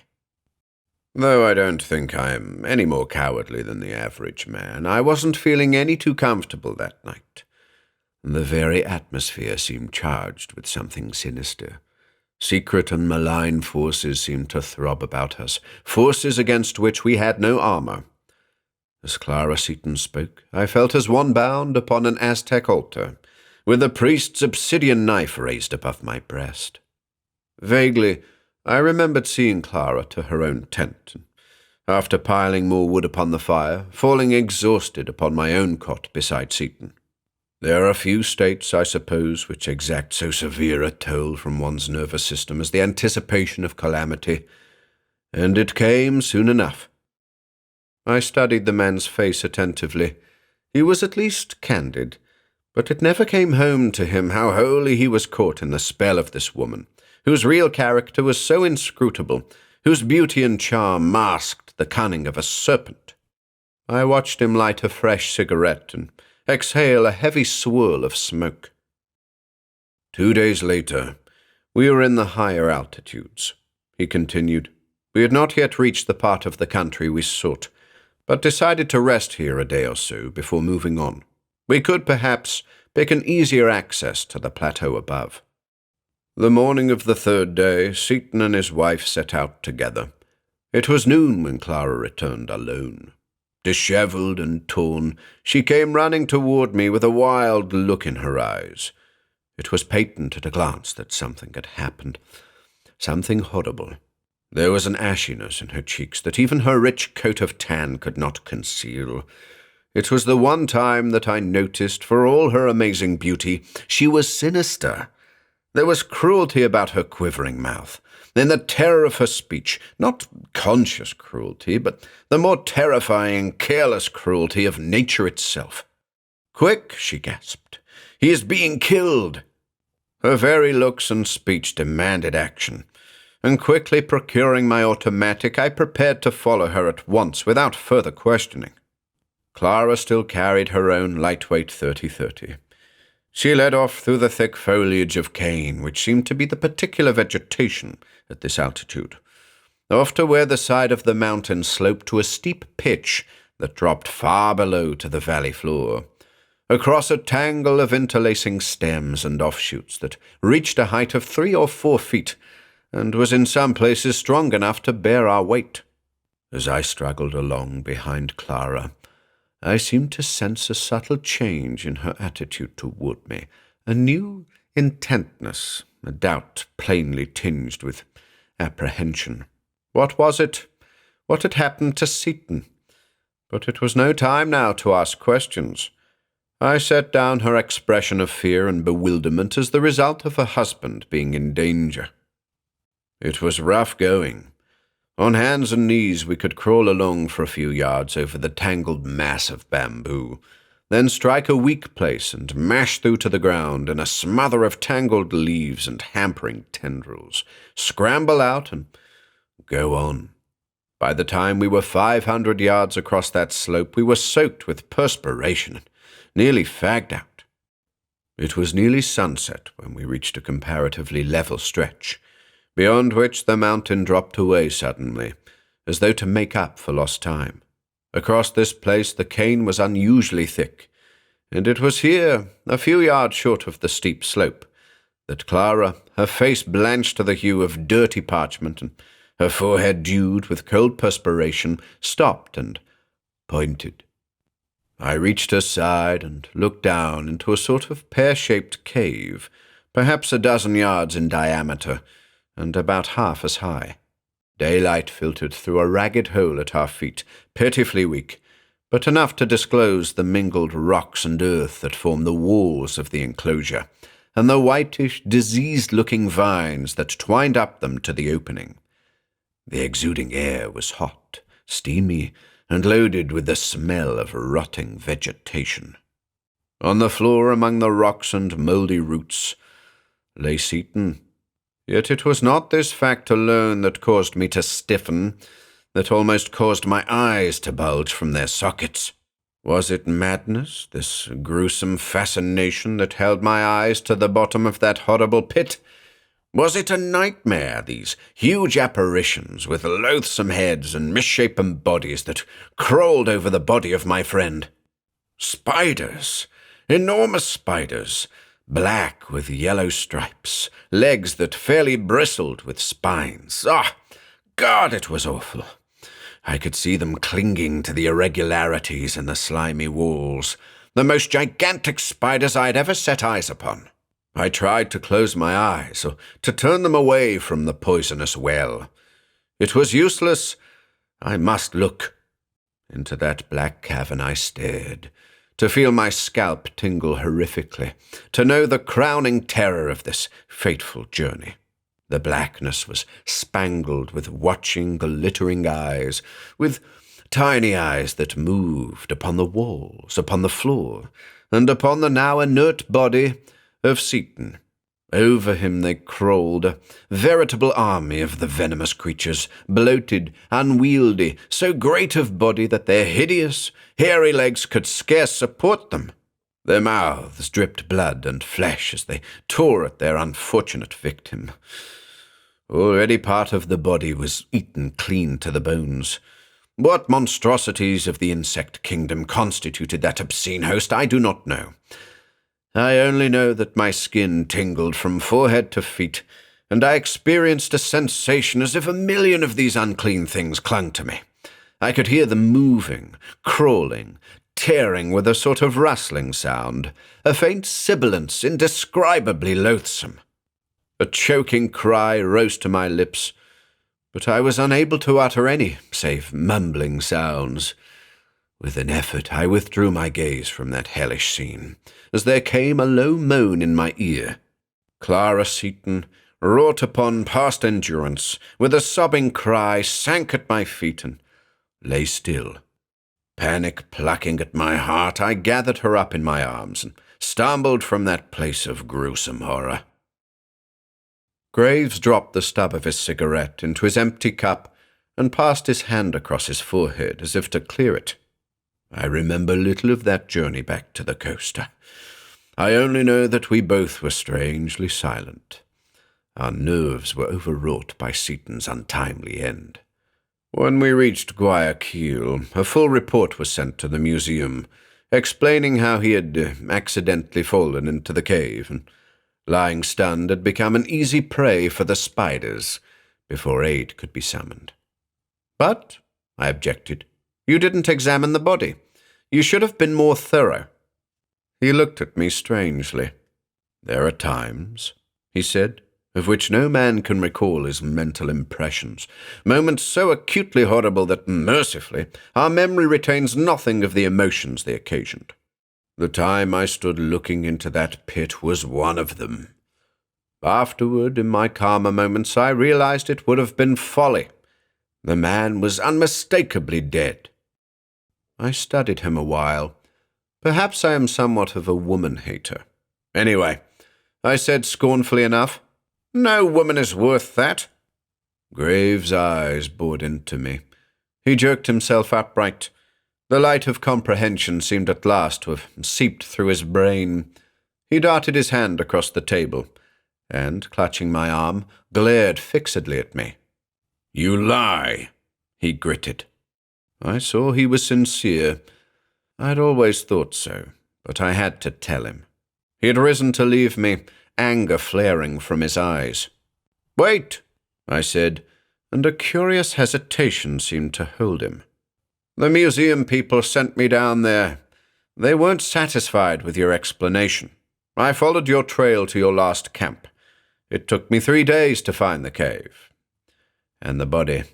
The spiders were there, but I managed to remove the body. And I found what you would have found had you recovered it.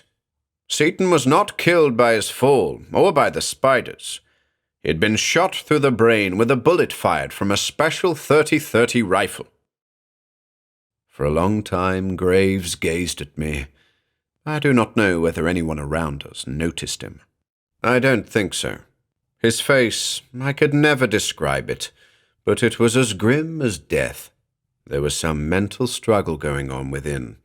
He seemed to be conscious of many aching sensibilities. To have gone wrong and to have been set right makes a double trial for man's vanity. The realization of his own weakness and unfaith had staggered him to the heart and increased the bitterness of surprise. Finally, he stuck out his hand and said, "Thanks, old man." Then he was gone. The next morning I received 2 telegrams, one to the effect that Graves was on his way to California, and the other that Clara Seton had been taken into custody.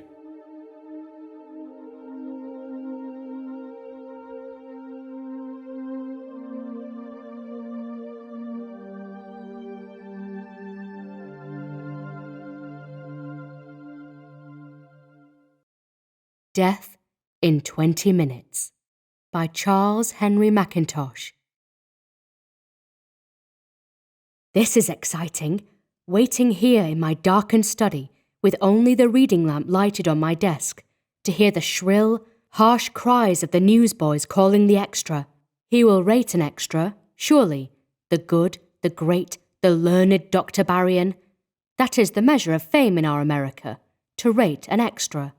And Dr. Barrion is, or may I say already was, famous. A bit too famous, perhaps, for his own health. We are sorry, Dr. Graham, but the committee appointed to choose a curator has decided in favour of Dr. Barrion because of his wide fame as the author of the Amen monographs. Amen monographs. I shall be the one, Dr. Barrion, to write the last of your Amen monographs. An end to your growing fame, an end to your career, and to your interference with mine. Amen. So let it be. I wonder whether he is now unwrapping the bitumen bandages from that fine female mummy I so freely contributed to his new curatorship. Always with his own hands, eh? Because of the scarabs and other amulets often wound in with the bandages. So tempting to curio hunters, and so easy to abstract. There is one amulet wound in with that mummy's bandages you would have done well to allow some curio hunter to abstract, Dr. Barrion. But it is too late to think of that now, isn't it? One does not lightly change the habits of a lifetime. It is costing me something too. My mummy, not a very good mummy, but a genuine one, and one of my 2 death's head spiders from Hawaii. It was clever of me to think of my death's head spider in this connection. It is no larger than a scarab. Strange that so tiny a creature can distill death in 20 minutes. They say it is the only poisonous thing in that paradise of the Pacific, and very rare even there, found only in the deep woods where my 2 specimens were found. Now I have only one. I may need it for that young snip Skipsworth, who took so great secret satisfaction in condoling with me upon the committee's decision. That sneer on his face, damn him, and all of them! And besides, they thought Dr. Barrion had the kindlier, stronger character. A deliberate insult. Kindlier, maybe. None but weaklings are kind. But stronger? Well, we shall soon learn who has proved the stronger. I am as strong as death, Dr. Barrion. Strong as death, and not kind. You will not like your death. But then, I did not like your life, and I am stronger than you, Dr. Barrion. Why don't they hurry with that extra? Surely they won't hold so rare a piece of news for the morning editions. I can't bear to sit here waiting till morning. Yet I shall, if I must. I have waited so many years already. Surely I can wait through one more night. I wonder what they will make of it, those newspaper men. Of course they will bring in the old idea of a priestly curse upon tomb robbers. How mad it always made dear Dr. Barrion to be classed with tomb robbers. But they will bring that up, of course, for the titillation of their readers' superstitions. Strange that so practical a people as ours should be so superstitious.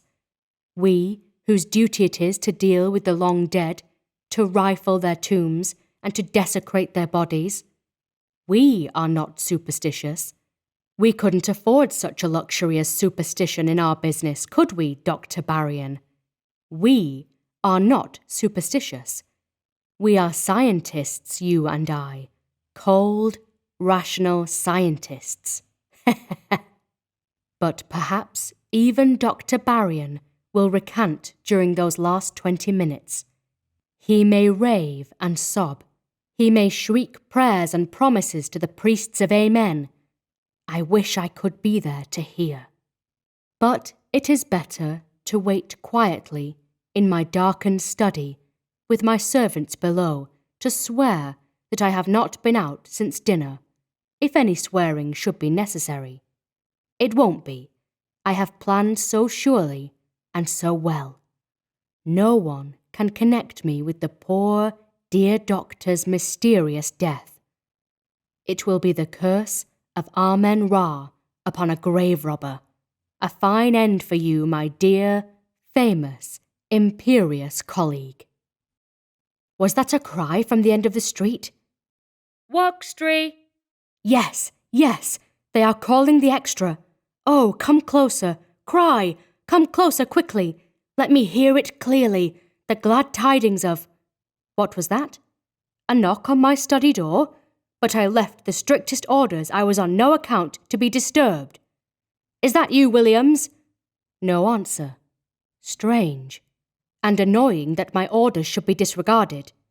Yet, on second thought, It may be an additional security that my voice shall be heard from my locked study.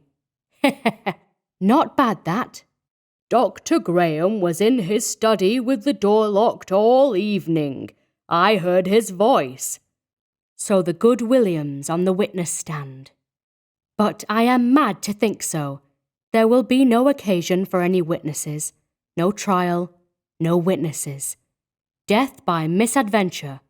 A nice funeral, to which I shall go in my Easter Sunday outfit, after sending an appropriate wreath. More expense. But it must all be regarded as an investment. The committee can have no other choice than Dr. Graham this time. What's that? I swear this waiting has given me the jitters. I thought I heard someone in the room with me, but the door is locked. Yes, it is locked, I say, and no one can get in. Fool! I must get myself a little drink. Here's to you, Dr. Barrion, wherever, whatever you are now. Salve atque vale. Good God, how did you get in? The door is locked. Locked, I tell you. What is it you want, Dr. Barrion? What is that strange phosphorescence about you? Is this some schoolboy trick? What? You came to bring me back my death's head spider? What's that in your hand? The spider? Impossible! It's death to the touch. But maybe it is dead. Maybe the bitumen bandages smothered it. I was afraid of that. But what am I saying? I know nothing of any death's head spider. God, it isn't dead. I saw it move. Be careful, man, for God's sake. There's death in your hand. No, keep it away from me. It's death, I tell you. Horrible, agonizing death. Death in 20 minutes.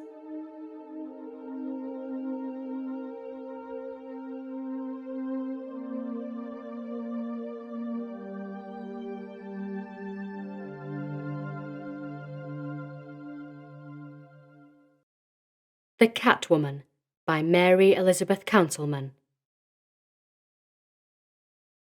The first I heard of the strange Mademoiselle Chatte Blanche, I shall call her this, as I cannot remember her real name, was that incoherent, absurd tale told me by the landlady. She ain't like us, the old lady insisted, glancing fearfully over her shoulder and speaking in a low tone.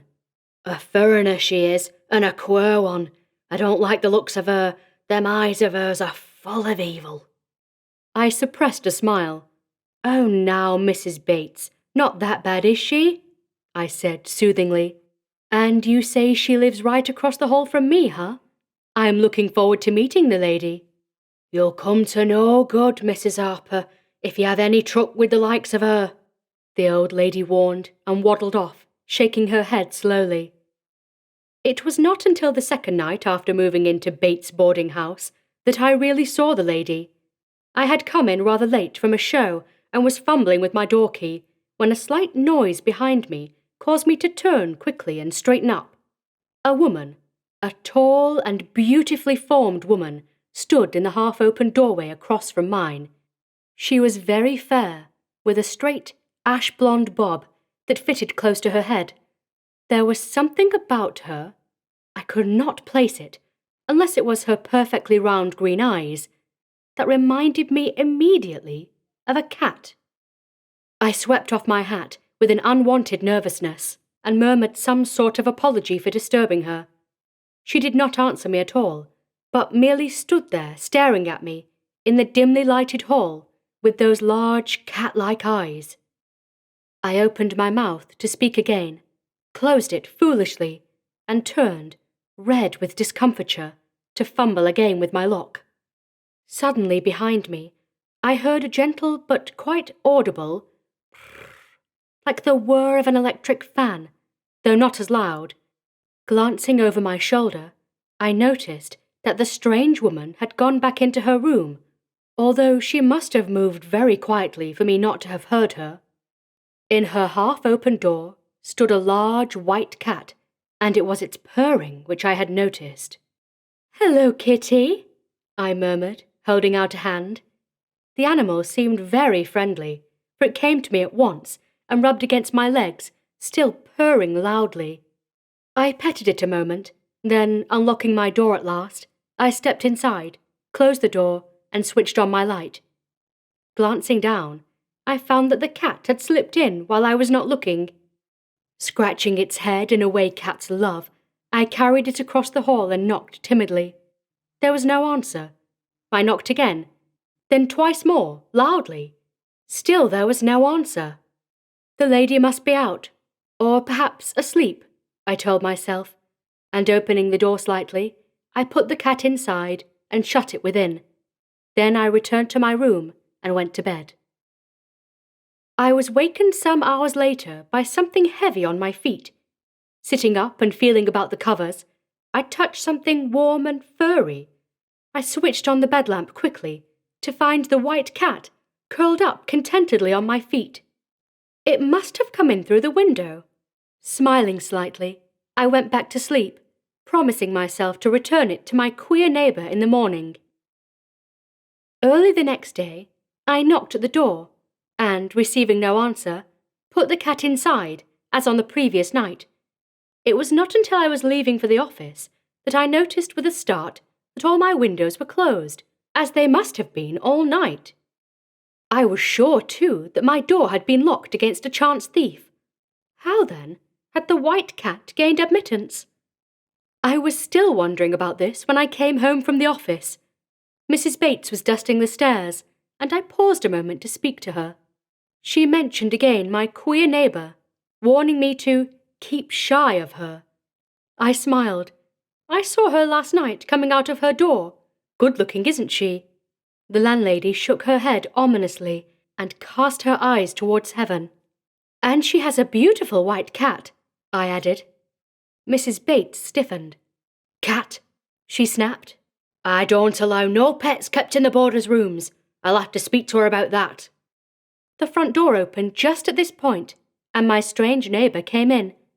I was impressed once more with her odd beauty, the feline grace in her every motion. The word came inevitably to my mind. She reminded me so much of a sleek, well-fed cat. I'm told you keep a cat in your room, miss, began the landlady unpleasantly. I thought you knew the rule. Mademoiselle Chatte Blanche turned her round green eyes upon Mrs. Bates in that disturbing, unwinking stare of hers. I have no cat, she said. Her voice was a purring, throaty contralto, very pleasant, with a slight accent. Not French, not anything I had ever heard. The landlady scowled. But Mrs. Harper here just tells me. I'm sorry, I broke in hastily. It must have been a stray cat. I saw it in your doorway, and naturally I thought... I floundered helplessly. That fixed green stare made me forget what I was trying to say. It is all right, she murmured, and went upstairs to her room without another word. I followed suit in a moment, and there, in the open door, she stood, as if waiting for me, motionless, silent, fixing me with her unwinking eyes. I'm terribly sorry, I began again, trying not to meet that disconcerting cat-like gaze. You see, I put the cat... Suddenly, she moved toward me, closing her eyes slightly like a pleased cat, and to my utter consternation, rubbed her head gently against my shoulder. My first thought was that this was merely an amusing trick of a clever street woman, the advances of a fille de joie a little less blatant than those of her boldly dressed, loud-voiced sisters.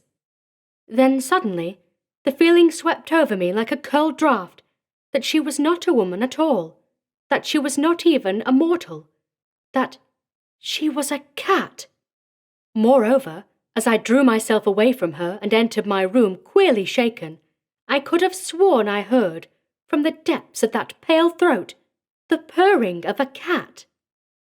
I strode across the room and stood a moment staring out the window, trying to collect my scattered wits, when I felt something rubbing against my ankle. It was the white cat, arching its furry back and purring loudly. I was in no mood just then for anything resembling a cat, but its gentle wiles won me in spite of myself, and I began playing with it. I rolled a ball of cord across the room, and the animal bounded after it, tapping it playfully. Soon, I had forgotten my upsetting encounter with Mademoiselle Chat Blanche, and was having quite a time with my furry visitor, when our romp was interrupted by a rap on my door and a familiar call announcing Mrs. Bates. As she came in, her smile vanished. "Oh, this is your white cat, eh? I never liked the critters. Scat!"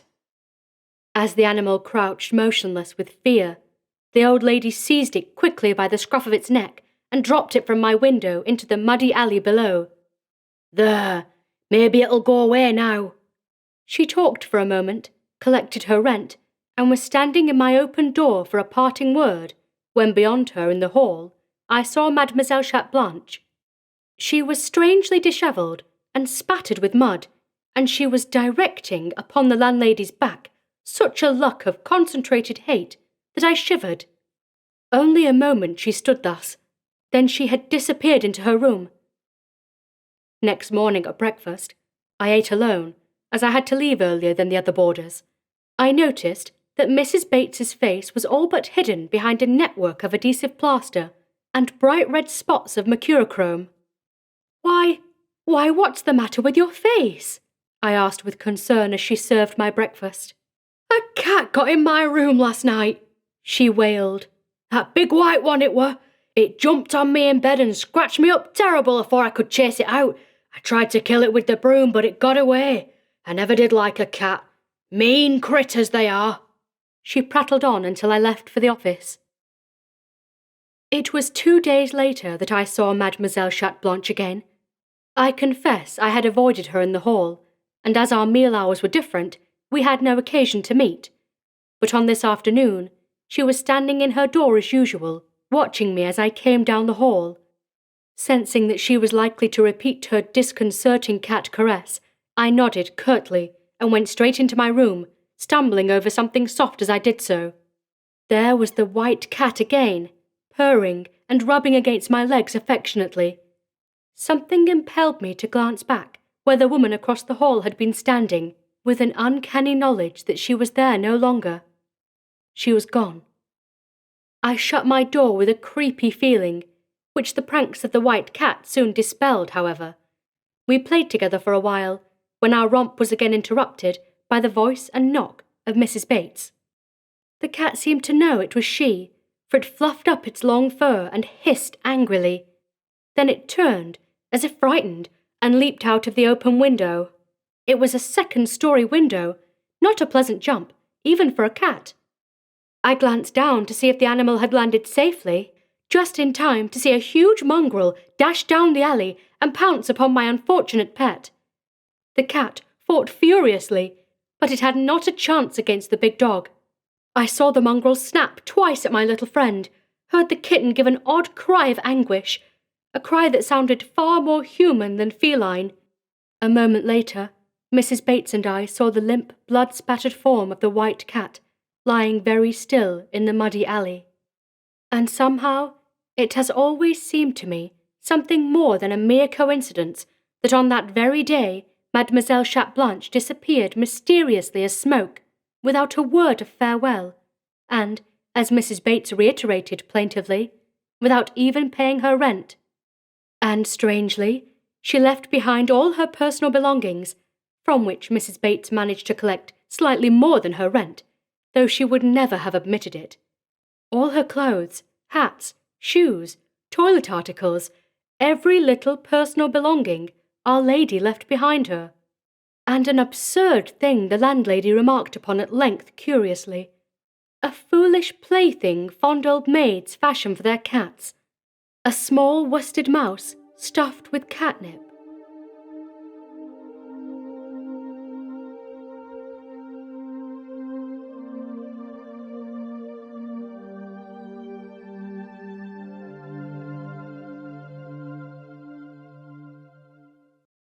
The Bottomless Pool.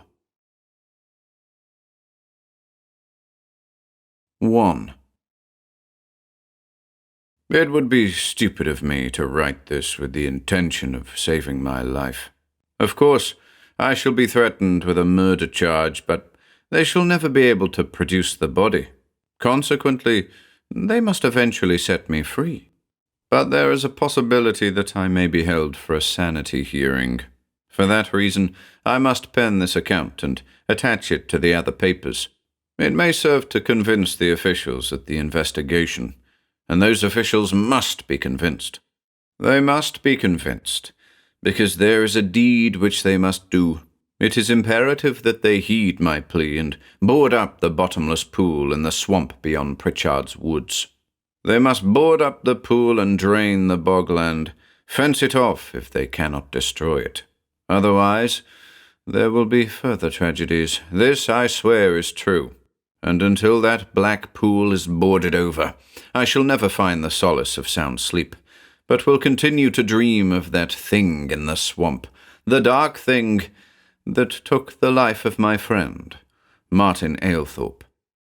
There was a time when I knew peace. That's the mockery. My friend Martin had been in a slump period. He wrote for a living, and I invited him east for the sole reason that I thought we'd find a soothing tranquility at my home. My cottage is near Millbrook, just outside of Concord. Martin, I reasoned, would enjoy tramping in Pritchard's woods, and in the fall the New England countryside takes on a mellow beauty most conducive to easing shattered nerves. As I recall, my preparation for his coming, it seems like a grim joke. I was so careful in rigging up his room to ensure its quiet, I even sent into town for a noiseless portable to replace my regular typewriter. For when Martin arrived in late August, he was a sick man. His tall, normally lean figure was now emaciated. His eyes were sunken behind his spectacles, and the smile I had remembered as habitual upon his countenance seemed drowned by inward melancholy. He smoked too much, and when he held a cigarette, the grey spirals rose from the tip unevenly because of the trembling of his hand. I did my best to conceal my concern over his changed appearance. He had been working on a novel and trying to hold down a librarian's job during the day. I gathered that he was completely done in, and had lately found it impossible to continue with his short story work. It is amazing what creative effort can do to a man of Martin's peculiar temperament. He was drained dry, sucked of all vitality, as though his nights had been given over to visits from a vampire or succubus, rather than writing.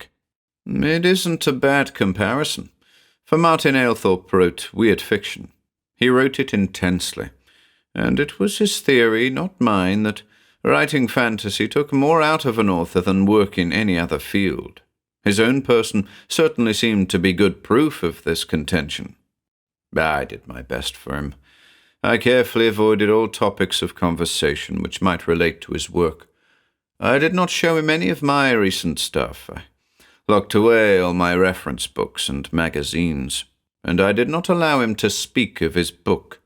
I coaxed him into resting, argued and bullied him with the notion of getting outdoor exercise, interspersed with plenty of sleep. After a week or so, I gradually augmented the menu at mealtime and encouraged him to eat. It worked.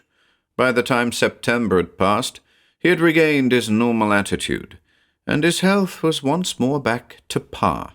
Incidentally, I myself had gained 6 pounds.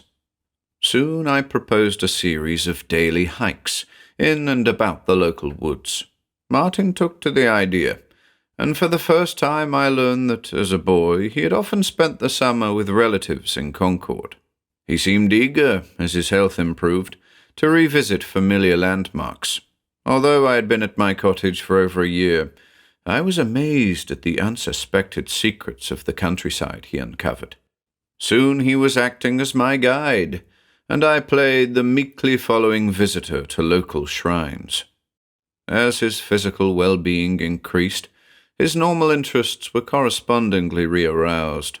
Within several weeks, he was talking stories and plots to me again, and by the end of the month he was literally chomping at the bit, eager to get back into harness and do a few tales.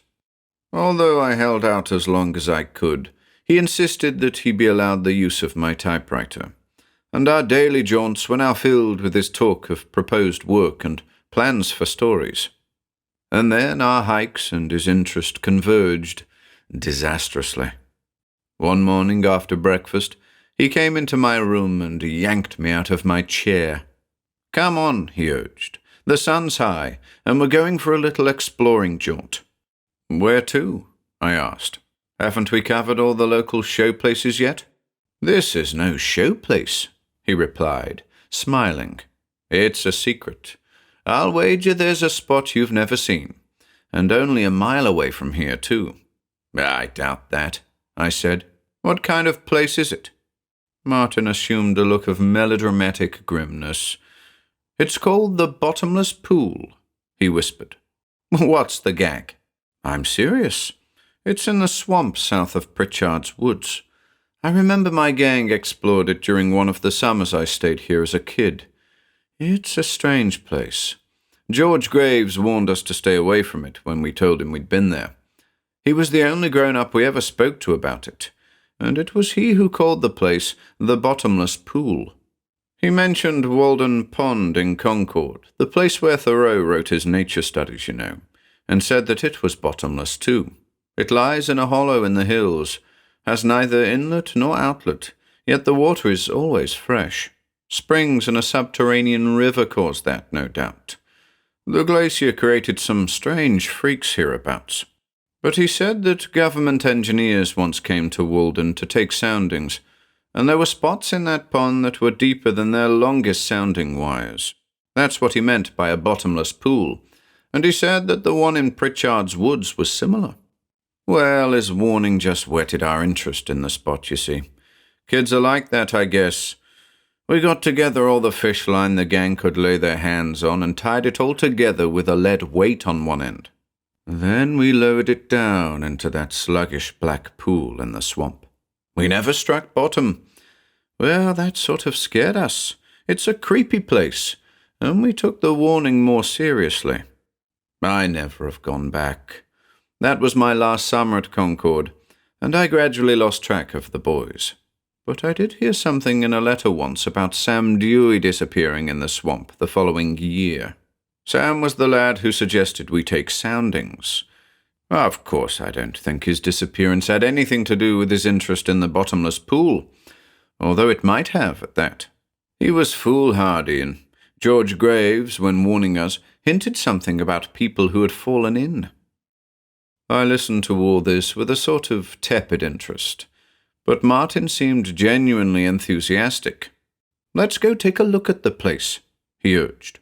"It's really a weird spot, and I've got a hunch there's a story there somewhere." I rose and obediently put on my boots. In my own solitary wanderings I had avoided the mucky, wooded depths of the old swamp, and it was only to humour my guest that I acceded to his request. We struck out to the south, and soon reached the swamp edge. The swamp was awful. The limbs of dead trees interred the sunlight, and only the wan ghosts of its beams haunted the murky avenues of the morass. Rotten logs and slimy creepers covered a slough of quicksand and bog, through which I floundered at Martin's heels. The instincts of boyhood guided him aright, so that he avoided the grey, bubbling patches of deeper ooze. He remarked over this, voicing his amazement that, after all these years, the place seemed to be unchanged. At first it was the physical difficulties we encountered which impressed me. Gradually, however, as we waded deeper into the dark swamp, I became more aware of other, less tangible things. The place looked like death and smelled of death's rottenness and decay. Moss and fungoid growths clung to the grey tree trunks. Bloated toadstools reared pulpy death's heads on fat, stemmed necks rising from the ooze. The bubbling of the swamp juices beneath our boots was a silent kind of sound, or rather a noise that seemed to intensify the silence, and at the same time to be a part of it. There was no wind in the hanging branches, and we saw neither bird nor animal in these depths. Still, there had been life here once. for we soon struck a rickety old fence which wound in a seemingly haphazard manner through the lower swamp. Martin, beckoning to me, turned and followed the meandering wooden outlines until he came to the willow tree that bent over the ground before it. And there, in the deep dark shade of the ancient boughs, lay the bottomless pool. It was small, barely 6 feet across, and black, jet-black water, motionless. The pool was like a large, unblinking eye, with an odious green scum filming its pupil. That's a highly fantastic comparison, but something about the pool's appearance inspired such thoughts in me. It was strange and somehow unnatural. It wasn't right for this small pool to be here in the swamp, and certainly the thing looked as evil as any natural formation I've ever seen. Martin stood looking into the depths for a few moments. "The water's black, too," he murmured. "Strange, how in the presence of silence the human voice is always hushed. The water's black as ink," he said, and he dipped one hand into the pool, brushing off the scummy froth and cupping ebon drops for me to see. The water was black, and the decayed matter in it gave it a veined appearance. It was striated with dark green rills. "Place eerie enough for you?" asked Martin. I nodded. "Scared us when we were kids," he observed, "and I wouldn't be too sure of my reactions now, but what a setting for a story." Perhaps. I'd been staring into the silent water, and now I wondered what was generating the impulse in me to turn and run away. Were my own nerves bad? I hastily averted my gaze. "Look!" Martin shouted. He really spoke in a normal tone of voice, but in contrast to our previous hushed murmurs, it was a shout. "Look at the lizard!" he exclaimed. Sure enough, the surface of the black water had parted with a widening ripple, and a small dark lizard of some sort appeared. It floated on its back, as though dead. I reached down and grabbed it, yanked it out. "Why, there's a wire attached to it," I gasped. The wire led down into the water. Just then there came a pull on the line from within the pool. It yanked the little dead reptile right out of my hands, but something attached to it caught in my coat, cut right through it, and dug painfully into my side. A hook. "I'm caught!" I cried, as I stepped toward the pool to ease the pain of the barb in my side. But now the wire line had tightened, was drawing me in short jerks toward the brink of the black pool. I grabbed the line with both hands, braced my feet at the very edge, and leaned backward. But the sod on which I was standing crumbled, and I slid feet foremost into the Stygian water. "Help!" I cried. Martin leaped forward and grabbed me. With a tremendous tug, he hurled me back on the bank. Water coursed down my body, and warm blood scalded the deep wound in my side. I felt faint. Martin swore softly as he daubed iodine on the cut beneath my shirt, and I swore loudly at the pain. Neither of us were ready to comment, but suddenly Martin turned his head and darted again to the edge of the pool. He pointed, speechless. Another lizard, larger than the first, now rose to the surface of the pool. It bobbed and seemed to beckon. Martin scowled deeply, pointed to my hook-gashed side, and growled out a single word. "Bait!" "Bait? What bait? The lizard?" I snorted disgustedly. But all the way home we marveled at the incident. We argued as I changed into dry garments, debated as I bandaged my side, mused during luncheon, and speculated wildly all the long afternoon. Martin, ever the imaginative, had a dozen fantastic theories. Who fished at the depths of the bottomless pool? And with hooks, something lived in the pool, maybe some things. The some things fished for men. As a boy, hadn't George Graves hinted about disappearances? And hadn't Sam Dewey vanished near the swamp? Something in the pool set traps for men, putting lizards on hooks and using a wire line. The bottomless pool led to inner earth, and there was life below. Thus Martin expressed himself, half seriously. To which I offered the obvious replies. The hook and line had been used by some fishermen. It had fallen into the water. Perhaps the lizard had been accidentally impaled upon the hook, risen to the surface as it died, and brought the line up. I grabbed it, got hooked, and a snag, entangling the line's end under water, had pulled me into the pool. "But what about the second lizard we saw?"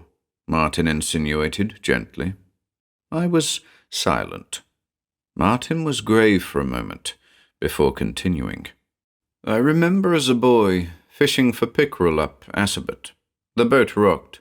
I was only about 9 at the time, but I was a smart fisherman. I hooked a big pickerel that day, and the pickerel hooked me." I gave him an uncomprehending glance. "How?" I asked. "Line got wrapped around my foot, and the fish pulled me out of the boat." He laughed. Then, in graver tones, he went on. "If I were a fish and I wanted to catch a fisherman, I'd tangle him up in a line. Take the bottomless pool, for example. If I meant to capture whoever or whatever is fishing for me from below, I'd grab that lizard bait and allow it to drag me in toward the pool. Then I'd pull up more line and attach the wire to a windlass rope, and then I'd let go of the hook. The sudden release might precipitate the fisherman below overboard into the water and tangle him up. Then, by quickly winding in the windlass, I'd haul the fellow up to the surface." "But that's absurd," I began. "There's no fisherman in the bottomless pool. There can't be. And besides, how does your hooked side feel this evening?" interjected Martin sarcastically.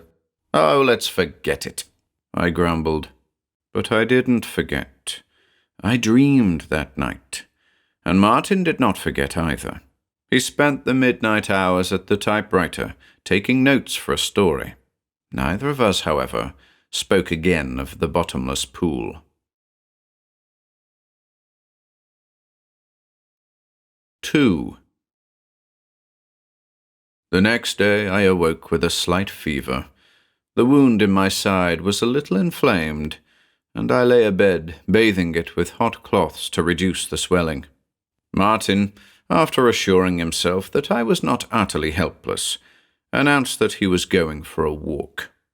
"I'd like to interview a few old-timers around here about that place," he told me. "There should be myths." I forget what remark I made, but I know that I tried to laugh him out of his interest. Secretly, I was very much disturbed. My dreams had not been pleasant, and the bottomless pool had figured rather too prominently in them. For a moment I had the wild notion that Martin was going off to try out his fishing theory. He seemed almost unnaturally interested. A person of his temperament can be greatly influenced by imaginative concepts.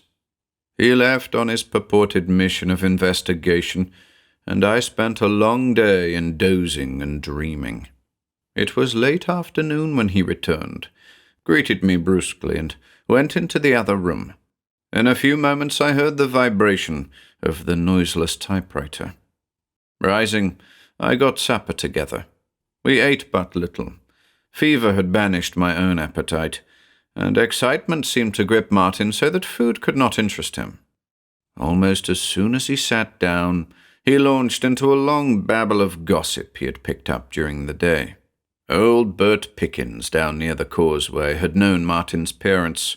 He had filled my friend up with old colonial tales and even some Indian lore he'd heard as a boy back in the 70s. There were stories about the swamp south of the woods, specific cases of disappearances dating way back as far as community memory went. Visiting Granny Mercer's cottage later in the day, Martin had persuaded the always garrulous old woman to recount her own family history. It was a point of pride with the crone that her pure blood had at one time produced a martyr during the Salem witchcraft hysteria, and she warned Martin most gravely about the old pool. It was from her that he picked up his tale of the Indian rites in the swamp, where the brave sometimes offered up sacrifices to the pit god they believed dwelt in the pool, casting bodies into the orifice. I could see that Martin was more impressed with this lore than even he admitted. He was very glib in patching together his yarn so that it formed an almost recognizable story sequence. He quoted from memory the words of Cotton Mather concerning gateways to hell and openings in earth which lead to the regions of the damned. Indeed, he weaved a fine romance about the pool, and did it so deftly that I was forced to the conclusion that he half believed some of it. "I'll write it all up tonight," he told me. "Then I must have another look at the place. You know, there's something fascinating about all this. It's a real mystery. Wouldn't it be remarkable if there is some truth about my theories concerning the fishing? After all, those lizards don't manufacture hook and wire, and some of these old wives' tales are very definite." I made no comment. I went to bed early, leaving Martin to type away in the next room as he had planned. My sleep was troubled, and it must have been about midnight when I woke in a cold sweat and stumbled into the kitchen for water. I passed through Martin's room and noticed with a start that his bed was empty. Fever left me. I knew with an inexplicable dread that Martin had gone, and I knew too where he had gone. My first thought was that I had overestimated his recovery. He might still be mentally ill. The pool in the swamp had exercised a morbid fascination on his mind. Poor judgment might have led him to see the thing by moonlight, for the sake of capturing story atmosphere. I went back to bed, but I did not sleep. I kept waiting for him to return. The night was long. I trembled with fever and with secret fear. It was not a good thing to wander alone in the swamp by night. Quicksand and fog, to say nothing of the possibilities of running into some prowler, made the stunt dangerous. But after an hour had passed, I found that it was not this spectacle of actual, apparent dangers which disturbed me. I began to think only of the pool itself and of the bait upon its black surface. Then it was that unreasoning panic gripped me. I rose and bundled up, tugged on my boots. I snatched up my belt flashlight and ran out. I swear I had no sense of time passing on my nocturnal trek in the woods. It seemed only a fever-filled instant before I was already wading into that black jungle fringing the swamp. Only a mist-wrapped moment before I darted from hummock to hummock in the rising fog, calling Martin's name. Only the frogs croaked an answer. Then I was following the fence rail, and finally grasped the willow trunk as I stared down at the bank of the pool, the bank of wet mud in which were implanted the fresh bootprints of human feet. They faced one way only, toward the pool, and as they neared the edge they slurred into a sort of sliding, scooped-out impression, as though the wearer had been dragged into the black, silent water from which the tiny bubbles now arose, slowly. I screamed and ran back into the night. Fever held me the next day, but I was glad, for it kept me from thinking too much, thinking about what had happened and also about what I planned to do. I didn't consider the possibility of suicide, not when I read the typed notes Martin had written the night before. The whole story of his belief lay there, and there were incredible hints of what he expected to bring forth from the pool depths. At the last he spoke of the urge to revisit the scene and capture a lizard for examination, to see if it were of a recognizable species, and also to determine just how it had been killed. He wanted some wire also, and one of the hooks. Then he would go ahead and try his plan. For he quite definitely had intended to use the windlass trick. I learned that before the morning was over. The delivery truck brought the order from the city. I went sick as I signed Martin's name for the shipment. I had a sudden vision of him on the night before, standing by the pool as he waited for the appearance of the bait, then stooping to remove the reptile and being caught, dragged. No, it was not suicide. It was murder. But by what means? Through burning delirium came the answer. Pictures conjured up from Indian legends and witchcraft whisperings. A dweller beneath the waters, fishing for humankind and snaring the curious. A fissure in the earth's crust, leading to some hellish subterranean cavern. And Martin, going down into the inky waters, on the end of a hook, to be seized by what? I would find out. The windlass and Martin's scheme, he would be avenged with his own plan, his own instrument. I must have been a little mad. I talked and laughed to myself a great deal as the day sped. I gathered the equipment together at dusk and started for the swamp.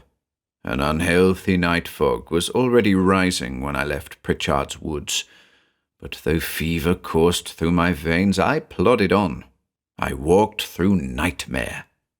The unseen frogs croaked a dismal litany as I stumbled through the bog. Tapers of fog rose dimly on all sides, and smoky mist hung about my head. I floundered through the grey darkness, lugging the windlass. Often I sank ankle-deep into puddles of bubbling slime.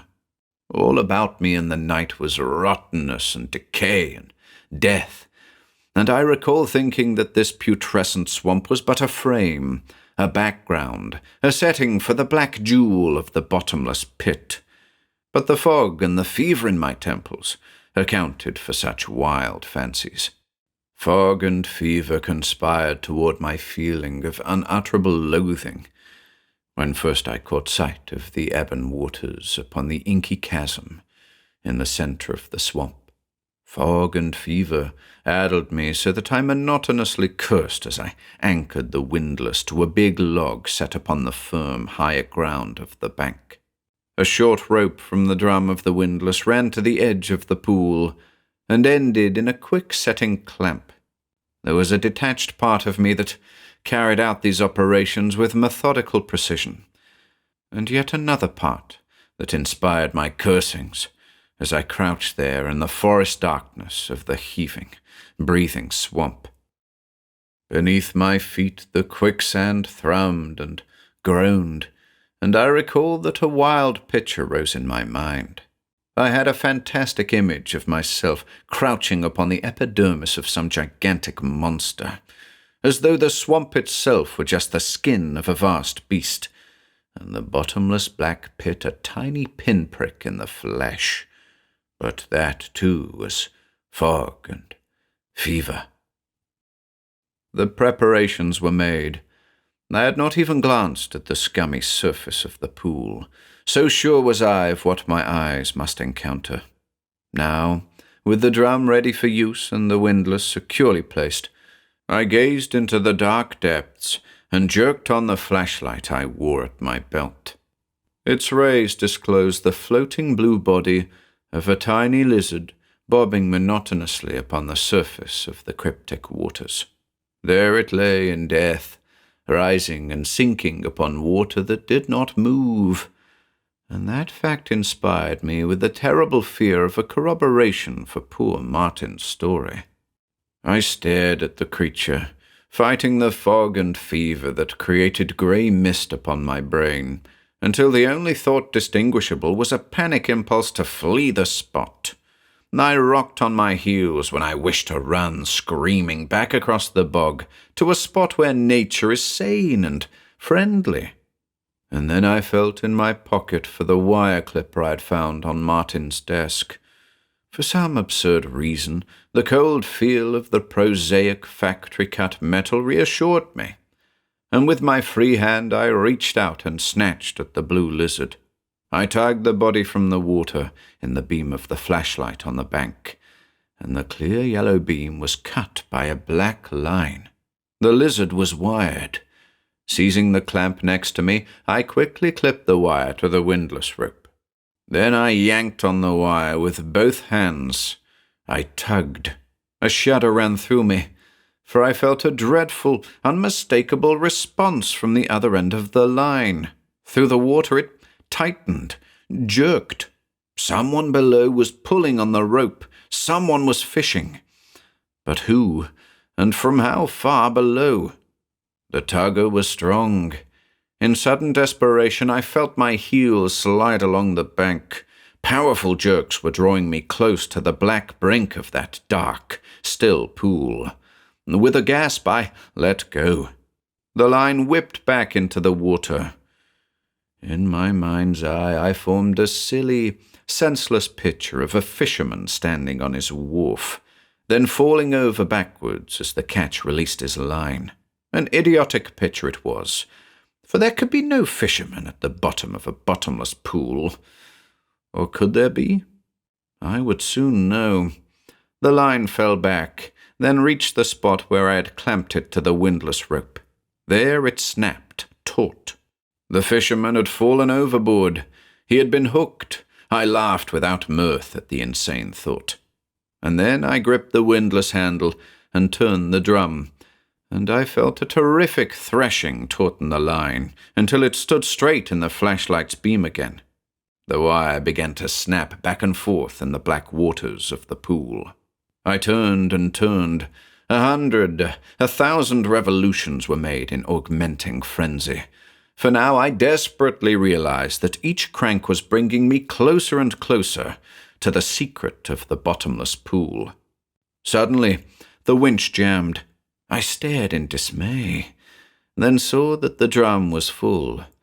Then I leapt in front of the windlass and grabbed the remaining wire in my hands. It took a second, but I experienced a year. Through fever and fog came images of what I might expect to find at the end of my line. Martin's bloated corpse, blue and swollen, with the line gripped between death-clenched teeth. The shapeless body of a child, long mired in the slime of the pit. Sea monster? But no, it could not be. There was a fisher down there, a fisher that baited cunningly this hook and sent a wire line upwards to entrap children and wanderers and curious men. And the fisher had taken Martin and was now entangled in this line, a fisher in a black and bottomless pool. I was drawing in a fisher from below. The rays of the flashlight on the bank now gleamed upon the surface of the scummy waters, but they were still no longer. In oozing eddies they bubbled and swirled, and black slime was tossed upwards as I drew the cutting wire through my hands. A terrific force was pulling against me, and fright alone conspired to intensify the strength of my grip.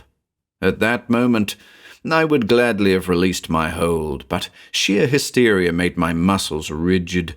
Slowly, inexorably, I drew the final length of the wire from the water in the yellow light. The fisher emerged. I cannot remember if I screamed aloud, but there was the sound made by utter fear ringing and crashing against my brain. For I saw the creature of the pit, saw the strangled neck about which the tangling wire had wound and allowed me to pull the fisher upwards. I saw what filled the 6-foot surface of the pool as it emerged. It was a head shaped by horror's dreams alone. Not human, not reptilian, not frog-like. It was nevertheless featured with great staring yellow eyes, snouted like a saurian, and covered with a greenish batrachoid skin that glistened sickly against the yellow light. The monstrous, bulging eyes rolled wildly and dilated in agony as the creature opened its great slitted mouth in a soundless, choking gasp. I stared into a red maw that was fanged in a manner unknown to any beast still roaming earth, and as I did so, a sickening realization swept over me. This was the fisher. An instant only did that gigantic, glistening head rise greenly above the waters of the pool. Then my clippers were out. The wire snapped with a shrill twang, and the fisher from below sank beneath the bubbling black waves with a thunderous splash of slime. I stared down blankly into the depths, as the waters quickly became quiescent once again. I could see nothing, but I did not wish to. I did not wish to learn what manner of horrid life flourished unnaturally at the bottom of this opening, wherever that bottom might be. I did not care to speculate upon the cunning intelligence of a primal entity, which even now fished for men from its lair in the black deep. I did not think I could endure surmises which now clamoured for consideration. Was this the only creature of its kind, or were there more down there? What inversion of sane natural laws allowed existence in nighted depths, and what manner of ghastly intelligence prompted prehistoric beasts to set bait for men? Were there other such openings in the earth's concealing crust, through which the madness below had access to humanity? But what I most devoutly tried to keep from thinking about was the scraped sides of the pool bank, and the reasons for it. Only the head of the monster had emerged, and it had filled the pool. The sides were scraped by the shoulders, and the 6-foot pool had not been wide enough to permit the passage of the body. Fog and fever were merciful releases. I know that I dumped the windlass in the pool, and it sank like a plummet, and I dimly remember running back through the swamp. I was ill the next few days, and then the police came, and I told them what I dared. They have seen the pool, but they have said nothing of their opinion to me. I told them more today, and will tell them all I know soon, not to preserve my freedom, but because now I want the spot boarded up. It must be, lest others see the bait. It must be boarded up, for it cannot be filled up. I shall tell them soon, or let them read this. They can think me demented if they like, but I trust they believe enough to act, and act promptly. Perhaps if even then they do not believe, I may show them the hook I have, the hook from the wire in the pool which I cut off. I hate to reveal it to them, for I detest the very memory of the thing myself. It is made of some golden metal, harder than pure gold. It is cut and rudely shaped, and I dislike to conceive of the creatures who deliberately formed it for its horrid purpose and made the wire to which it was attached. I cannot bear to think of the civilization behind such a creative effort. And worst of all is the memory of those designs in the metal. Those designs, created by what primal artist? There are 3 of them, cut into the gold surface. They tell all, so that I know only too well why the fishers seek men with bait from their bottomless pits. The first design is tiny like the rest, but it unmistakably depicts a creature such as the one whose head I saw. I dare not describe the body which is shown here, but the creature is baiting a hook.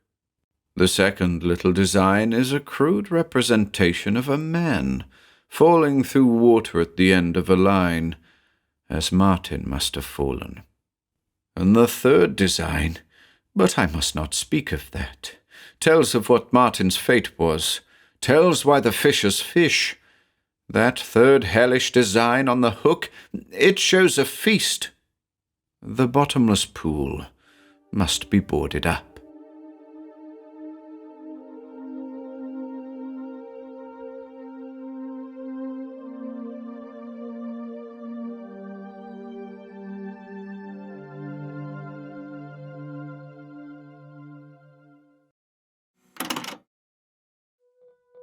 If you enjoyed listening today, be sure to subscribe to the channel by hitting the red subscribe button below. After doing so, click the bell icon next to the subscribe button to receive new content notifications. If you'd like to support our work and receive exclusive perks, consider becoming a channel member by clicking the join button below. To support us in other ways, see the video description for links to our Bandcamp and Patreon pages, and further information relating to our releases on Audible, iTunes, and Spotify. And until next time,